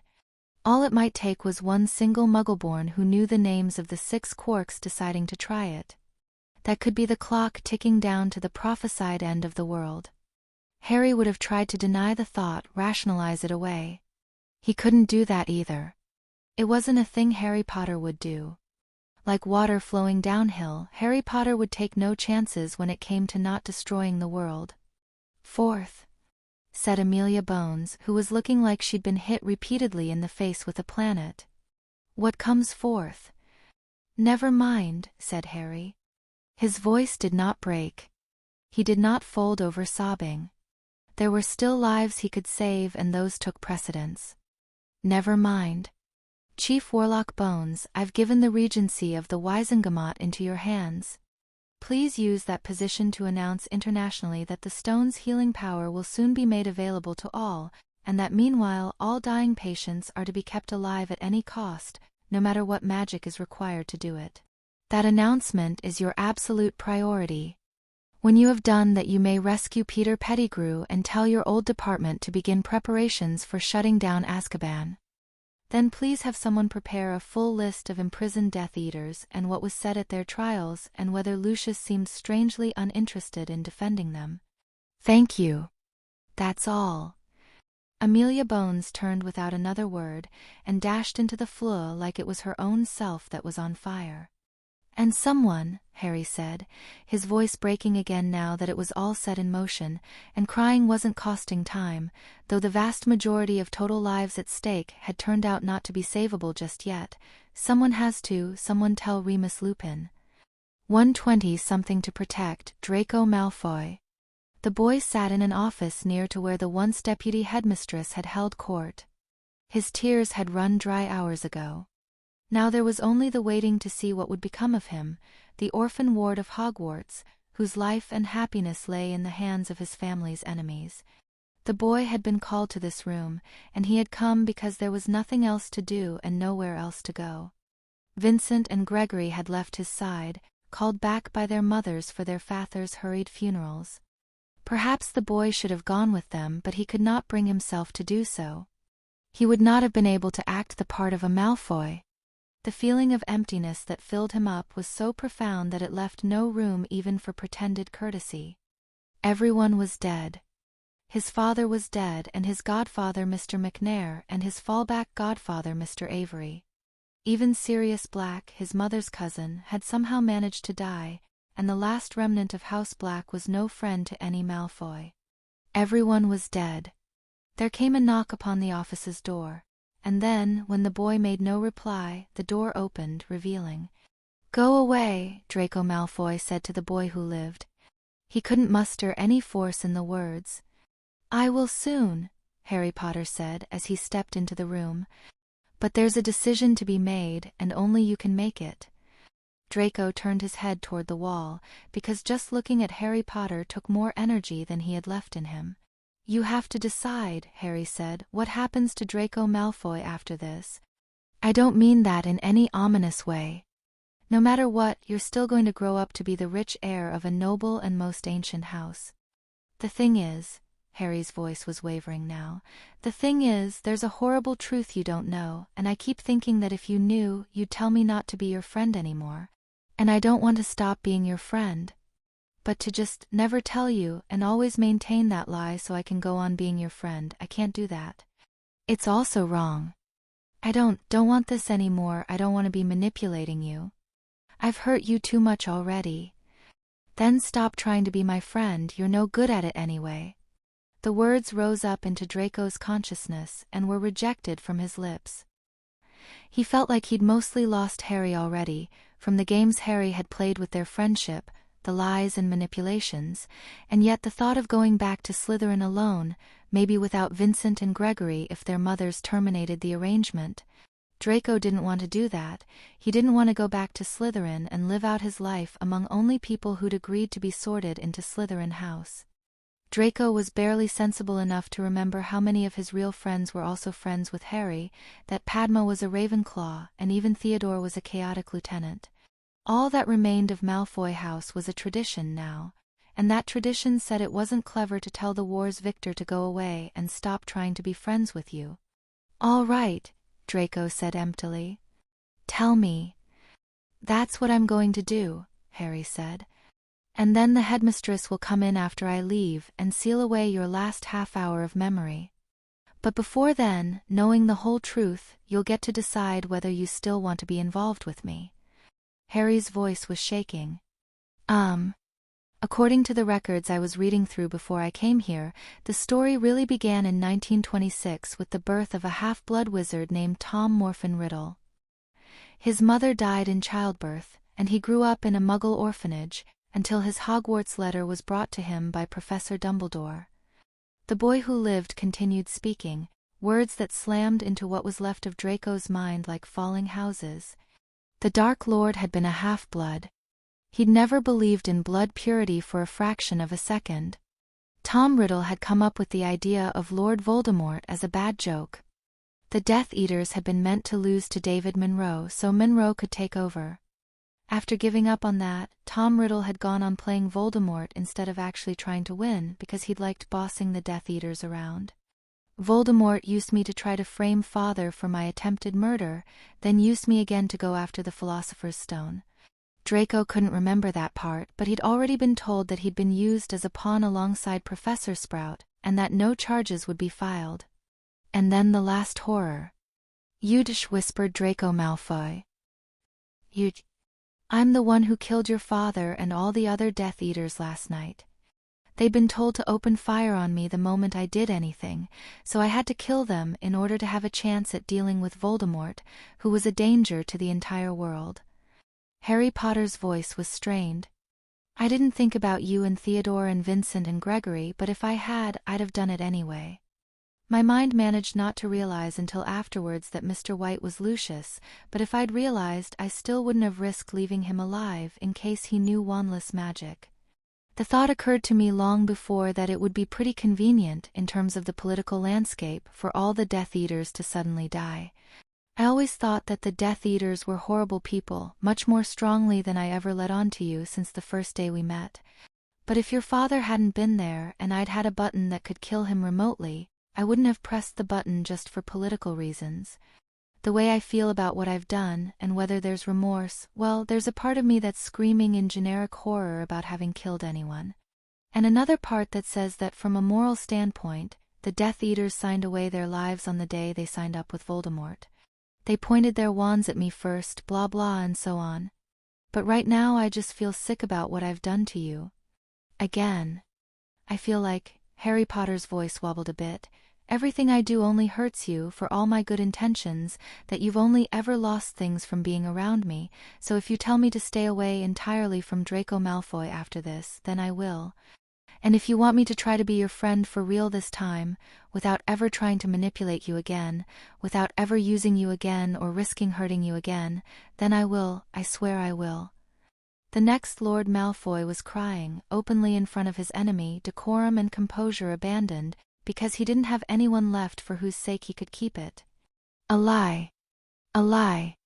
Everything had been a lie, it was all lies piled on top of lies, lies, lies, lies. You should die, Draco forced out. You should die for having killed father. The words only filled him with more emptiness, but they had to be said. Harry Potter just shook his head. And if that's not an option? You should hurt. Harry only shook his head again. The boy who lived pressed the Lord Malfoy for his decision. The Lord Malfoy refused to give it. He couldn't say it, couldn't bring himself to say it either way. He didn't want the war's victor and their mutual friends to abandon him, and he wasn't going to give Harry the absolution he wanted either. So Draco Malfoy refused to answer, and then the time of that self's memory ended. The boy sat in an office near to where the once deputy headmistress had held court. His tears had run dry hours ago. Now there was only the waiting to see what would become of him, the orphan ward of Hogwarts, whose life and happiness lay in the hands of his family's enemies. The boy had been called to this room, and he had come because there was nothing else to do and nowhere else to go. Vincent and Gregory had left his side, called back by their mothers for their father's hurried funerals. Perhaps the boy should have gone with them, but he could not bring himself to do so. He would not have been able to act the part of a Malfoy. The feeling of emptiness that filled him up was so profound that it left no room even for lies. Everyone was dead. Everyone was dead, and it had all been futile from the beginning. There was a knock upon the office door, and then, after a polite pause, it opened to reveal Headmistress McGonagall, dressed much as she had dressed when she was a professor. "Mr. Malfoy?" His family's victorious enemy said. "Please come with me." Listlessly, Draco rose up and followed her out of the office. Seeing Harry Potter waiting beside her gave him some pause, but then his mind simply shut it out. "Here's the last thing," Harry Potter said. "I found it in a folded parchment whose outside said that it was the last weapon to be used against House Malfoy, telling me not to read any further until the whole war hung in the balance. I didn't want to tell it to you before because I thought it might prejudice your decision unfairly. If you were a good person who never killed or lied, but you had to do one or the other, which would be worse?" Draco ignored him and continued in Headmistress McGonagall's company, leaving Harry behind looking sadly after. They came to the headmistress's old office, where she lit her fire with a wave of her wand, said to the green flame, "Gringotts Travel Office," and stepped through after a firm glance in his direction. For lack of any other option, Draco Malfoy followed. She lay in bed, feeling more listless than usual that morning, awoken too early with the sun just beginning to rise, though the direct sunlight was blocked by the skyscrapers that shadowed her house. A faint tinge of hangover gnawed at her temples, dried her mouth. She tried to be sparing with the drink, though she didn't know why she bothered, but yesterday she'd felt even more depressed than usual, like she'd lost something somehow. Not for the first time, not for the 100th time, she thought about moving, to Adelaide, to Perth, maybe to Perth Amboy if that was what it took. She always had the sense there was somewhere else she ought to be, but while she could live a comfortable life on the payments the insurance company made to her, she couldn't afford luxuries. She couldn't pay to go gallivanting around the world looking for someplace that fit her unsatisfied sense of belonging. She'd watched the TV for long enough, she'd rented enough travelogues, to know that nowhere the VCR showed her gave her any more sense of rightness than Sydney.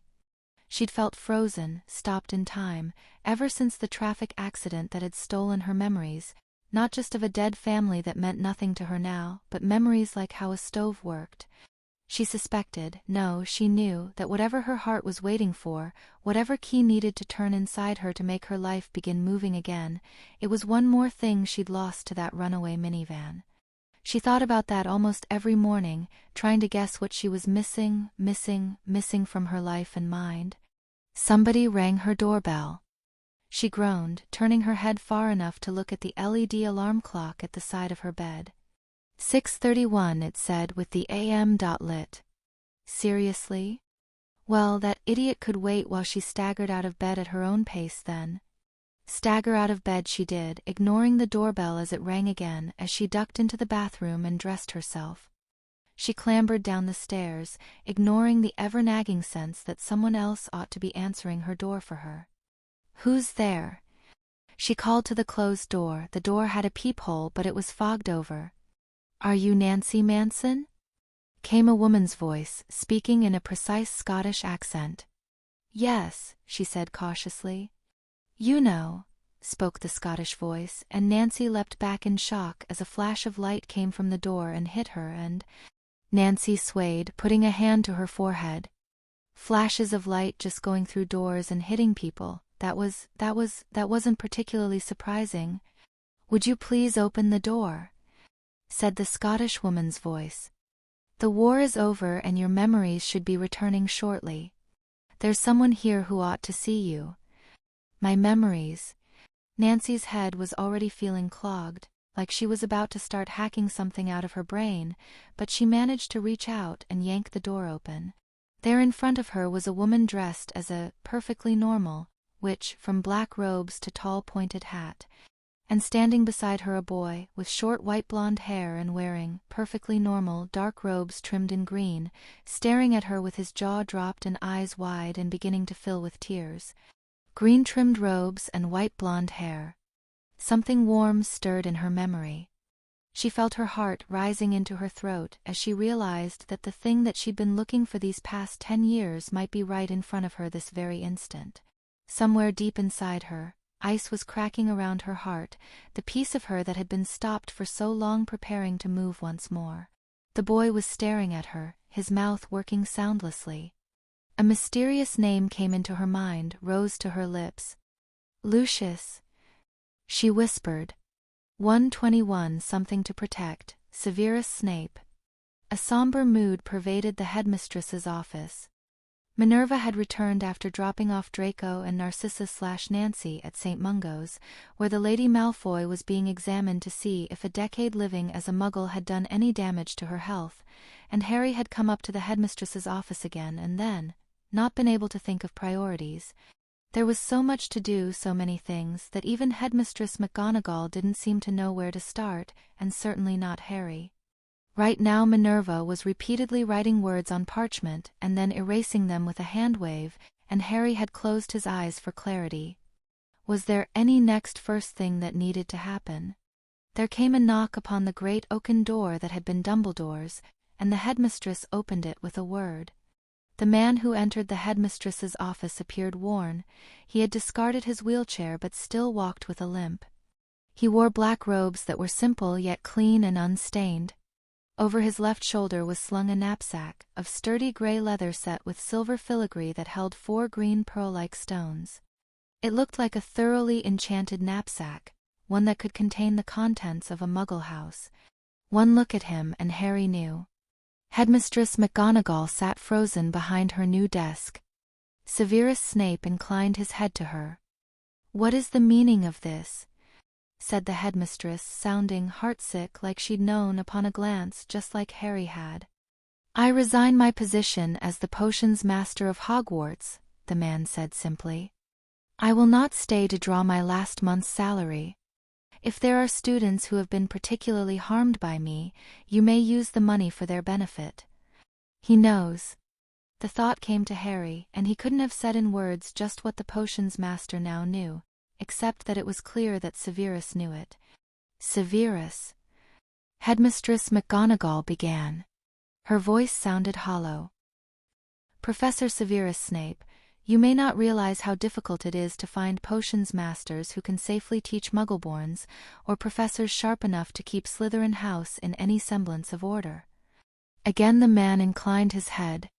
I think it need not be said to you, Headmistress, but I recommend in the strongest possible terms that the next head of Slytherin be nothing like me. Severus, you only did as Albus told you to do. You could stay on and act differently. Headmistress, Harry said. His own voice seemed also hollow, and Harry wondered at it, for he hadn't known Severus Snape that well. If he wants to go, I think you should let him go. Dumbledore was using him. Maybe not exactly the way Professor Quirrell thought. Maybe it was prophecy rather than sabotaging Slytherin, but Dumbledore was still using him. There were things that could have been said long ago to Severus to free him. It's clear why Dumbledore didn't risk that, but still Severus wasn't being used kindly. Even his blindness and grief were being used, the way he didn't grasp the consequences of his actions as potions master. It is well to find you here, Mr. Potter, Severus said. There is unfinished business between us. Harry didn't know what to say, so he just nodded. Severus seemed to be having some difficulty speaking, as he stood before the two of them with the grey knapsack on his shoulder. Finally he seemed to find the words he'd come to speak. Your mother. Lily. She was... I know, Harry said through the thickness of his throat. You don't have to say it. Lily was a fine upstanding witch, Mr. Potter. I would not have you think otherwise from any words I said to you. Severus, said Minerva McGonagall, looking as shocked as if she'd been bitten by her own shoes. The former potions master kept his eyes on Harry. More than one bar lay between myself and Lily, most notably my ill-advised attempts to curry favor with the purebloods of my house. If I made it sound like one mistake upon a muddy field ended it all, if I pretended that she had no reason but shallowness not to love me, I hope your books have also told you why fools may say such things. They did, Harry said. He was looking at the fine grey knapsack on Severus Snape's left shoulder, unable to meet the potions master's eyes. They did. However, the former potions master continued, I'm afraid I have nothing more to say about your father than what I've already told you. Severus. The former potions master seemed to have eyes only for Harry. The dark mark upon my arm is not dead, nor is the prophecy fulfilled by that story you recounted before the crowd. How did you destroy all but a remnant of the Dark Lord? Harry hesitated. I obliviated most of his memories and sealed him, I guess is how wizards say it. Even if the seal breaks, he won't come back as himself. Severus frowned briefly and then shrugged. I suppose that is acceptable. Professor Snape, Harry said, because this too was now his responsibility, the Order of the Phoenix owes you for services rendered. I'm in an excellent position to repay it, both financially and magically. Just in case you want to start your next life in a position of wealth, or with better hair or something. Strange words to say to such as me, the former potions master said in a soft drawl. I went to the Dark Lord intending to sell him the prophecy in exchange for Lily's love becoming mine, by whatever darkness was required to achieve it. That is hardly something to be forgiven lightly. And then, in the years after when I was a potions master that you experienced yourself, do you think my service to the Order of the Phoenix has repaid all my sins? People are always broken, Harry said, though the words stuck in his throat. They always make mistakes. At least you tried to repay them. Perhaps, said the former potions master. My final duty was to fail in guarding the stone to be struck down. This I have done, and I survived it, which I never expected to do. Severus was leaning against the door through which he'd entered, taking his weight off his left leg. I would not have thought to ask for your forgiveness, but since you offer it so freely, I will accept with thanks. From this day on I wish to take less unkindly ways, and I think that is best done by starting over. Tears glistened on Minerva McGonagall's nose and cheeks. When she spoke, her voice was without hope. Surely you could start over inside Hogwarts. Severus shook his head. Too many students would remember me as the evil potions master. No, Minerva. I will go someplace new and take a new name and find someone new to love. Severus Snape, Harry said, because it was his responsibility to say it. Has all your will been done? Lily's killer is vanquished, the man said. I am content. The headmistress lowered her head. Be well, Severus, she whispered. I do have one last piece of advice, Harry said. If you want it. What is it? Said Severus Snape. Ruminating about the past can contribute to depression. You have my blanket permission to just never think about your past, ever. You shouldn't think that it's your responsibility to Lily to bear your guilt for her or anything like that. Just keep your mind on your future and whatever new people you meet. I shall take your wisdom into consideration, Severus said neutrally. Also, try a different brand of hair shampoo. A wry grin crossed Severus's face, and Harry thought it might have been, for the first time, that man's true smile. Drop dead, Potter. Harry laughed. Severus laughed. Minerva was sobbing. Without saying anything else, the free man took a pinch of flue powder and cast it into the office's fireplace and strode into the green flame, whispering something that nobody caught, and that was the last that anyone ever heard of Severus Snape. 122 Something to protect, Hermione Granger. And it was evening and it was morning the last day. June 15, 1992. The beginning light of morning, the pre-dawn before sunrise, was barely brightening the sky. To the east of Hogwarts, where the sun would rise, that faintest tinge of grey made barely visible the hilly horizon beyond the Quidditch stands. The stone terrace platform where Harry now sat would be high enough to see the dawn beyond the hills below. He'd asked for that when he was describing his new office. Harry was currently sitting cross-legged on a cushion, chilly pre-morning breezes stirring over his exposed hands and face.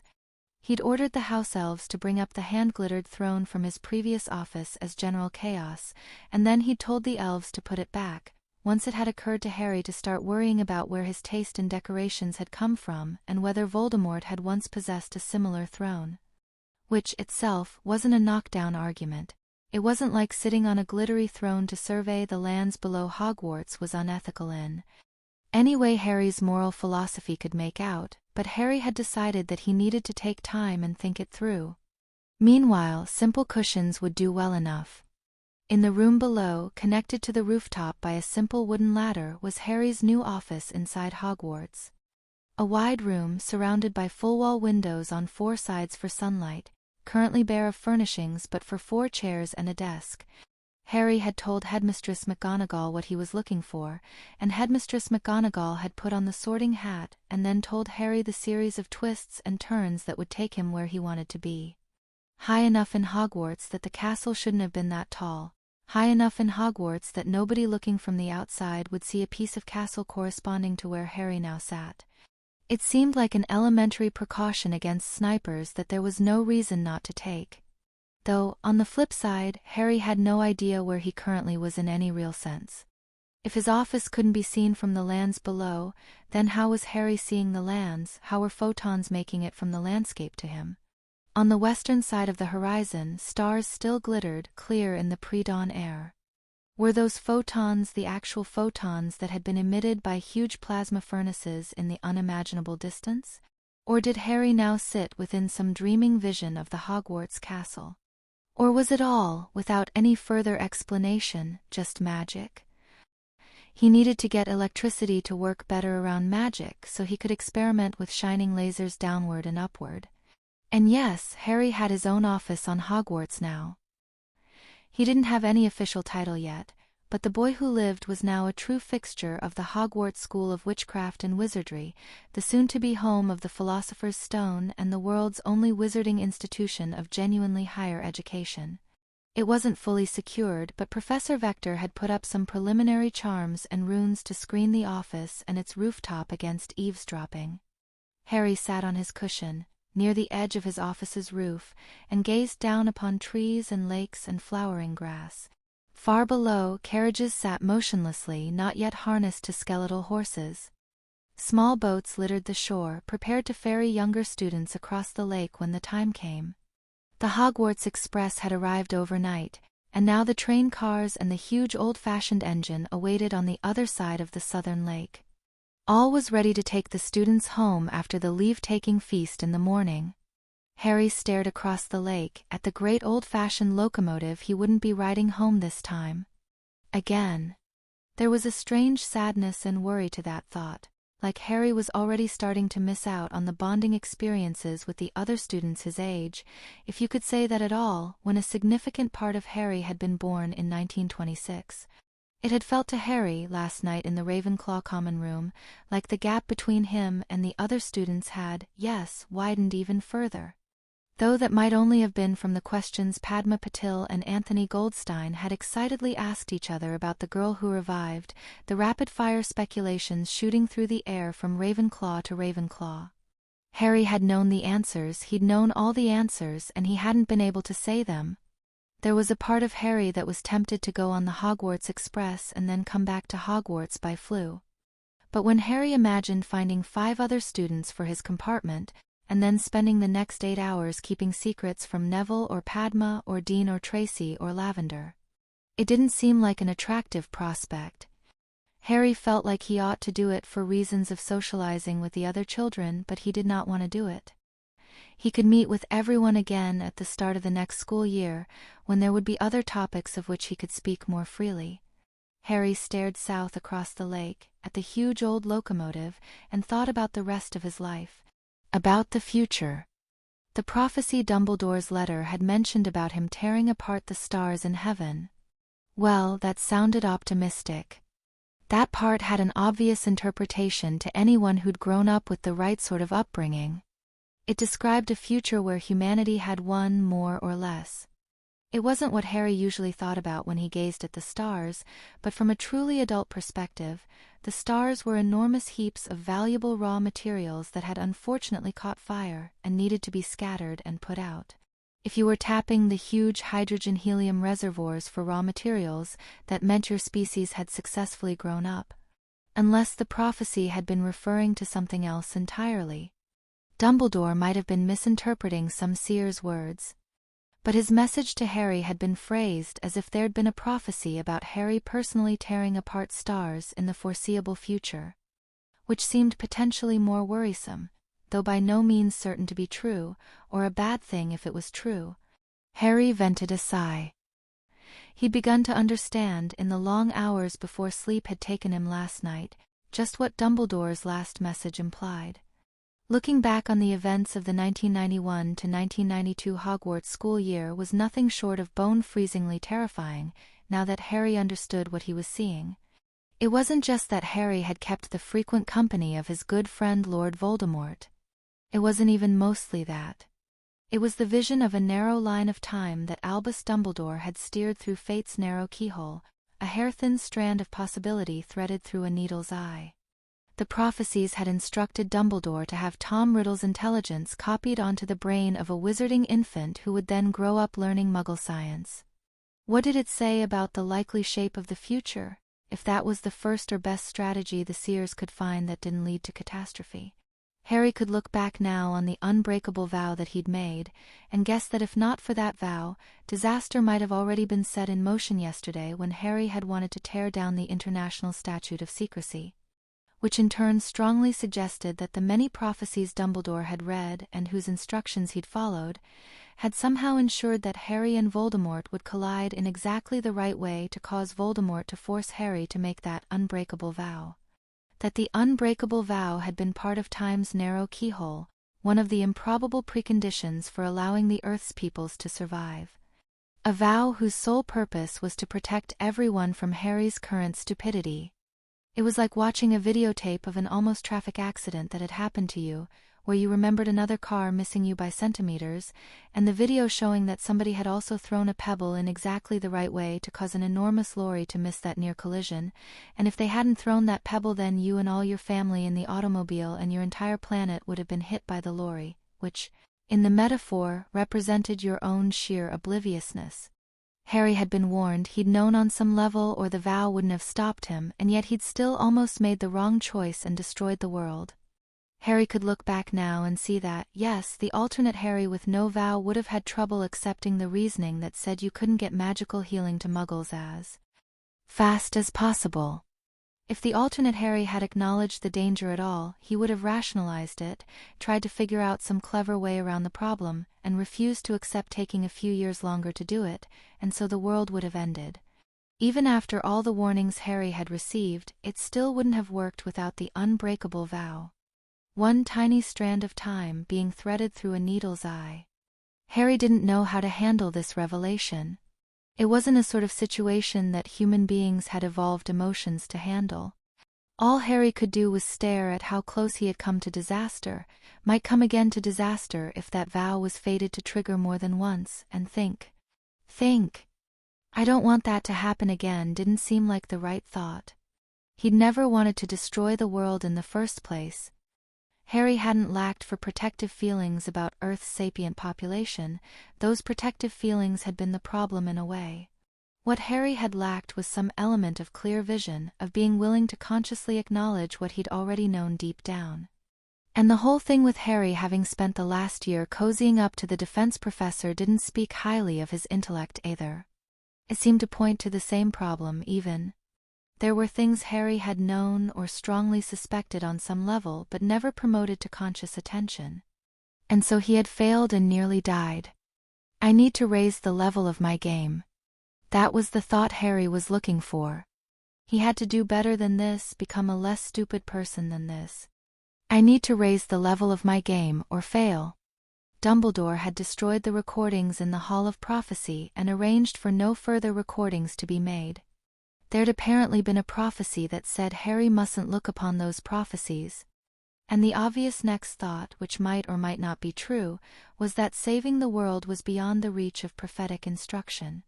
That winning would take plans that were too complex for Seer's messages, or that divination couldn't see somehow. If there'd been some way for Dumbledore to save the world himself, then prophecy would probably have told Dumbledore how to do that. Instead, the prophecies had told Dumbledore how to create the preconditions for a particular sort of person existing. A person, maybe, who could unravel a challenge more difficult than prophecy could solve directly. That was why Harry had been placed on his own to think without prophetic guidance. If all Harry did was follow mysterious orders from prophecies, then he wouldn't mature into a person who could perform that unknown task. And right now, Harry James Potter Evansvares was still a walking catastrophe who'd needed to be constrained by an unbreakable vow to prevent him from immediately setting the Earth on an inevitable course toward destruction when he'd already been warned against it. That had happened literally yesterday, just one day after he'd helped Voldemort almost take over the planet. A certain line from Tolkien kept running through Harry's mind, the part where Frodo upon Mount Doom put on the ring, and Sauron suddenly realized what a complete idiot he'd been. And the magnitude of his own folly was at last laid bare, or however that had gone. There was a huge gap between who Harry needed to become and who he was right now. And Harry didn't think that time, life experience, and puberty would take care of that automatically, though they might help. Though if Harry could grow into an adult that was to this self what a normal adult was to a normal 11-year-old, maybe that would be enough to steer through time's narrow keyhole. He had to grow up somehow, and there was no traditional path laid out before him for accomplishing that. The thought came then to Harry of another work of fiction, more obscure than Tolkien. You can only arrive at mastery by practicing the techniques you have learned, facing challenges and apprehending them, using to the fullest the tools you have been taught, until they shatter in your hands and you are left in the midst of wreckage absolute. I cannot create masters. I have never known how to create masters. Go, then, and fail. You have been shaped into something that may emerge from the wreckage, determined to remake your art. I cannot create masters, but if you had not been taught, your chances would be less. The higher road begins after the art seems to fail you. though the reality will be that it was you who failed your art. It wasn't that Harry had gone down the wrong path, it wasn't that the road to sanity lay somewhere outside of science. But reading science papers hadn't been enough. All the cognitive psychology papers about known bugs in the human brain and so on had helped, but they hadn't been sufficient. He'd failed to reach what Harry was starting to realize was a shockingly high standard of being so incredibly, unbelievably rational that you actually started to get things right, as opposed to having a handy language in which to describe afterwards everything you'd just done wrong. Harry could look back now and apply ideas like motivated cognition to see where he'd gone astray over the last year. That counted for something when it came to being saner in the future. That was better than having no idea what he'd done wrong. But that wasn't yet being the person who could pass through time's narrow keyhole, the adult form whose possibility Dumbledore had been instructed by seers to create. I need to think faster, grow up faster. How alone am I, how alone will I be? Am I making the same mistake I made during Professor Quirrell's first battle, when I didn't realize Hermione had captains? The mistake I made when I didn't tell Dumbledore about the sense of doom, once I realized Dumbledore probably wasn't mad or evil. It would help if Muggles had classes for this sort of thing, but they didn't. Maybe Harry could recruit Daniel Kahneman, fake his death, rejuvenate him with the stone, and put him in charge of inventing better training methods. Harry took the Elder Wand out of his robes, gazed again at the dark grey wood that Dumbledore had passed down to him. Harry had tried to think faster this time. He tried to complete the pattern implied by the Cloak of Invisibility and the Resurrection Stone. The Cloak of Invisibility had possessed the legendary power of hiding the wearer, and the hidden power of allowing the wearer to hide from death itself in the form of Dementors. The Resurrection Stone had the legendary power of summoning an image of the dead, and then Voldemort had incorporated it into his Horcrux system to allow his spirit to move freely. The second Deathly Hallow was a potential component of a system of true immortality that Cadmus Peverell had never completed, maybe due to his having ethics. And then there was the third Deathly Hallow, the Elder Wand of Antioch Peverell, that legend said passed from wizard to stronger wizard, and made its holder invincible against ordinary attacks. That was the known and overt characteristic. The Elder Wand that had belonged to Dumbledore, who'd been trying to prevent the death of the world itself. The purpose of the Elder Wand always going to the victor might be to find the strongest living wizard and empower them still further. In case there was any threat to their entire species, it could secretly be a tool to defeat death in its form as the destroyer of worlds. But if there was some higher power locked within the Elder Wand, it had not presented itself to Harry based on that. Guess. Harry had raised up the Elder Wand and spoken to it, named himself a descendant of Peverell who accepted his family's quest. He'd promised the Elder Wand that he would do his best to save the world from death, and take up Dumbledore's duty.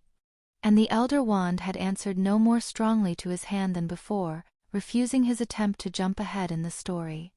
Maybe Harry needed to strike his first true blow against the death of worlds before the Elder Wand would acknowledge him, as the heir of Ignotus Peverell had already defeated Death's shadow, and the heir of Cadmus Peverell had already survived the death of his body, when their respective Deathly Hallows had revealed their secrets. At least Harry had managed to guess that, contrary to legend, the Elder Wand didn't contain a core of thestral hair. Harry had seen thestrals, and they were skeletal horses with smooth skin and no visible mane on their skull-like heads, nor tufts on their bony tails. But what core was truly inside the Elder Wand, Harry hadn't yet felt himself knowing, nor had he been able to find anywhere on the Elder Wand the circle-triangle line of the Deathly Hallows that should have been present. "I don't suppose," Harry murmured to the Elder Wand, "you could just tell me?" There came back no answer from the globe-knobbed wand, only a sense of glory and contained power watching him skeptically. Harry sighed and put the most powerful wand in the world back into his school robes. He'd get it eventually and hopefully in time. Maybe faster if there was someone to help him do the research. Harry was aware on some level. No, he needed to stop being aware of things on some level and start just being aware of them. Harry was explicitly and consciously aware that he was ruminating about the future mostly to distract himself from the imminent arrival of Hermione Granger, who would receive a clear bill of health from St. Mungo's when she woke up very early this morning, and who would then flew with Professor Flitwick back to Hogwarts. Whereupon she'd tell Professor Flitwick that she needed to speak with Harry Potter immediately. There'd been a note from Harry to himself about that, when Harry had woken up later this morning with the sun already risen in the Ravenclaw dorm. He'd read the note, and then time turned back to before the dawn hour when Hermione Granger would arrive. She won't actually be angry with me.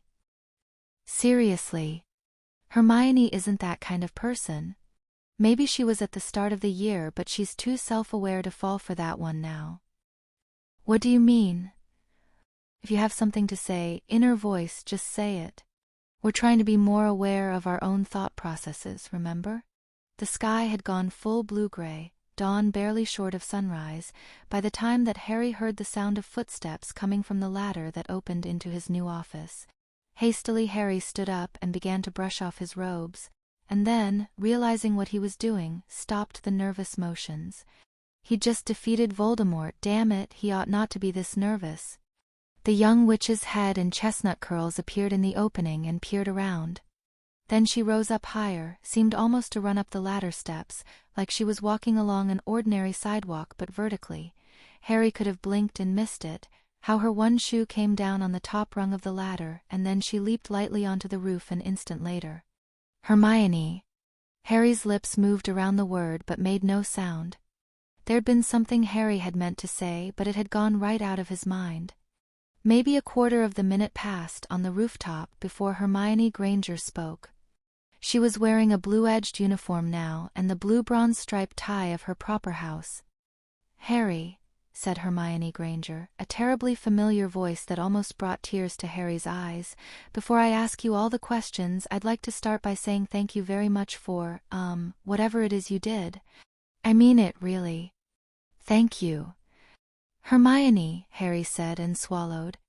The phrase "may I have permission to hug you," which Harry had imagined using for his opening line, seemed impossible to say. Welcome back. Hold on while I put up some privacy spells. Harry took the Elder Wand out of his robes, got a book from his pouch that he opened to a bookmark, and then carefully pronounced Hominum Revelio, along with 2 other recently acquired security charms that Harry had found himself barely able to cast if he wielded the Elder Wand. It wasn't much, but it was marginally better security than just relying on Professor Vector. You have Dumbledore's wand, Hermione said. Her voice was hushed and sounded as loud as an avalanche in the still dawn air. And you can use it to cast 4th-year spells? Harry nodded, making a mental note to be more careful who else saw him do that. Is it okay if I hug you? Hermione moved lightly over to him. Her movements were peculiarly swift, more graceful than they'd been before. Her motions seemed to radiate an air of something pure and untouched, reminding Harry again of how peaceful Hermione had looked when she was sleeping on Voldemort's altar. Realization hit Harry like a ton of bricks, or at least a kilogram of brick. And Harry hugged Hermione, feeling how very alive she seemed. He felt like crying and suppressed it because he didn't know whether that was just her aura affecting him or not. Hermione's arms around him were gentle, exceedingly light in their pressure, as if she were being deliberately careful not to snap his body in half like a used toothpick. So, Hermione said once Harry had let go of her. Her young face looked very serious as well as pure and innocent. I didn't tell the Aurors you were there, or that it was Professor Quirrell and not you-know-who killed all the Death Eaters. Professor Flitwick only let them give me 1 drop of Veritaserum, so I didn't have to say. I just told them the troll was the last thing I remembered. Ah, Harry said. He had somehow found himself staring at Hermione's nose instead of her eyes. What do you think happened, exactly? Well, Hermione Granger said consideringly, I got eaten by a troll, which I'd frankly rather not do again, and then there was a really loud bang and my legs were back, and I was lying on a stone altar in the middle of a graveyard in a dark moonlit forest I'd never seen before, with somebody's severed hands clutched around my throat. So you see, Mr. Potter, finding myself in a situation that weird and dark and scary, I wasn't going to make the same mistake I did last time with Tracy. I knew right away that it was you. Harry nodded. Good call. I said your name, but you didn't answer, said Hermione. I sat up, and one of the bloody hands slid down over my shirt, leaving little bits of flesh behind. I didn't scream though, even when I looked around and saw all the heads and bodies and realized what the smell was. Hermione stopped, took another deep breath. I saw the skull masks and realized that the dead people had been Death Eaters. I knew right away that the defense professor had been there with you and killed them all, but I didn't notice Professor Quirrell's body was also there. I didn't realize it was him even when I saw Professor Flitwick checking the body. He looked different when he was dead. Hermione's voice became quieter. She looked humbled somehow, in a way Harry couldn't often remember seeing. They said David Monroe sacrificed his life to bring me back, the same way your mother sacrificed herself for you so that the Dark Lord would explode again when he tried to touch me. I'm pretty sure that's not the whole truth, but I've thought a lot of nasty things about our defense professor that I never should have thought. Harry said. Hermione nodded solemnly, her hands clasped in front of her as though in penitence. I know you're probably too nice to say the things to me that you have a right to say now, so I'll say them for you, Harry. You were right about Professor Quirrell and I was wrong. You told me so. David Monroe was a little bit dark and a whole lot Slytherin, and it was childish of me to think that was the same thing as being evil. Ah, Harry said. This was very hard to say. Actually, the rest of the world doesn't know this part, not even the headmistress. But in point of fact you were 112% correct about him being evil, and I'll remember for future reference that although dark and evil may not technically be the same thing, there's a great big statistical correlation. Oh, said Hermione and fell silent again. You're not saying that you told me so? Said Harry.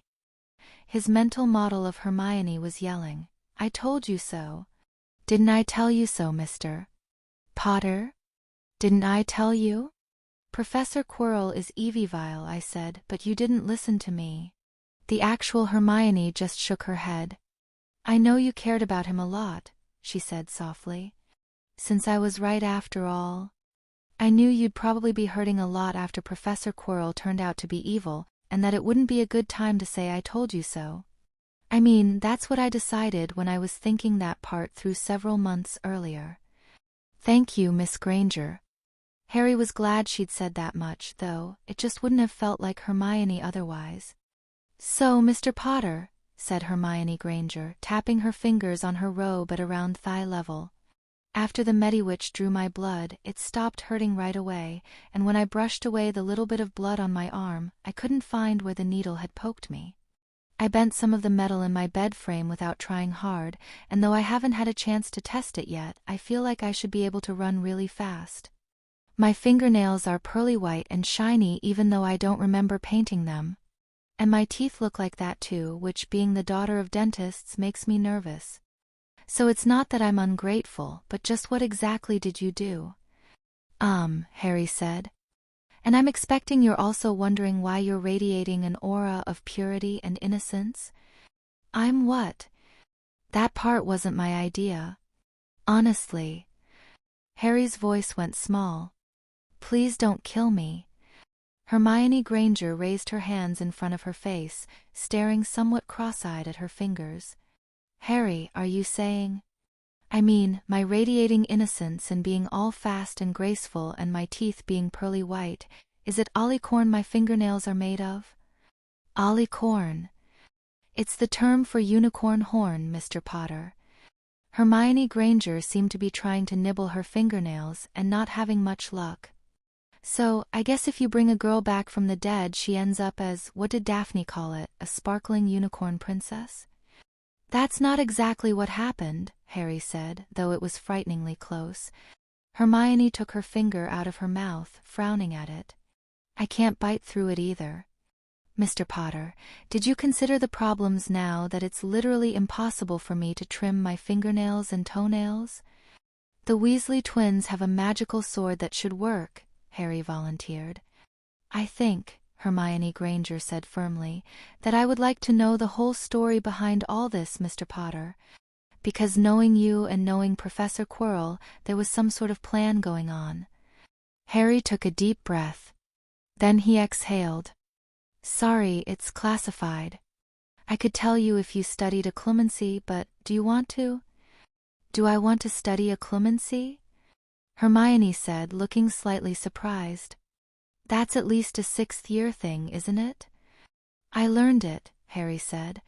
I started with an unusual boost, but I doubt that really mattered in the long run. I mean, I'm sure you could learn calculus if you studied hard, regardless of what age muggles usually learn it. The question is, Harry was having to control his breathing. The question is, do you still want to do that kind of stuff? Hermione turned and looked at where the sky was lightening in the east. You mean, she said quietly, do I still want to be a hero now that it's earned me a horrible death that one time? Harry nodded, then said, yes, because Hermione wasn't turning toward him, though the word felt blocked in his throat. I've been thinking about that, Hermione said. It was, in fact, an exceptionally gruesome and painful death. I did set some things up just in case you still wanted to be a hero. There were some short windows of opportunity where I didn't have time to consult you. I couldn't let you see me because I expected you to be given Veritaserum later. But if you don't like it, I can undo most of what I did and you can just ignore the rest. Hermione nodded distantly. Like making everyone think that Harry, did I actually do anything to you know who? No, that was all me, though please don't tell anyone that. Just so you know, that time the boy who lived supposedly defeated Voldemort on the night of Halloween in 1981, that was Dumbledore's victory and he let everyone think it was me. So now I've defeated a Dark Lord once and gotten credit for it once. It all balances out eventually, I guess. Hermione went on gazing to the east. I'm not really comfortable with this, she said after a while. People thinking I defeated the Dark Lord Voldemort when I haven't done anything at all. Oh, that's the same thing you went through, isn't it? Yeah. Sorry about inflicting that on you. I was trying to create a separate identity for you in people's minds, I guess. There was just the one opportunity and everything was sort of rushed, and I realized afterwards that maybe I shouldn't have, but it was too late. Harry cleared his throat. Though, if you're feeling like you want to do something that's actually worthy of the way people think about the girl who revived, I might have an idea for what you can do. Very soon, if you want. Hermione Granger was giving him a look. But you don't have to, Harry said hastily. You can just ignore this whole thing and be the best student in Ravenclaw. If that's what you prefer. Are you trying to use reverse psychology on me, Mr. Potter? No. Honestly. Harry took a deep breath. I'm trying not to decide your life for you. Yesterday I thought I saw what might come next for you, but then I remembered how much of this year I'd spent being a total idiot. I thought of some things Dumbledore said to me. I realized it genuinely wasn't my place to say. That you could do anything you wanted with your life, and that above all, the choice had to be your own. Maybe you don't want to be a hero after this, maybe you want to become a great magical researcher because that's who Hermione Granger really was all along, never mind what your fingernails are made out of now. Or you could go to the Salem Witches Institute in America instead of Hogwarts. I won't lie and say I'd like that, but it really is up to you. Harry turned to the horizon and swept his hand wide as though to indicate all the world that lay beyond Hogwarts. You can go anywhere from here. You can do anything with your life. If you want to be a wealthy 60-year-old merman, I can make it happen. I'm serious. Hermione nodded slowly. I'm curious about how you do that exactly, but what I want isn't to have things done for me. Harry sighed. I understand. Harry hesitated.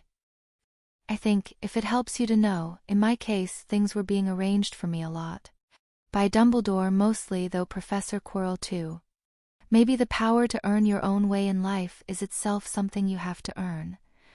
Why, that sounds very wise, Hermione said. Like having my parents pay for me to go to university so I can someday get my own job. Professor Quirrell bringing me back to life as a sparkling unicorn princess, and you telling everyone that I offed the Dark Lord Voldemort is just like that, really. I am sorry, Harry said. I know I should have done it differently, but I didn't have much time to plan, and I was exhausted and not really thinking straight. I'm grateful, Harry, Hermione said, her voice softer now. You're being too harsh on yourself, even. Please don't take it so seriously when I'm snarky at you. I don't want to be the sort of girl who comes back from the dead and then starts complaining about which superpowers she got and that her Ollie Corn fingernails are the wrong shade of pearly white. Hermione had turned, was again gazing off at the east. But, Mr. Potter, if I do decide that dying a horrible death isn't enough to make me rethink my life choices, not that I'm saying that just yet, then what happens next? I do my best to support you in your life choices, Harry said firmly. Whatever they are. You have a quest already lined up for me, I'm guessing. A nice safe quest where there's no chance of my getting hurt again. Harry rubbed his eyes, feeling tired inside. It was like he could hear the voice of Albus Dumbledore inside his head. Forgive me, Hermione Granger. I'm sorry, Hermione. If you go down that path, I'm going to have to Dumbledore you and not tell you some things. Manipulate you, if only for a short while. I do believe there's something you might be able to do now, something real, something worthy of the way people are thinking about the girl who revived, that you might have a destiny, even, but in the end that's just a guess. I know a lot less than Dumbledore did. Are you willing to risk the life you just got back? Hermione turned to look at him, her eyes widening in surprise. Risk my life? Harry didn't nod because that would have been outright lying. Are you willing to do that? Harry said instead. The quest that I think might be your destiny, and no, I don't know any specific prophecies, it's just a guess, involves literal descent into hell type stuff. I thought, Hermione said. She sounded uncertain. I thought for sure that after this, you and Professor McGonagall wouldn't, let me do anything the least bit dangerous ever again. Harry said nothing, feeling guilty about the false relationship credit he was getting. It was in fact the case that Hermione was modeling him with tremendous accuracy, and that if not for Hermione having a Horcrux, the surface of the planet Venus would have dropped to fractional Kelvin temperatures before Harry tried this. On a scale of 0 to 100, how literal a descent into hell are we talking about here? Said Hermione. The girl now looked a bit worried. Harry mentally calibrated his scales, remembering Azkaban. I'd say maybe 87? This sounds like something I should do when I'm older, Harry. There's a difference between being a hero and being a complete lunatic. Harry shook his head. I don't think the risk would change much, Harry said, leaving aside the question of how much risk that really was, and it's the sort of thing that's better done sooner, if someone does it at all. And my parents don't get a vote, Hermione said. Or do they? Harry shrugged. We both know how they'd vote, and you can take that into account if you like. I said for Dr. and Dr. Granger not to be told yet that you're alive. They'll find out after you come back from your mission, if you choose to accept it. That seems a bit kinder on your parents' nerves. They just get the one pleasant surprise instead of having to worry about, stuff. Why, that's very thoughtful of you, Hermione said. It's nice that you're so concerned about their feelings. May I think about this for a few minutes, please? Harry gestured toward the cushion he'd set down opposite his own, and Hermione moved over with fluid grace, and sat down to look out over the castle edge, still radiating peacefulness all over the place. They'd really need to do something about that, maybe pay someone to invent an anti-purity potion. Do I have to decide without knowing what the mission is? Hermione asked. Oh, hell no, Harry said, thinking of a similar conversation before his own trip to Azkaban. This is the sort of thing you have to choose freely if you do it at all. I mean, that's an actual mission requirement.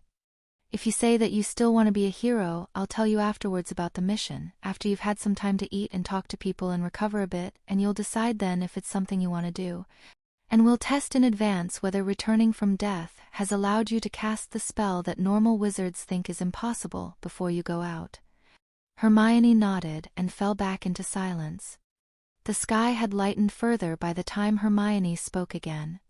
I'm afraid, Hermione said, almost in a whisper. Not of dying again, or not just that. I'm afraid I won't be good enough. I had my chance to defeat a troll, and instead I just died. That was a troll empowered by Voldemort as a weapon, plus he sabotaged all your magic items, just so you know. I died. And you killed the troll, somehow. I think I remember that part. It didn't even slow you down. Hermione wasn't crying. No tears glistened on her cheeks. She simply gazed off at the lightning sky where the sun would rise. And then you brought me back from the dead as a sparkling unicorn princess. I know I couldn't have done that. I'm afraid I'll never be able to do that, no matter what people think about me. This situation is where your journey begins, I think. Harry paused. Excuse me, I shouldn't be trying to influence your decision. No, Hermione whispered, still gazing at the hills below her. She raised her voice. No, Harry, I want to hear this. Okay. I think this is where you start. Everything that's happened up until now, it places you in the same place I started out in September, when I'd thought of myself as just being a child prodigy before, and then I found something new I needed to live up to. If you weren't comparing yourself to me and my adult cognitive patterns copied off Tom Riddle, dark side, then you'd be the brightest star of Ravenclaw, who organized her own company to fight school bullies and kept her sanity under assault by Voldemort, all while she was only 12 years old. I looked it up, you got better grades than Dumbledore did in his first year. Leaving aside the defense grade because that was just Voldemort being Voldemort. Now you have some powers and a reputation to live up to, and the world is about to hand you some difficult tasks. That's where it all begins for you, the same as it began for me. Don't sell yourself short. And then Harry shut his mouth hard because he was talking Hermione into it, and that wasn't right. He'd at least managed to stop before the part where he asked if she couldn't be a hero with all that going for her, who exactly she thought was going to do it. You know, Hermione said to the horizon, still not looking at Harry, I had a conversation like this with Professor Quirrell once about being a hero. He was taking the other side, of course. But apart from that, this is feeling like when he argued with me somehow. Harry kept his lips pressed shut. Letting people make their own decisions was hard because it meant they were allowed to make the wrong ones, but it still had to be done. Hermione spoke carefully, the blue fringes of her Hogwarts uniform now seeming brighter against her black robes as the sky all around them became illuminated. There were no more stars in the west. Professor Quirrell told me he said he'd been a hero once. But people weren't helping him enough, so he gave up and went off to do something more interesting. I told Professor Quirrell that it hadn't been right for him to do that. What I actually said was, that's horrible. Professor Quirrell said that, yes, maybe he was an awful person, but then what about all the other people who'd never tried to be heroes at all? Were they even worse than him? And I didn't know what to say back. I mean, it's wrong to say that only Gryffindor-style heroes are good people, though I think from Professor Quirrell's perspective it was more like only people with big ambitions had a right to breathe. And I didn't believe that. But it also seemed wrong to stop being a hero, to walk away like he'd done. So I just stood there looking silly.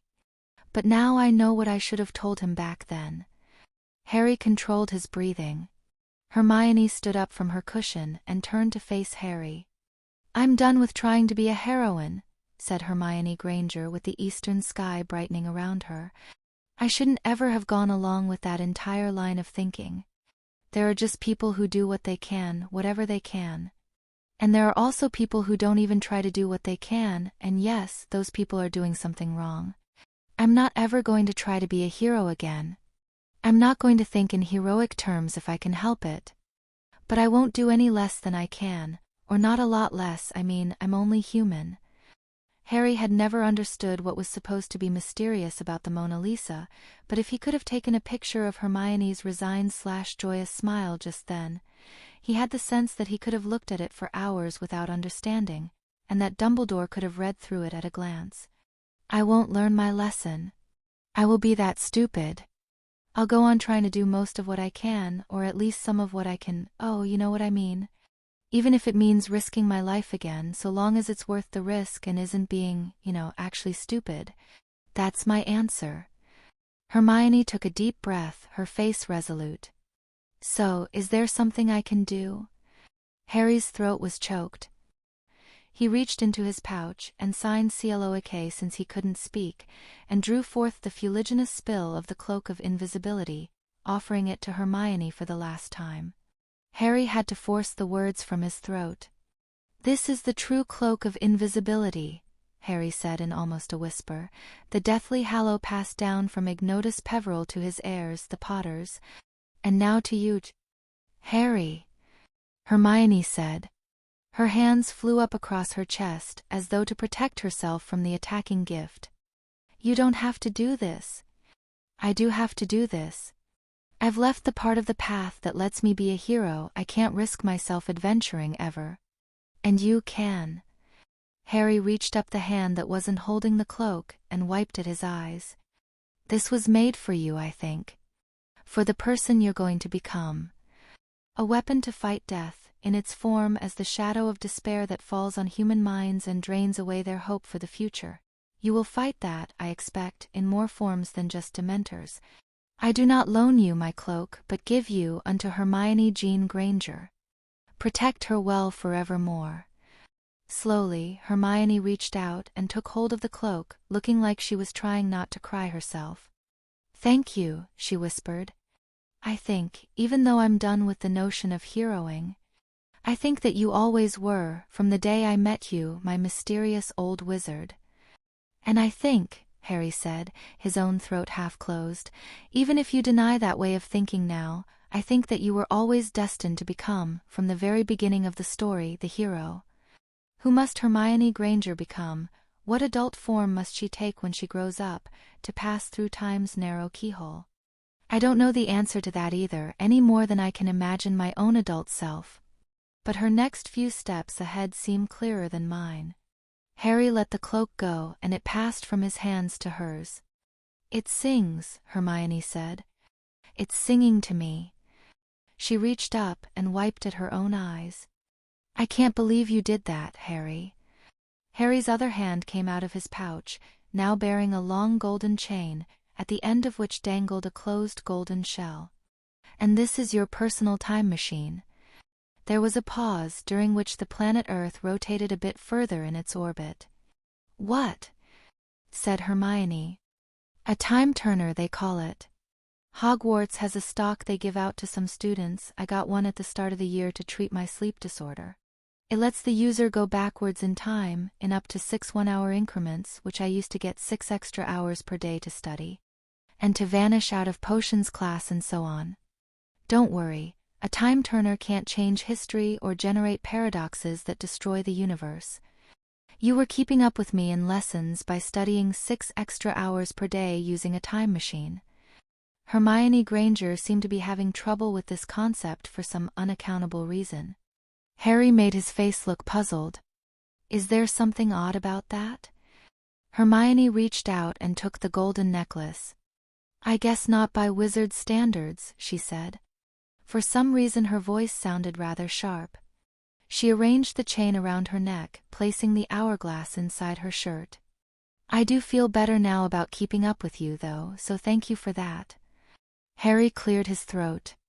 "Also, since Voldemort wiped out the House of Monroe and then, so far as everyone believes, you avenged them by killing Voldemort, I got Amelia Bones to railroad a bill through what's left of the Wisengamot, saying that Granger is now a noble house of Britain." "Excuse me?"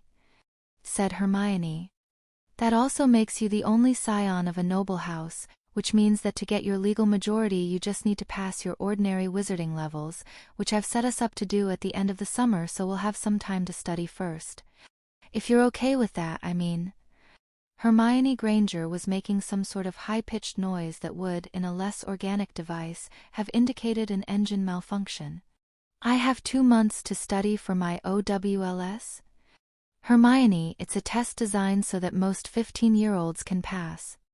Ordinary 15-year-olds. We can get a passing grade with a low third-year's power level if we learn the right set of spells, and that's all we need for our majorities. Though you'll need to come to terms with getting acceptable scores instead of your usual outstandings." The high-pitched noises coming from Hermione Granger rose in pitch. "Here's your wand back." Harry took it from his pouch. "And your mokeskin pouch I made sure they put back." Everything that was there when you died. That pouch Harry withdrew from a normal pocket of his robes, since he was reluctant to put a bag of holding inside a bag of holding, no matter what was supposed to be harmless so long as both devices had been crafted observing all safety precautions. Hermione took her wand back, and then her pouch, the motions somehow managing to look graceful even though her fingers were a bit shaky. Let's see, what else? The oath you swore before to House Potter only said you had to serve until the day you die, so you're now free and clear. And right after your death, I got the Malfoys to publicly declare that you were innocent of all charges in Draco's attempted murder. Why, thank you again, Harry, said Hermione Granger. That was very nice of you, and them too, I guess. She was repeatedly running her fingers through her chestnut curls, as though, by organizing her hair, she could restore sanity to her life. Last but not least, I had the goblins start the process of building a vault in Gringotts for House Granger, Harry said. I didn't put any money into it because that was something where I could wait and ask you first. But if you're going to be a superhero who goes around righting certain kinds of wrongs, it will help a lot if people consider you to be part of the upper social strata, and, I think it may help if they know you can afford lawyers. I can put in as much gold into your vault as you want, since after Voldemort killed Nicholas Flamel, I ended up holding the Philosopher's Stone. I feel like I ought to be fainting, Hermione said in a high-pitched voice, only I can't because of my superpowers, and why do I have those again? If it's all right with you, your occlumency lessons will start on Wednesday with Mr. Bester. He can work with you once per day. Until then, I think it might be better for the true origin of your powers not to become known just because a Legilimens looks you in the eyes. I mean, obviously there's a normal magical explanation, nothing supernatural, but people do tend to worship their own ignorance, and, well, I think the girl who revived will be more effective if you remain mysterious. Once you can keep out Mr. Bester and beat Veritaserum, I'll tell you the entire backstory, I promise, including all the secrets you can never tell anyone else. That sounds lovely, said Hermione Granger. I'm quite looking forward to it. Though you'll need to take an unbreakable vow to not do anything that might destroy the world before I can tell you the more dangerous parts of the story. I mean, I literally can't tell you otherwise because I took an unbreakable vow myself. Is that okay? Sure, said Hermione. Why shouldn't it be okay? I wouldn't want to destroy the world anyhow. Do you need to sit down again? Harry said, feeling alarmed by the way Hermione was swaying slightly, as though in rhythm with the words being spoken. Hermione Granger took several deep breaths. No, I'm perfectly peachy, she said. Is there anything else I should know about? That was it. I'm finished, at least for now. Harry paused. I do understand that you want to do things for yourself, not just have them done for you. It's just, you're going to be a more serious kind of hero, and the only sane choice is for me to give you all the advantages I can manage.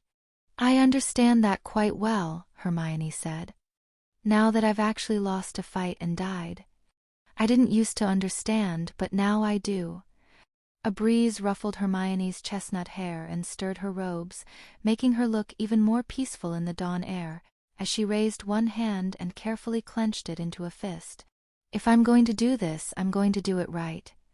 We need to measure how hard I can punch and how high I can jump, and figure out a safe way to test if my fingernails can kill lethifolds like a real unicorn's horn, and I should practice using my speed to dodge spells I can't let hit me, and it sounds like you could maybe arrange for me to get aura training, like from whoever taught Susan Bones. Hermione was smiling again now, a strange light in her eyes that would have puzzled Dumbledore for hours, and that Harry understood immediately, not without a twinge of apprehension. Oh, and I want to start carrying muggle weapons, maybe hidden so nobody knows I have them. I thought of incendiary grenades when I was fighting the troll, but I knew I couldn't transfigure them fast enough, even after I stopped caring about obeying the rules. I have the feeling, Harry said, imitating Professor McGonagall's Scottish accent as best he could, that I ought to be doing something about this. Oh, it's much too late for that, Mr. Potter. Say, can you get me a bazooka? The rocket launcher, I mean, not the chewing gum? I bet they won't be expecting that from a young girl, especially if I'm radiating an aura of innocence and purity. All right, Harry said calmly. Now you're starting to scare me. Hermione paused from where she was experimenting with balancing on the tip of her left shoe, her arm reaching in one direction and her right leg stretched in the other, like a ballet dancer. Am I? I was just thinking that I didn't see what I could do that a ministry squad of hit wizards couldn't. They have broomsticks for mobility and spells that hit harder than I possibly could. She gracefully lowered her leg back down. I mean, now that I can try a few things without worrying about who's watching, I'm starting to think that I really like having superpowers. But I still don't see how I could win a fight that Professor Flitwick couldn't, not unless it involves me taking a dark wizard by surprise. You can take risks other people shouldn't and try again with the knowledge of what killed you. You can experiment with new spells more than anyone else could try without dying for sure. But Harry couldn't say any of that yet, so instead he said, I think it's okay to think more about the future, not just what you can do this very minute. Hermione jumped high in the air, clicked her heels together 3 times on the way down, and landed on her tiptoes, perfectly posed. But you said there was something I could do right away. Or were you just testing? That part is a special case, Harry said, feeling the chill of the dawn air against his skin. He was increasingly not looking forward to telling Super Hermione that her ordeal would involve facing her literal worst nightmare, under conditions where all her newfound physical strength would be useless. Hermione nodded, then glanced to the east. At once she went to the side of the roof and sat down, her feet dangling over the rooftop ledge. Harry went to her side and sat down too, sitting cross-legged and further back of the roof edge. In the distance, a brilliant tinge of red was rising above the hills to the east of Hogwarts. Watching the tip of the sunrise made Harry feel better somehow. So long as the sun was in the sky, things were still all right on some level, like his having not yet destroyed the sun. So, Hermione said. Her voice rose a bit. Speaking of the future, Harry. I had time to think about a lot of things while I was waiting in St. Mungo's, and maybe it's silly of me, but there's a question I still want to know the answer to. Do you remember the last thing we talked about together? Before, I mean. What? Harry said blankly. Oh. Hermione said. It was 2 months ago for you. I guess you don't recall then. And Harry remembered. Don't panic, Hermione said as a sort of strangled half-gurgle came from Harry's throat. I promise no matter what you say, I won't burst into tears and run away and get eaten by a troll again. I know it's been less than 2 days for me, but I think that dying has made a lot of things I used to fret about seem much less important compared to what I've been through. Oh, Harry said, his own voice now high-pitched. That's a good use of a major trauma, I guess? Only see, I was still wondering about it, Harry, because for me it hasn't been very long at all since our last conversation, and we didn't finish talking, which was admittedly all my own fault for losing control of my emotions and then being eaten by a troll, which I am definitely not going to do again. I've been thinking I ought to reassure you that's not going to happen every time you say the wrong thing to a girl. Hermione was fidgeting, leaning from one side to the other where she sat, slightly back and forth.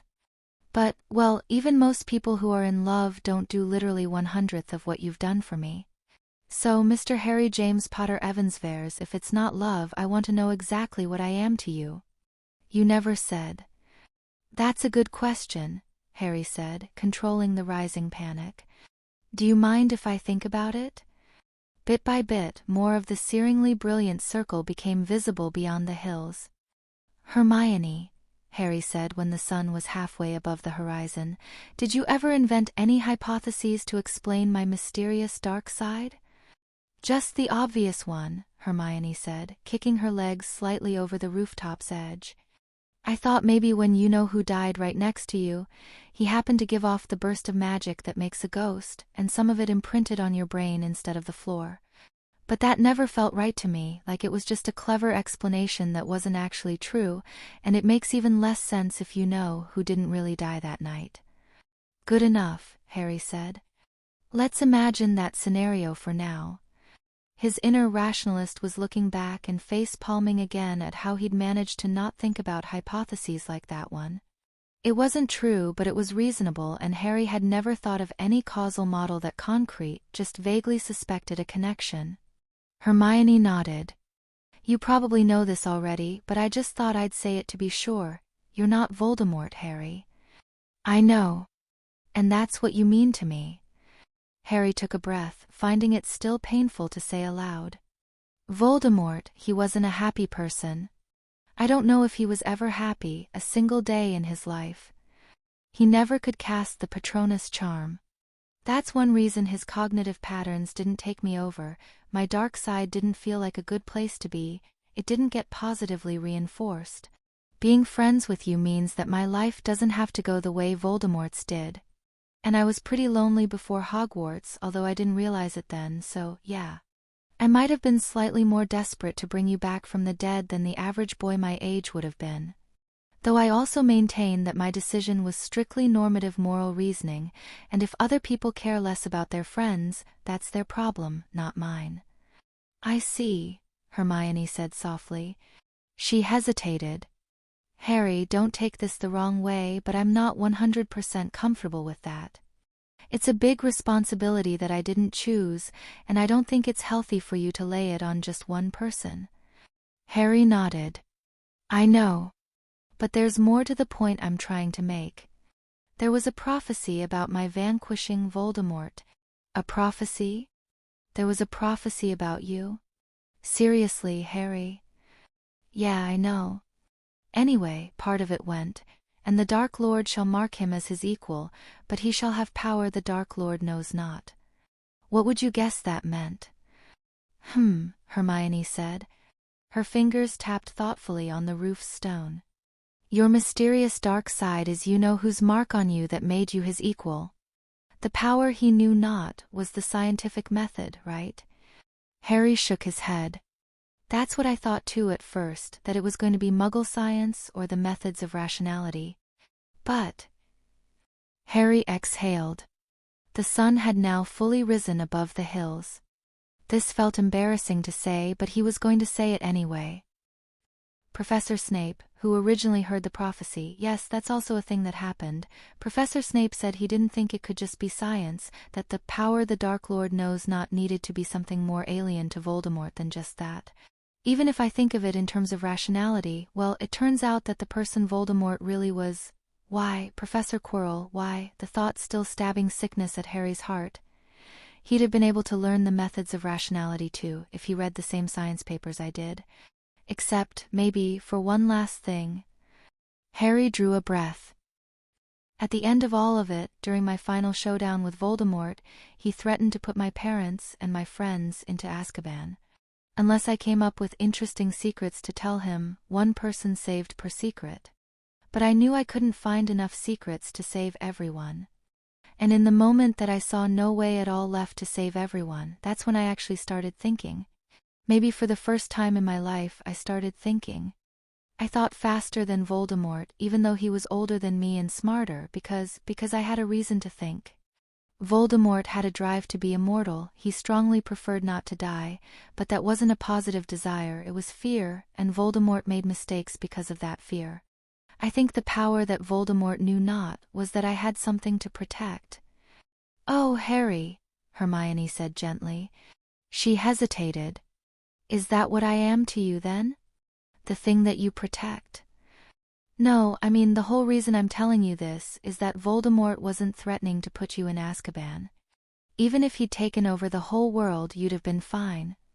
He'd already made a binding promise not to harm you because of reasons. So in my moment of ultimate crisis, when I reached deep down and found the power Voldemort knew not, I did it to protect everyone except you. Hermione considered this, a slow smile spreading over her face. Why, Harry, she said. That's the least romantic thing I've ever heard. You're welcome. No, really, it does help, Hermione said. I mean, it makes the whole thing much less stalker-y. I know, right? The two of them shared a companionable nod, both of them looking more relaxed now, and watched the sunrise together. I've been thinking, Harry said, his own voice going soft, about the alternate Harry Potter, the person I might have been if Voldemort hadn't attacked my parents. If Tom Riddle hadn't tried to copy himself onto me. That other Harry Potter wouldn't have been as smart, I guess. He probably wouldn't have studied much Muggle science, even if his mother was a Muggle-born. But that other Harry Potter would have had the capacity for warmth that he inherited from James Potter and Lily Evans. He would have cared about other people and tried to save his friends. I know that would have been true, because that's something that Lord Voldemort never did, you see. Harry's eyes were watering.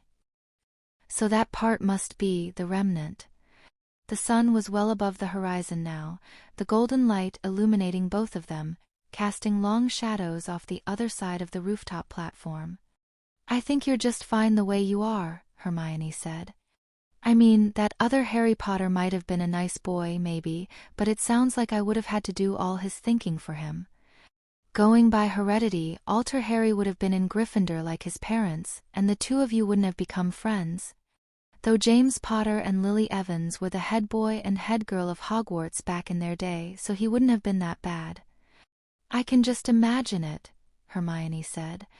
Harry James Potter, sorted into Gryffindor, aspiring Quidditch player. No. Just no. Remembered by history as the sidekick of Hermione Jean Granger, who'd send out Mr. Potter to get into trouble for her, and then solve the mystery from the library by reading books and using her incredible memory. You're really enjoying this alternate universe, aren't you? Maybe he'd be best mates with Ron Weasley, the smartest boy in Gryffindor, and they'd fight side by side in my army in defense class, and afterwards help each other with their homework. Okay, enough, this is starting to creep me out. Sorry, Hermione said, though she was still smiling to herself, appearing wrapped in some private vision. Apology accepted, Harry said dryly. The sun rose a little further in the sky. After a while, Hermione spoke. Do you suppose we'll fall in love with each other later on? I don't know any better than you do, Hermione. But why does it have to be about that? Seriously, why does it always have to be about that? Maybe when we're older we'll fall in love and maybe we won't. Maybe we'll stay in love and maybe we won't. Harry turned his head slightly. The sun was hot on his cheek and he wasn't wearing sunscreen. No matter how it goes, we shouldn't try to force our lives into a pattern. I think when people try to force patterns onto this sort of thing, that's when they end up unhappy. No forced patterns? Hermione said. Her eyes had taken on a mischievous look. That sounds like a more complicated way of saying no rules, which I guess seems a lot more reasonable to me than it would have at the start of this year. If I'm going to be a sparkling unicorn princess and have my own time machine, I might as well give up on rules, I suppose. I'm not saying that rules are always bad, especially when they actually fit people, instead of them being blindly imitated like Quidditch. But weren't you the one who rejected the hero pattern in favor of just doing the things she could? I suppose so. Hermione turned her head again to gaze down at the grounds below Hogwarts, for the sun was too bright to look at now. Though, Harry thought, Hermione's retinas would always heal now, it was safe for her alone to look directly into the light. You said, Harry, that you thought I was always destined to be the hero. I've been considering, and I suspect you're completely wrong. If this had been meant to be, things would have been a lot easier all round. Just doing the things you can do, you have to make that happen, you have to choose it over and over again. That might not conflict with your being a destined hero, Harry said, thinking of compatibilist theories of free will and prophecies that he must not look upon in order to fulfill. But we can talk about that later. You have to choose it, Hermione repeated. She pushed herself up on her hands, then popped herself backwards and onto the rooftop, rising to her feet in a smooth motion. Just like I'm choosing to do this. No kissing, Harry said, scrambling to his feet and preparing to dodge, though the realization came to him that the girl who revived would be much, much faster. I won't try to kiss you again, Mr. Potter. Not until you ask me, if you ever do. But there are all these warm feelings bubbling up inside me, and I feel like I might burst if I don't do something, though it does now occur to me that it's unhealthy if girls don't know any way of expressing gratitude to boys besides kissing them.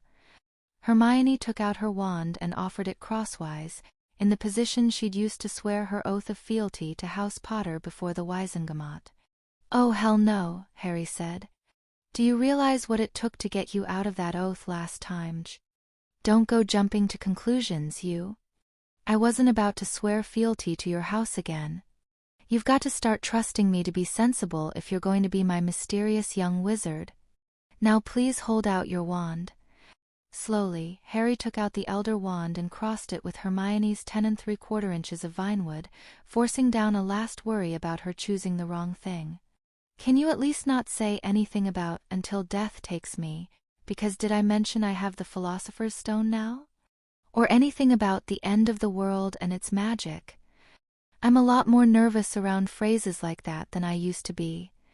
Upon a roof floored in square stony tiles, the brilliant morning sun blazes down upon two not really children anymore, both in blue-fringed black robes, facing each other across crossed wands. One has brown eyes beneath chaotic chestnut curls, and radiates an aura of strength and beauty that is not magic only. The other has green eyes under glasses, with messy black hair above a recently inflamed scar. Below, a stone tower nobody remembers seeing from ground level stretches downwards into the broad base of the castle Hogwarts. Far beneath them are visible the green hills and the lake. In the distance a huge red and black line of rail cars and an engine, appearing tiny from this height, a train neither muggle nor fully magical. The sky is nearly unclouded but for faint tinges of orange-white where wisps of moisture reflect the sunlight. A light breeze carries the crisp chill of dawn and the dampness of morning, but the huge blazing golden globe is now risen high above the horizon, and its incandescence casts warmth on everything it touches. Well, maybe after this you'll be less nervous, the hero says to her enigmatic wizard. She knows she doesn't know the whole story, but the fragment of truth that she does hold shines bright like sunlight within her, casting warmth on her insides the way the sun warms her face. I do choose this now. Upon my life and magic I swear friendship to Harry Potter. To help him and trust in him. To stand with him and, stand by him. And sometimes go where he can't go. Till the day that death takes me for real, if it ever does, I mean. And if the world or its magic ends, we'll deal with that together. Author's note. This is the end of Harry Potter and the Methods of Rationality. I will write no sequel myself. I have said what I set out to say, and it is done. You have my enthusiastic consent to write within this universe yourself if you wish. Please subscribe to the notification email list at HPMOR.com if you want to see the separate epilogue when it appears, not for months at least, or any side stories I might or might not write someday, and to be notified when I embark on my next major work of fiction. Over the next week or two, I may publish some of my thoughts upon the project now that it's done, and venture an opinion of God on some questions at hpmor.com/notes. The rat parties have already begun in some parts of the globe. Several have been added since last time. Please check the page indicated in the author's notes to see if there is one in your city, and if not, you can always try any local Pi Day celebration. I am happy to have written this book for you. And I am honored that you read it. Many of you have declared yourselves my friends. And that knowledge is shining warmly inside me. I wish for you to live long and prosper. Expecto Patronum. In a world of magic, the sharpest weapon is the will to understand. That's it. Harry Potter and the Methods of Rationality has come to its powerful conclusion. What a ride it's been, from impossible hypotheses to world-shattering choices. Thank you for staying curious all the way to the end. What did this version of Harry teach you? Did any ideas stick with you, challenge you, or change how you see the wizarding world, or even the real one? If this story made you think, smile, or just go whoa, give it a like, drop a comment, and share it with fellow fans.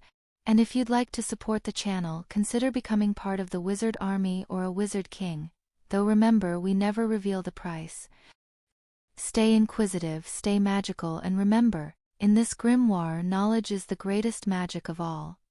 Until next time, Guardians.